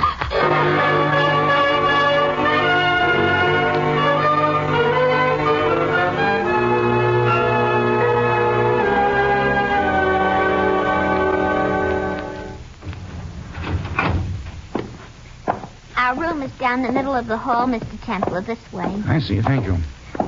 It's a real cheesy hotel. But even sharing a room, Mary and I could just barely afford to... Oh, here we are. Well, at least the door works. What? Mr. Templar, just look! You haven't been entertaining any tornadoes lately, have you? Well, I never. Who could have done such a thing? Who could have torn our room apart like this? Whoever it is was looking for something, obviously. Looking for some... But what? That is point number 1. Point number 2 is, did he find it? Hello, what's this? Oh, that's Mary's first aid kit. You know, bandages and iodine and heaven knows what else. It's rather professional looking, wouldn't you say? Uh-huh. Mary never went traveling anywhere without it. Why, anytime any of us girls cut a fingernail too close or got a little burn from a curly iron, there was Mary, making like Florence Nightingale. I see. Harry used to... Poor Harry. He used to say having Mary with the orchestra was like having a doctor in the... You weren't listening. Is this Mary? Uh-huh. That's me on the left. Midge took it last month. Oh, look at this room. What on earth could anyone have been looking for in here? I wish I knew, Mabel. But I do know this. Whatever it was, he didn't find it. You can tell? But how? The wallpaper. See how he ripped it off in places that make no sense because there's no possible hiding place behind where the paper was. But so what? It was an act of frustration. Not finding what he was after in any of the probable places he looked, he lost his head and started on the improbable ones. And began to tear down the walls? Oh, I'd like to get my hands on him just for one little minute. So would I. But not because of the wallpaper, for what he did to Harry. Come on, let's get out of here. Yes. This room is just altogether too depressing. Wait a minute, Mabel. Is this Mary's trombone? Uh-huh. Well, they come in 2 pieces, don't they? The sliding part can be slid right off the blowing part and... What is it? Did you find something, Mr. Temple? I'll let you know as soon as I work whatever it is out of... There we are. They're rolled up. Well, I'll be. X-ray pictures. Now, why would Mary have X-ray pictures rolled up in her trombone? Because she figured, and rightly it seems, that her trombone would be the one place whoever was looking for them wouldn't look. But I don't understand. Why should anyone... I'm just as puzzled as you are. Mr. Templar, you could never be.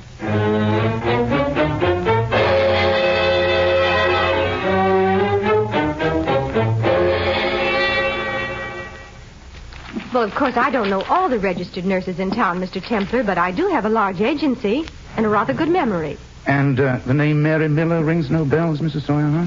I'm sorry. I'd like to help you. Perhaps one of the other nurses' agencies. Perhaps. Or perhaps Mary Miller was known as something else. Or perhaps she wasn't a nurse at all. Oh, you're not sure then that she was... No, I looked into a box and found a hunch. A box? Yes, a first aid kit. One that seemed just a trifle too elaborate for a simple citizen to own. Oh, I see. You're sure that this snapshot doesn't... No. Doesn't look like any of the nurses at this age. I wonder...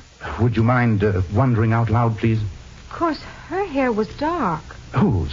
If I could just see this girl as a brunette... Oh, that's easy. Why go to Antoine's when you have Templar? The picture, please, and that soft pencil. Voila, mademoiselle is brunette now. Why, it is. It's Mary Webster. You say that name with an exclamation point after it. Several exclamation points.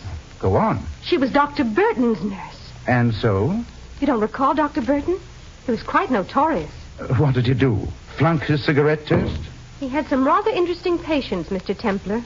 The underworld, hoodlums, and gangsters. And? And a remarkable, if rather specialized, specialty. Bullets? That's right. Gunshot wounds. Wounds caused by hand grenades, knifings. And he just never bothered to report any of his patients' battle wounds to the police, as required by law, huh? That's right. He died in prison shortly after his conviction. And Mary, Miller, or Webster, as the case may be? Also sent to prison, but with a light sentence. And, of course, her license was revoked. She had to give up nursing when she got out. And so she became a trombone player and a collector. Oh? What does she collect, Mr. Templar? X-ray pictures, old and rare ones. It sounds like a dull hobby, I admit, but I think there's money in it.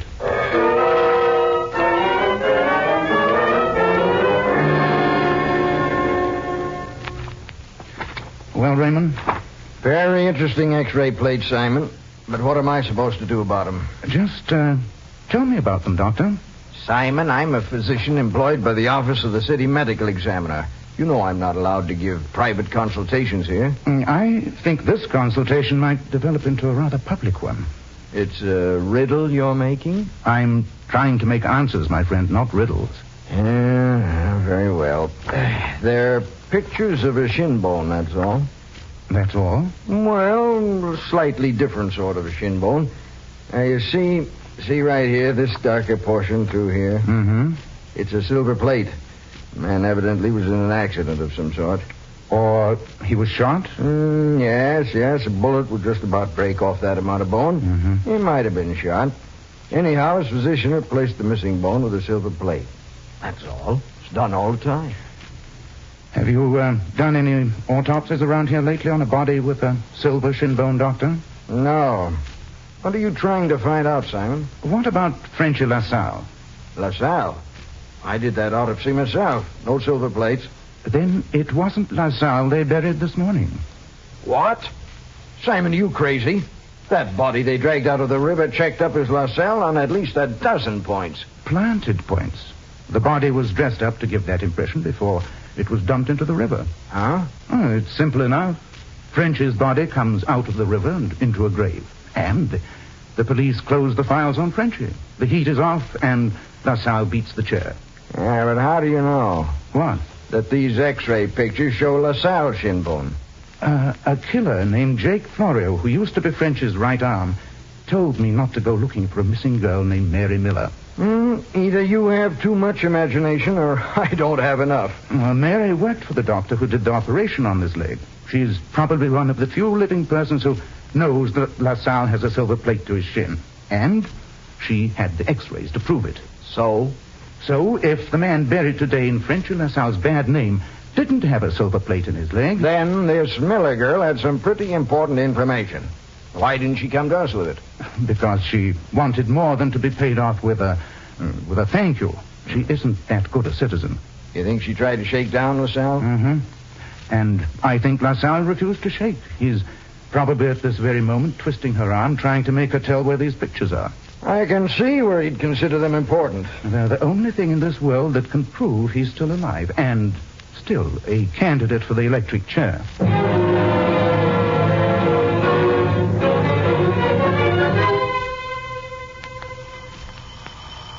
Yes? It's me, Mabel. And me, Midge. Hello, girls. It's always nice to welcome a couple of angels. Mr. Templar, we would like to know what, if anything, you are doing. We insist on knowing. As a matter of fact, I was reading a book. Reading a book? Mr. Templar. It's called In One Head and Out the Other. Very amusing. Full of laughs. You can laugh at a time like this? With poor Mary still among the missing. And poor Harry among the murdered? Well, shouldn't you be out looking? That's exactly what I would be doing if I weren't at home waiting. Waiting? For what? I expect that at any moment the doorbell will ring and a man named Jake Florio will be among us. For what, may I ask? Just to kill me. Mr. Templar, at a time like this, you... Kill you? Mr. Templar, no. Don't let him. I'll do my best. But why should anybody want to kill you? For the same reason he killed Harry Satan. I know too much about Mary Miller. And knowing too much about Mary, he's afraid might lead me to knowing just enough about Frenchy LaSalle. I don't understand you. It's healthier that way. Mr. Templar, are you sure that this Florio person is coming? Not positive, but it figures that he should. But shouldn't you do something to protect yourself? I have. Oh! Get in the other room, quick. But... Do as I say. All right. Come on, Mabel. I'm coming. Yes? Telegram. Oh, hello, Saint. Why, it isn't a telegram at all. It's Jake Florio. And I'll bet you've come to shoot me. Right inside, Saint. Come on. Anything to oblige a man with a 38. I warned you not to poke around, Saint. You know what happens to smart guys who can't take a suggestion? Well, Simon, did I do it as you told me to? The operation is a complete success, Doctor. And now let's bring him back to life for a while so he can tell us where Frenchy LaSalle's hiding. Mr. Templar. Are you all right? I'm all right. Doctor, I'd like you to meet a couple of angels. How do you do? Hello. Gee, Midge, he's cute. Yeah. Well, yes, he is. I've never noticed before. Simon.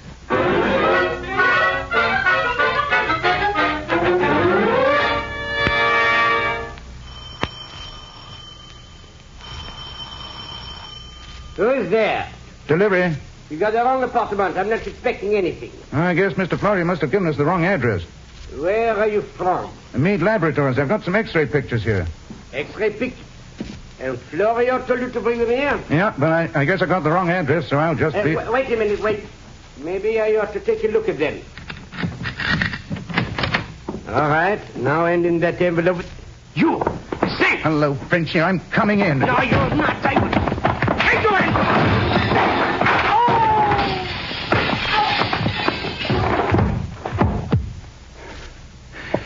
Have a nice nap, LaSalle.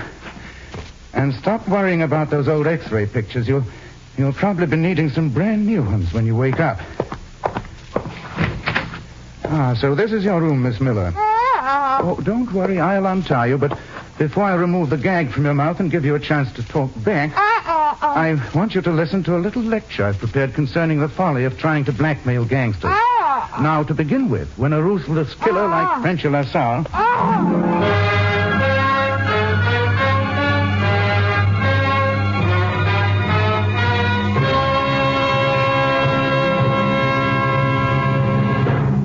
You have been listening to another transcribed adventure of the Saint, the Robin Hood of modern crime.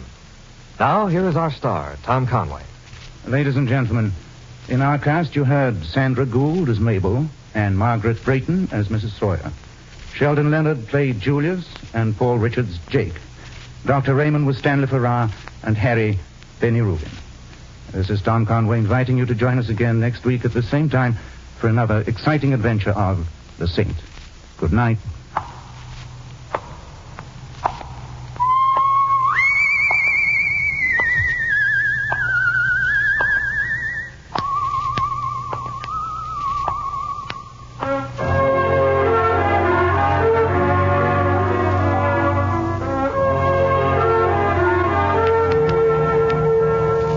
The script of The Saint was written by Michael Trammell. The Saint, based on characters created by Leslie Charters, is a James L. Safier production and is directed by Helen Mack.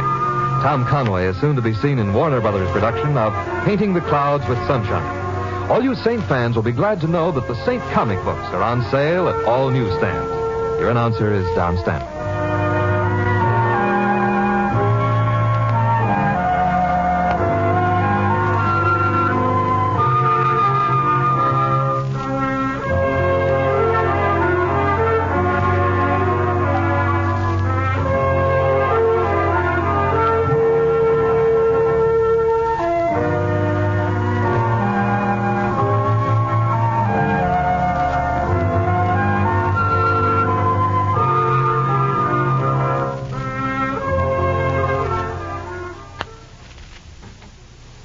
This is NBC, the National Broadcasting Company.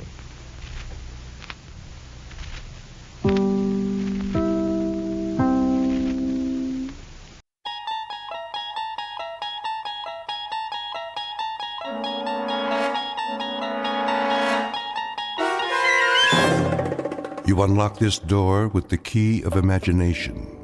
Beyond it is another dimension, a dimension of sound, a dimension of sight, a dimension of mind. You're moving into a land of both shadow and substance, of things and ideas. You've just crossed over into the Twilight Zone.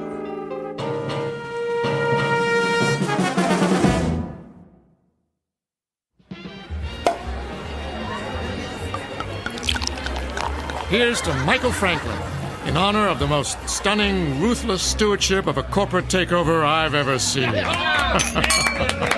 Thank you. Thank you, Alan. Thank you, everyone. And may I just say, I absolutely deserve it. I know you've had your eye on that corner office for some time. Well, it's yours. Actually, Alan, I have my eye on the corporate suite. What? That's my office. Exactly.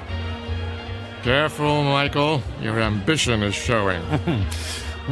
Well, my ambition is what made this deal happen. My ambition is what allows our billable hours to skyrocket every quarter. And my ambition is what will eventually lead me to not only your office, Alan, but to your company-paid condo Your company paid Mercedes, and your company paid weekly $200 haircuts and manicures.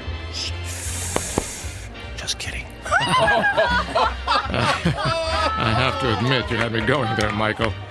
I have no doubt that someday you will occupy my seat in the company. We'll have to wait and see what the future holds. Tut, tut, no harm in celebrating. Speaking of the future, check out that wild-looking old woman sitting behind the table. Wearing that colorful headscarf with all the jewelry? She looks like a contestant for Best Halloween Costume. No, I think she's telling fortunes. See how she's looking at that guy's hand? Let's go see what she has to say. Alan, you don't believe in this stuff, do you? Of course not. It's just for fun. On the other hand, maybe she can give us a hot tip for our next takeover target.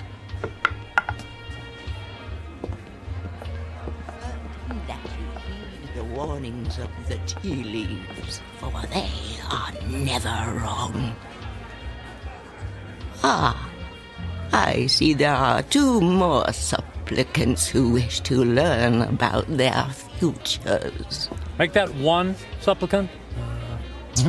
I'm not playing. Oh, go ahead, Michael. What can it hurt? I put my faith in real things, Alan, like profits and a well-written prospectus and a robust return on an investment dollar. And people? People are the least reliable things on the planet. Well, anyway, I'll spring for your reading. How much is it, please? For this most rare and deep connection to the mystic masters of the cosmos, the charge is $5. $5? Ooh. It's highway robbery. All in good fun and worth $5 to find out what's next for the amazing Michael Franklin. There you are, my good woman. The mystic masters thank you. Yeah, I bet they do. Please be seated and give me your right hand. What's wrong with my left hand? The right hand crosses the body's meridian, connecting directly to the humors of the heart through the intercession of the soul. Oh, I'll say this for you. You've got the sales pitch down pat. Please close your eyes and focus your thoughts on your inner golden light. I would have guessed that green is your color. Michael, quiet. All right, I'm quiet. I'm focused. Watch as the golden light moves toward you. Slowly, it surrounds your consciousness. Surrender to its mystery. I never surrender. The mystic masters perceive you as a man who values work above all else. She's got that right. She could have said the same thing about anybody in this bar. There are people in your past who have suffered a disconnection with you. Spirits are left unsatisfied. Well, it can't be old girlfriends. He doesn't take time to go on dates. Your soul is troubled. My soul is just fine. Thank you very much. There's something strange. I am attempting to discern your future, but I cannot. I could have told you that. No offense. What's the matter? The reading is over. What?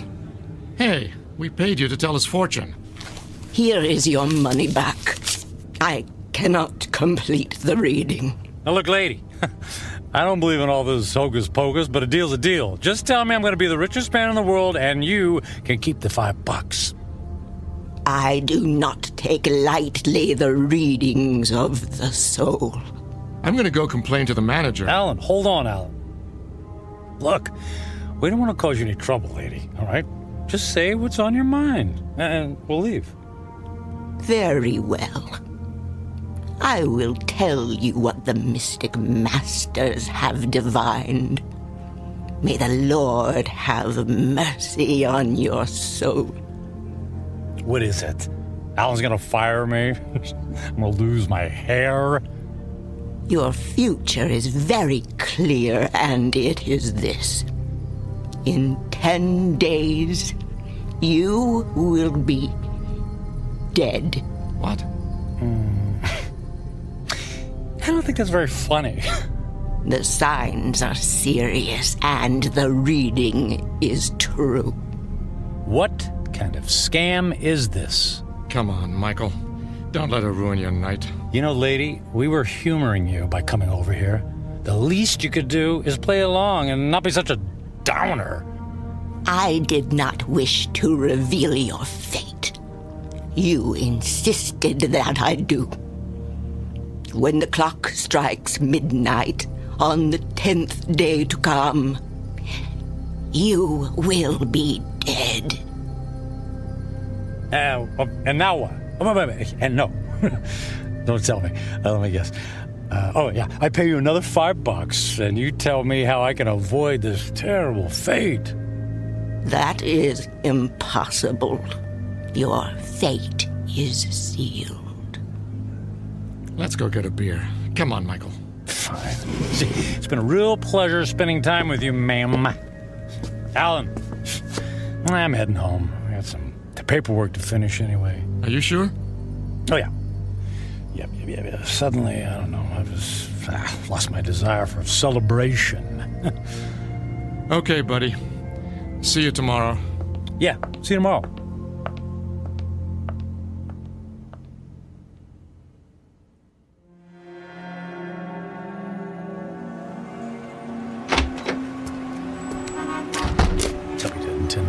I'll be dead in 10 days. Jeez. Yeah.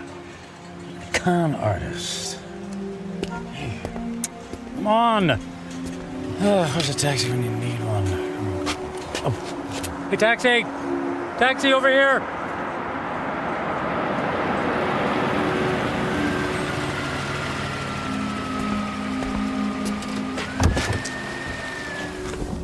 Hey, where to, buddy? Take me to... Hey, pal, you okay? Feel dizzy. You don't look so good. I need... Hey, buddy. Oh my gosh, he passed out.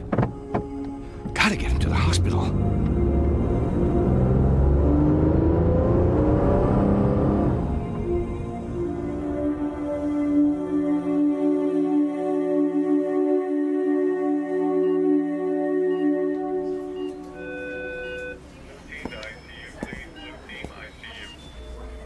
Mr. Franklin, can you hear me? Where am I? You're in the emergency room at Samaritan Hospital. What? What happened? What's going on? Easy, please. Don't try to sit up right away. You're still recovering from the anesthesia. Anesthesia? Yes. For what? You were brought here because you passed out in a taxicab. Do you remember that? Vaguely. We performed some tests on you. Blood pressure, heart. Everything was normal. Well, then, I don't get it. Then why am I... In an abundance of caution, we gave you an MRI. I'm afraid we found something unusual. Oh. Well, what does that mean? There's a dark spot on the X-ray of your brain. We don't know what it is until we perform more tests, of course, but I must impress on you. This is a very serious situation. Well, what happens next? I'd like to check you into the hospital for further procedures. We can consider options for chemotherapy and radiation right away. But I feel fine. I'm in great shape. Cancer has no respect for those issues, I'm afraid. How long do I have? A few years? Given the size of your anomaly, I suspect that your prognosis is dire. And how long? 6 months? It could be a matter of days. I'm very sorry, Mr. Franklin. I will send the nurse in to take your information, all right? Days, wait. The old woman in the bar, she was right. I'll be dead in 10 days.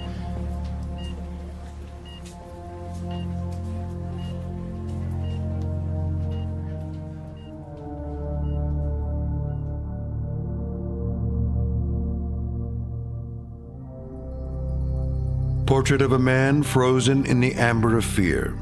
Michael Franklin, workaholic captain of industry, ruthless to his enemies and dismissive of routine human interaction. Given a prognosis that would send a chill of terror down the spine of the most stalwart of men, he is faced with the rising specter of his own mortality. But even worse, he stares into the rear-view mirror of a life only half-lived. Devoid of true friendship, with only a string of consummated business deals to mark his measure, Michael Franklin is about to embark on a frightful journey of self-examination that can only be experienced in the land between regret and insistent memory, a land we like to call the Twilight Zone.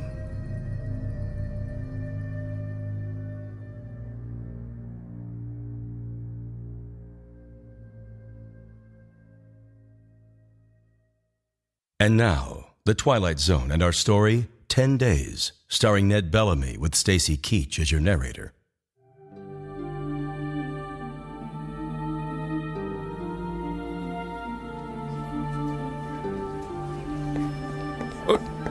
Nurse, what happened to the patient who is in this bed, Mr. Franklin? I just saw him a moment ago, Doctor. I have no information about his condition. Oh, I certainly hope he isn't about to do something foolish.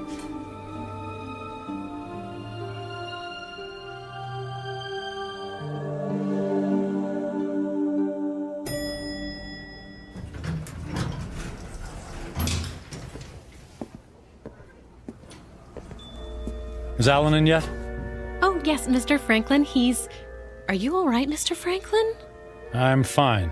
I don't believe I've ever seen you in the office without shaving or changing your clothes from yesterday. I was in a hurry this morning. Is he in a meeting? He just finished a call. Fine. I'll only need a minute. Oh, but he's got another appointment at... I'll only be a minute.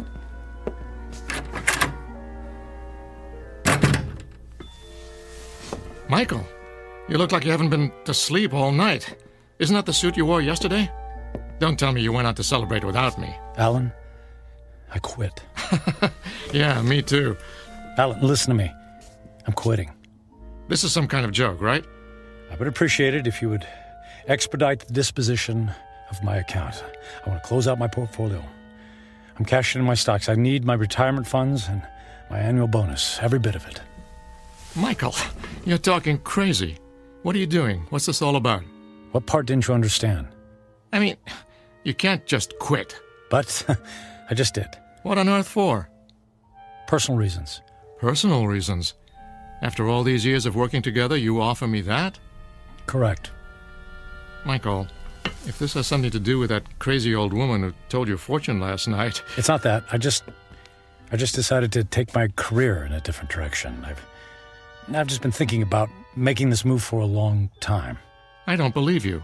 Alan, no offense, but I don't care if you believe me or not. I've made my decision, and I'd like you to honor it.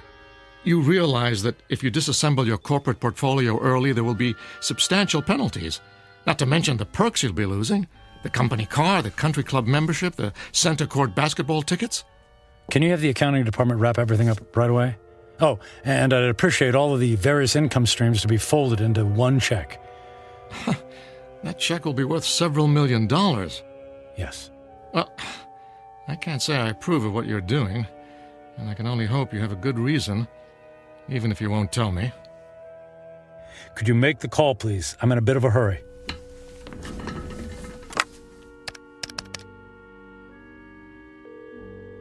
After 12 years, I don't see why there's such a...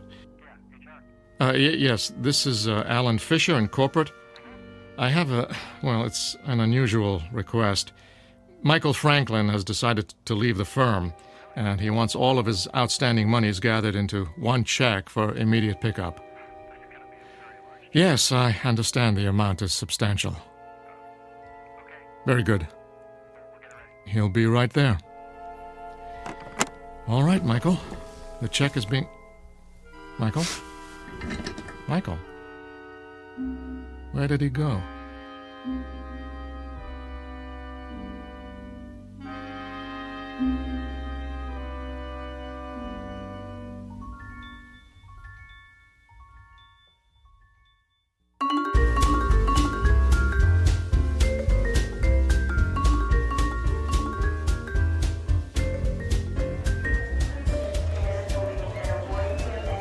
May I help you, sir?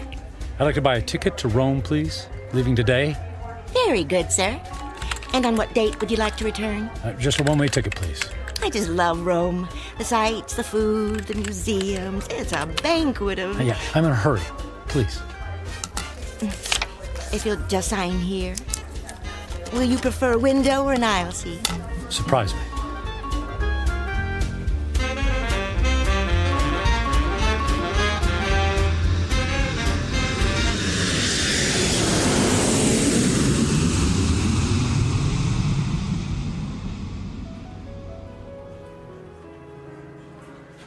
Ah, Mr. Franklin, welcome to the Grand Hotel, Rome's premier destination. Our presidential suite has been prepared. All 3 fireplaces are ablaze, the champagne is on ice, and your veranda opens onto the courtyard where Rome's finest string quartet is waiting to play for you.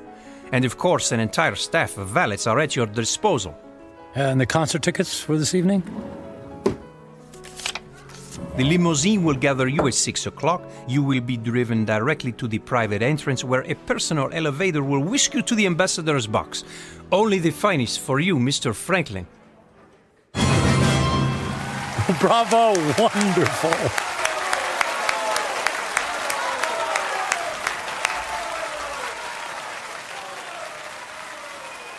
Excuse me, Mr. Franklin.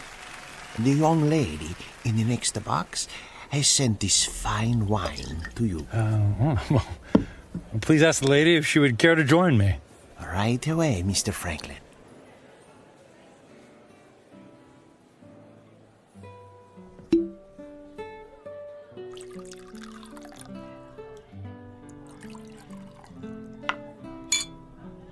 I haven't seen you at the theater before.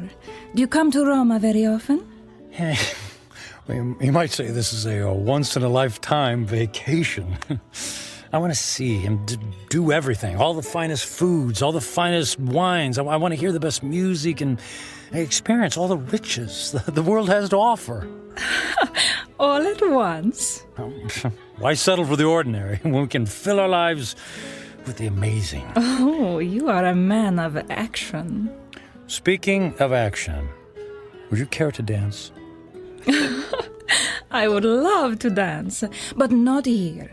There's a fabulous nightclub in the center of the city, very exclusive. The limousine awaits.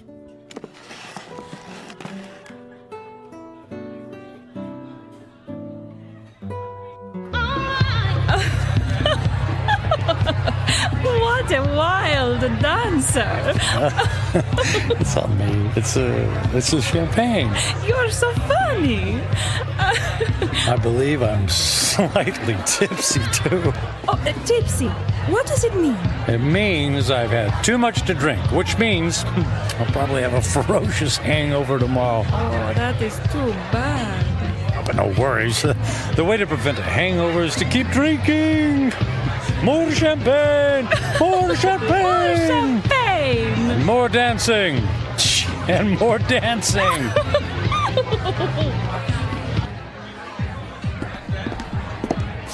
Michael, are you sure you can afford to buy drinks for the whole restaurant? That's only money. And look how much fun they're having. Look how much fun I'm having. Waiter! Another round for my friends. 3 cheers for a friend, Matthew. It's Michael. Okay, cheers for Michael.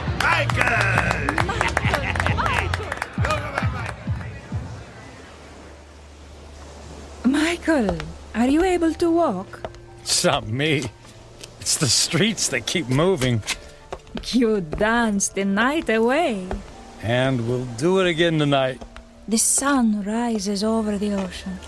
If I see 1,000,000 mornings, I never grow tired to seeing that sight. Imagine if you only had a few more to see. I'm sorry, what did you say? I said, would you care for some breakfast? I'm starving. Then let's go to the best restaurant in the city and order everything on the menu. I've never met a man like you, Michael. If you want something, you just take it. Of course. What's that old saying? Eat, drink, and be merry, for tomorrow we die. Michael, what's wrong? You look sad. Did I say something wrong? Maria, I wanted to ask you something. What is it, Michael? Would you care to join me on a small trip? Where to? Oh, I know a charming village near here. We could have a picnic. Actually, what I had in mind was Paris. Paris, France. And then London. And then Monte Carlo, or Moscow, or Hong Kong. I mean, we can go anywhere in the world. But what will we do when we get there? Whatever we want. I'll buy you diamonds, or a new car. Would you like a new car? Michael, you're making my head swim. I don't need a new car or diamonds. What then? A yacht? My life is here, in Rome. I can't just pick up and leave to go hopping from one country to the next. Why not? You just said you admired me for that very thing. I admire your freedom, but I have responsibilities. My parents are here, my friends. Well, they'll be one phone call away. I can't just leave. You can do anything you want to, just like me. Don't you have anyone you feel responsible to? We were discussing breakfast. Breakfast, that's what we need. Michael, I asked you a question. Come, we'll order the most expensive breakfast in town in the most expensive restaurant. We'll have them serve us eggs on plates made of gold. I'm not really hungry. Where are you going? Where are you going? I have things to do. But what about Paris, London? You're willing to give all that up? If I left with you, then I would be giving up something. Like what? My life here. It's who I am. The people I love, the friends I have. So window dressing, none of that is important. And what do you think is important? I am. And what I want. I see. Goodbye, Michael. Fine. I'll go to Paris by myself. There's lots of beautiful women there, too.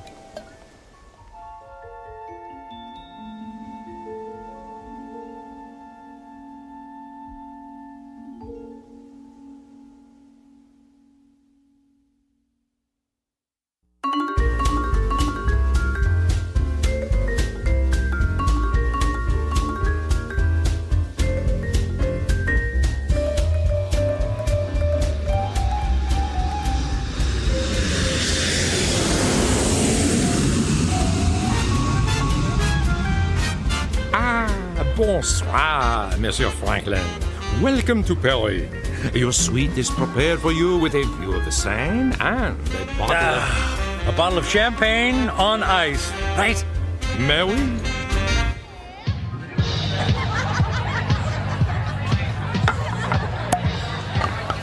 What did you say your name was? My name is Angelique. I'll call you Angel, my beautiful French angel. What about you, my dear? I am called Giselle. Ah, Giselle. Giselle, I knew her well. Oh, you are so silly. I'm Michael. But why don't you call me Mike? Nobody ever calls me Mike anymore. Not since I was a little boy. Were you as naughty then as you are now? I was a good boy. Very smart. In fact, I was smarter than everybody. Did you know that? I was better than all of them. Oh, you are a good person, Mike. Nobody ever bought me a pearl necklace on the same day I met them. I'll buy you another one tomorrow. Hey, we need more caviar here. Garçon! More caviar, s'il vous plaît. But Mike, we have 2 bowls full on the table already. They're 10 minutes old. We need fresh caviar. Freaking caviar. Let's dance. Mike.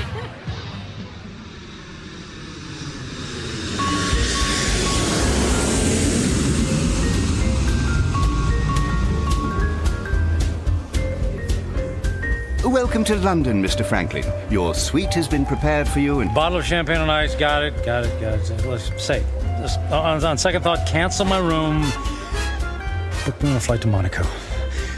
I got an itch to gamble. Right away, sir.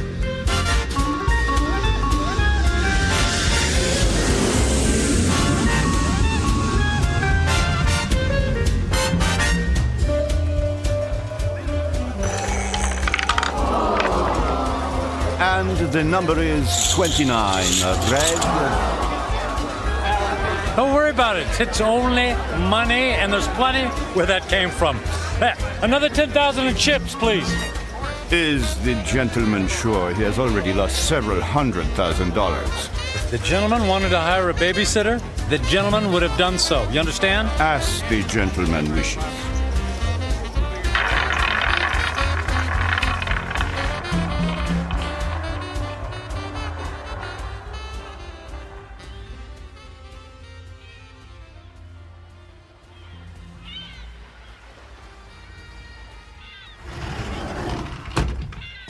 Mr. Franklin. Good morning, Mr. Franklin. Mr. Franklin? Hello?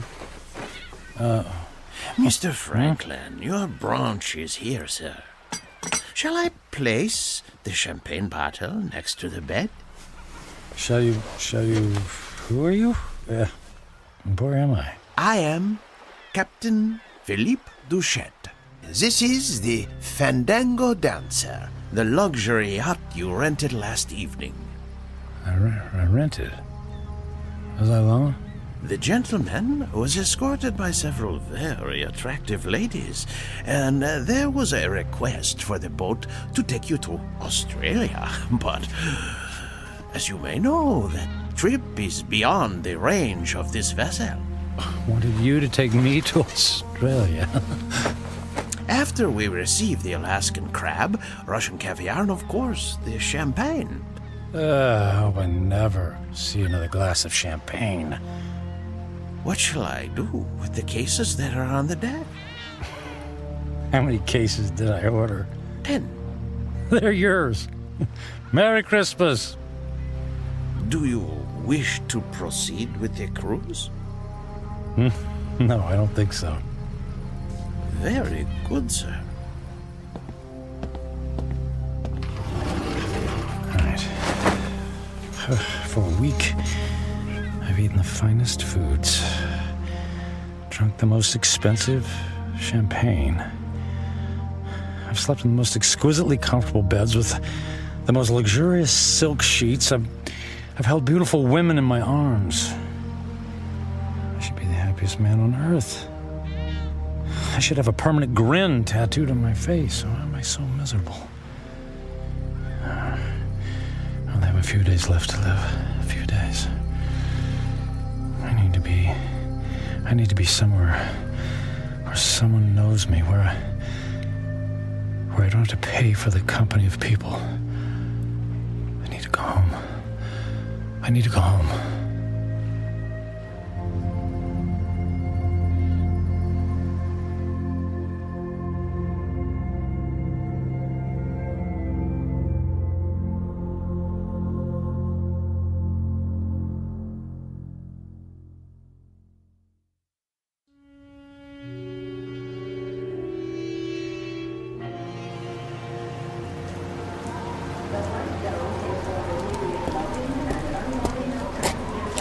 Taxi!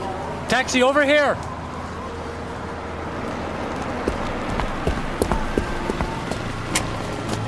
Hey, where to, mister? 1020 Clark Street. Hop in.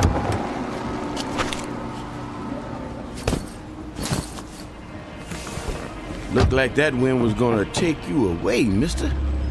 We flew in through the storm. It was quite a bumpy landing.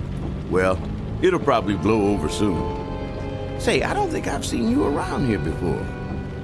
Well, I haven't lived here for quite some time. That must be it then. Oak Grove being such a small town and all, I know just about everybody around. Yeah, well, as I said, it's been a few years. Just visiting? That's right. Family? Not really. What'd you say your name was? I did, but it's Michael Franklin. Your dad was the high school teacher. That's right. Oh, I don't think I remember seeing you at the funeral. What was it, 4 years ago? I wasn't here for the funeral. You didn't come to your own father's funeral? Not that it's any business of yours, but I had meetings in Japan and couldn't fly all the way back here. Is that all right with you? Is it okay with you? Look, if you don't mind... You'd prefer if I stopped flapping my gums, right? Well, I wasn't going to put it like that. Not to worry. The wife says I'm 99% hot air. It's just that I've been flying for the better part of 24 hours. Jet lag and all that, you know. Well, say no more. My lips are sealed. Anyway, here we are. 1020 Clark. Let me help you with your bag. It's all right. I can manage. Here you go. Keep the change. Mister, do you know you just paid me with a $50 bill? Huh? Oh, yeah. Yeah, that's fine. Well, you have yourself a really fine day, because I sure will. And you be careful in that wind, you hear? Well, something tells me it's not the wind I'll have to worry about.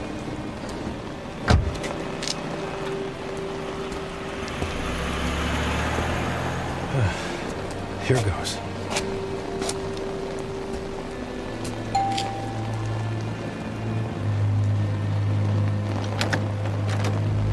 Hi, Carrie. Surprise. Michael? What are you doing here? It's a long story. May I come in? Well, It's pretty windy out here. I suppose so. Thank you.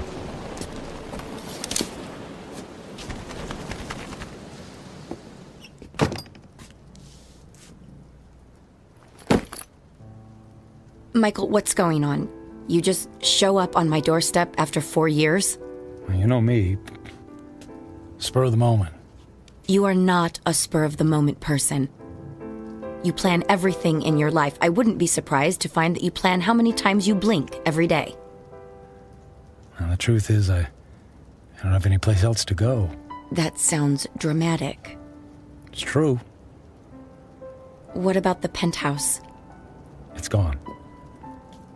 The beach house? Gone. They're all gone.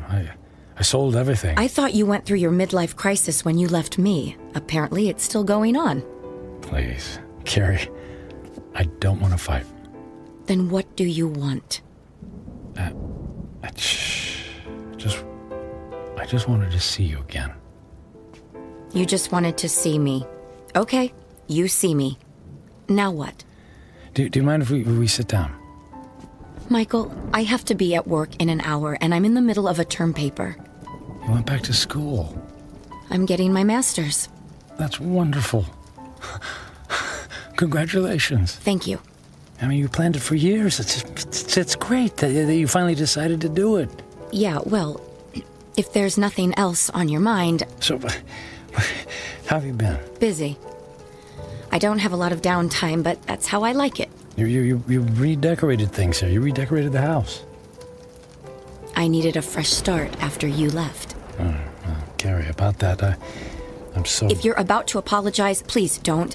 I've already more than paid you back by thinking the most horrible thoughts any person could think about another person. I guess I deserve that. Oh, you have no idea. How could you just walk away from a marriage, Michael? What was so terrible that you couldn't stand up like a man and fight for me? For us? It wasn't about you, Carrie. Oh, that's good to know. Because when I was picking up the pieces, when you left, it sure felt like it was about me. What I mean is that I wasn't a good husband. True. You were always working. And I knew that I wouldn't be a good father. True. You never even walked the dog. So, I didn't give up on you. Or us. I gave up on myself. Well, that makes everything all better. You can go now. Carrie, please. Oh, I could just clobber you for coming back here. It isn't fair for me to have to dredge up these old feelings again. Well, maybe a civilized conversation without any bickering would do both of us some good. I don't think so. Please, Carrie, it's more important than you know. For what purpose, Michael? So you can go back to your high-powered, big-shot job in the city and feel good about yourself? I just don't want to leave loose ends. Please, for better or for worse, can we just talk? I'm not looking for forgiveness, just closure. Well... One cup of coffee? I'll even make it. All right. 1 cup, and I'll make the coffee. Yours always tasted like motor oil. Thank you. Thank you so much. Thank you.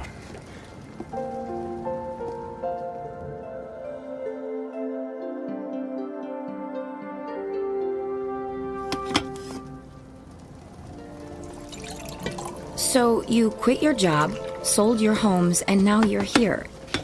It doesn't make sense. Yeah, about that. I guess I just realized that being a workaholic isn't very much fun, after all. But that's all you know. When we were married, you barely slept at night. You were up early to track the Asian stock market. You stayed up late to finish paperwork. I can count on one hand the number of times we actually went out on anything resembling a date. And even when we did go out, you acted like it pained you to be away from your business calls. That is all over now, Carrie. Money doesn't mean a thing to me. I find that hard to believe. Believe it. It's true. So, what? You're gonna take up oil painting? Or become the stand-up comedian you always wanted to be? Nothing like that. Actually, it's quite serious. Last week, What was that? It came from the living room. Oh, the tree! The wind knocked the tree into my house! Carrie, wait a sec, Carrie, don't go over there. It might be dangerous. That's a tornado warning! Oh my god! The house across the street! The roof just caved in! All right, look, let's get into the basement. The power just went out! I have flashlights downstairs. Wait, outside, look. What? Michael, come on, there's no time! Oh, look in the street, there's a kid in a bike. Oh no! That's Jimmy from next door! He doesn't know which way to go. Oh, Michael, he's going to be hurt. I'll get him. Michael! What are you doing? Michael! Jimmy, keep your head down. Jimmy, I'm coming for you. Help me! I'm right here, buddy. I'm right here. I'm gonna carry you into the house, okay? What about my bike? I'll get you a new one. Let's get out of the storm, okay? Okay. Put your arms around my neck and hold on. I'm trying. Squeeze real tight, Jimmy. I'm scared. And I'll be brave for the both of us, Jimmy. Okay? Got to get this door open. Michael, I can't budge it. Carrie, push. Push as hard as you can. Carrie, push. Pushing. Harder. As hard as you can. There, you got it. We made it. We made it. Into the basement. Come on. Come on, Jimmy. That's it. Let's go get safe. Okay.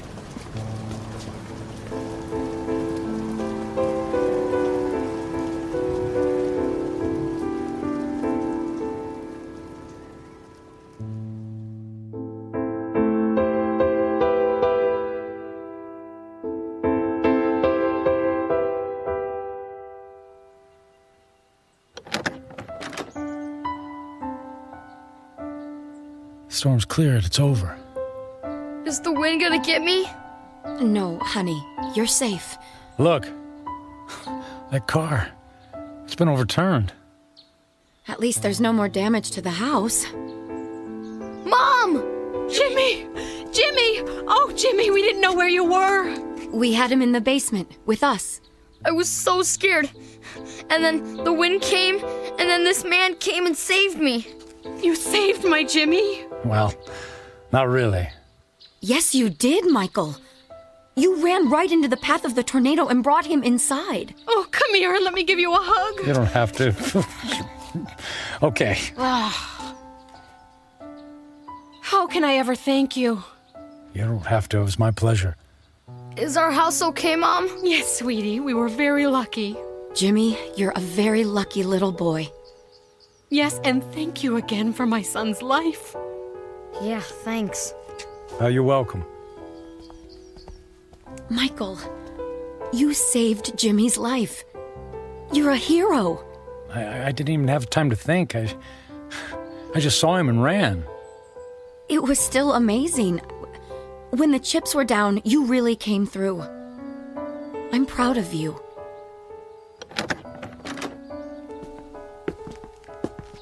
Oh, look. Look at the damage in your living room. No, it's okay. All of that can be fixed.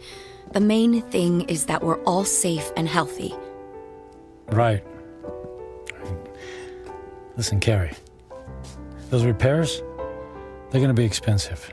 I have insurance. Yeah, but that will only cover the basics. Let me take care of the costs. Michael, you don't have to do that. No, but I want to. And I can afford it. But you can't just drop that kind of money on a problem that isn't yours.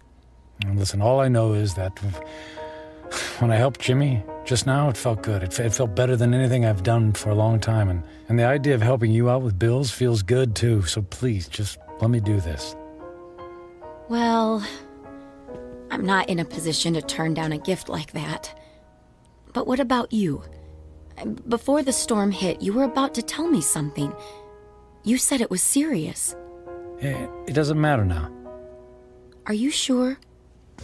Yes, I'm sure. Here, let me write you a check before I leave. Are you going so soon? You just got here. Yes, I think I got what I was looking for. Here you go. Now listen, don't you look at it until I leave, okay? I promise. Where are you going? I have some business to finish. Goodbye, Carrie. Goodbye, Michael.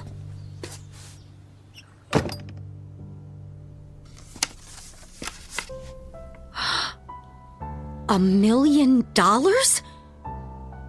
Michael! Michael!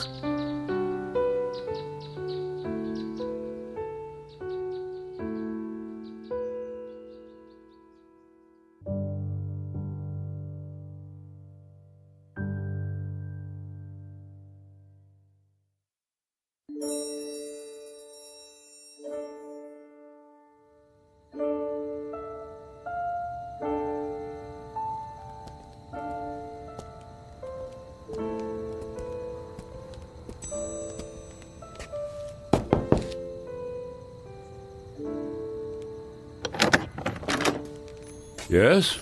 What is it? Forget the late hour, Reverend. I realize it's nearly midnight, but I wanted to visit the chapel and the door's locked. Unfortunately, in these times, we must protect ourselves against theft. The doors remain locked overnight. Is there any way I could just go inside for a few moments? No, I'm sorry. If you can come back in the morning, yeah.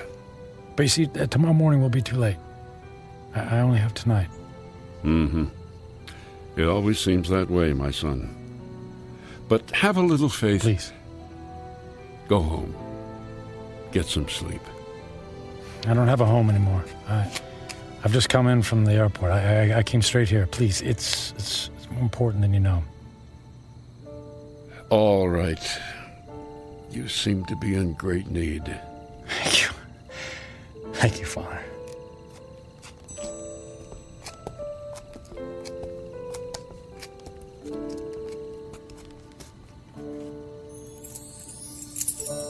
Yeah, it's one of these. Here we go. I'll come back in 10 minutes. I won't need more than 5.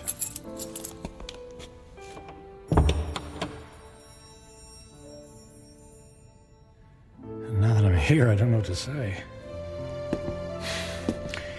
It's been a long time since I've set foot in a place like this. In fact, I can't remember the last time.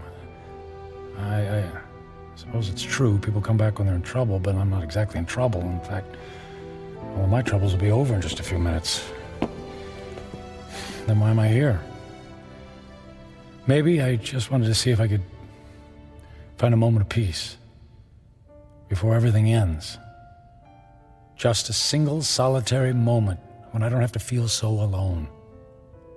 The truth is, I'm alone because of my own actions, by the selfishness of the man I've become. I was given love, but I turned away from it in favor of my career. I gave up friendship in favor of business colleagues who couldn't care less if I lived or died. So what did it all mean? What is the sum total of my life? I have no job, no home. I'm gonna die without a single friendly voice in my ears. I did have some good times with Carrie. Thank goodness for Carrie. I don't blame her for being angry. And despite her anger, she took me into her home. She forgave me. And Jimmy, I saved his life. He'll have a chance to grow up, to have a family and a little boy of his own. I gave that to him. I did make a difference after all. Maybe I had to go through it all so that I could be there to save his life. If that's true, then it's worth it. I'm glad things turned out the way they did. I did something worthwhile. My life mattered after all.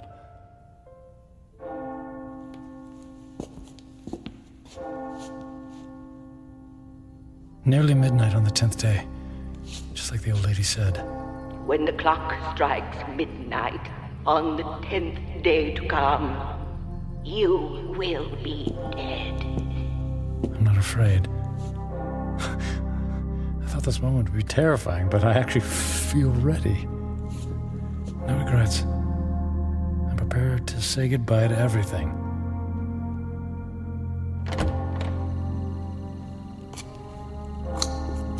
Excuse me, sir. I'll have to ask you to leave now. Yes, I'll go. And thank you. From the bottom of my heart, thank you. No, may I ask one favor? What is it? If anyone asks, can you tell them I was ready and that I was grateful? Grateful? For what? For everything. It was all a gift.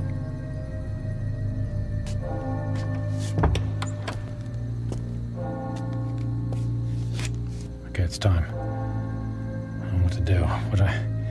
If I should... How do I... Church bells. They stopped. Okay. It's midnight on the 10th day. And I'm still alive. Nothing happened. Okay. Nothing's happening. The old woman said I had 10 days to live, that I would die at the stroke of midnight. She lied. She lied.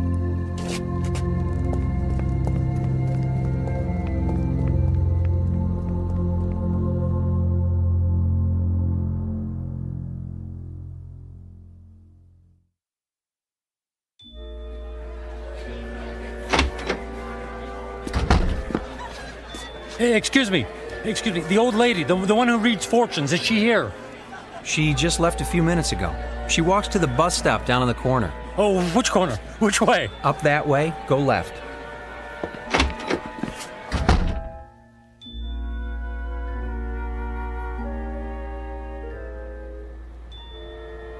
Where is she? Don't let her be. Ah, there she's there. Hey, don't get on that bus. Wait. What is it? Who's calling? You lied to me. Who is it? Who are you? What do you want? Look, I'll stand in the light so you can see my face. Now, do you remember me? Ah, yes. The angry man. And I'm still angry. You told me in 10 days, at the stroke of midnight, I'd be dead. 10 days are now over. I sold my home. I shut my life down because I believed in you. Yes. I told you that in 10 days you would be dead. So? And I was correct. The man I spoke to 10 days ago is dead. What do you mean? That man was selfish and cruel. That man was friendless and meaningless. Can you say the same things about yourself today? I guess not. He's gone. Bury him. Give yourself the rarest of all gifts in life. A second chance. A second chance? Huh. Sounds too good to be true. And yet, here it is, yours for the taking. You're right, things are different now. I don't know how to thank you. Live for someone other than yourself.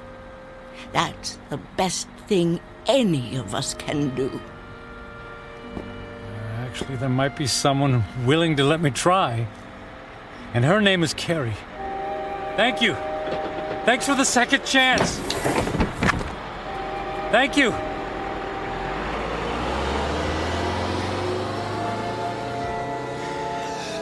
Thank you. Thank you so much.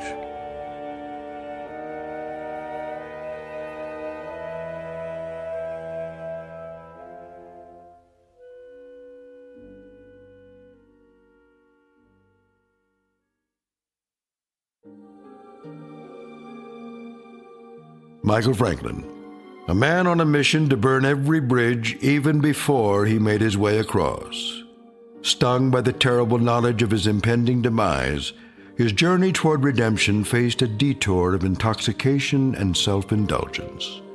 As he now knows, such things are not the stuff of satisfaction, only empty calories and heartache. Ironic, then, that a man who placed such a premium on personal wealth could only feel full upon losing everything. A stark, lonely truth, but an eternal one. Upon such truths are built second chances, here in the Twilight Zone.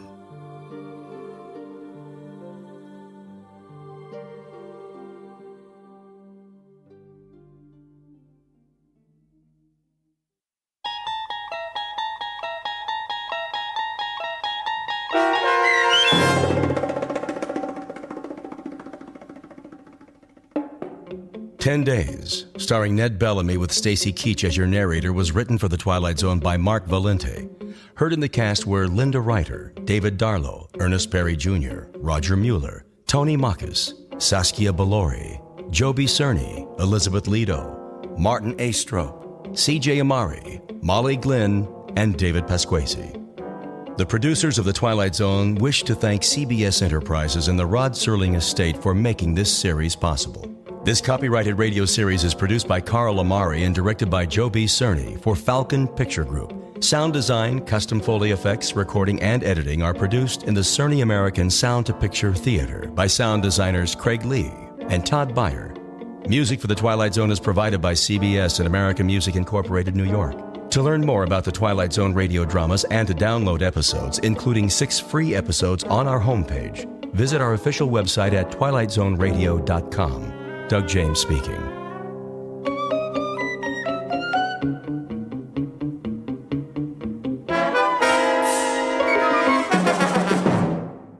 And now, the last in our series of classic chillers. This week, a story with a vision of the future.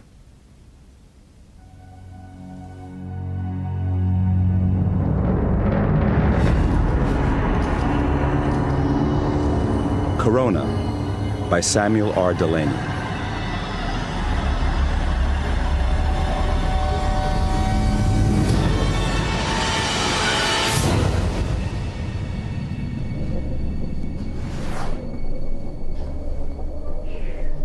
My pa ran off to Mars Colony before I was born. Mama drank. I guess I just growed. When I was 16 or thereabouts, I used help out in a copter repair shop at St. Gable below Baton Rouge. One fine day, I reckoned to take this girl and some liquor and a little flight. Wanted to go to New Orleans.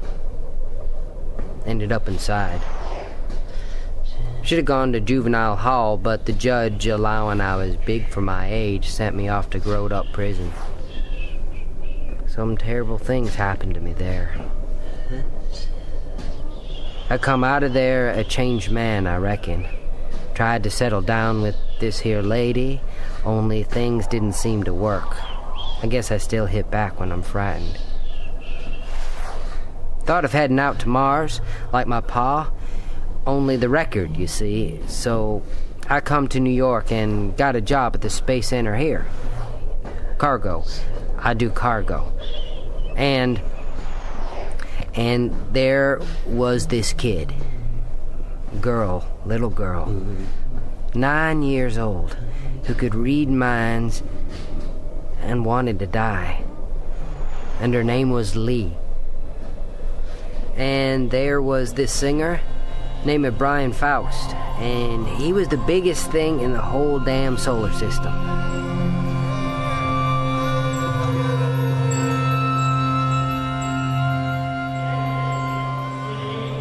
Oh, my name is... Buddy! Hey, kid! What kept ya? Oh, nothing, Bim. I was, Yeah, somewhere else, right, kid?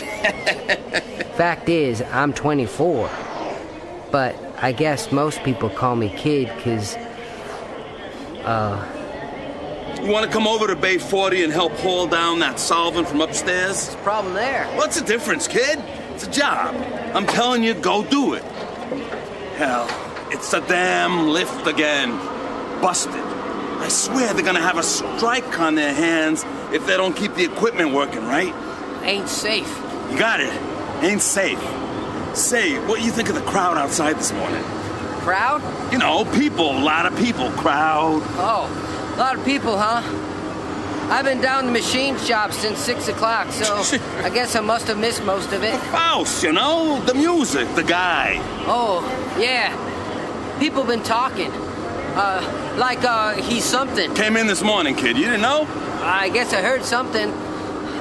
That music, though, ain't that sort of weird? Sort of, I guess. I mean, in your head or what? That guy talks to... They say Faust gets inside you. The music, it's sort of... You can't explain it, what it does. But it sure does do something. Makes you feel that things are good. Hey, you ain't so dumb, kid. That's it. Makes it feel, okay. And he's here? Earthside? Sure, making it down from moon to moon through the outer planets. Broke him up on the asteroids. Did Mars. They love him on Luna. Doing the Americas for a couple of weeks, then Asia. That's his lineup. And did we have a hell of a time? Kids, thousands of them. And people old enough to know better. A couple hundred of them got out through the barriers. Don't ask me how. And you would have thought they wanted to tear the damn ship apart and take bits home. Could have sold the grit he walked on. Okay, let's get these mothers onto the hoist and get them down. Easy, Bim. Take her slow. Ain't got time for slow, kid. Kid, watch it! Out below! Get me goddamn medevac! Buddy, I can't see! Buddy!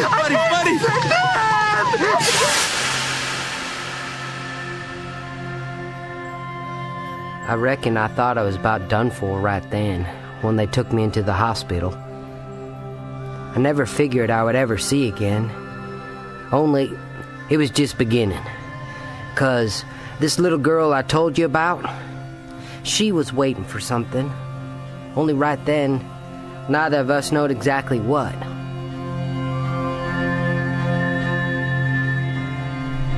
The rim of the sun, corona and Faust size. If only I could reach out and not touch but see, walk near him, hear his voice through air and light, reach out and hear through true. Well, they tell me she's getting better every week when I go and visit her. Pass the Oreos, hon. I know they're bad for me, but I just love sweet things. And anyway... Oh, you have no idea how we hated having to send her back to that place. They want to run more tests and, oh, the things she says she sees.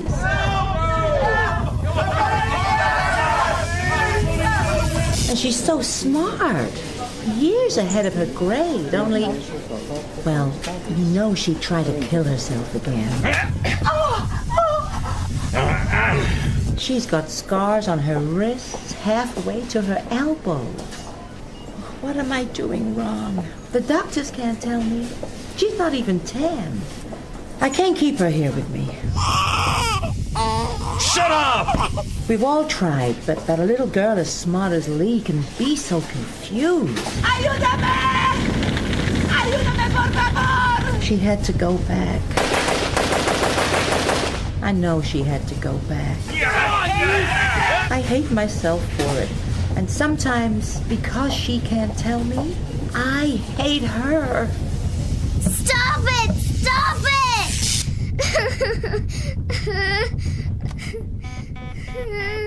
The wind in the willows, the secret of the ivory charm, the decline of the West, Spinoza, the four quartets, Nova, Nancy Drew, and... What are you doing? Not thinking.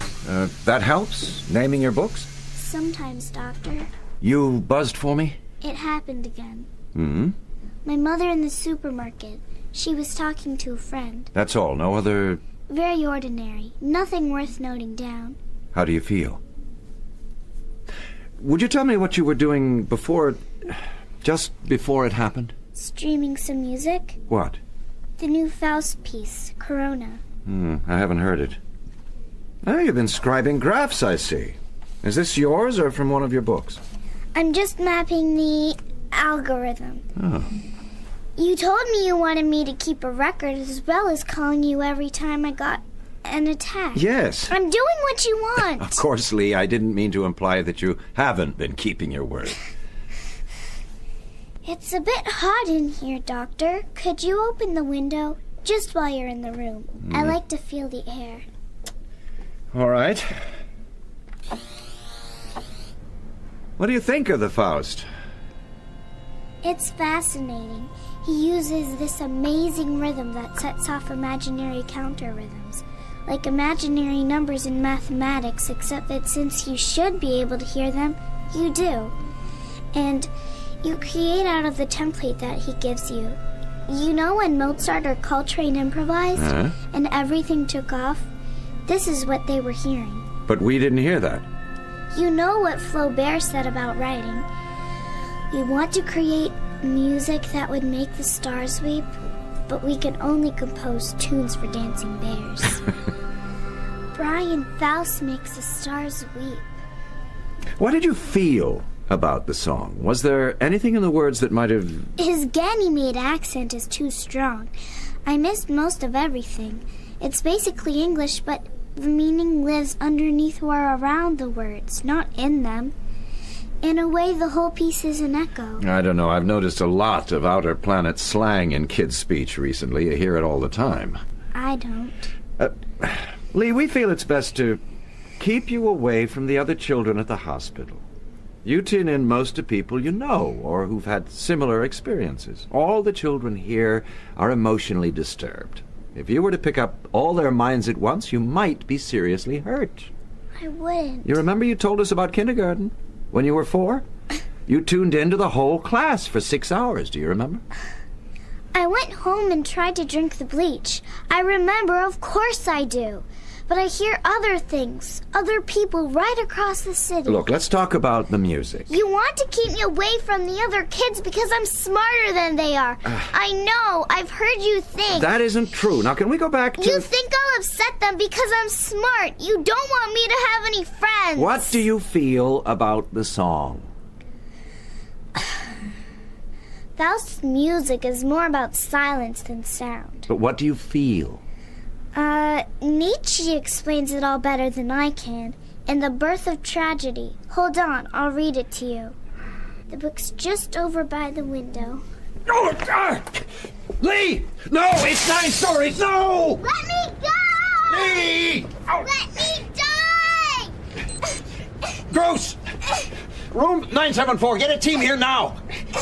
Let me die! No, Lee, it's not the way! Oh, God, Lee, isn't there any way you can understand this? Yes, you've been exposed to more than any 9-year-old's mind should be able to bear, but you've got to come to terms with it somehow. I wish there was more I could... You can't help! Your thoughts are just as clumsy and slow as the others. How can you help me? I don't want to stumble around in all your insecurities and fears as well as my own and everybody else's.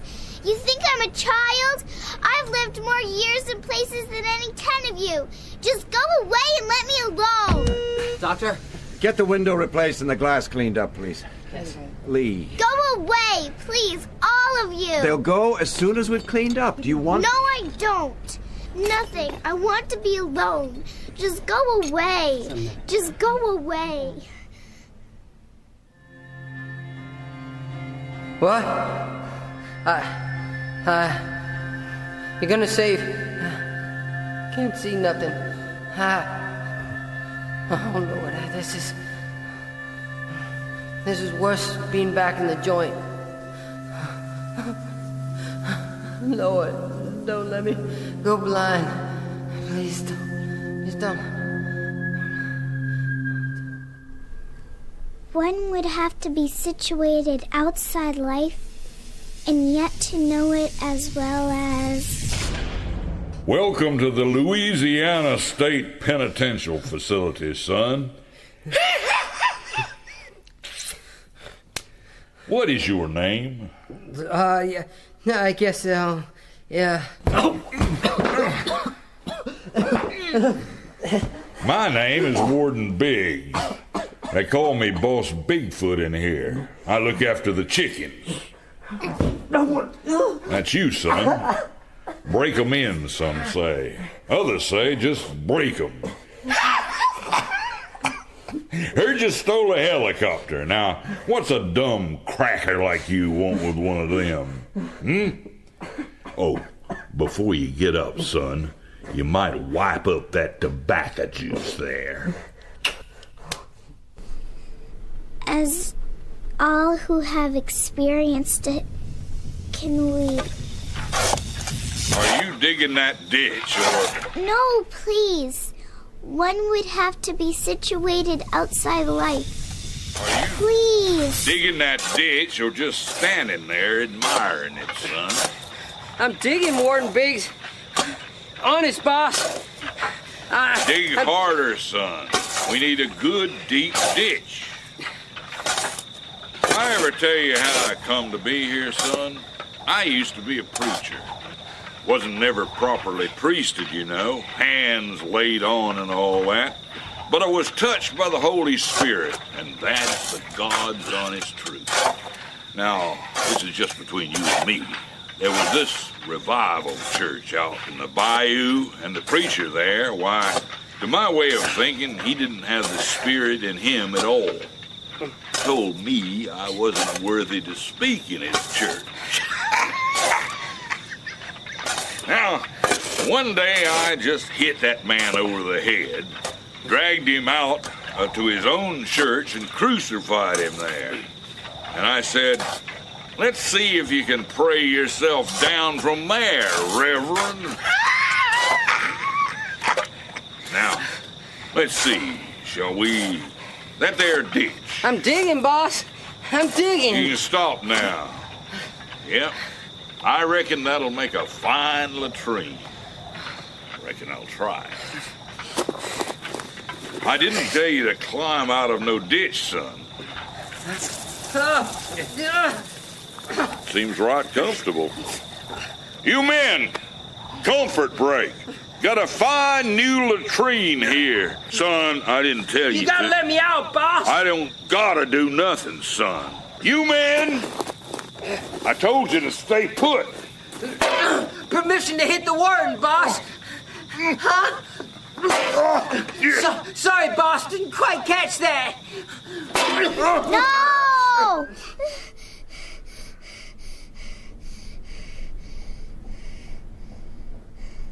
Where are you?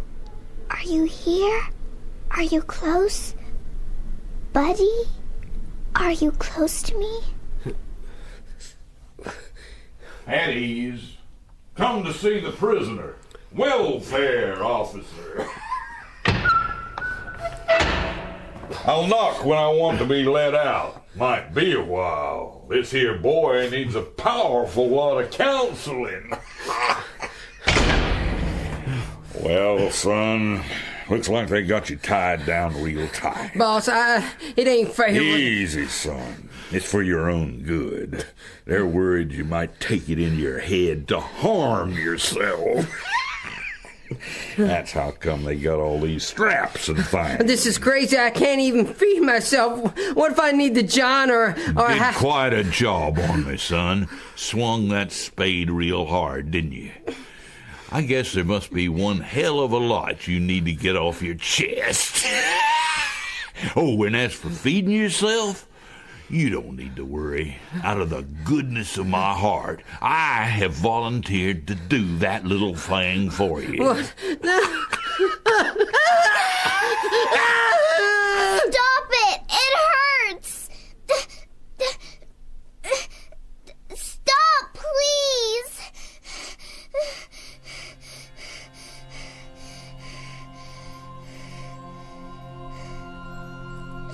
Think. There has to be some way of stopping it. Stopping. Is he here? That boy? Buddy? Here in the hospital? Go back in. Find him. No. Yes, you have to or it won't stop. Ain't had enough already, son? Why, this is good stuff. Because if I don't tell him to stop thinking about it... You'll soon enough get a taste for it, son.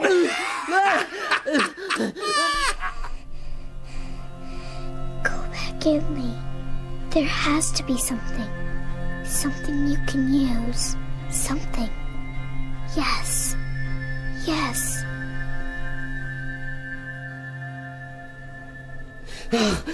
Oh, jeez. Oh, boss. I'm sorry, boss. I didn't mean nothing. Please, not. Shh, it's all right. You're not in the jail anymore. Not in the joint. You're in the hospital in New York. Something happened to your eye. That's all. My eye. Oh, yeah. Them drums of solvent. Oh, that was bad. I couldn't see. Still can't see nothing. It's dark. Don't worry. They're getting better. The right eye is fine now. I'll lift the bandage. You ain't no nurse. You don't sound... Ah! There. I can't see but a glimmer. Where are you? Here. Hey. You're a kid? What the hell? You've got to stop being so frightened. You've got to. Huh? What? I guess I was pretty damn scared a while back there. Better now? I guess. Thought for a moment I was tied down again. It's just a hospital bed. Who are you? Diane Lee Morris. Who are you? Buddy McGowan. Where do you live? 119th Street between 2nd and 3rd Avenue. Good. Where do you work? Kennedy. I'm a service assistant. Cargo. I do cargo. And there's nothing to be afraid of. No. I was just having a bad dream. What's the matter? It stopped. I can't hear inside your head anymore. It's been going on all day and all night. You what? Maybe you read about me. There was a big article in the New York Times a couple of years ago. I'm in the hospital, too, over on the other side. I don't do a lot of reading. What'd they write about? I can hear what other people are thinking. There's only 3 of us, and I'm the best. But it only comes in bits and pieces. The other one, Eddie, is an idiot. He's older than you and even dumber. Sorry. And then there's Mrs. Lowry here at the hospital. She can only see a bit, but she can come and go. I have to stay locked up. You can hear what's in my head. Not now, but then. The prison and that man, Warden. Bigfoot. What he did to you in that room. Cutting your mouth and all those things. Those things. Honey. It hurts so much. I had to stop it hurting, you see. Yours was just a dream, so I could get down here and wake you up. You ain't locked in, then? I am, but I found something in your mind about how to stop the lock working. Oh, yeah, that old trick. Sure, we used to use that back in the pen. Get out of our cells at night. You see, I could stop you, but there are others. A girl in Costa Rica, and someone in Australia, and a little baby in Hong Kong, and one on Mars. I can hear them, but I can't get there. I can't stop them. It's okay, honey, it's okay. You come down here to wake me up. Yes. Why? To make it stop and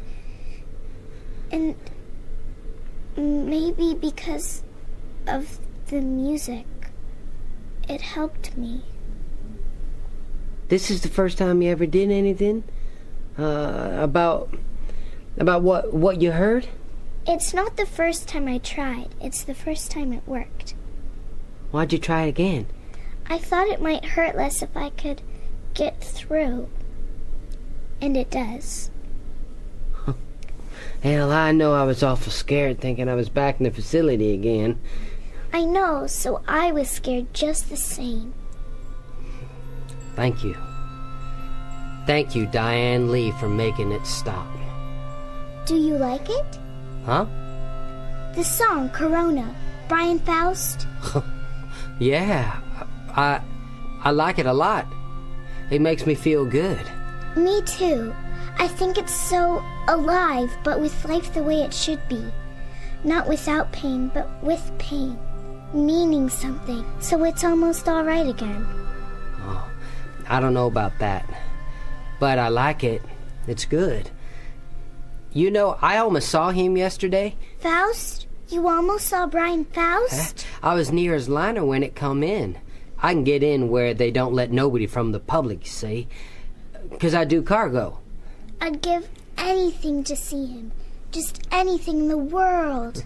I could have just walked up to the ramp and had a look-see if I'd have thought of it. Of course, if I get out of here in time, I could see him when he goes. I wish I could see him, too. Well, I guess BIMB, he's the foreman. If I said you was my sister, he'd let us through. Aren't we sort of the wrong colors to be brother and sister, buddy? Oh, you could be my little cousin, though. Would you take me? Would you really take me? Sure. You did something for me. I don't see why not.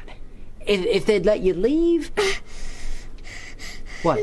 Mrs. Lowry, Dr. Gross, they know I've gone. They're looking for me. Mrs. Lowry says she can see where I am. She knows I'm here. Hey. They're coming. They're coming, buddy. Shh. Lee, are you all right? Let me go! You shouldn't be here. Come on. Hey, what are you doing with that little girl? I'm taking her back to her room. She's a patient. She should be in another wing of the hospital. She want to go. She's very disturbed. We're trying to help her. We're trying to keep her alive. She has to go back. No violence. Stop that. I'll call security. Wait. Mrs. Lowry, take Lee back to her room. Please, wait.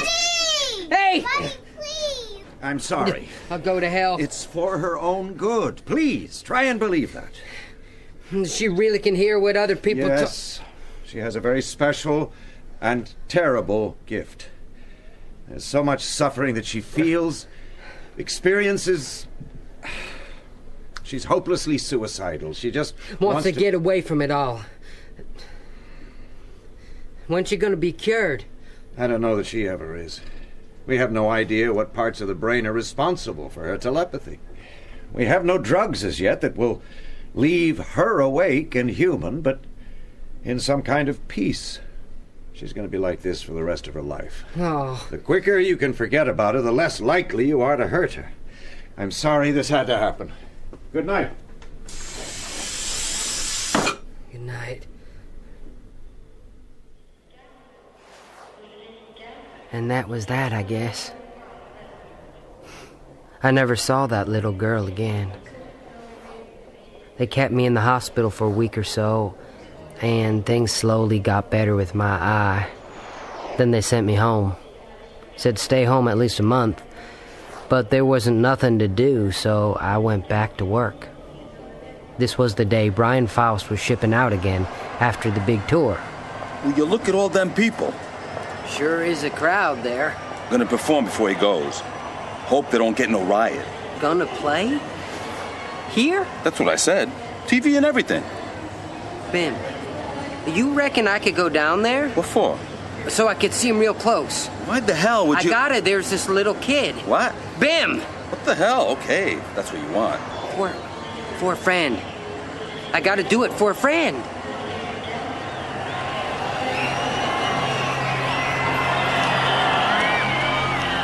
Then he come on, Brian Faust himself, and he began to play Corona.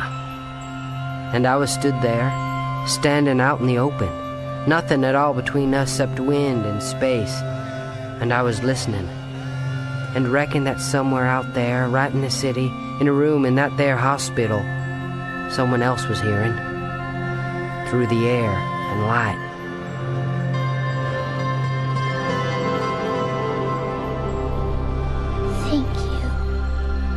Thank you, buddy.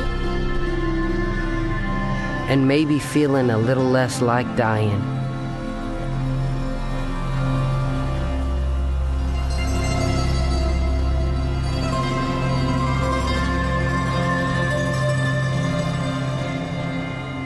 In Corona by Samuel R Delaney.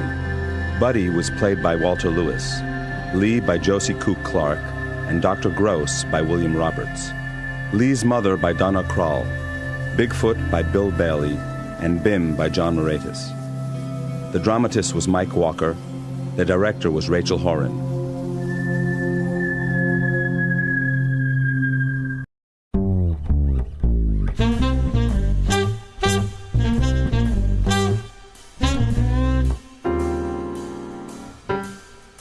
The Gillian Company is on the 7th floor, behind swinging doors bound in platinum. In the corner is a tall display in a triangular showcase. It seems to contain every fancy bottle and box that's ever been designed. There are perfumes in tall, thin bottles that look as if a breath would blow them over, and perfumes in little pastel phials tied with ducky satin bows like little girls at a dancing class. The cream of the crop seems to be something very small and simple in a squat amber bottle. It's labeled Gillian Regal, the champagne of perfumes. It's definitely the stuff to get. I'd like to see Mr. DeRace Kingsley. Here's my card. Have you an appointment? No appointment. It's very difficult to see Mr. Kingsley without an appointment, Mr. Marlowe. The name of this tall, lean, dark-haired lovely is, according to the titled embossed plaque on her desk, Miss Adrienne Fromsett. What is the nature of your business, Mr. Marlowe? Personal. I see. Does Mr. Kingsley know you, Mr. Marlowe?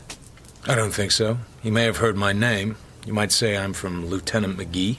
And does Mr. Kingsley know Lieutenant McGee? I'm hoping he does, but maybe the best way to find out is to ask him.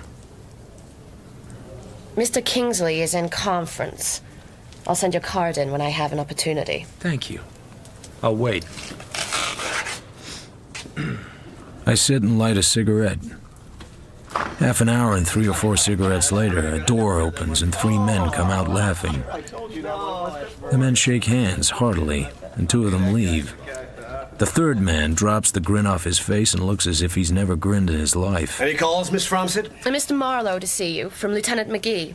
His business is personal. Never heard of him. It seems like the perfect moment to introduce myself. This gentleman is Mr. Marlowe. You want to see me? If you're Mr. DeRace Kingsley. Who the hell do you think I was? He's about 6'2", and not much of it is soft. His eyes are stone gray with flecks of cold light in them. His manner says he is very tough to get along with. And who, incidentally, is Lieutenant McGee? He's just a fellow I know. I'm fascinated. Anything else you would care to let drop about him? Well, they call him Violets McGee on account of he chews little throat pastels that smell of violets. He's a big man with soft silvery hair and a cute little mouth made to kiss babies with. I don't like your manner. That's all right, I'm not selling it. I'll give you exactly 3 minutes. God knows why. He burns his way past Miss Fromsett's desk to his door, yanks it open and lets it swing in my face. Miss Fromsett likes that. She likes it very much. Listen, I'm a businessman. I don't fool around. Your card says you're a licensed detective. Show me something to prove it. I get out my wallet and hand him things to prove it. He lights a cigar. He doesn't offer me one. He takes his time. He doesn't care about mine. No, I don't know, McGee. I know Sheriff Peterson. I asked for the name of a reliable man to do a job. I suppose you are the man. I guess you might do. Just don't get flip with me, and remember, when I hire a man, he's my man. He does exactly what I tell him, and he keeps his mouth shut, or he goes out fast. I hope I'm not too tough for you. Why not leave that an open question? What do you charge? $25 a day in expenses, 8 cents a mile for my car. Absurd, far too much. 15 a day flat, that's plenty. I'll pay the mileage within reason, the way things are now. But no joyriding. I say nothing. He seems a little surprised that I say nothing. I haven't hired you yet, but if I do, the job is absolutely confidential. No talking it over with your cop friends. Is that understood? Just what do you want done, Mr. Kingsley? What do you care? You do all kinds of detective work, don't you? Not all kinds. Only the fairly honest kinds. For one thing, I don't do divorce business, and I get 100 down as a retainer from strangers. Well, well. And as for you being too tough for me, most of the clients start out either by weeping down my shirt or bawling me out to show me who's boss. But usually they end up being very reasonable if they're still alive. Well, well. Do you lose very many of them? Not if they treat me right. Have a cigar. I take one and put it in my pocket. I haven't been called down like that in 4 years. I want you to find my wife. Okay. I'll find your wife. I think you will, at that. She's been gone a whole month from a cabin we have in the mountains near Puma Point. I know Puma Point.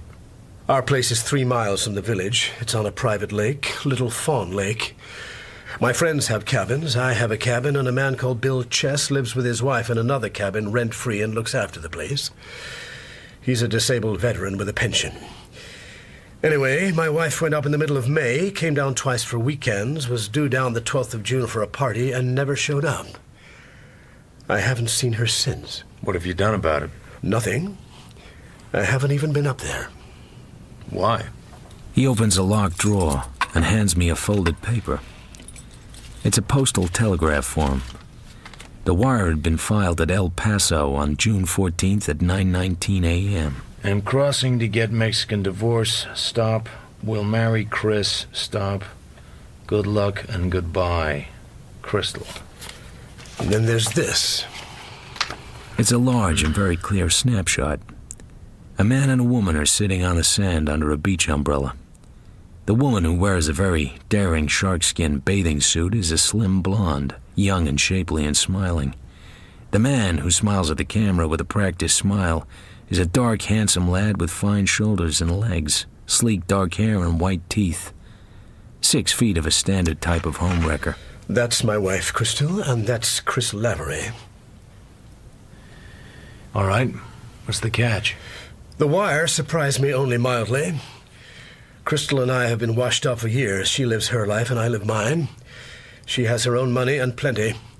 She plays around, and Lavery was one of her playmates. I might have been a little surprised that she would actually marry him, because the guy is nothing but a professional chaser. But the picture looked all right so far. And then? Nothing for 2 weeks. Then the Prescott Hotel in San Bernardino got in touch with me and said a Packard Clipper registered to Crystal Grace Kingsley at my address was unclaimed in their garage, and what about it? I sent them a check and told them to keep it. I figured if they had gone in a car at all, they had gone in Lavery's car. The day before yesterday, however, I met Lavery in front of the athletic club down on the corner here. He said he didn't know where Crystal was. He also said he hadn't gone away with her, hadn't seen her in 2 months, hadn't had any communication with her of any kind. You believed him? He's a no-good son of a bitch who thinks it's smart to lay his friends' wives and brag about it. I feel he'd have been tickled pink to stick it into me and break it off that he had got my wife to run away with him and leave me flat. Maybe she tossed him out of his can and hurt him in his Casanova complex. Maybe. You'll have to prove me wrong. But there's another and very worrying angle. I have a good job here, but a job is all it is. I can't stand scandal.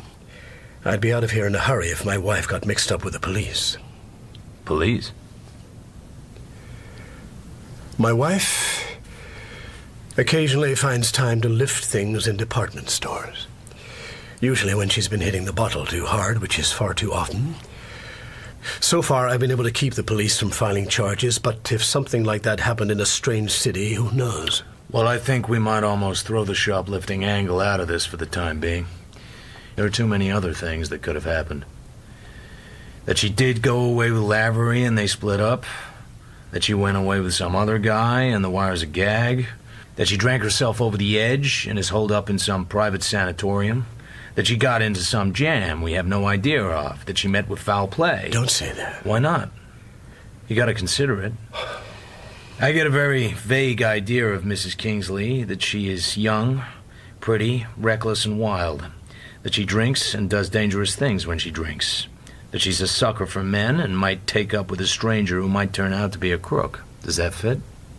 Every word of it. How much money would she have with her? She likes to carry enough. She has her own bank and her own bank account. She could have any amount of money. There are more angles to this than I can see just now. But I'll start by talking to Lavery and then taking a run up to Little Fawn Lake and asking questions there. I'll need Lavery's address and a note to your man in charge of the mountain place. Miss Fromstead will give you Lavery's address, and I'll write a note to Bill. There's just one other thing. The $100 down? That's just something I said when you were tramping on me. It's just... You're not holding anything back, are you? Anything important? No, I'm not holding anything back. I'm worried, and I want to know where she is. I'm damn worried. If you get anything at all, call me any time, day or night. He writes me a note. Miss Fromstead gives me Lavery's address, but with some reluctance. I get the impression that Mr. Chris Lavery is not a pleasant thought to her, but I have other things to worry about. Soon, I'm heading for the aforementioned Mr. Lavery's residence in Bay City.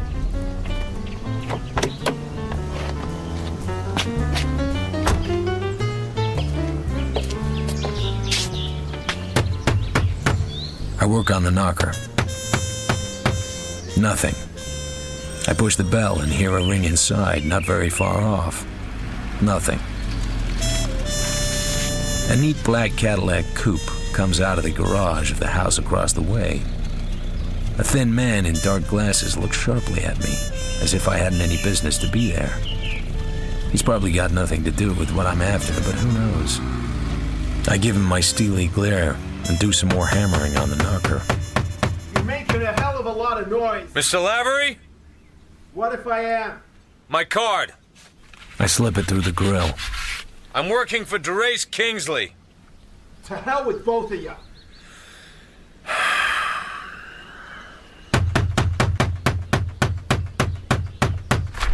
Do that again, and I'll throw you clear across the street. Don't be childish. You know perfectly well I'm going to talk to you, and you're going to talk to me. I take the telegram out of my pocket and hold it in front of his bright brown eyes. He reads it morosely. Oh, for Christ's sake. Come on in, then. I sit opposite him and look him over. He's a nice piece of beef, but to me, that's all he is. I can understand the women would think he was something to yell for. Look, I know what that wire says, but it's the bunk. I didn't go to El Paso with Crystal Kingsley. I haven't seen her for a long time, long before the date of that wire. I haven't had any contact with her. I told Kingsley that. He didn't have to believe you. Why would I lie to him? Why wouldn't you? Look, it might seem so to you, but you don't know her. Kingsley has no strings on her. If he doesn't like the way she behaves, he has a remedy. These proprietary husbands make me sick. So you don't have any idea of marrying her? I've thought of it, yes. She has money. Money is always useful, but it would be too tough a way to make it. So tell me, do you hire yourself out to dig up dirt? Doing well at it? Look, Mr. Lavery, we don't have to get into a fight. Kingsley thinks you know where his wife is, but won't tell him, either out of meanness or motives of delicacy. Which way would he like it? He doesn't care so long as he gets the information. He doesn't care a great deal what you and she do together, or whether she divorces him or not. He just wants to feel sure that she isn't in trouble of any kind. Trouble? What kind of trouble? Maybe you won't know the kind of trouble he's thinking of. Tell me. I'd just love to hear about some kind of trouble I don't know about. No time to talk business, but always time for a wisecrack. Go climb up your thumb, wise guy. This wire has to mean something. It's probably just a gag. She's full of little tricks like that. All of them silly, and some of them vicious. I stood her up one weekend. I was sick of her. I don't like that one. I'd like it better if you did go to El Paso with her, and had a fight and split up. Could you tell it that way? I told you I didn't go anywhere with her. Not anywhere. Can't you remember that? I'll remember it when I believe it. All right. Out you go. I've had enough of your third-degree tripe. You're wasting my time and your own. If it's worth anything. Not a lot, but at least I'm being paid for this. By the way, what line of business are you in? What the hell business is it of yours? None. But of course I can always find out. Yeah. So long, Snooper. And don't bother to come back. I won't be at home. If I do come back, it won't be just to swap gags. It'll be because I find out something that needs talking over. So you still think I'm lying? I think you may have something on your mind. I've looked at too many faces not to know. Well, next time, bring somebody to drive you home. In case you land on your fanny and knock your brains out. Now get out! Sure. So long, handsome.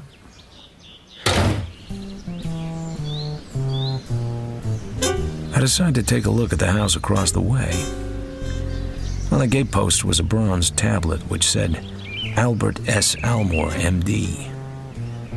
I wonder idly how well he knows Lavery, since theirs were the only two houses in the block.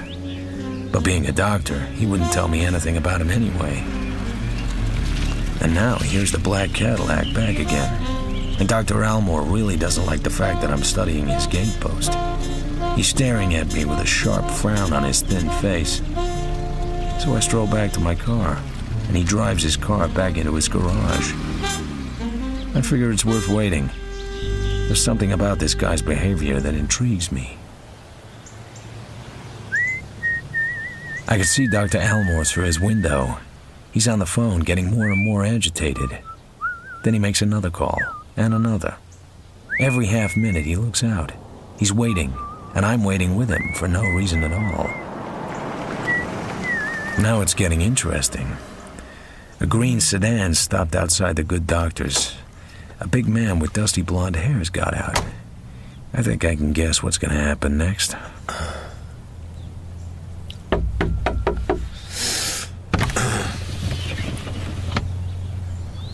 Waiting for somebody? I don't know. Am I? I'll ask the questions. Well, I'll be damned. So that's the answer to the pantomime. What pantomime? Nervous Nellie and the telephone. Let me see your driver's license. You fellows ever flash a buzzer, or is acting tough all the identification you need? DeGarmo, Detective Lieutenant. Pleased to meet you, Lieutenant.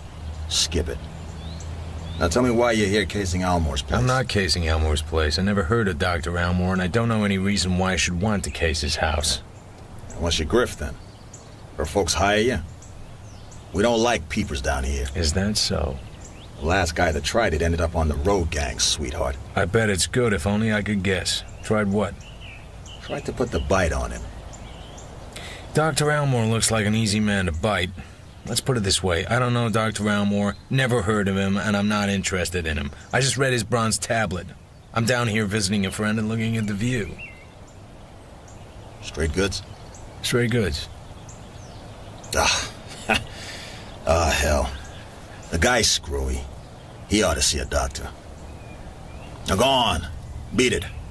Stay off our reservation and you won't make any enemies.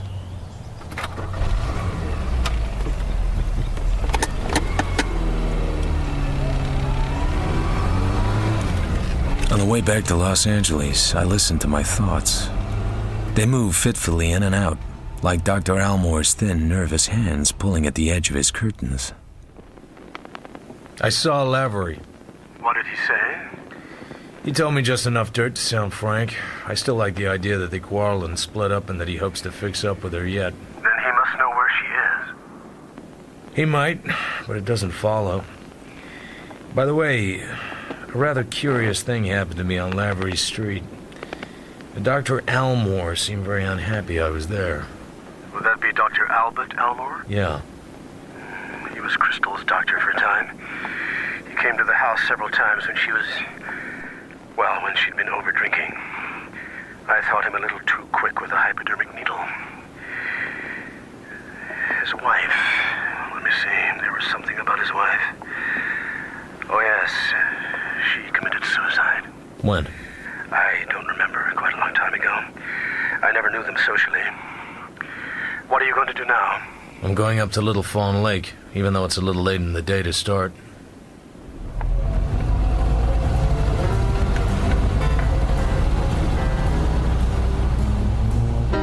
I see a sign. Little Fawn Lake, private road, no trespassing. It's only a few hours from the city, but it's a different world. I crawl carefully around huge, bare granite rocks and past a little waterfall and through a maze of black oak trees and ironwood and manzanita and silence. Beyond the sign, the road winds for a couple of 100 yards, and then suddenly below me is a small oval lake, deep in trees and rocks and wild grass, like a drop of dew caught in a curled leaf. Along the lake, a large redwood cabin overhangs the water, and farther along, each well separated from the others, are two other cabins.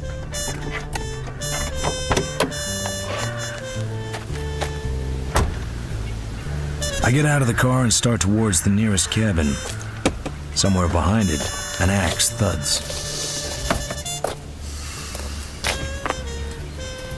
He must have heard me. A heavily built man with a harsh face and swarthy skin comes into view carrying a double-bitted axe. He limps as he walks, giving his right leg a little kick out with each step. In spite of his weathered appearance, he looks like a drinker. There's a bright glitter in his eyes. Mr. Bill Chess? That's me. I'm a note here from Mr. Kingsley.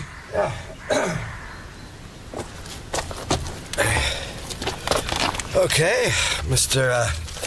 Marlowe. So, you want to see Kingsley's cabin, huh? Glad to show you. He ain't selling, for Christ's sake. He might. Everything's for sale in California. Well, ain't that the truth, though? Well, that's his over there, the redwood job. Cost about $8,000, and that's money for a mountain cabin. How about electric light and telephone? Electric light, sure, no phone. Anybody living there now? Nope. Mrs. Kingsley was here a few weeks back. She went down to hell back any day, I guess. Didn't he say? Why? Does she go with the cabin? Very funny. Yeah, it's a swell cabin. The bed's comfortable? How would I know if the beds are comfortable? I don't know why you wouldn't know. I can find out for myself. Yeah, you think I can't smell a dick when I meet one? Nuts to you, pal, and nuts to Kingsley. So he hires himself a dick to come up here and see am I wearing his pajamas, huh? Now listen, Jack. I might have a stiff leg and all, but the women I could get... Whoa, you're slipping your clutch. I didn't come here to inquire into your love life. I never saw Mrs. Kingsley. I never saw Mr. Kingsley until this morning. What the hell's the matter with you? He rubs the back of his hand viciously across his mouth, as if he wants to hurt himself. His hands are shaking. Sorry, Mr. Marlowe. I was out on the roof last night, and I got a hangover like 7 Swedes. I've been up here alone for a month, and it's got me talking to myself. A thing happened to me. Anything a drink would help? You got one? He brings glasses from his cabin, and we sit there in the silence as I pour him a stiff drink of rye. Man, that's from the right bottle. I guess a guy gets the blues up here all alone. No company, no real friends, no wife. Especially no wife. She left me. She left me a month ago. Friday the 12th of June, a day I'll remember. I stiffened. Friday the 12th was the day Mrs. Crystal Kingsley was supposed to have come into town for a party. Yeah, but you don't want to hear about this. It's none of my business, but if it would make you feel any better. Thanks. You know, Muriel was one swell kid. I met her in a joint in Riverside just a year and 3 months ago. Maybe not the kind of joint where a guy would expect to meet a girl like her, but that's how it happened. We got married. I loved her. I was married to as neat a little blonde as ever you clapped an eye on, and all the time I'm nuts. I go for that. He points to the Kingsley cabin. It's turning the color of ox blood in the late afternoon light. Hell, you think if I had to jump off the dock, I'd go a little ways from home and pick me a change in types at least. But little Round Heels over there ain't even that. She's a blonde, like Muriel, same size and weight, same type, almost the same color eyes. But brother, how different from then on in. She was giving it out, but I didn't have to take. You asked me if the beds over there were comfortable. I was just too full remembering. Yeah, the bed I was in was comfortable. I came back across the dam. I was smooth as a new piston head. I'm getting away with something. Except I didn't get away with anything at all. When I got home, Muriel told me things about myself I didn't even imagine. After that, I felt too mean to stay even half sober. Along about 4 a.m., I finally got back home again and Muriel had gone. She left you? That very night. Nothing but a note in the bureau and some cold cream on a pillow. Here. I'm sorry, Bill, but I'd rather be dead than live with you any longer. Muriel. I've not heard from her in a whole month. Not a single word. Maybe she's with some other guy. I hope he treats her better than I did.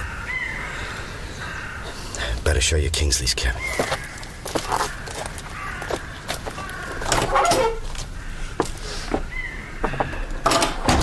There aren't many signs of somebody leaving at short notice. It's all neat and clean. Even the kitchen is in apple pie order. We go into the master bedroom. One whole side of the room consists of closets with sliding doors. I slide one open and peek inside. So why do you want to look at the lady's clothes? Reasons? For instance, Mrs. Kingsley didn't go home when she left here. Her husband hadn't seen her since. He doesn't know where she is. So you are a dick. The first guess is always right. Boy, am I a smart little egg opening up to you. I didn't ask you to take your heart out and squeeze it for me. And Kingsley doesn't have to know his wife made a pass at you, unless there's a lot more behind this than I can see now. The hell with you. All right, to hell with me. Any chance your wife and Kingsley's wife went away together? Maybe they could have had a fight and made up and cried down each other's necks. Then Mrs. Kingsley might have driven your wife down the hill. Nope. They left the weeps out of Muriel. And if she did want to cry on a shoulder, she wouldn't have picked little Round Heels. And as for transportation, Muriel has a Ford of her own. She couldn't drive mine easily on account of the way the controls are switched over for my stiff leg. It was just a passing thought. If any more like that pass you, let them go right on. Look, pal, I'm working hard to think you're a fundamentally nice guy. Help me out a little, can't you? Boy, I can brighten up anyone's afternoon. Want to walk back around the lake? Sure, if your leg will stand it.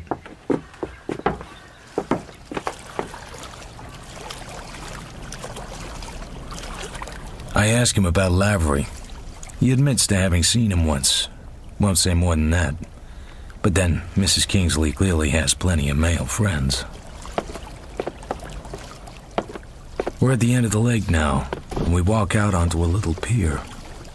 I look down. Any fish in the lake? Some smart old bastards at trout. So what's that down there? Looks like some kind of underwater flooring. Used to be a boat landing before the dam was raised. Uh-huh.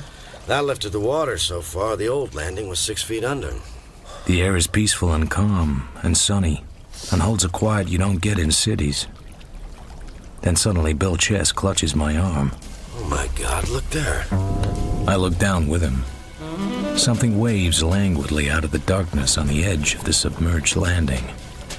Something which looks far too much like a human arm. My God. My God. He finds a big rock, lifts it high, and throws it into the water. For a moment, the waters are confused, boiling. Then the depths clear again. Released from the old wooden landing, something moves that's not a board. It breaks surface, casually, lightly, without haste. I see a wave of dark blonde hair straighten out in the water and hold still for a brief instant and then swirl into a tangle again. Sweet Christ. It's Muriel.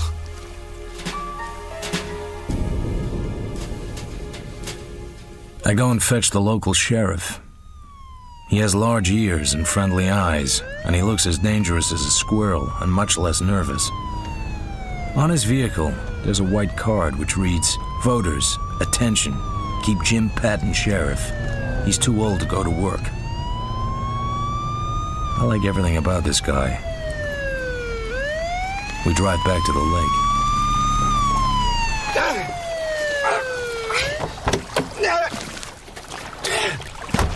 Bill! Bill! What's going on? I had to do it. I had to get a rope and go down in the water and pull the thing out. Why? I don't know why. But I tried to the shore and here it is. There's a horrible, sickening smell in the air. The thing that had been a woman lies face down on the boards. I couldn't leave her. It's down there in the lake.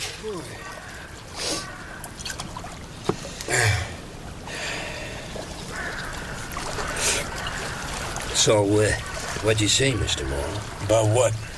About cause and time of death? Not a lot you can tell just by looking.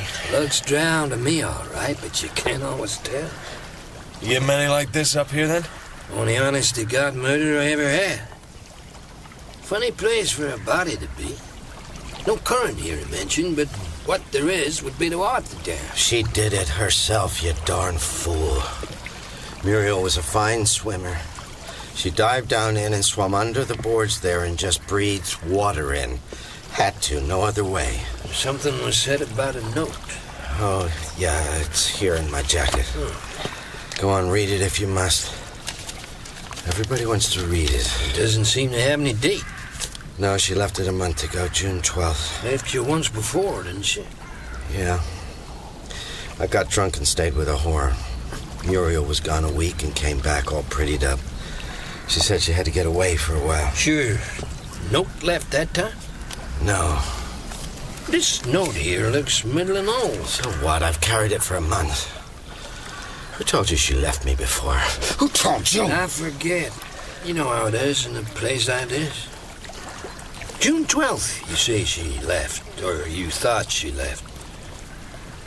Were the folks across the lake up here then? Ask this Snoopy guy.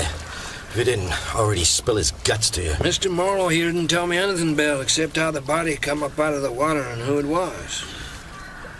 Okay, Mrs. Kingsley was here. But she went down the hill the same day. Yes, what does it matter? Muriel left the note, she went away. Why all these questions? Take me in, you son of a bitch! Hey, Bill, listen. Sure I did it, I drowned her. That's what you want, isn't it? She was my girl and I loved her. I'm a heel, always been a heel. But just the same, I loved her. Maybe you guys wouldn't understand that. Just don't bother to try. Just take me in, damn you!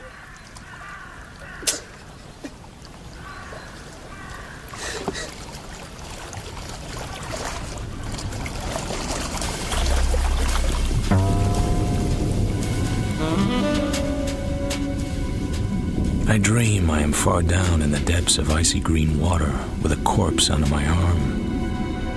The corpse has long blonde hair that keeps floating in front of my face. An enormous fish with bulging eyes and a bloated body swims around, leering like an elderly lecher. Just as I am about to burst from lack of air, the corpse comes alive under my arm and gets away from me. And then I am fighting with a fish, and the corpse is rolling over and over in the water, spinning its long hair and... I'd checked in and fallen asleep. Now I wake up with a mouthful of sheet. I look at the clock. It's still early. I realize that before I return to the city and Mr. DeRace Kingsley, I want to take a look at the chess cabin.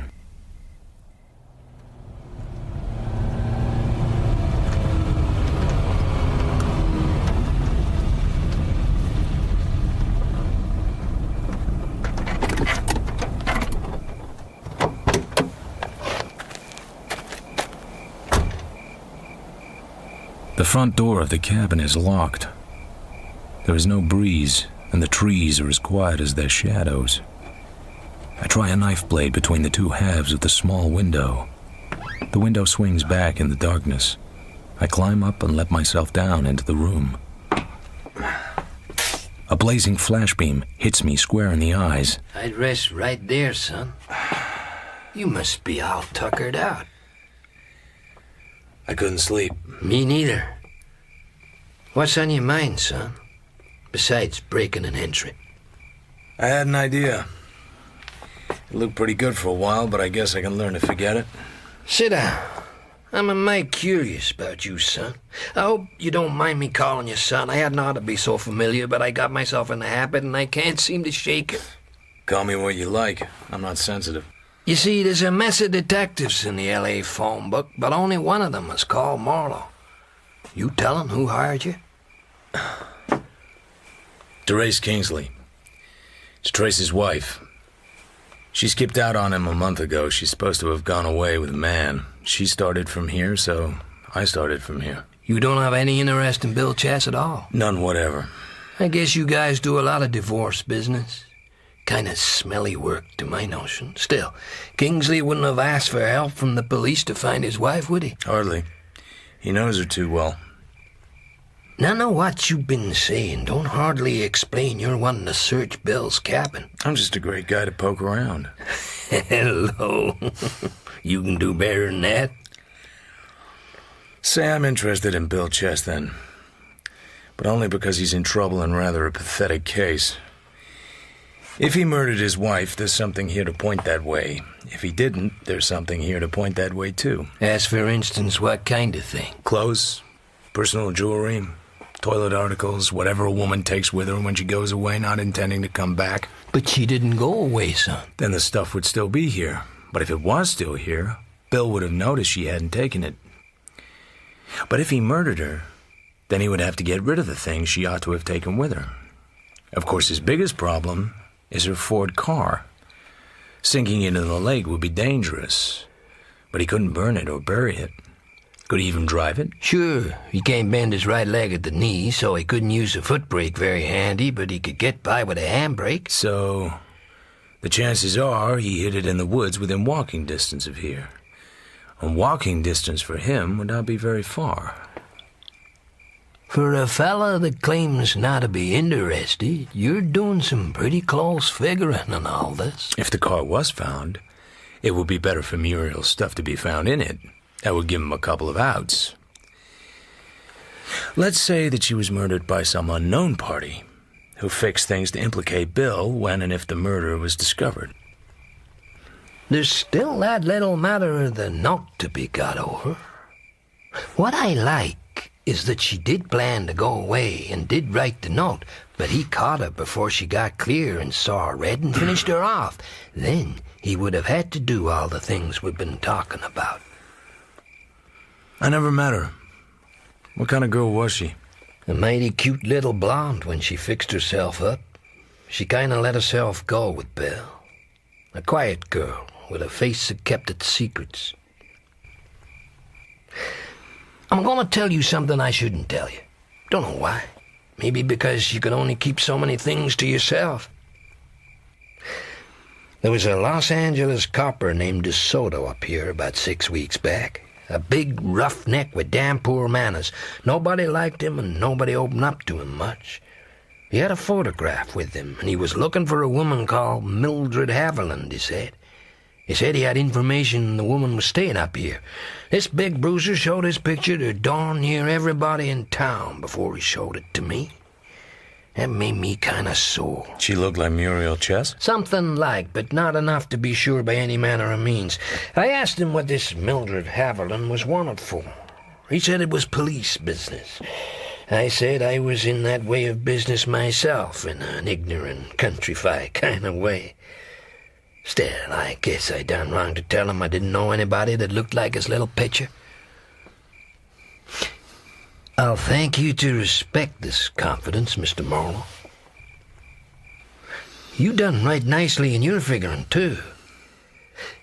Not far from here, there's a bunch of log cabins that's been falling down ever since I recall.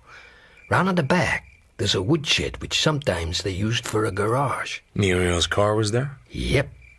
And 2 unlocked suitcases in the car, packed with clothes and packed kind of hasty, I thought. Women's clothes. The point is, son, no stranger would have known about that place. Then he puts his hand into his jerkin and brings out a small twist of tissue paper. Take a look at this. What lies on the tissue paper is a thin gold chain with a tiny lock. The gold has been snipped through, leaving the lock intact. There is white powder sticking to both chain and paper. Where would you guess I found that? I take the chain, I moisten my finger, touch the powder, and taste it. In a can or box of confectioner's sugar. The chain's an anklet. Some women never take them off, like wedding rings. Whoever took this one off didn't have a key. But you know something? What's that, sir? The cut ends don't fit together. It's too short, look. Son, I don't have your eyes. Do you mind if I take a look inside that box of sugar? It's in the kitchen. I'll come with you.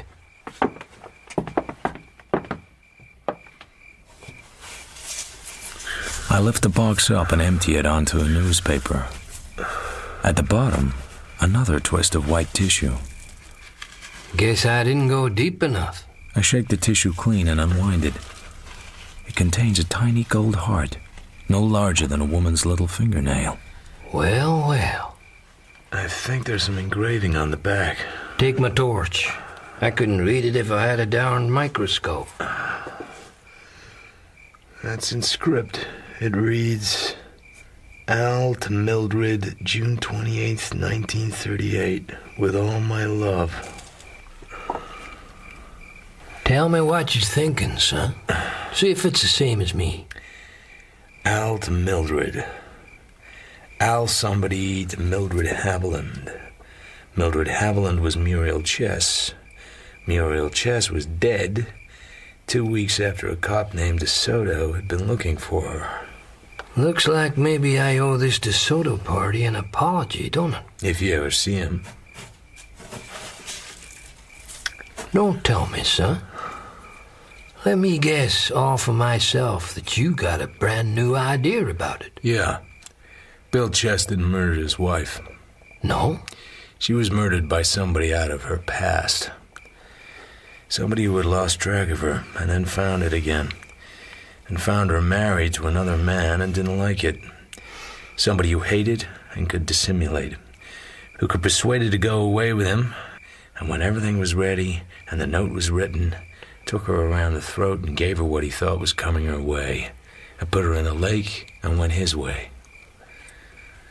Like it? Well, it does make things kind of complicated, don't you think? I'm not sure myself Bill Chess is in the clear. But there ain't anything impossible about it. Not one bit impossible. When you get tired of it, let me know. I'll have something else. I'll just be doggone sure you will. Meantime, I have a job to do and a missing wife to find.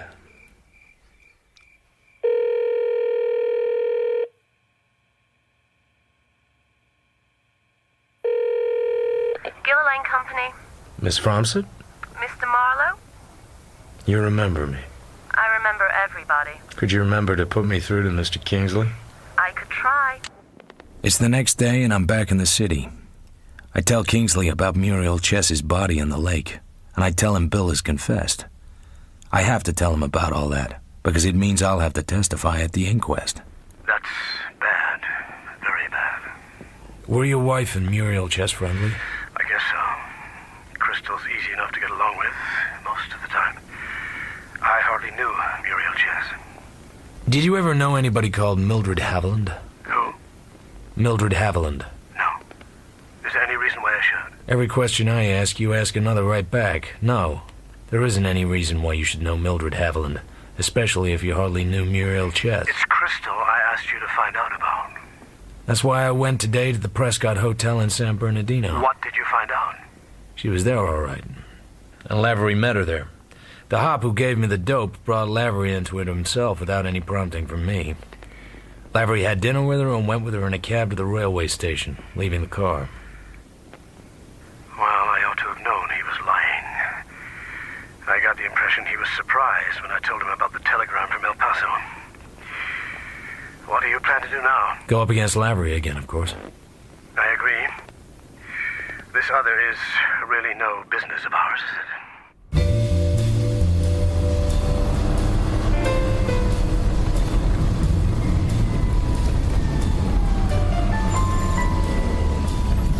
The air is clearer than yesterday.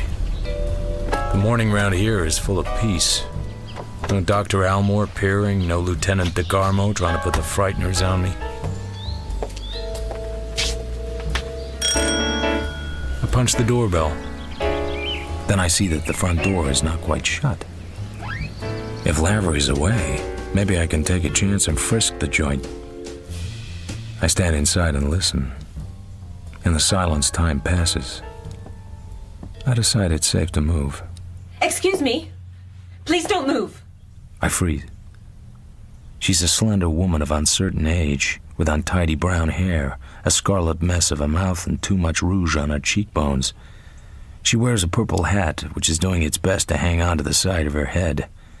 Her right hand is wrapped around the butt of a small automatic. She points the gun at me and comes steadily on. When she's close enough to be confidential, she points the gun at my stomach. All I wanted was my rent.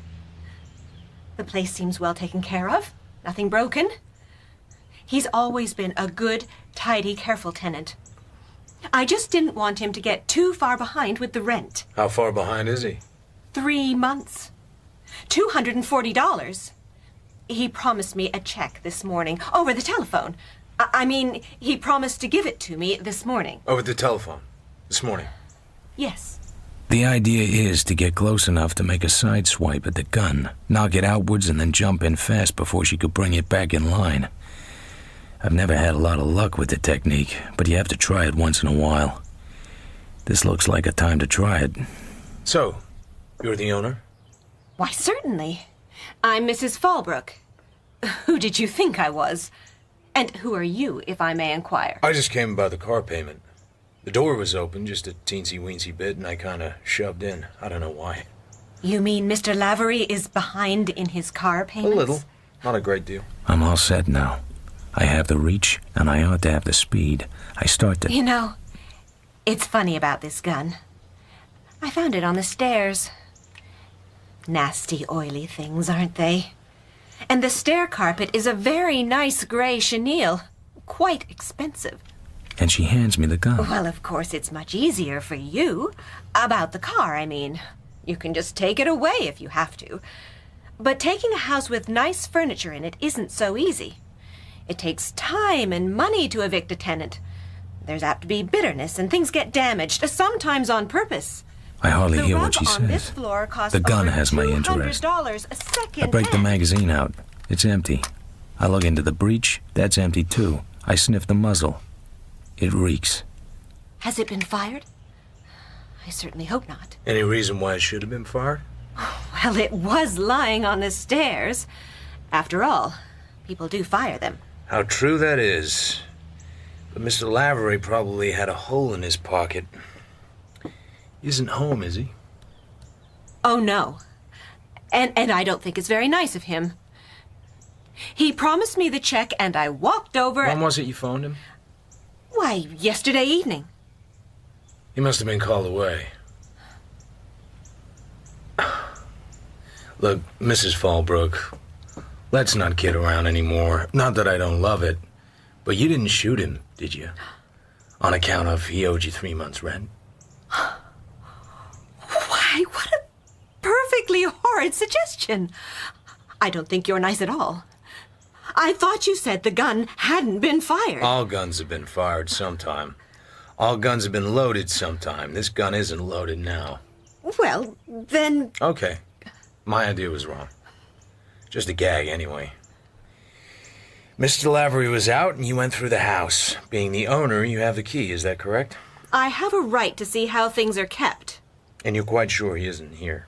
Well, I didn't look under the beds or in the icebox. I called out from the stairs when he didn't answer my ring. I even peeped into the bedroom. I think I ought to look around, if you don't mind. There might be something you missed. I don't think that is necessary. This is my house. I'll thank you to leave now, Mr... Just what exactly is your name? It doesn't matter. But... This gun, you know, is kind of odd. I told you. I found it lying on the stairs. I don't know anything else about it. I don't know anything about guns at all. I never shot one in my life. That's your story. Oh, I shouldn't have done. It was horrid of me. I know it was. Mr. Lavery will be furious. What you shouldn't have done was let me find out the gun was empty. Up till then, you were holding everything in the deck.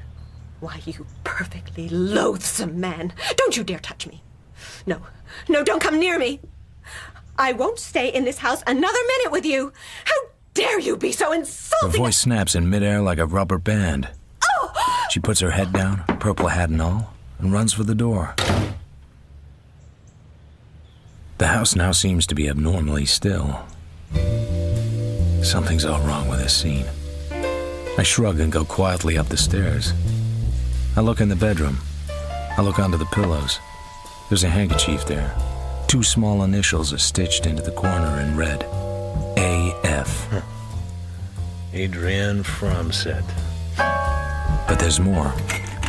I look in the closet filled with clothes definitely not in Miss Fromset's style. The door next to the closet has to be the bathroom. It's locked. I force the lock with my knife blade and go in. Maybe I expected to find what I find. In the bedroom, signs of a woman having spent the night there. Pajamas, face powder, perfume, and so on. Bathroom door locked, but I got it open. 3 empty shells on the floor, 2 shots in the wall, 1 in the window. Lavery was in the shower stall, naked and dead. My God.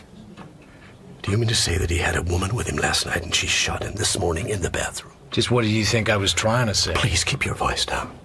I don't want any of the members to hear. But why in the bathroom? Keep your own voice down. Why not in the bathroom? Could you think of a place where a man will be more completely off guard? You don't know a woman shot him. I mean, you're not sure, are you? No. The woman who spent the night there might have left, or there need not have been any woman at all. The appearances could just have been faked. You might have shot him. What would I want to shoot him for? I'm a civilized man. Okay. Does your wife own a gun? You don't really think, Well, does she? Yeah, she does. A small automatic. Anything like this one? I reach in my pocket and put the gun in Kingsley's hand. I don't know. It's like it, but I can't tell. There's a serial number on the side. Nobody remembers the serial numbers of guns. I was hoping you wouldn't. It would have worried me very much. That dirty rat. I suppose he ditched her, I suppose. We can't let the police have this gun. Crystal has a permit. The gun was registered, so they will know the number even if I don't.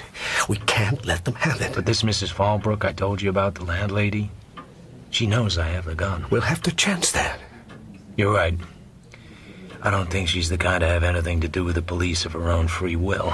Look, I know you're taking a risk. I intend to make it worth your while. If the setup were possible for suicide, I'd say put the gun back, but the way you tell it, it isn't. But I can't cover up for a murder, even for a $10 bonus. The gun will have to go back. I was thinking of more money than that. I was thinking of $500. Just what did you expect to buy with that? Is there anything in Lavery's place apart from the gun that might indicate Crystal had been there lately? There may be a dozen things I don't know about. What kind of perfume does she use? Oh, Gillian Regal, the champagne of perfume. The bedroom reeks with it. I'm talking about $500 a check for it right now. I hired you to protect me from scandal and, of course, to protect my wife if she needed it. Through no fault of yours, the chance to avoid scandal is pretty well shot. It's a question of my wife's neck now. I don't believe she shot Lavery. I have no reason for that belief, none at all. I just feel the conviction. I'll go along with you up to a point. The setup down there is almost too good at first sight. She leaves clothes there she's probably been seen wearing and which can probably be traced. She leaves the gun on the stairs. It's hard to think she would be as dumb as that. You give me a little heart. But everything I've heard from you, as well as anybody else, indicates that your wife is a reckless, foolish woman. Even if there wasn't anything down there to point to your wife, the cops will eventually tie her up to Lavery. And then, the fact that she's been out of sight for a month will make the cops sit up and rub their horny palms with glee. And of course they'll trace the gun, and if it's her gun, no, don't try and pocket it. I just thought... Nope. The cops will have to have the gun. I may be a very smart guy and very fond of you personally, but that gun killed a man. I am not suppressing vital evidence for anybody. Here's the only thing I can do. Go back down there and replace the gun and call the law. Write it out with them and let the chips fall where they have to. Are you game for that? Yes. And the 500 stands. I don't expect to earn it. You may as well understand that now. By the way, how well did Miss Fromsett know Lavery? Out of office hours. His face tightens. He says nothing. I say nothing about the handkerchief. What's this got to do with anything? She looked kind of queer when I asked for his address when I was in your office. Like a romance that fouled out. Am I too blunt? I'm sorry, but it's my business to ask all sorts of questions of all sorts of people. Talk to her then. As a matter of fact, she knew the Elmores. She knew Elmore's wife. The one who killed herself. Lavery knew her too. Could that have any possible connection with this business? I don't know. You're in love with her, aren't you? I'd marry her tomorrow if I could. I don't think we need to waste time being cagey, Miss Fromsett. You know by now who I am and what I'm doing. If only you knew what he'd stood from that little tramp. Well, perhaps I'd better leave that out. What was it you wanted to see me about? Kingsley said you knew the Elmores. Yes, a bit. I met Mrs. Almore a few times. Where? At a friend's house. Why? At Lavery's house? I do hope you're not going to be insolent, Mr. Marlowe. But yes, at Chris Lavery's house. I used to go there. Once in a while, he had cocktail parties. Then Lavery knew the Elmores. Or Mrs. Elmore. Yes, quite well. And a lot of other women quite well, too. I don't doubt that.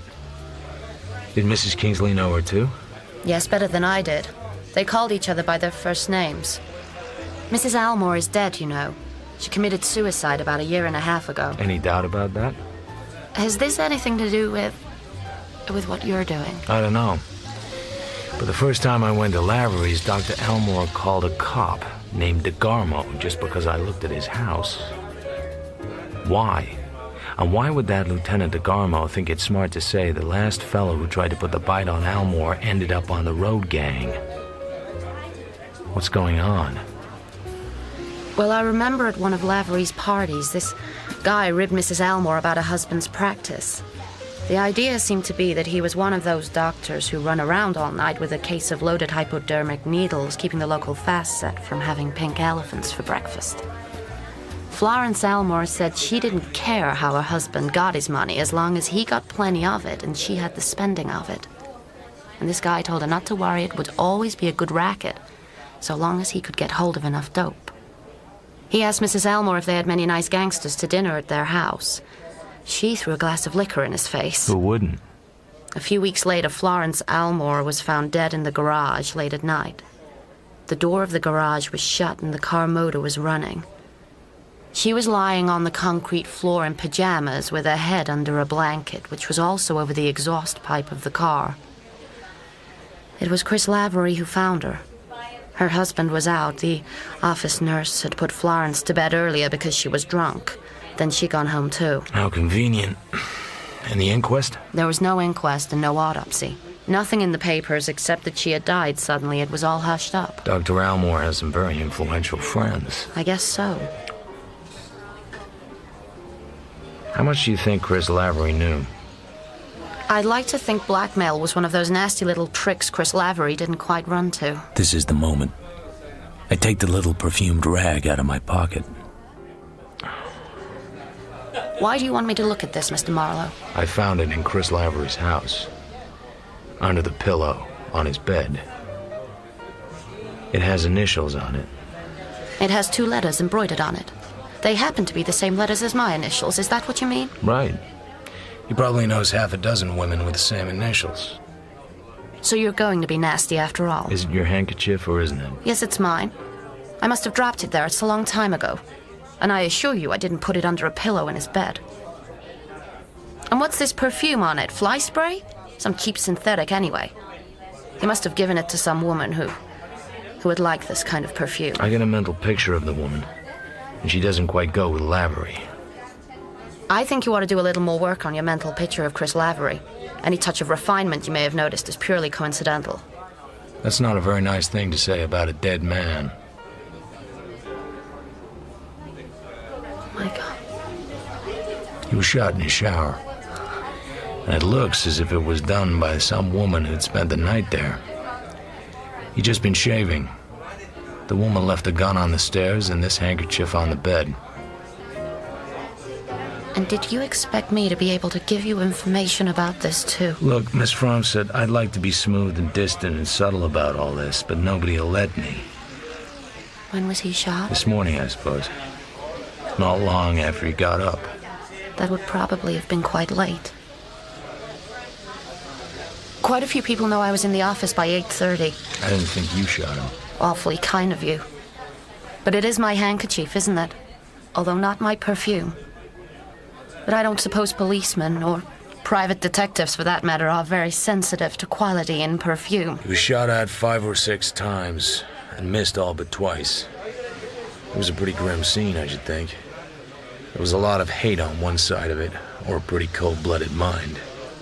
He was quite easy to hate. And poisonously easy to love. Women, even decent women, make such ghastly mistakes about men. All you're telling me is that you once thought you loved him, but not anymore, and that you didn't shoot him. Yes. I'm sure you'll respect the confidence. Poor, egotistical, cheap, nasty, handsome, treacherous guy. Dead and cold and done with. No, Mr. Marlowe, I didn't shoot him. Does Mr. Kingsley know? Yes. Does he know about this Senate rag? Nobody knows about that except you and me and whoever put it there. So do you have any idea who did it? Ideas, but that's all they are. I'm afraid the police are gonna find it simple. Some of Mrs. Kingsley's clothes are hanging in Lavery's closet. And when they know the whole story, including what happened at Little Fawn Lake, I'm afraid they're just gonna reach for the handcuffs. You have to find her first, but that won't be hard for them. Crystal Kingsley. So he can't be spared, even that. Of course, it could be an entirely different motivation. It could all revolve around somebody like Dr. Elmore. If only. What about the handkerchief? If it was mine, I'd wash the cheap scent out of it. Thank you. Thanks for talking to me, Miss Fromstead. Just one thing. Of course. It's just a thought. But Dr. Elmore's office nurse, did you ever meet her? Several times. Do you remember her name? I think it was Mildred something. Mildred Haviland, maybe? That sounds likely. Thank you, Miss Fromstead.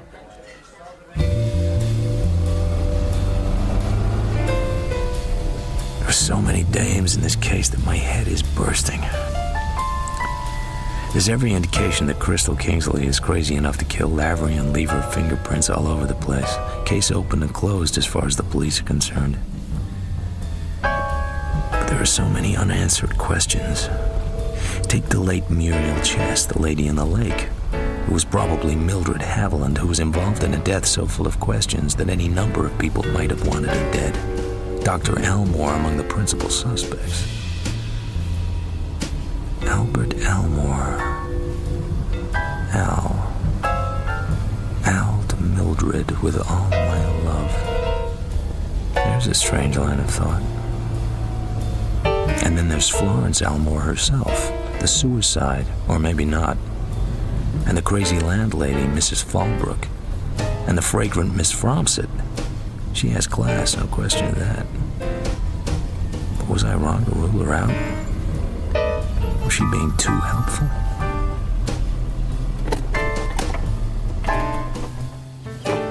No police cars stand in front of Lavery's house.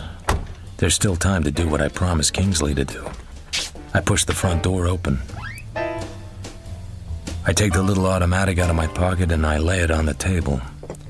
Then I phone the police and tell them somebody's dead. And I'm there in the house. Then I wait. Not very long. I go to the front door and open it. There are 2 cops. One rushes rapidly to the bedroom. The other decides to interrogate me. This the death gun here by the phone? I should imagine so. It's been fired. Ha! You should what? I should imagine so. That's very good. That's very good indeed. It's not that good. So, what did you shoot him for? I've wondered and wondered. Oh, a Weisenheimer. Let's just wait for the homicide, boys. I'm reserving my defense. Don't give me none of that. I'm not giving you any of anything. If I had shot him, I wouldn't be here. I wouldn't have called up. You wouldn't have found the gun. Don't work so hard on the case. You won't be on it more than 10 minutes. See? The guy in charge now is Captain Weber, a small man for a cop, with a permanently tired expression. His companion is Lieutenant DeGarmo, the big cop who would not like my being in front of Dr. Elmore's house. They examine the body. Then they come and examine me. Okay. Who handled this gun? I did.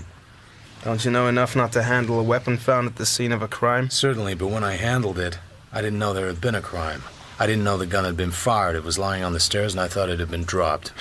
A likely story. You get a lot of that sort of thing in your business? A lot of what sort of thing? Suppose you answer my questions exactly as I choose to put them. Look, Chief, the fellow in the bathroom's called Lavery. I knew him a little. He was a chaser. What of it, Al? Well, the whole setup indicates a dame. You know what these private eyes work at? Divorce stuff. Suppose we let him tie into it instead of just scaring him dumb. If I'm scaring him, I'd like to know it. I don't see any signs of it. Talk. So I tell him I'm working for Kingsley, and I'm trying to find Mrs. Kingsley, and Mrs. Kingsley had an interesting relationship with Chris Lavery, which is how I come to be here. So, have you seen anything that suggests to you that this Kingsley woman's been here? That's not a fair question. It calls for a conclusion of the witness. I want an answer to it. This isn't a court of law. And the answer is yes. If you fellows aren't a pack of fools, you'll be able to find that out for yourself. The women's clothes in the bedroom are tailored and easy to trace. I've just saved you an hour by telling you. Anything else? Chief, forensics are here. Okay. I want a lot of prints from all over the house, particularly any that seem to be made by a woman. It'll be a long job. Al, see if you can get any more sense out of Mr. Marlowe. So Captain Weber goes off with the new arrivals, and I'm here alone with Lieutenant DeGarmo, which interests us both. Well? Well, what? Am I supposed to talk about our conversation outside Dr. Elmore's? Or is that just a private transaction? Talk about it all you like. It's our job to protect the citizen. It's just, I know a bit more about Dr. Elmore now. How Lavery knew Mrs. Elmore, and she committed suicide, and he found her dead. The death was hushed up, so maybe Lavery was blackmailing your friend, Dr. Elmore. Maybe Elmore murdered his wife and had enough pull to get it fixed. What do I know? Where's this crazy talk coming from? You're a stupid man, DeGarmo. You had to get tough with me when there was nothing to get tough about. You had to make me curious when I had nothing to be curious about. Be careful. By the way, I heard Captain Webb will call you Al. Don't try and do the same. I won't, because I don't think somehow we're going to be friends. But did you ever come across an L.A. cop called DeSoto? The who? There's no guy of that name in the force. Pity, because they told me up around Little Fawn Lake, where the Kingsleys have a place, that a cop had been up there asking questions about somebody called Mildred Haviland, who just happens to have been Dr. Almore's office nurse, who just happens to have found Mrs. Almore's body, and... He hits me across the face with his open hand. It jerks my head around hard. Go on. Who just happens to have found Mrs. Almore's body, and may have been somebody called Muriel Chess, who's been found... His hand sweeps and knocks my head to one side again. Anything else you want to say? There are just too many crazy coincidences in this story. Go on. Please. Nope. Third time lucky. You might miss. Listen. Anytime you talk like that to a cop, you know what you got coming. You keep poking your big nose into our business, and you wake up in an alley with the cats looking at you. Or worse. I'm watching you. I remember that. Both ways.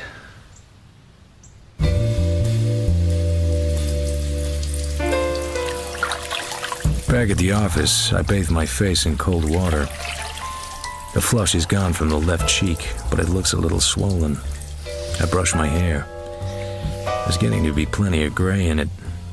The face under the hair has a sick look. I don't like the face at all.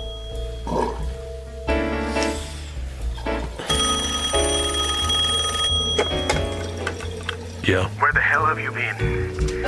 I've heard from Crystal. I'll be right over. You have to take this to her. $500. She wanted more, but this is all I could raise at short notice. She has to get out of town. Out of what town? Bay City somewhere. She'll meet you at a place called the Peacock Lounge on Arguello Boulevard at 8th Street, or near it. What's the matter with her drawing her own money? Has her bank account got lockjaw or something? That's no way to talk.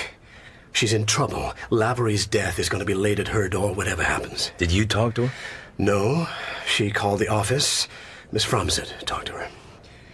Anyway, I didn't want to talk to her. She didn't want to talk to me. She had it all worked out. She realized the only way it would work was to have somebody bring the money she might not know.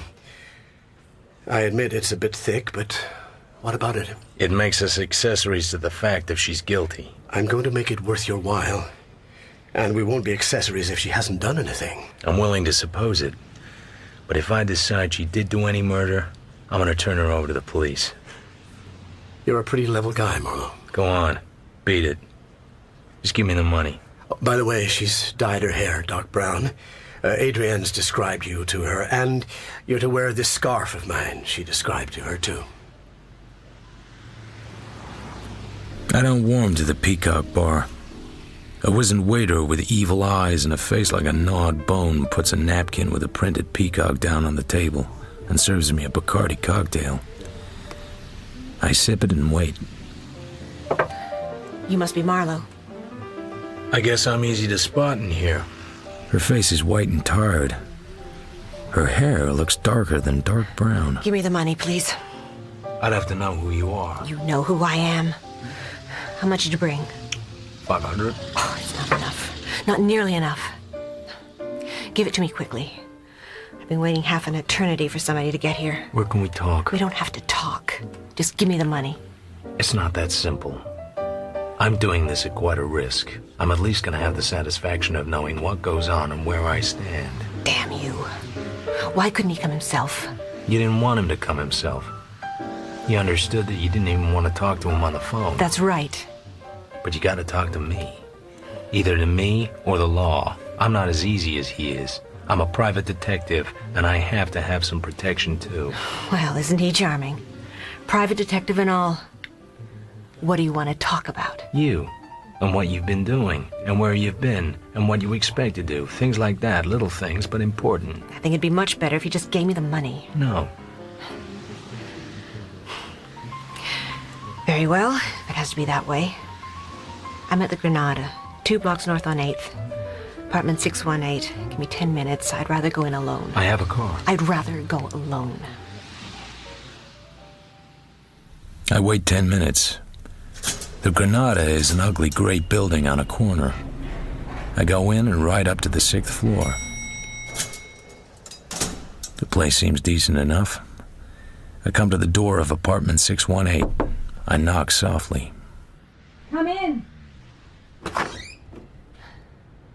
Sit down and talk if you must. Thank you. I sit on a thick Davenport. It's a square room with twin wall beds and a minimum of uninteresting furniture. A small lamp makes a dim yellowish light. There's a dull green curtain hanging across an open door space at one end of the Davenport. I guess it must lead to the dressing room and bedroom. Can we get this over with, please? I had a rather different idea of you from Kingsley. From Lavery, too. It just goes to show that we talk different languages to different people. I haven't time for this sort of talk. What is it you have to know? Your husband hired me to find you. So I know a bit about your movements. Not very much. I know you left your car at the Prescott Hotel in San Bernardino, and you met Lavery there. I know you sent a wire from El Paso. What did you do then? I don't see that my movements are any of your business. I don't have to argue about that. It's a question of whether you want the money. Well, we went to El Paso. I thought of marrying him then, so I sent that wire. But I changed my mind. I asked him to go home and leave me. He made a scene. What did you do then? I went to Santa Barbara, stayed there a few days. Then to Pasadena, same thing. Then to Hollywood. Then I came down here. That's all. You were alone all this time? Yes. Not with Lavery? Any part of it? Not after he went home. What was the idea? Idea of what? Idea of going these places and not sending any word. Didn't you know he would be very anxious? Oh, you mean my husband? I don't think I worried much about him. As for the idea of it all, well, I just had to think things out. My life had got to be a hopeless tangle. Before that, you spent a month in Little Fawn Lake trying to straighten it out and not getting anywhere. Is that it? I seemed to need a new place. Without associations. A place where I could be very much alone. Like a hotel. How are you getting on with it? Not very well. But I'm not going back to DeRace Kingsley. Does he want me to? I doubt it. What about Lavery? He's all mixed up in my mind. I'm in love with him, and yet I don't think I want to marry him. Does that make sense? That part makes sense. But staying away from home and a lot of crummy hotels doesn't. You've lived your own life for years, as I understand it. I had to be alone to think things out. Won't you please give me the money and go away? Sure, right away. But wasn't there any other reason for your going away from Little Fawn Lake? Anything connected with Muriel Chess, for instance?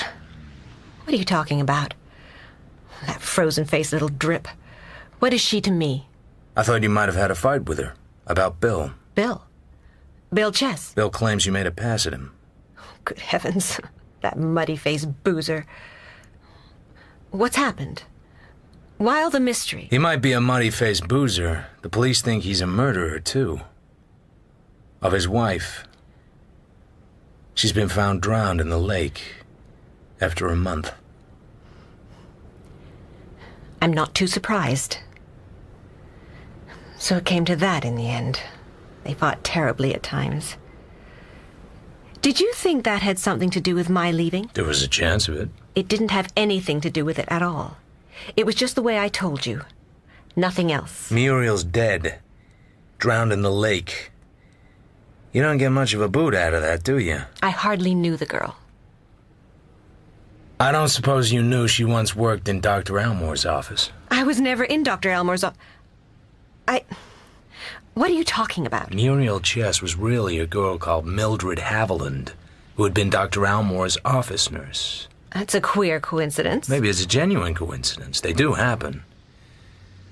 But you see why I had to talk to you? Muriel being drowned and you having gone away, and Muriel being Mildred Haviland, who was connected with Dr. Elmore at one time, as Lavery also was in a different way. And of course, Lavery lives across the street from Dr. Elmore.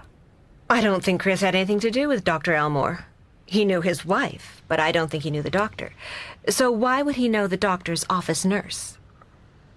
Well, I guess there's nothing in all this to help me. But you can see why I had to talk to you. I guess I can give you the money now. I get the envelope out and stand up to drop it on her knee. She lets it lie there. I sit down again. You do this character very well. This confused innocence with an undertone of hardness and bitterness. Took me in for a while. People have made a bad mistake about you. They've been thinking of you as a reckless little idiot with no brains and no control. They've been very wrong. You did the Fallbrook character very well, too. Looking back on it, I think it was a shade overdone, but at the time, it got me all right. The purple hat, the messed up makeup, the jittery screwball manner. All very good. And when you put the gun in my hand like that, I felt like a brick. So you think I shot Chris Lavery? I don't think it. I know it. Who told you he was dead, anyway? Not me. Not Miss Fromsett. And just what are you going to do about it? Do about it? Turn you over to the police, naturally. It'll be a pleasure. I don't think so. A small smile lifts the corner of her mouth now. She puts her hands in the deep pockets of her coat. You wondered why I gave you the empty gun. Why not?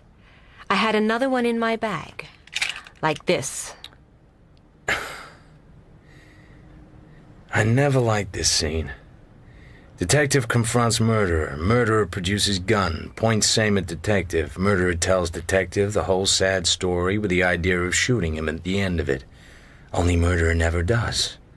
Something always happens to prevent it. The gods don't like this scene either.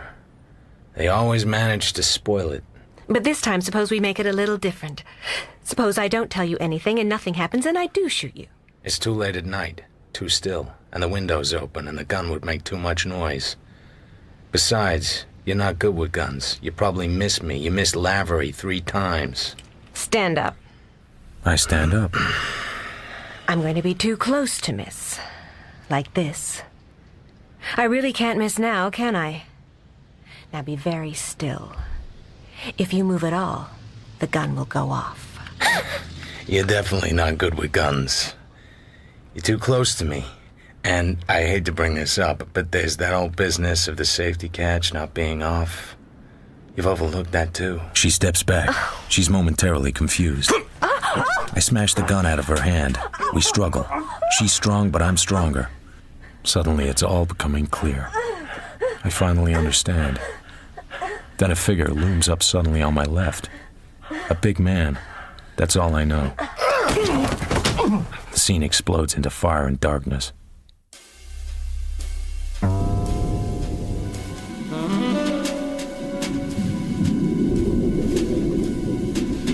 I finally come to. I'm lying flat on my back beside a Davenport on somebody's carpet. The back of my head feels pulpy. I'm staring at a framed picture. Below it in large letters, "See the French Riviera by the Blue Train." A fine time to bring that up. Never sit with your back to a green curtain. It always turns out badly. I sense I am not alone in this room. I lift my head and look around. She's still here. She's lying on the pulled-down twin bed. She's wearing a pair of tan stockings and nothing else. There are dark bruises on her throat. Her eyes bulge, and the white of them is not white.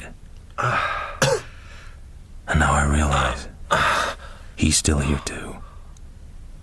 He should have gone, but he hasn't. Maybe he can't. He's staring at her as if he can't believe what he's done. A big guy standing there in the shadows. Stay where you are. DeGarmo pulls out a gun and points it at me. I'm used to this by now. So when did you know? Know what? The lady in the lake wasn't Muriel Chess. Or Mildred Haviland as you knew her. I wasn't sure. Till I followed you. She killed Crystal Kingsley, threw her in the lake, and took over her identity. No wonder she didn't want to meet Mr. Kingsley. I wish I'd found her when I went looking. Maybe it wouldn't have been like this. Huh. She'd been lucky till now.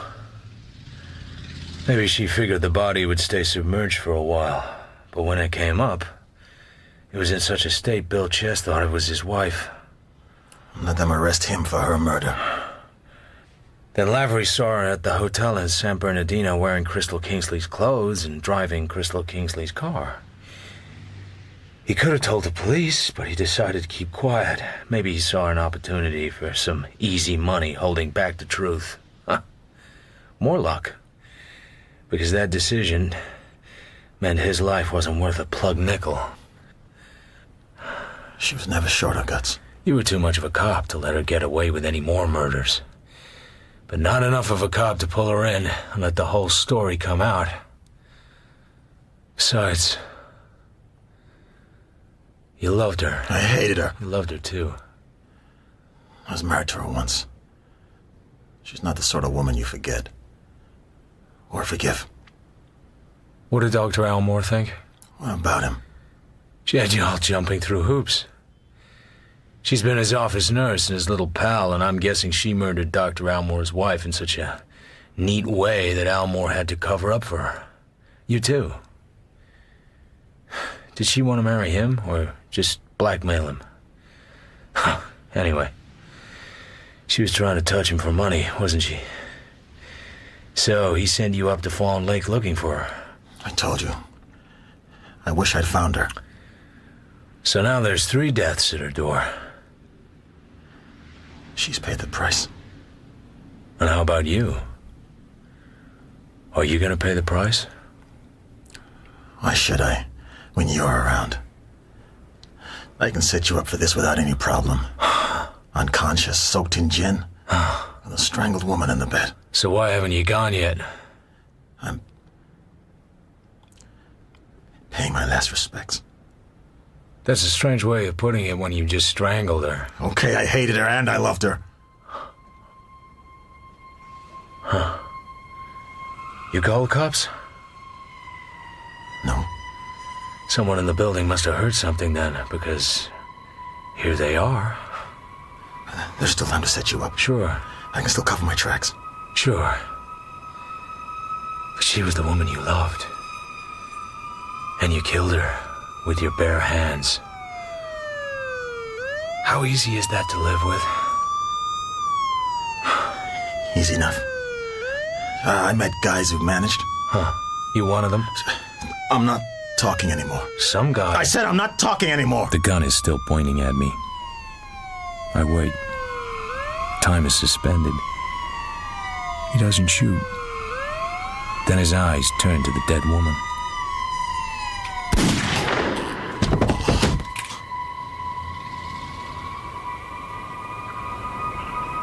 He lies there at the foot of the bed. A cop who loved to kill her. Something that had been a man.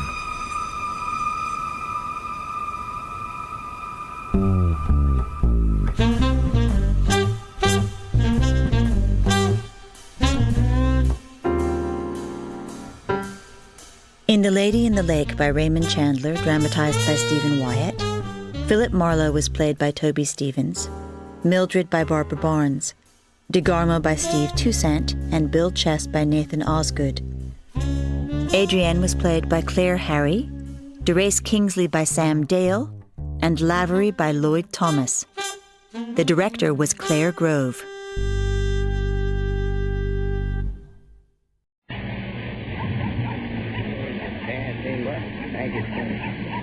Not this law and order shooting and... It was Mr. McGraw that done it. Yeah, it was Mr. McGraw, okay. It was him, okay. Yeah, it was him, okay. Yeah, Mr. McGraw done it. Daddy didn't have no gun on him, so I can't see no fair reason for Mr. McGraw shooting him. So he taken and swung at him with a beer bottle. So it was self-defense, you see. So he was self-defense, you see. I can't see no fair reason for Mr. McGraw shooting my daddy. Daddy didn't have no gun on him. Well, like they all said, Verge. Daddy didn't... Well, I mean, he taken and swung at Mr. McGraw. They all said? Who all said? Who's they? Who's they? Who said, huh? Why, Verge? Daddy didn't have no gun on him. If Daddy had had a gun, it would have been different. But it ain't self-defense when a gun shoots down a man that don't have none. Why, see here, Verge, you see. Old Stoney swung at Mr. McGraw with this here beer bottle, and... He swung at Mr. McGraw with a beer bottle, you say? Sure he did, Verge. Why? That's old Stoney weird, you see. So I reckon you'd call it self-defense. It was self-defense right enough, Verge. You can't... I want to ask you something, Fred. I want to ask you something. Sure, Verge, sure. You ever seen a beer bottle fire bullets? You see, Verge, what have you said? I said, Fred, you ever seen a beer bottle fire bullets? Is this a joke, Verge? No, it's not a joke, Fred. I guess I can answer it for you, though. Bottles don't fire bullets, you see. So... That's right, Verge. So that means it was murder. Well, how can he be murdered, Verge? Seems to me like it was self-defense. It was murder, Fred, on account of the fact that my daddy only had a bottle. And bottles break heads, but they don't go through a man taking out his innards and killing him flat dead and cold like an old creek stone. Bullets do that. And Mr. McGraw done murdered my daddy. What's wrong, Verge? Don't harry me, Willis. And so it weren't self-defense at all. It weren't self-defense because my daddy didn't have no gun on him. So I can't see no fair reason for Mr. McGraw shooting him.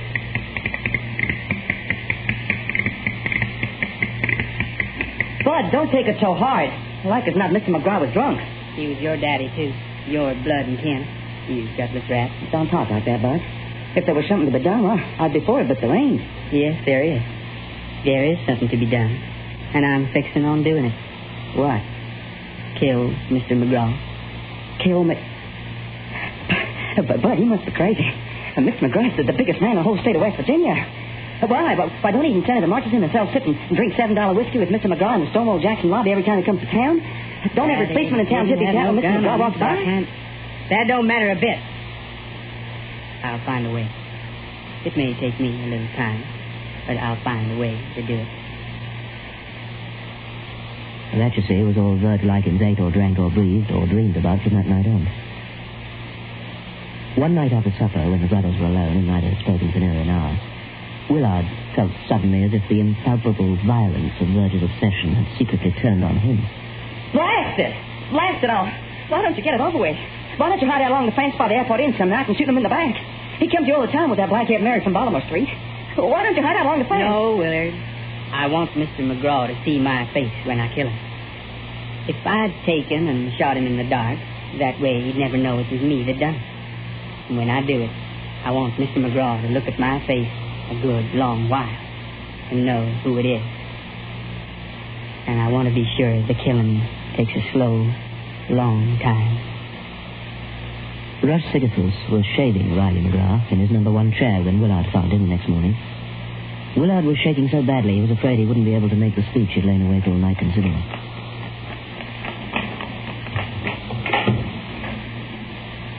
Mr. McGraw? Mr. McGraw? Yes, son? Thank you, Rush, thank you. You always shave a man very well. Good, Mr. McGraw. I'm a man who likes to be shaved well, and you're a man who does that job. Thank you, Mr. McGraw. Thank you. In 3 weeks' time, as usual? Of course, Mr. McGraw. Naturally, sir, of course. Yeah. What is it, son? Mr. McGraw, I sure would be glad if I could talk to you for a little while. Just for a little while. Certainly, my boy. Come along across the street in my office. Having a pipe in half an hour with Judge Beam, but I can't give you a moment of my time. Man should never grow too important to keep in touch with the people of his hometown. That's what I always say. Yes, sir. What do you always say, boy? Huh? What do you always say?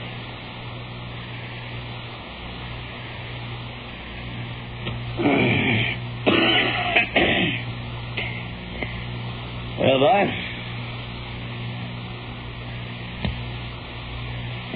It's about my brother Verge. You see, Mr. McGraw, our daddy was Stoney Likens.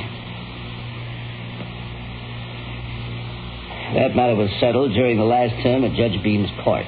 Your father attacked me, son. I shot him in self-defense that night. And nobody regretted the incident more than I did.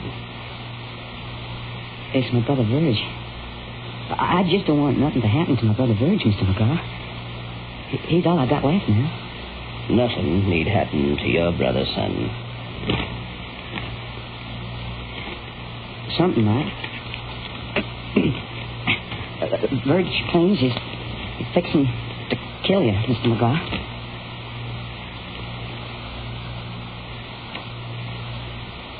That's a very foolish idea for your brother to entertain. Very foolish, son. I know, sir. You must tell him to clear his mind of thoughts like that. I tried. Try again, son. He's stubborn. Stubbornness can hurt the wrong person. Mr. McGraw. Your brother. You see, I'm talking about your brother because Mr. McGraw, because you see he's entertaining a very foolish and dangerous idea. Dangerous for himself, you understand? I thought, Mr. McGraw, what I thought was this. If maybe you was to send for him and talk to him. Send for him? For your brother? For Verge. Sure, Mr. McGraw. If he was to send for him and talk to him, and if maybe he was to maybe explain to Verge how it was that night, how it was in self-defense and everything, well, it might help, Mr. McGraw. Indeed, to goodness, I don't want anything happen to Verge. Nothing will happen to your brother. Oh, thanks, Mr. McGraw. So long as he behaves himself in this time. Yeah, Mr. McGraw. I understand, however, that the death of your father may have brought about certain expenses. I've thought about it often. And now I'm going to do something. You hear me? Yes, sir, Mr. McGraw. I'm going to do something. I don't feel I'm obliged to do this, but if it will spread oil on troubled waters, well...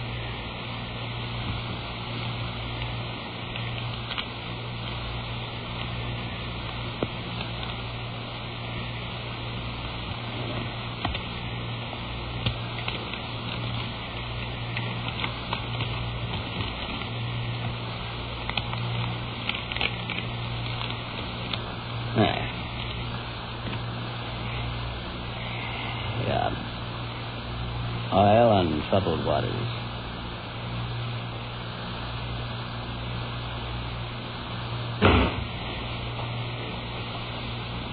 Now, that's what I call a fool trick, Willard. But Verge... Yeah, no, there's sure no other way of looking at it at all.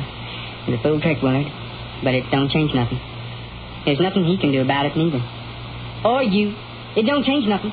There ain't nothing you can do about Mr. McGraw getting killed, and there's nothing he can do about it, neither. There's nothing any mortal in Tigers County or the whole state of West Virginia can do about it.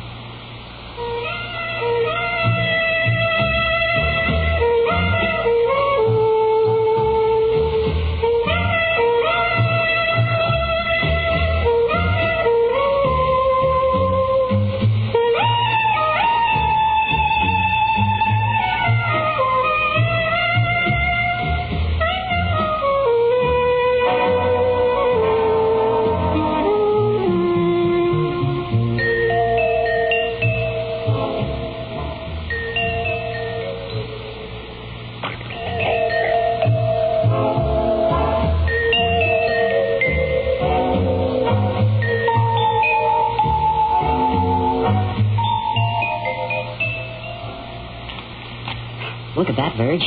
What's that? You open it and see. You bought me something with it? No, I never, Verge. Oh, heck, open it and see, will you? Oh, what's this, Willard? It's money, bud. Yeah, I can see it's money, Willard. I can see that. It looks a lot of money, too. It's $500, bud. Why, you know what? Huh? You're right, Willard. There is $500 here. Pretty envelope, too. Smells real good.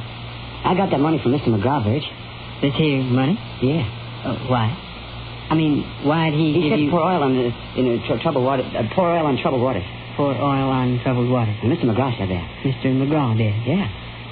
He said we must have had a lot of expenses with Daddy dying like that. And... Well, he ought to know, seeing he murdered Daddy. Yeah. There you go again, Verge. Well, self-defense. Everybody said so. Fred Storch said so. Fred's a fool. Sheriff Reynolds said it was self-defense. Sheriff Reynolds is scared of losing his job. Well, everybody said so. Cal North Flona, he reckoned. Al's a liar and a horse thief. And Moonwalker, Bill Stainer, Waddle Acre, and everybody said Mr. McGraw killed Daddy in self-defense because Daddy went for him with this here beer barrel. Moonwalker's a drunkard, and therefore his testimony can't be relied on. Bill Stainer's mind went years ago. He ain't reliable at all. Walt Laker hated Daddy any old house. For $500, you gotta admit, Verge. I mean... You're gutless rat. You hear me? A gutless rat. But Daddy didn't have no gun, so I can't see no fair reason for Mr. McGrath shooting him. Daddy's gone, Verge. Well, what can we do now? I've already told you what I'm going to do. You know something? Huh? This makes things a sight easier, huh? $500. It saves a lot of time and a lot of fuss. It'll bring that day that much closer. I hope you thanked Mr. McGraw, Willard. But I don't recollect it. I hope you did. That's certainly real nice of Mr. McGraw to do that, Willard.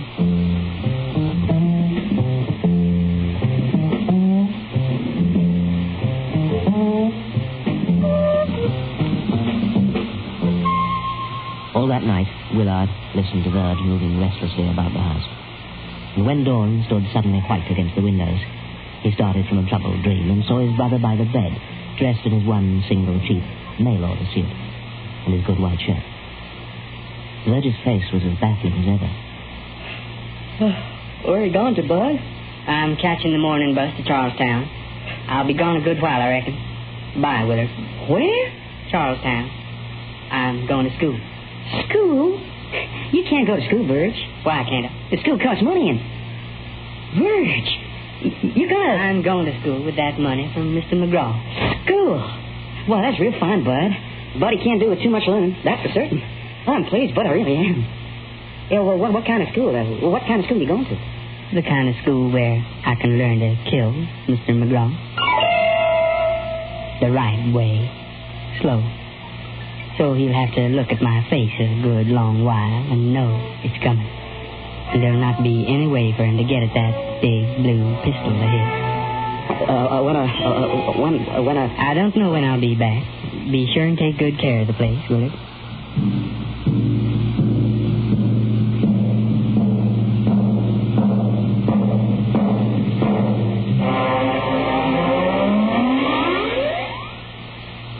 That was all there was to it.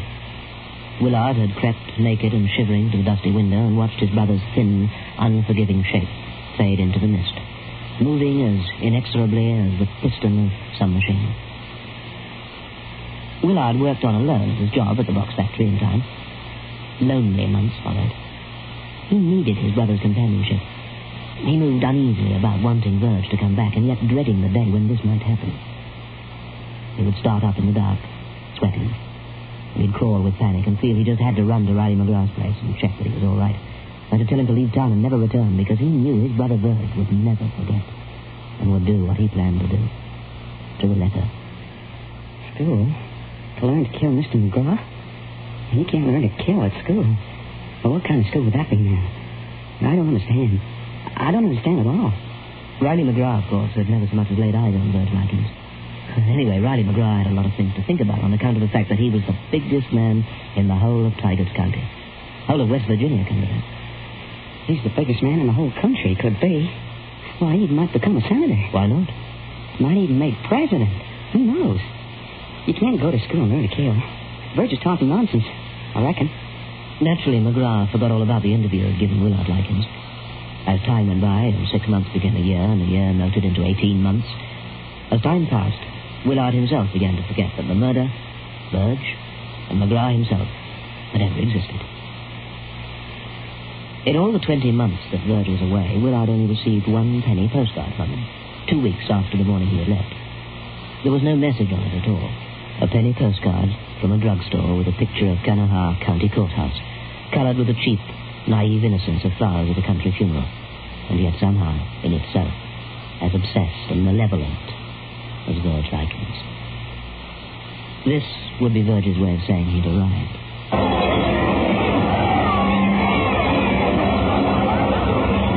Well, darn it, it's worth it, ain't it? For the free drink. It ain't every day a man gets to be a senator. Senator McGraw. Hey, you know, I remember when I worked for a newspaper. Why, I had more money than he did in them days. He ain't got more money than him now. I know that. How come? You were so darn clever and all. Oh, he was lucky. Well, boys, now I got a senator on my customer list. Oh, come on now, Rush. He ain't going to be satisfied with you saving him now. Sure he is. he sure is one now, huh? Mr. McGrath's gonna for sure get himself a barber all his very own. Oh, he wouldn't do a thing like that. 3 cheers for Senator McGraw. Yeah, he done told me. He said, Rush, he said, things is still gonna stay the same. A man should never grow too important to keep in touch with the people of his hometown. And that goes for shaving, too. Yes, sir. Yeah, 3 cheers for Senator McGraw. Free housing and peace for factory workers. And no crime on the streets. Yes, sir. Yeah, well, I knew the man when he was a little too-bit nuts. Oh, you know, I knew his mother. I knew his grandmother. At least way he told me about her. Are you going to charge him any more now, Rush? Of course, Riley McGraw dismissed the whole memory of Stony Likens from his mind. In fact, during those first days when he was a senator, during the time he was actually in Tigers County and not up there in Washington, during those early days, if somebody had gone up to him and said, Verge Likens' father's name, or even Verge Likens himself, Senator McGraw would not have blinked an eyelid. He wouldn't have remembered a thing. Come to that, if Stony Likens, risen fresh from a mouldering grave, had tapped McGraw on the shoulder and asked for a light, the senator would have given him one, passed on without paying any more attention. No, McGraw had never really been frightened. He was too big. But, you know, big men fall hard. You always win. You always win. You conjure man. I'm just strong. Who's next? He's strong, that moat. Strong. It's all that shaving. Exercises the arm muscles. Hey, you may be right. Where's that new servant of yours? Yeah, that new seems assistant? Like it, sure enough. I'll give your new man a go. Morning, Rush. Why, Senator, I didn't know you was in town. Well, just the usual, Rush. How's Nevada? And the kids? Oh, they're fine, just fine. Now, you sit down, Senator. I guess you'll be in a hurry. Oh, yes, sir. I have to travel to Boston this afternoon at 3:33 p.m. Oh, you sure see the world when you're right. Boston, eh? I've never been to Boston. I've never been to Boston. I have. Yeah, well, don't you go bragging about it. Boston ain't everything. So long, Rush. So long, Senator, sir. Bye, Senator McGrath. You're doing a fine job. Yeah, keep well, boy. Keep well, keep well. Yeah, keep well.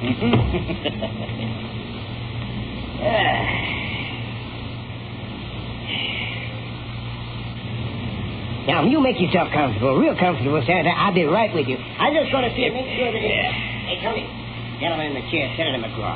I always shave it myself.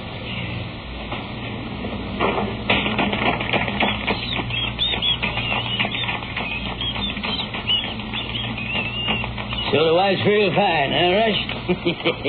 And the kids are coming along good, Who are you? I'm Mr. Sigafoos's new barber, Mr. Senator, sir.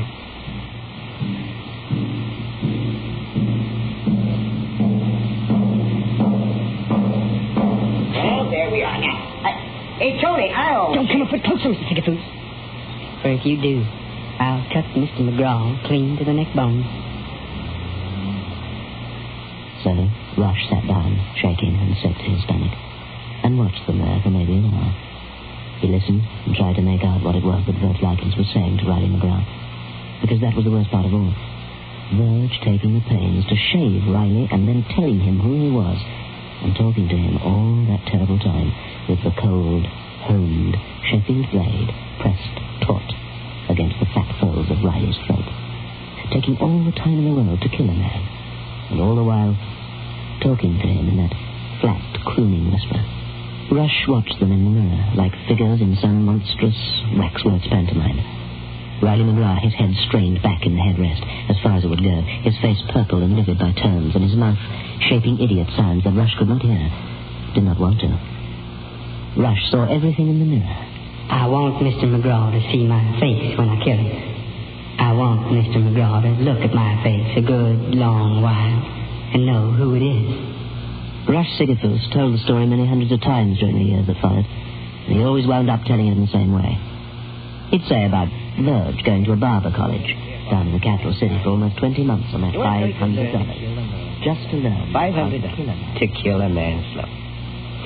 He came back to Tigers County and took a cheap room in a hotel by the depot. Yes, sir. I never recognized him. No, sir. He came by every morning and pestered me for a job. I hired him the morning before it happened.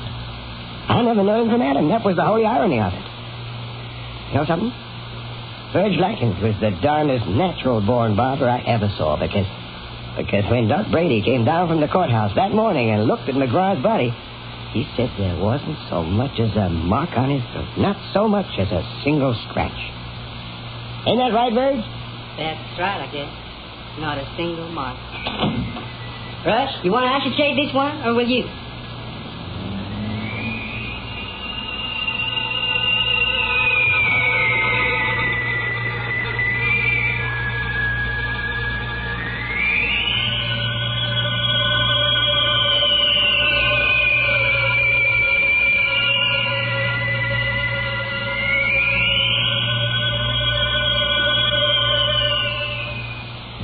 Beyond Midnight is presented every Friday night at 9:30 by Biotex, the new soap and pre-wash powder.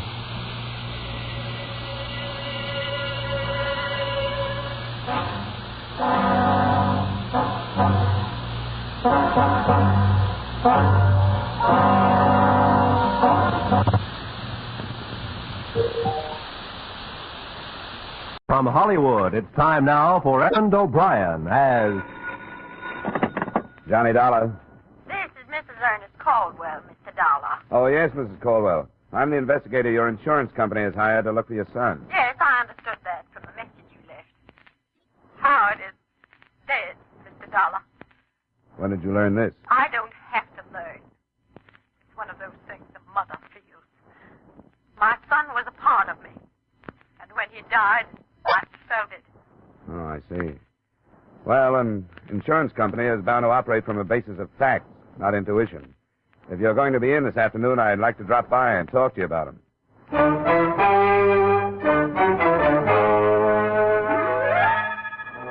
Edmund O'Brien in another adventure of the man with the action-packed expense account, America's fabulous freelance insurance investigator. Yours truly, Johnny Dollar.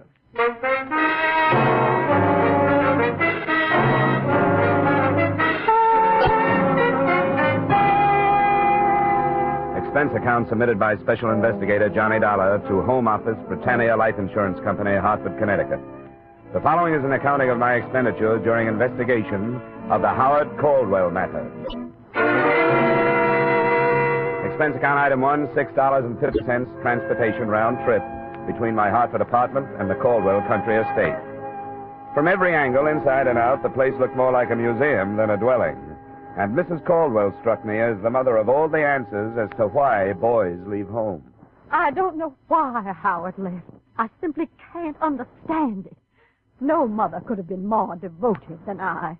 Except at school, I never left him alone for a moment. I made him share everything with me. I protected him and I advised him. And yet... Yeah. Well, now let's get these facts in order. Name, Howard. Age 23, left here for San Francisco, California about a year ago. What was he doing in San Francisco? Oh, he was studying to be an artist. In a rather deceitful way. He knew I didn't approve. He told me he wanted to go to the coast to see a football game. Then he wired me that it had been delayed. And the next thing I knew, this letter arrived, saying that he'd met some people out there, that he didn't need any money, and that he'd enrolled in this art school. I didn't believe it. I knew he was in trouble then.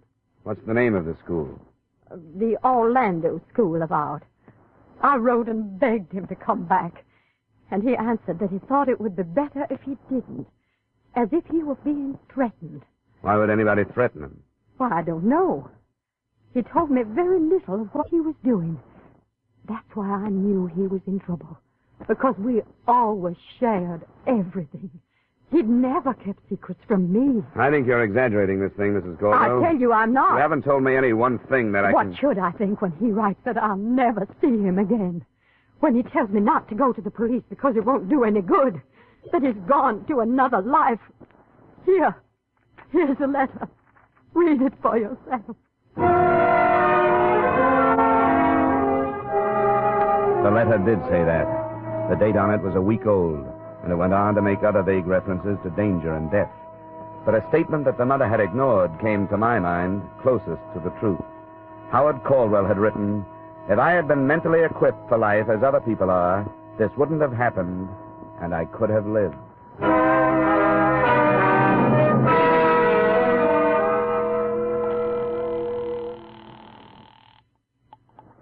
Britannia Life Insurance Company, Mr. Nathan's office. This is Johnny Dollar. Is he in? Oh, yes, Mr. Dollar. Just a second. Caldwell. Well, that's neither here nor there. How'd she happen to turn to you? Her lawyer advised her to.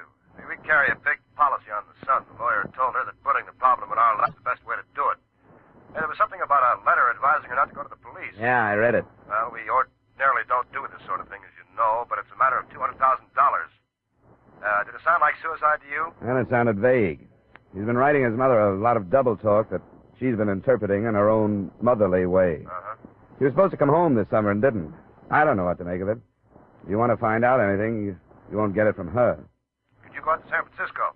Oh, sure, but let's not share this with Mrs. C. She'd probably beat me out there.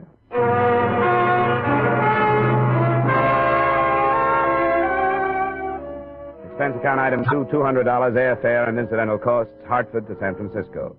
Expense account item 3, $170 cab fare from my hotel, the Bellevue, to the last known address of Howard Caldwell. A brownstone in a row of brownstones on Taylor, a street that climbs one of San Francisco's 7 hills. The apartment house manager was in and would oblige. Well, he hasn't been here for a week and a half. I've been taking his mail up to his apartment, but his box gets so full they can't get any more in. The apartment is still in his name? He paid up 3 months in advance. You mind if I look it over? Well, I suppose it's all right if you're trying to help it. It's up here. Mr. Caldwell say anything to you about leaving? Well, no, he didn't. I hope there isn't any trouble. But you'd think he'd come for some of his clothes if there wasn't, wouldn't you? They're still here? I couldn't help noticing after he'd been gone so long, without a word. Oh, sure. Yeah, this is it. 22. After you. Thanks. There's all his mail on the table. I hope everything's all right. He's a nice, likable young man. Know any of his friends? Well, no, I don't. I expect he had some, though. He was out at night lots. He never came home drunk or anything, no. Well, if you don't mind, I think I'll run through the place. I won't be long. Well, I suppose it's all right as long as I'm here. After I'd finished, I knew very little about Howard Caldwell that I hadn't already known. The letters on the table were, as to be expected, all from his mother. A drawer in a bedside table gave me something too odd to be ignored. 25 or 30 match folders, all from bars or restaurants, all empty of matches, and each marked in pencil with a date. The earliest, May 4th, 1950. The most recent, September 12th. A closet gave me a portfolio of sketches from various perspectives, and they looked like a brunette. Nothing else in the place seemed to point in any direction, so I copied the addresses on the match folders and helped myself to 3 of the most descriptive sketches. Expense account item 4, $1.30 cab fare to the Orlando School of Art.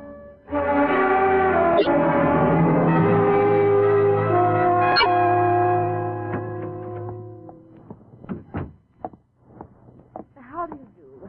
I'm Beatrice Orlando. Did you wish to see me? Yes, I'm a private investigator from Hartford, Connecticut. I'm here trying to locate a student of yours. Howard Caldwell. That's right. You're fast. Not at all. I take a personal interest in my student. It was so strange the way he just stopped coming to class. He was doing so nicely and seemed to enjoy his work. Is he in trouble? I don't know.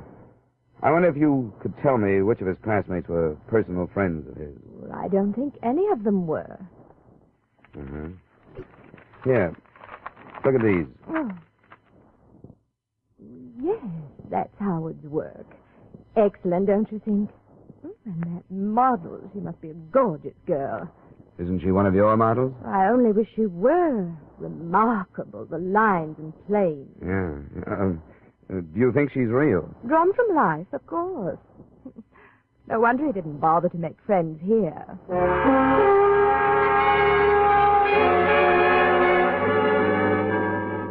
Expense account item 5, $45, see enclosed bar tabs.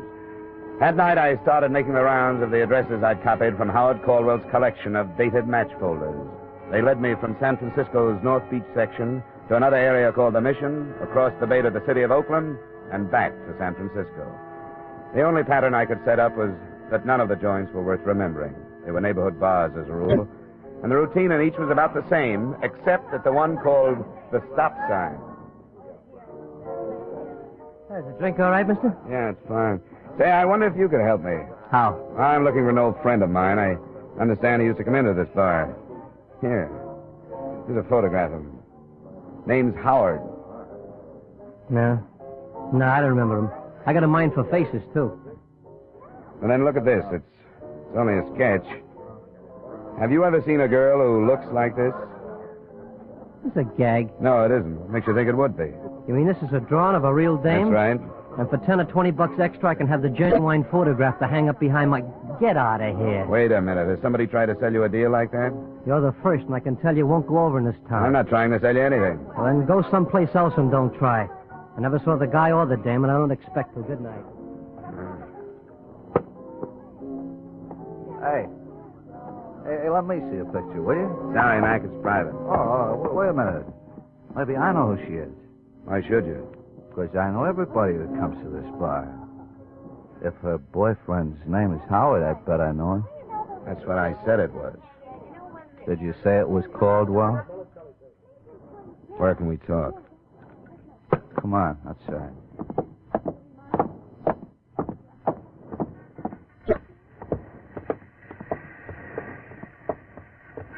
You know where Caldwell is? Yes, sucker, I know where he is. Keep it quiet. Hey. We'll both keep it quiet, huh? I'll take this out of your ribs if you play ball. That's a deal.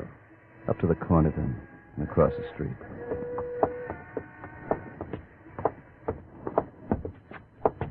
Now across that parking lot. The yellow club coupe. Don't bother memorizing the license number. It's phony. Here he is. How are you? I'm fine. Thanks for asking. Get in the back. We could drive out toward the beach, JB. What do you think? That's better than here. I'll swing over to Fulton and take that out.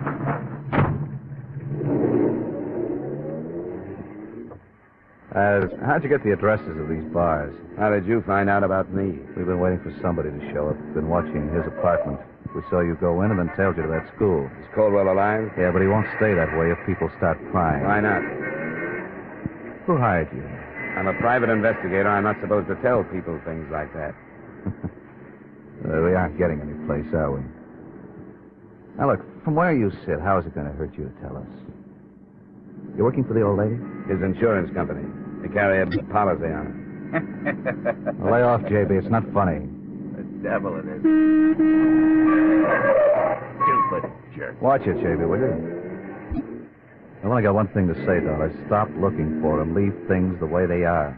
I'm giving you the best advice anybody could. Drop it. Go on home. Can't do it. I'm stuck. You ought to understand that. It's my business. If I give up on one job, I'll never get another. Yeah, I guess you got a point at that. Drive him back to his hotel, JB. It's Bellevue, isn't it?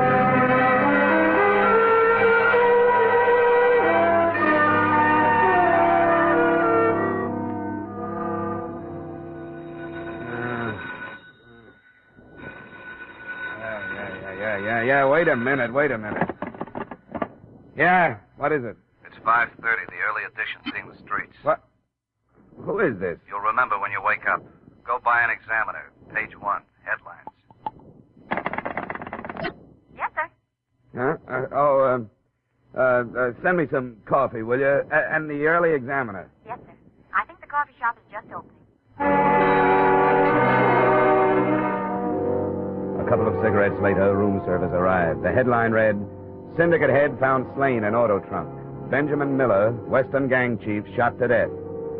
I didn't see how there could be any connection between a dead mobster and the Howard Caldwell matter. But that only proves how wrong an investigator can be.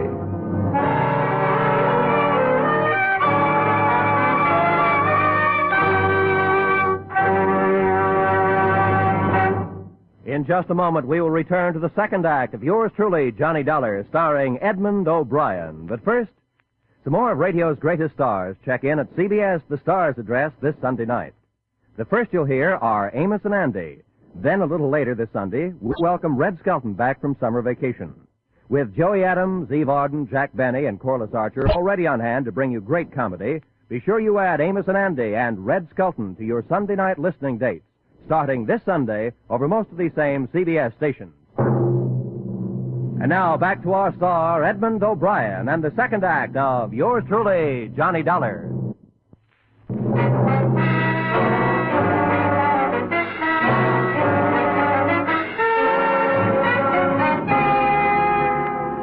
story under the headlines went on to explain that Benjamin Miller's body had been found in an abandoned car after a phone tip at 11:15 the preceding night.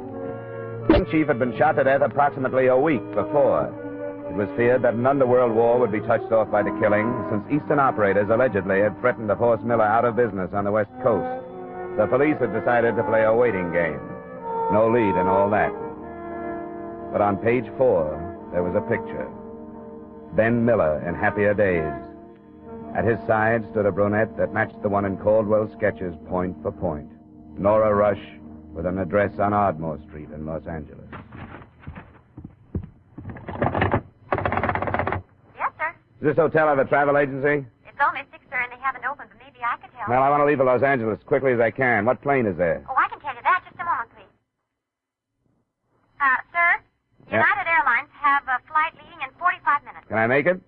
It'll be close, sir. I could phone for you and get safe if possible. Oh, I'll thank you later, Angel. Just one more thing. If I get any calls, you don't know where I am, huh? Yes, sir.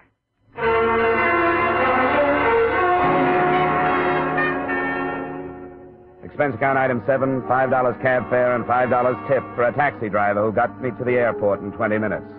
Item 8, $20, United Airlines to Los Angeles. And item 9, same as 7, taxi trip to Nora Rush's Ardmore Street address. I arrived there at 9:15. She was still in a robe when she answered the door, but the trace of makeup, which was all she needed for her face, and the soft hairdo, made me wonder if she was expecting me. There's certainly no reason to be anything but truthful. Yes, I've been expecting you. Won't you come in, Mr. Dollar? Thanks. Come in here. You have good friends in San Francisco. Yes, I have. Very good friends. Just put your coat any place and sit down. Thank you. Well, then I take it they've told you why I'm on the West Coast. Yes. You've come to look for Howard Caldwell. There's coffee. Would you like some? No, thanks. I've had plenty. Do you know where he is? No, I don't. No, I don't know where he is. I don't know. Oh, come on now. Stop that. Why did you go? Why did you go?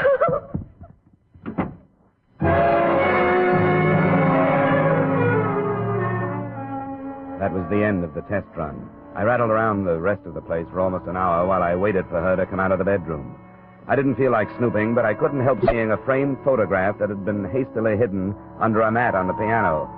It was young Caldwell, but not the subdued, dead-faced kid in the picture I'd gotten at his Connecticut estate. Instead, a guy with some enthusiasm in his friendly eyes. I was in the kitchen drinking the coffee when she came out. What are you doing? Waiting for you?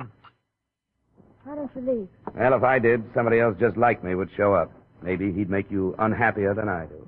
That kind of a racket. I sympathize with you. You should. You put me on the defensive. I hadn't noticed.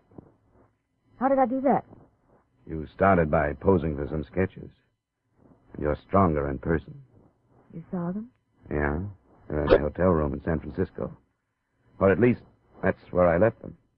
Who else saw them? A few bartenders and his art teacher. Oh, that little fool. Told me he destroyed them. Did you say bartenders? Yeah. He had a match folder collection all dated from a series of nondescript hideaway-type bars. Oh, how could he have been so stupid? Could he have been in love? Well, he didn't have to go out of his mind. He lied to me. He told me there was nothing to link us together. What's the difference if there is? Because Howard killed Ben Miller. And nobody will believe it now. Why won't they believe it? It was my gun. Registered? Yes. Where is it? Howard has it hidden. I loved him and all that. But the true story has... Oh, you've got to believe. You haven't told me. I will, Mr. Dollar. I have to sit down. All right, come on, over here. How did you meet Caldwell? I was going with Ben Miller. Not because I thought anything about him, but he was so powerful out here, and I just come from Chicago. Caldwell? Well, it was one of those parties. Some of the models from the Orlando school were invited just to fill out. It was Howard's school, and one of the girls had talked him into coming. That's when we met. There was something about it. I don't know. This was in May, I take it. I think so. Spring, anyway. He was supposed to go home for the summer and didn't. I'd meet him in these bars, and he'd come to my place when Ben was out of town. He wanted to sketch me, so... But it's not important. Ben saw me meet him and followed us to my apartment. This was at your place? You had an apartment in San Francisco? Yes. Ben hit me, and Howard went for the gun and killed him. He knew where you kept the gun? Yes. Why? How did he know? In case he ever needed it.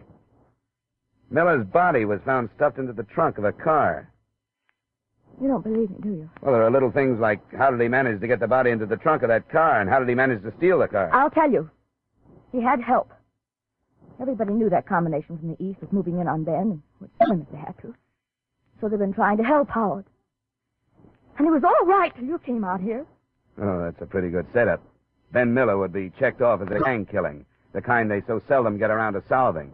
When it cooled off, you could take up where you dropped him. I didn't kill him. A plural you. You're all in it. But I can't quite figure it. What? Why those two friends of yours who picked me up last night would go to bat for a worthless Eastern aristocrat. They want to help him. Why? Well, because he's my friend. Why should anybody take a rap for killing a man like Ben Miller? You don't want him to die for it, do you? Do you? Of course not. We're trying to help him. What are you going to do? Well, the Frisco police are combing the city for leads on the scene of the murder weapon, and a definite link between dead man and killer. I seem to be sitting on all three. You aren't going to the police. That depends on how fast you tell me where Caldwell is. I want to hear his version of the story. I don't know where he is. I told you that. Yeah, I know you did. Wait now, please. Wait just a minute. Please. Just a minute, please. Oh, will you stop it? Just listen to me. I know what you think of me, and I know you don't believe me. But I wish you would, just for a little while. How long? An hour or so. My brothers are flying down. They'll be here by noon. Brothers? The men you met last night. I wish them before you do anything. It won't be a mistake. I wish you had hit me over the head with something. That's a funny thing to say. Well, what I mean is that kind of trouble makes me mad enough to fight.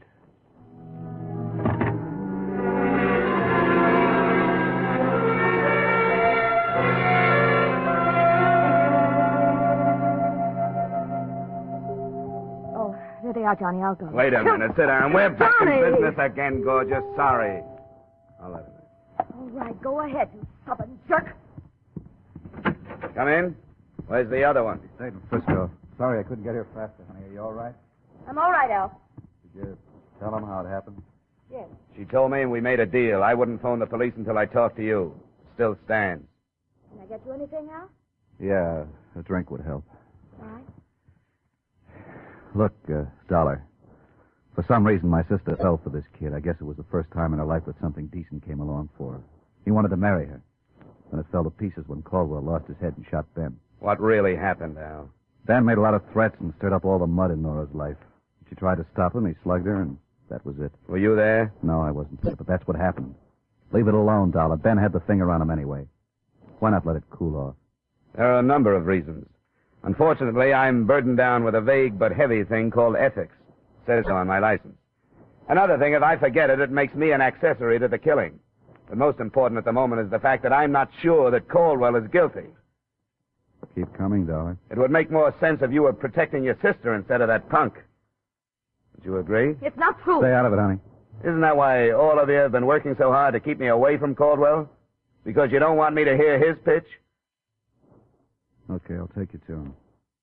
He's here in Los Angeles. Al. For the drinks. I'm giving ground, Dollar. What do I get from you? You've already gotten it. I didn't call the police. Somebody is going to blow your head off one of these times, Dollar. There's a car in the garage, honey.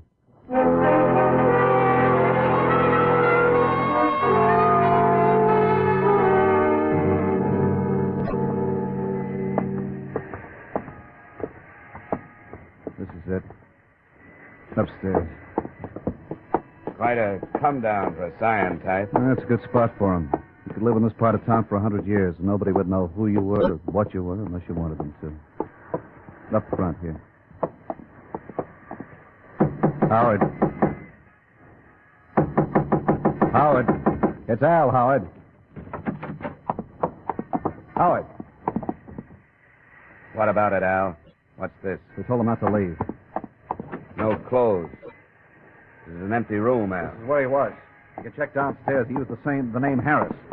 Save it, Al. There's only one place he'll go, to Nora's. I'll try the rest of this without you. You've got nothing but a mouthful of lies. I don't want any more of them. Come on, get out of my way.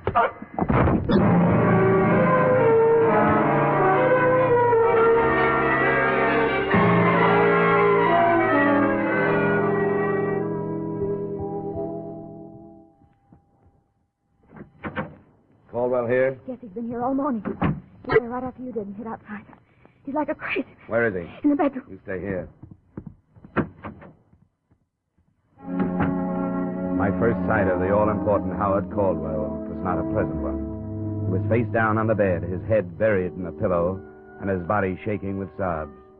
It took 30 minutes of treatment, some of it not too gentle, to get him into a chair in a reasonably sane state. I'm glad you came. I'm glad you found me. I'm glad to talk to somebody who isn't stupid. I want you to calm down, Howard, and tell me what happened. What happened? You know her, and I do, too. She didn't want to marry me. She wanted to marry my respectable name. Money. Who killed Ben Miller? I did. I killed him because I didn't know what else to do. Because I'd lived with these people, these low-class people, and I began to think like them. Because I've never thought for myself all my life.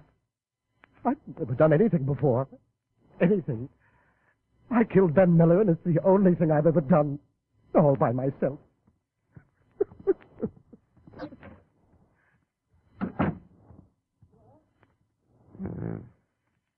Why did you risk all this to protect him? I don't know. Because there was something that drew us together. He was lost, and so was I. And I figured it was my fault. I'd drawn him into my life. He hadn't drawn me into his. I thought I owed it to him. But he's a snob, isn't he? Yeah. Yeah, I'm afraid so. He called me a tramp. But I guess when you take a guy like him, who wants to get away from his kind of life, and a dame like me who wants to get away from her kind, and neither one can figure it out. What can you expect with trouble?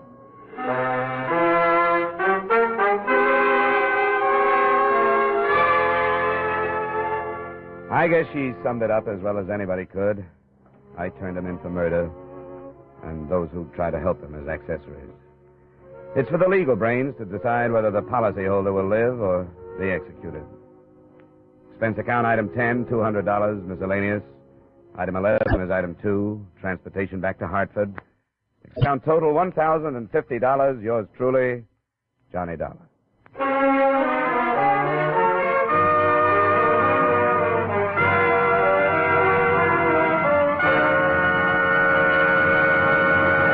Yours truly, Johnny Dollar, stars Edmund O'Brien in the title role and was written by Gil Dowd with music by Wilbur Hatch.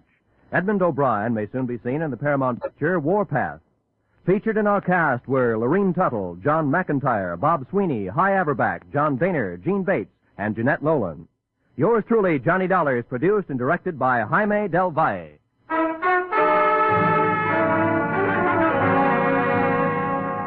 Join us next week at the same time when, from Hollywood, Edmund O'Brien returns in another adventure of... Yours truly, Johnny Dollar.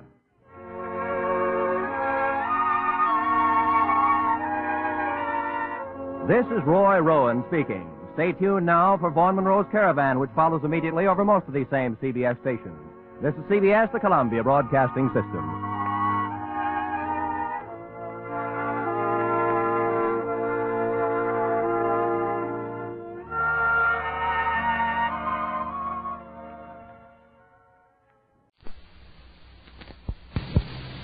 Lights out for the devil and Mr. O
But the most varied and fantastic subject of all, I think, is the nature of man and woman, the saint in them, the devil in them.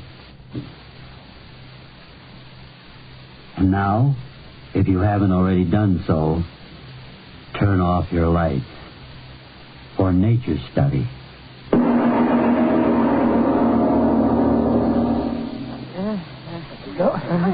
There we are.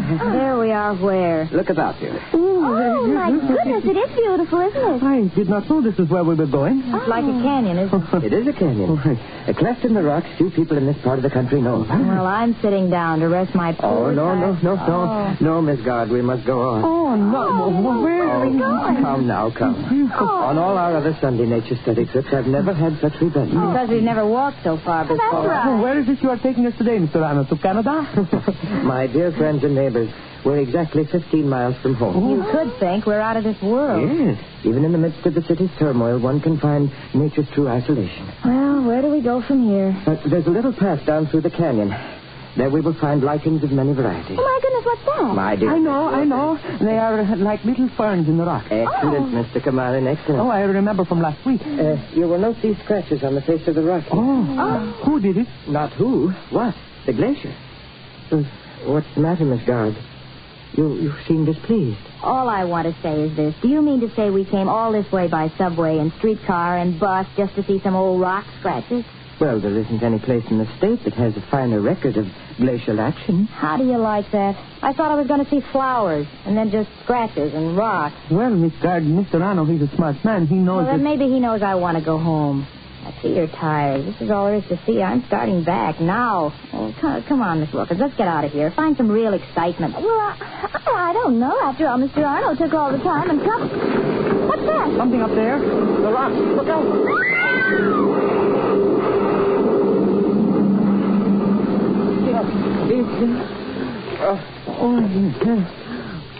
Miss Wilkins. Miss Wilkins. She passed out, I think. You all right? Yeah, fine. Oh, she's all right. Miss Wilkins, are you hurt? Are you... Oh, sure. Just fainted. And no wonder all those rocks falling down. It's a miracle we weren't hurt. You all right, Mr. Kamara? Oh, sure. We are all right. Nobody hurt. So Miss Wilkins, what's the matter? Under that rock. Legs. Who? Miss Guard. It's Miss Guard. The rock. Oh. Get him off. Get her out. No, get her out. No, Miss Wilkins. Get her out. Stay back. We'll get her out. Yeah, we'll do it. Come on. Hurry. And the other one now. Come on. Now, a little more. There. One more rock. You hear that, Miss Wilkins? One more rock. Oh, she's dead. I know she's dead. I can't move. Lift more, Mr. Arno. Yes.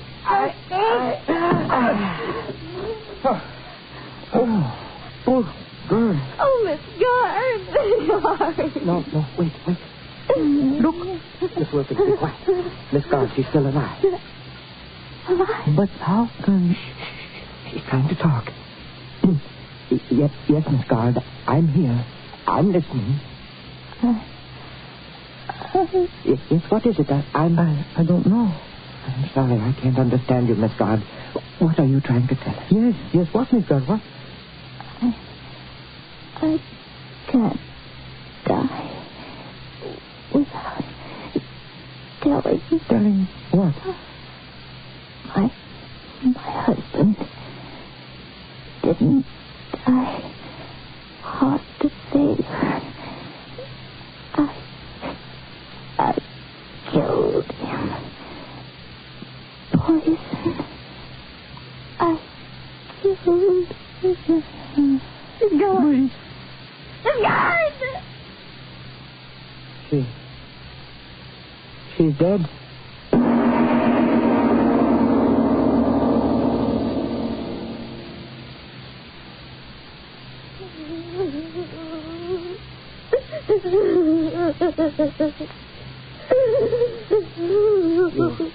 You feel better now, Miss Wilkins?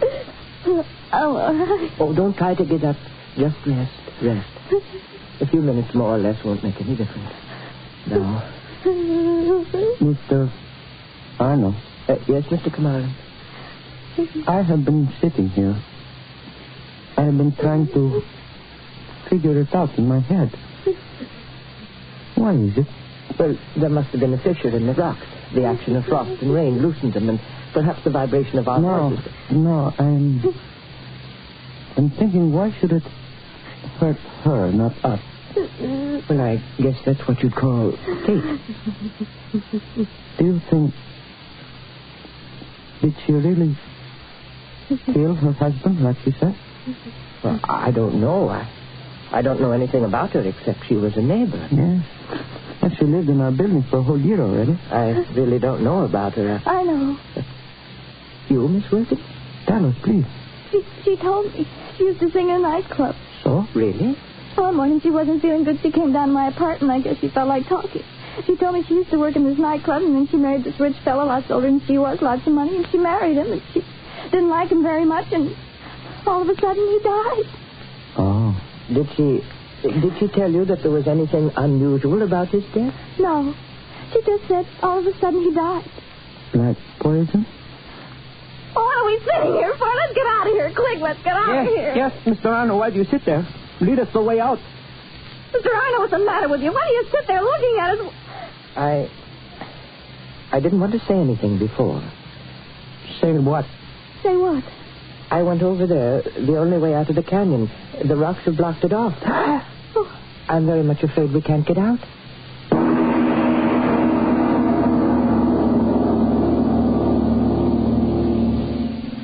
It's no use talking to me, Mr. Arnold. But it's so dangerous. Dangerous? What is dangerous? I climb up. The rocks are like stairs. I pull up over the top and I am off. Oh, but I insist it's dangerous. That tumble of rocks. Miss Wilkins, am I not right? Well, we just can't wait in here forever, and I'm sure that Mr. Kamaran knows what he's doing. That is a very smart girl.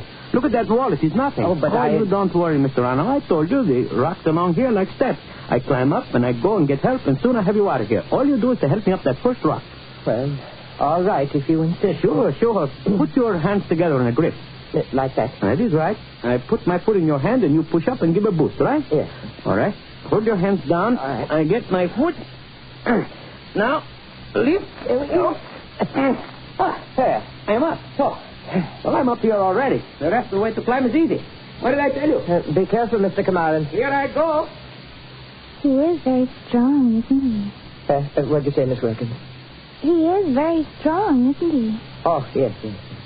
Careful of loose rocks, Mr. Kamaran. I am all right. Test every handhold. Those rocks are loose. He'll get us out of here. I know he will. Yes, he will.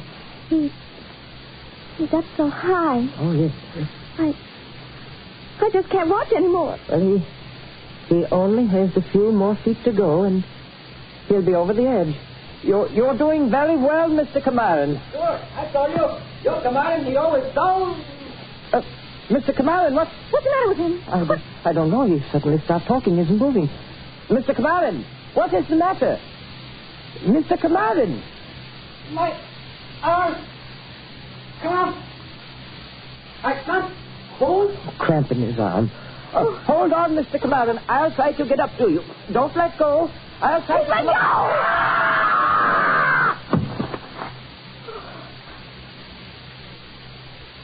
go! Mr. Kamaran. Mr. Kamaran. He's dead. No, I don't think so. He lifted up his head. Oh. Mr. Kamaran, what? I couldn't hold on. Don't move. No.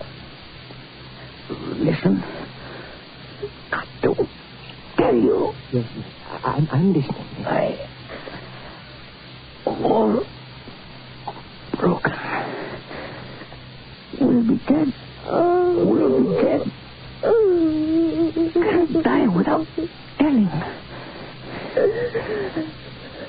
When I was boy, Celia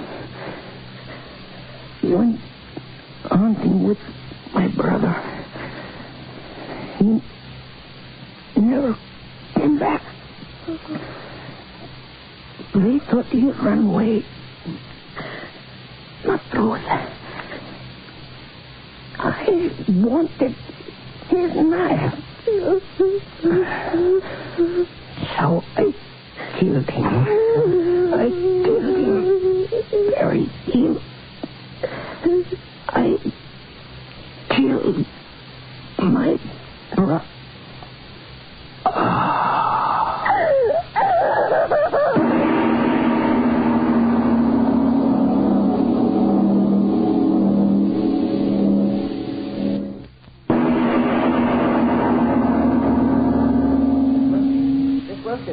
Where are you?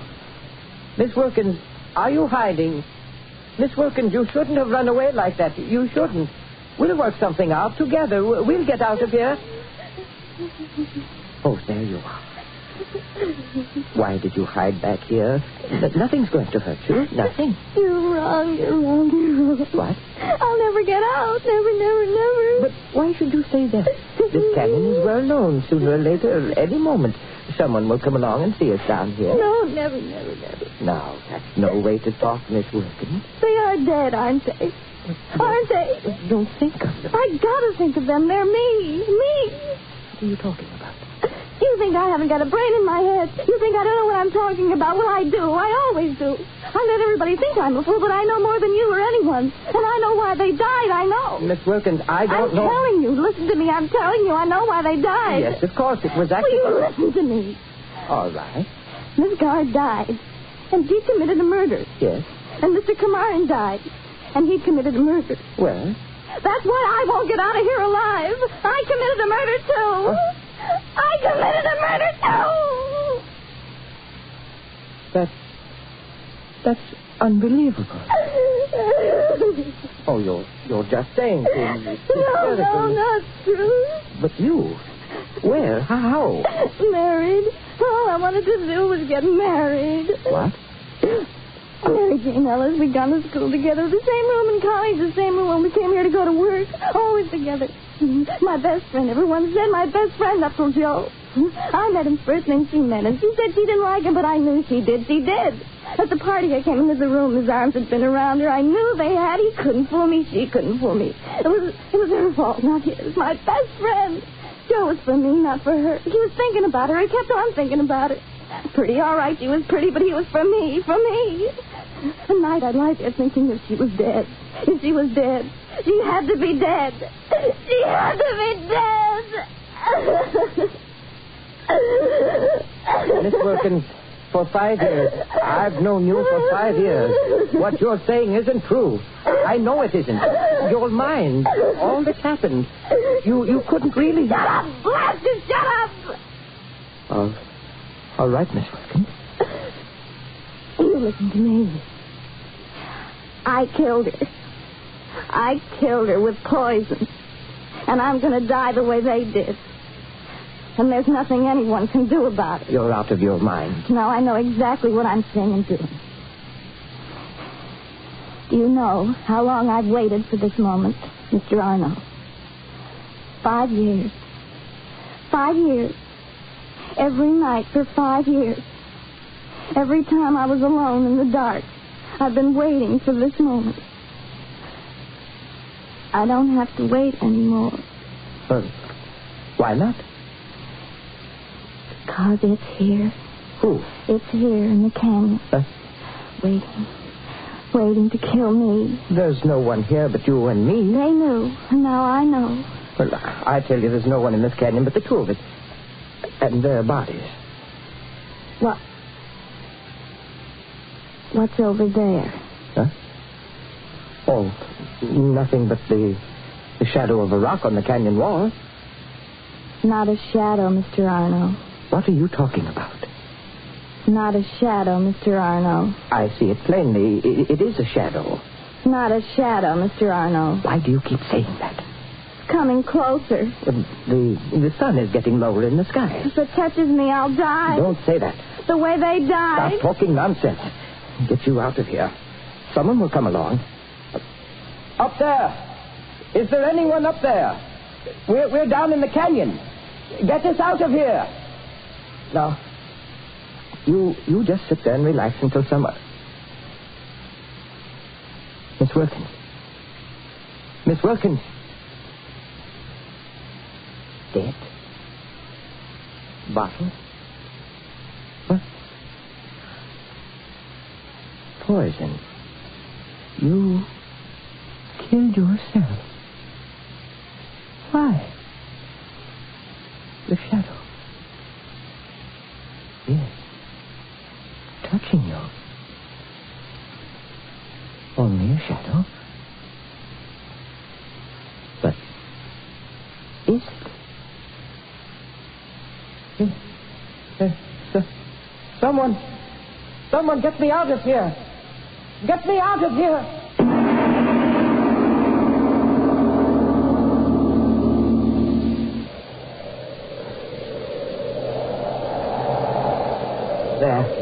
There we are. You lie there, Mr. Come on. Miss Wilkins, Miss Guard, and now you, Mr. Kamar. Now, all of you lie there and listen to me. It's getting quite dark, and while it's still light enough so that I can see you, I want to talk to you. Dead as you are, I've got to find something out. Listen to the wind. Just come up. The wind. It moans around the rocks, but I'm not moaning. You hear that, Miss Wilkins? I'm not. I'm just talking to you reasonably. It's been so many hours, and yet you hear I'm talking reasonably. Please understand, my friends. I didn't mean for this to happen. I took you to Hidden Canyon to show you the lichens and the glacial action on the rocks. I didn't want you to die. And that's what I've got to talk to you about. Dead as you are. Why did you die? It was all quite accidental. Wasn't it, Miss Guard? Answer me, Miss Guard. The rocks that crushed you, all quite accidental. It wasn't because you had committed a murder, was it? All quite accidental. Wasn't it, Miss Guard? Wasn't it, Miss Guard? How strangely my voice echoes between the rock walls. I will talk to you, Mr. Kamar. You climbed up the rocks. A cramp in your arm. You couldn't hold on any longer. You fell. That was all accidental, wasn't it? Wasn't it?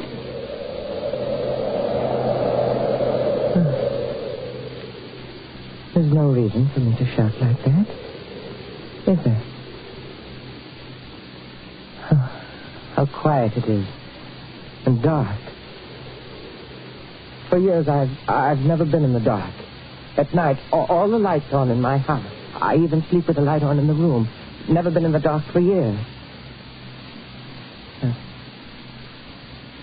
I'm in the dark at last. Alone. The three of you are dead. And so I'm alone. Who? Oh, a bird. An owl. Yes, of course, an owl. Miss Wilkins, you shouldn't have taken that poison. You should have stayed alive to talk to me. As long as there's someone to talk to, but when there's no one but the dead, that's a frightening thing.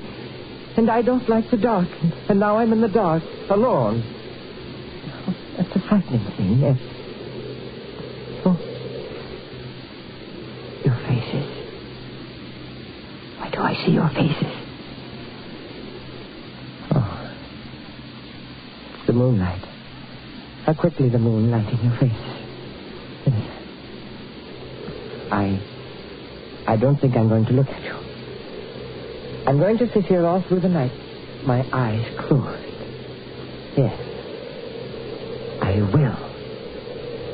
I will.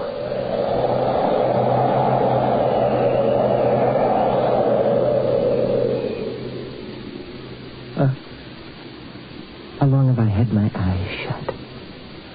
All night? Yes, there's light against my eyes. I know it. All right. I will open my eyes. Moonlight. So bright. Filling the canyon. The walls. So very bright. Shadow. Shadow on the wall. What? Moving along the wall. Shadow of what? Miss Wilkins. You said a shadow, Miss Wilkins. You're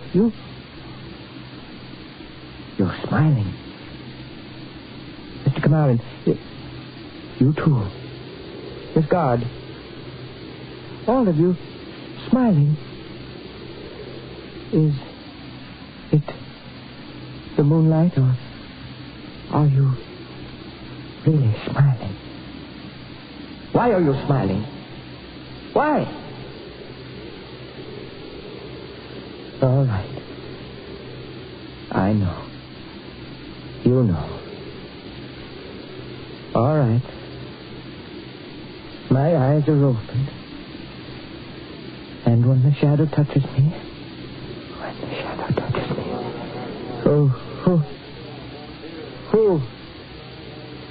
Who's going down here? Lights. People. Hello down there. Anyone down there? Anyone? Yes. Mr. Kamarin, who killed his brother. Miss Guard, who killed her husband. Miss Wilkins, who killed her... Yes, I'm down here. Come and get me. I've waited for you for 15 years. I murdered my wife. You hear me? I murdered my wife!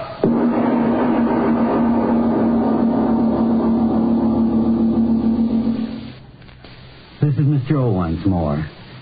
To those of you who have asked the title of my new book, it's called House on Fire.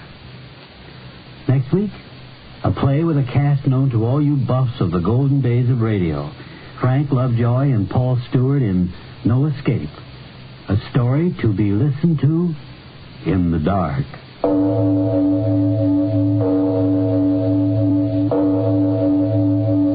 It is later than you think.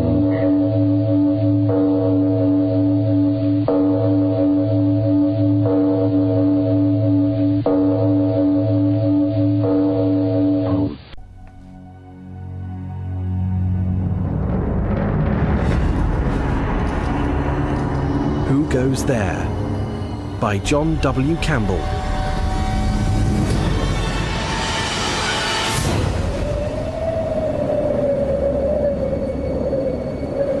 Whoa there. Whoa! Okay. You'll get your supper soon enough. Come on, let's get you inside. Hey, Brownie. Pulled well. That's a boy. That's a boy. Conant! Hey, Connie! The boss wants us all in the mess. When? I have to feed the dogs. Soonest! Feed them later. He says now. Oh, hear that, boys? He says now. Yeah, all right, gentlemen, settle down, thank you. You should tell the Huskies, Chief. They've been going on bloody non-stop. Yeah. I don't know why. They're the only ones here who don't have to eat your cooking, Kinner. Hey, there's nothing wrong with my cooking. Thank you. Oh, it is. Sorry, Commander. Just trying to settle the dogs. Yes, you can't blame them. I think we all feel unsettled. Yeah, ever since that thing arrived. Yeah, that's what we have to talk about. And let's not get hysterical about this. We found a man from Mars, and we're not supposed to get hysterical. This is not that simple. Let's remember, we're an Antarctic survey. We're scientists. So what now, Chief? Yeah? Do we actually get a chance to look at this? What's the story? I'll leave that to Macready. He knows more about this thing than any of the rest of us, Mac. Thank you, sir. So, come on, Mac. You've been playing this one close to your chest. It's time to lay down the cards. Very well, gentlemen. Would you care to join me in number 7 Cold Store?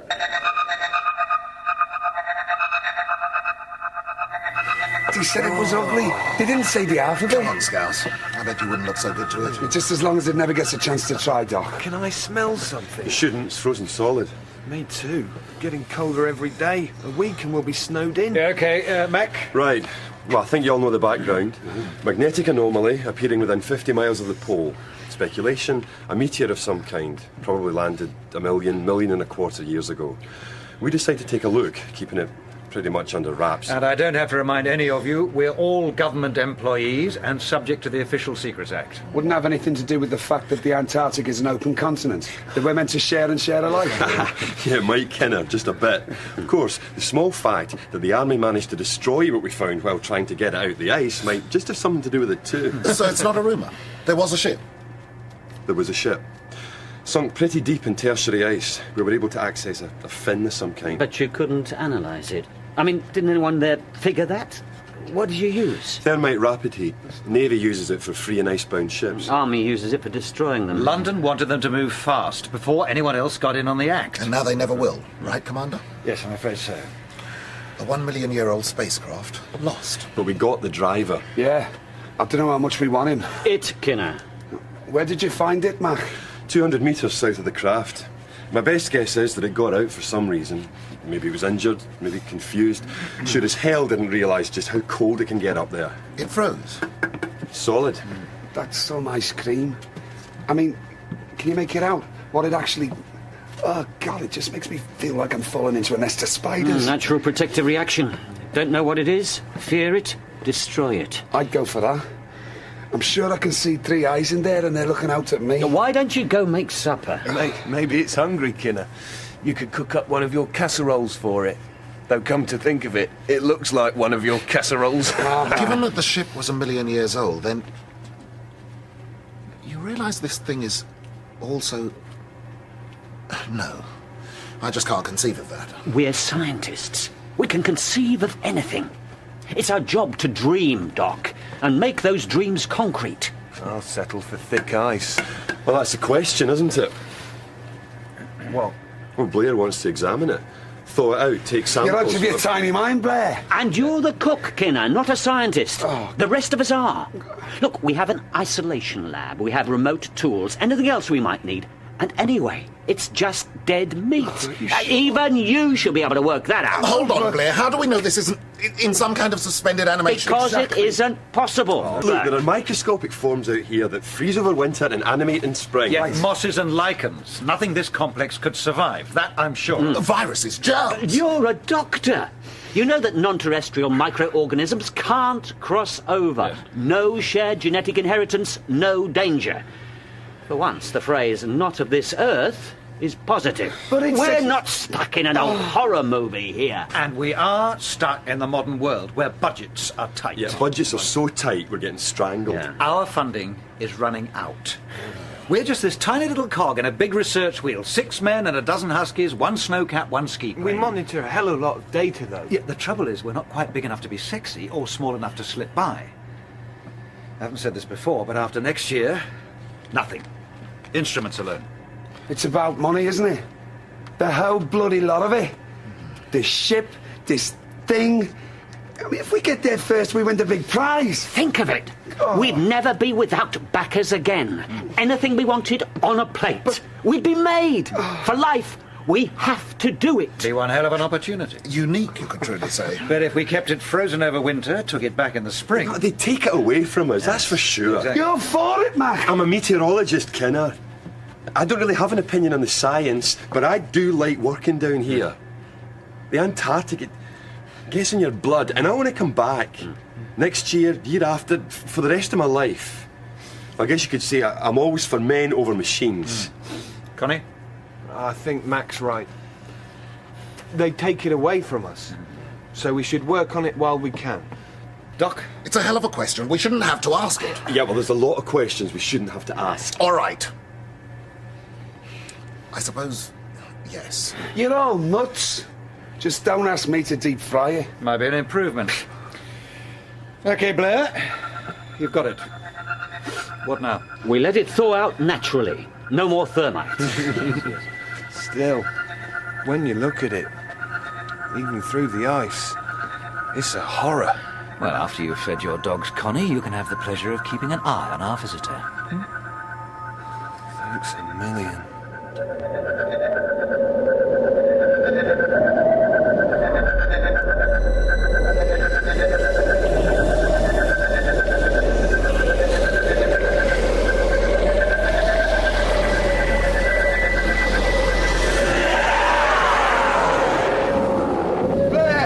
Blair, wake up, you son of a... You bastard, it's gone! What? You damned animal! What the hell? Connie, what happened? Blair's animal, you stupid, stupid man. Okay, calm it down, everyone. Connie? It's gone. I mean, it went. It moved? I sure as hell didn't move it. You went to sleep? I don't know. Yes, I went to sleep. You were supposed to watch it. No, I was supposed to be here, but no way was I watching it. I mean, that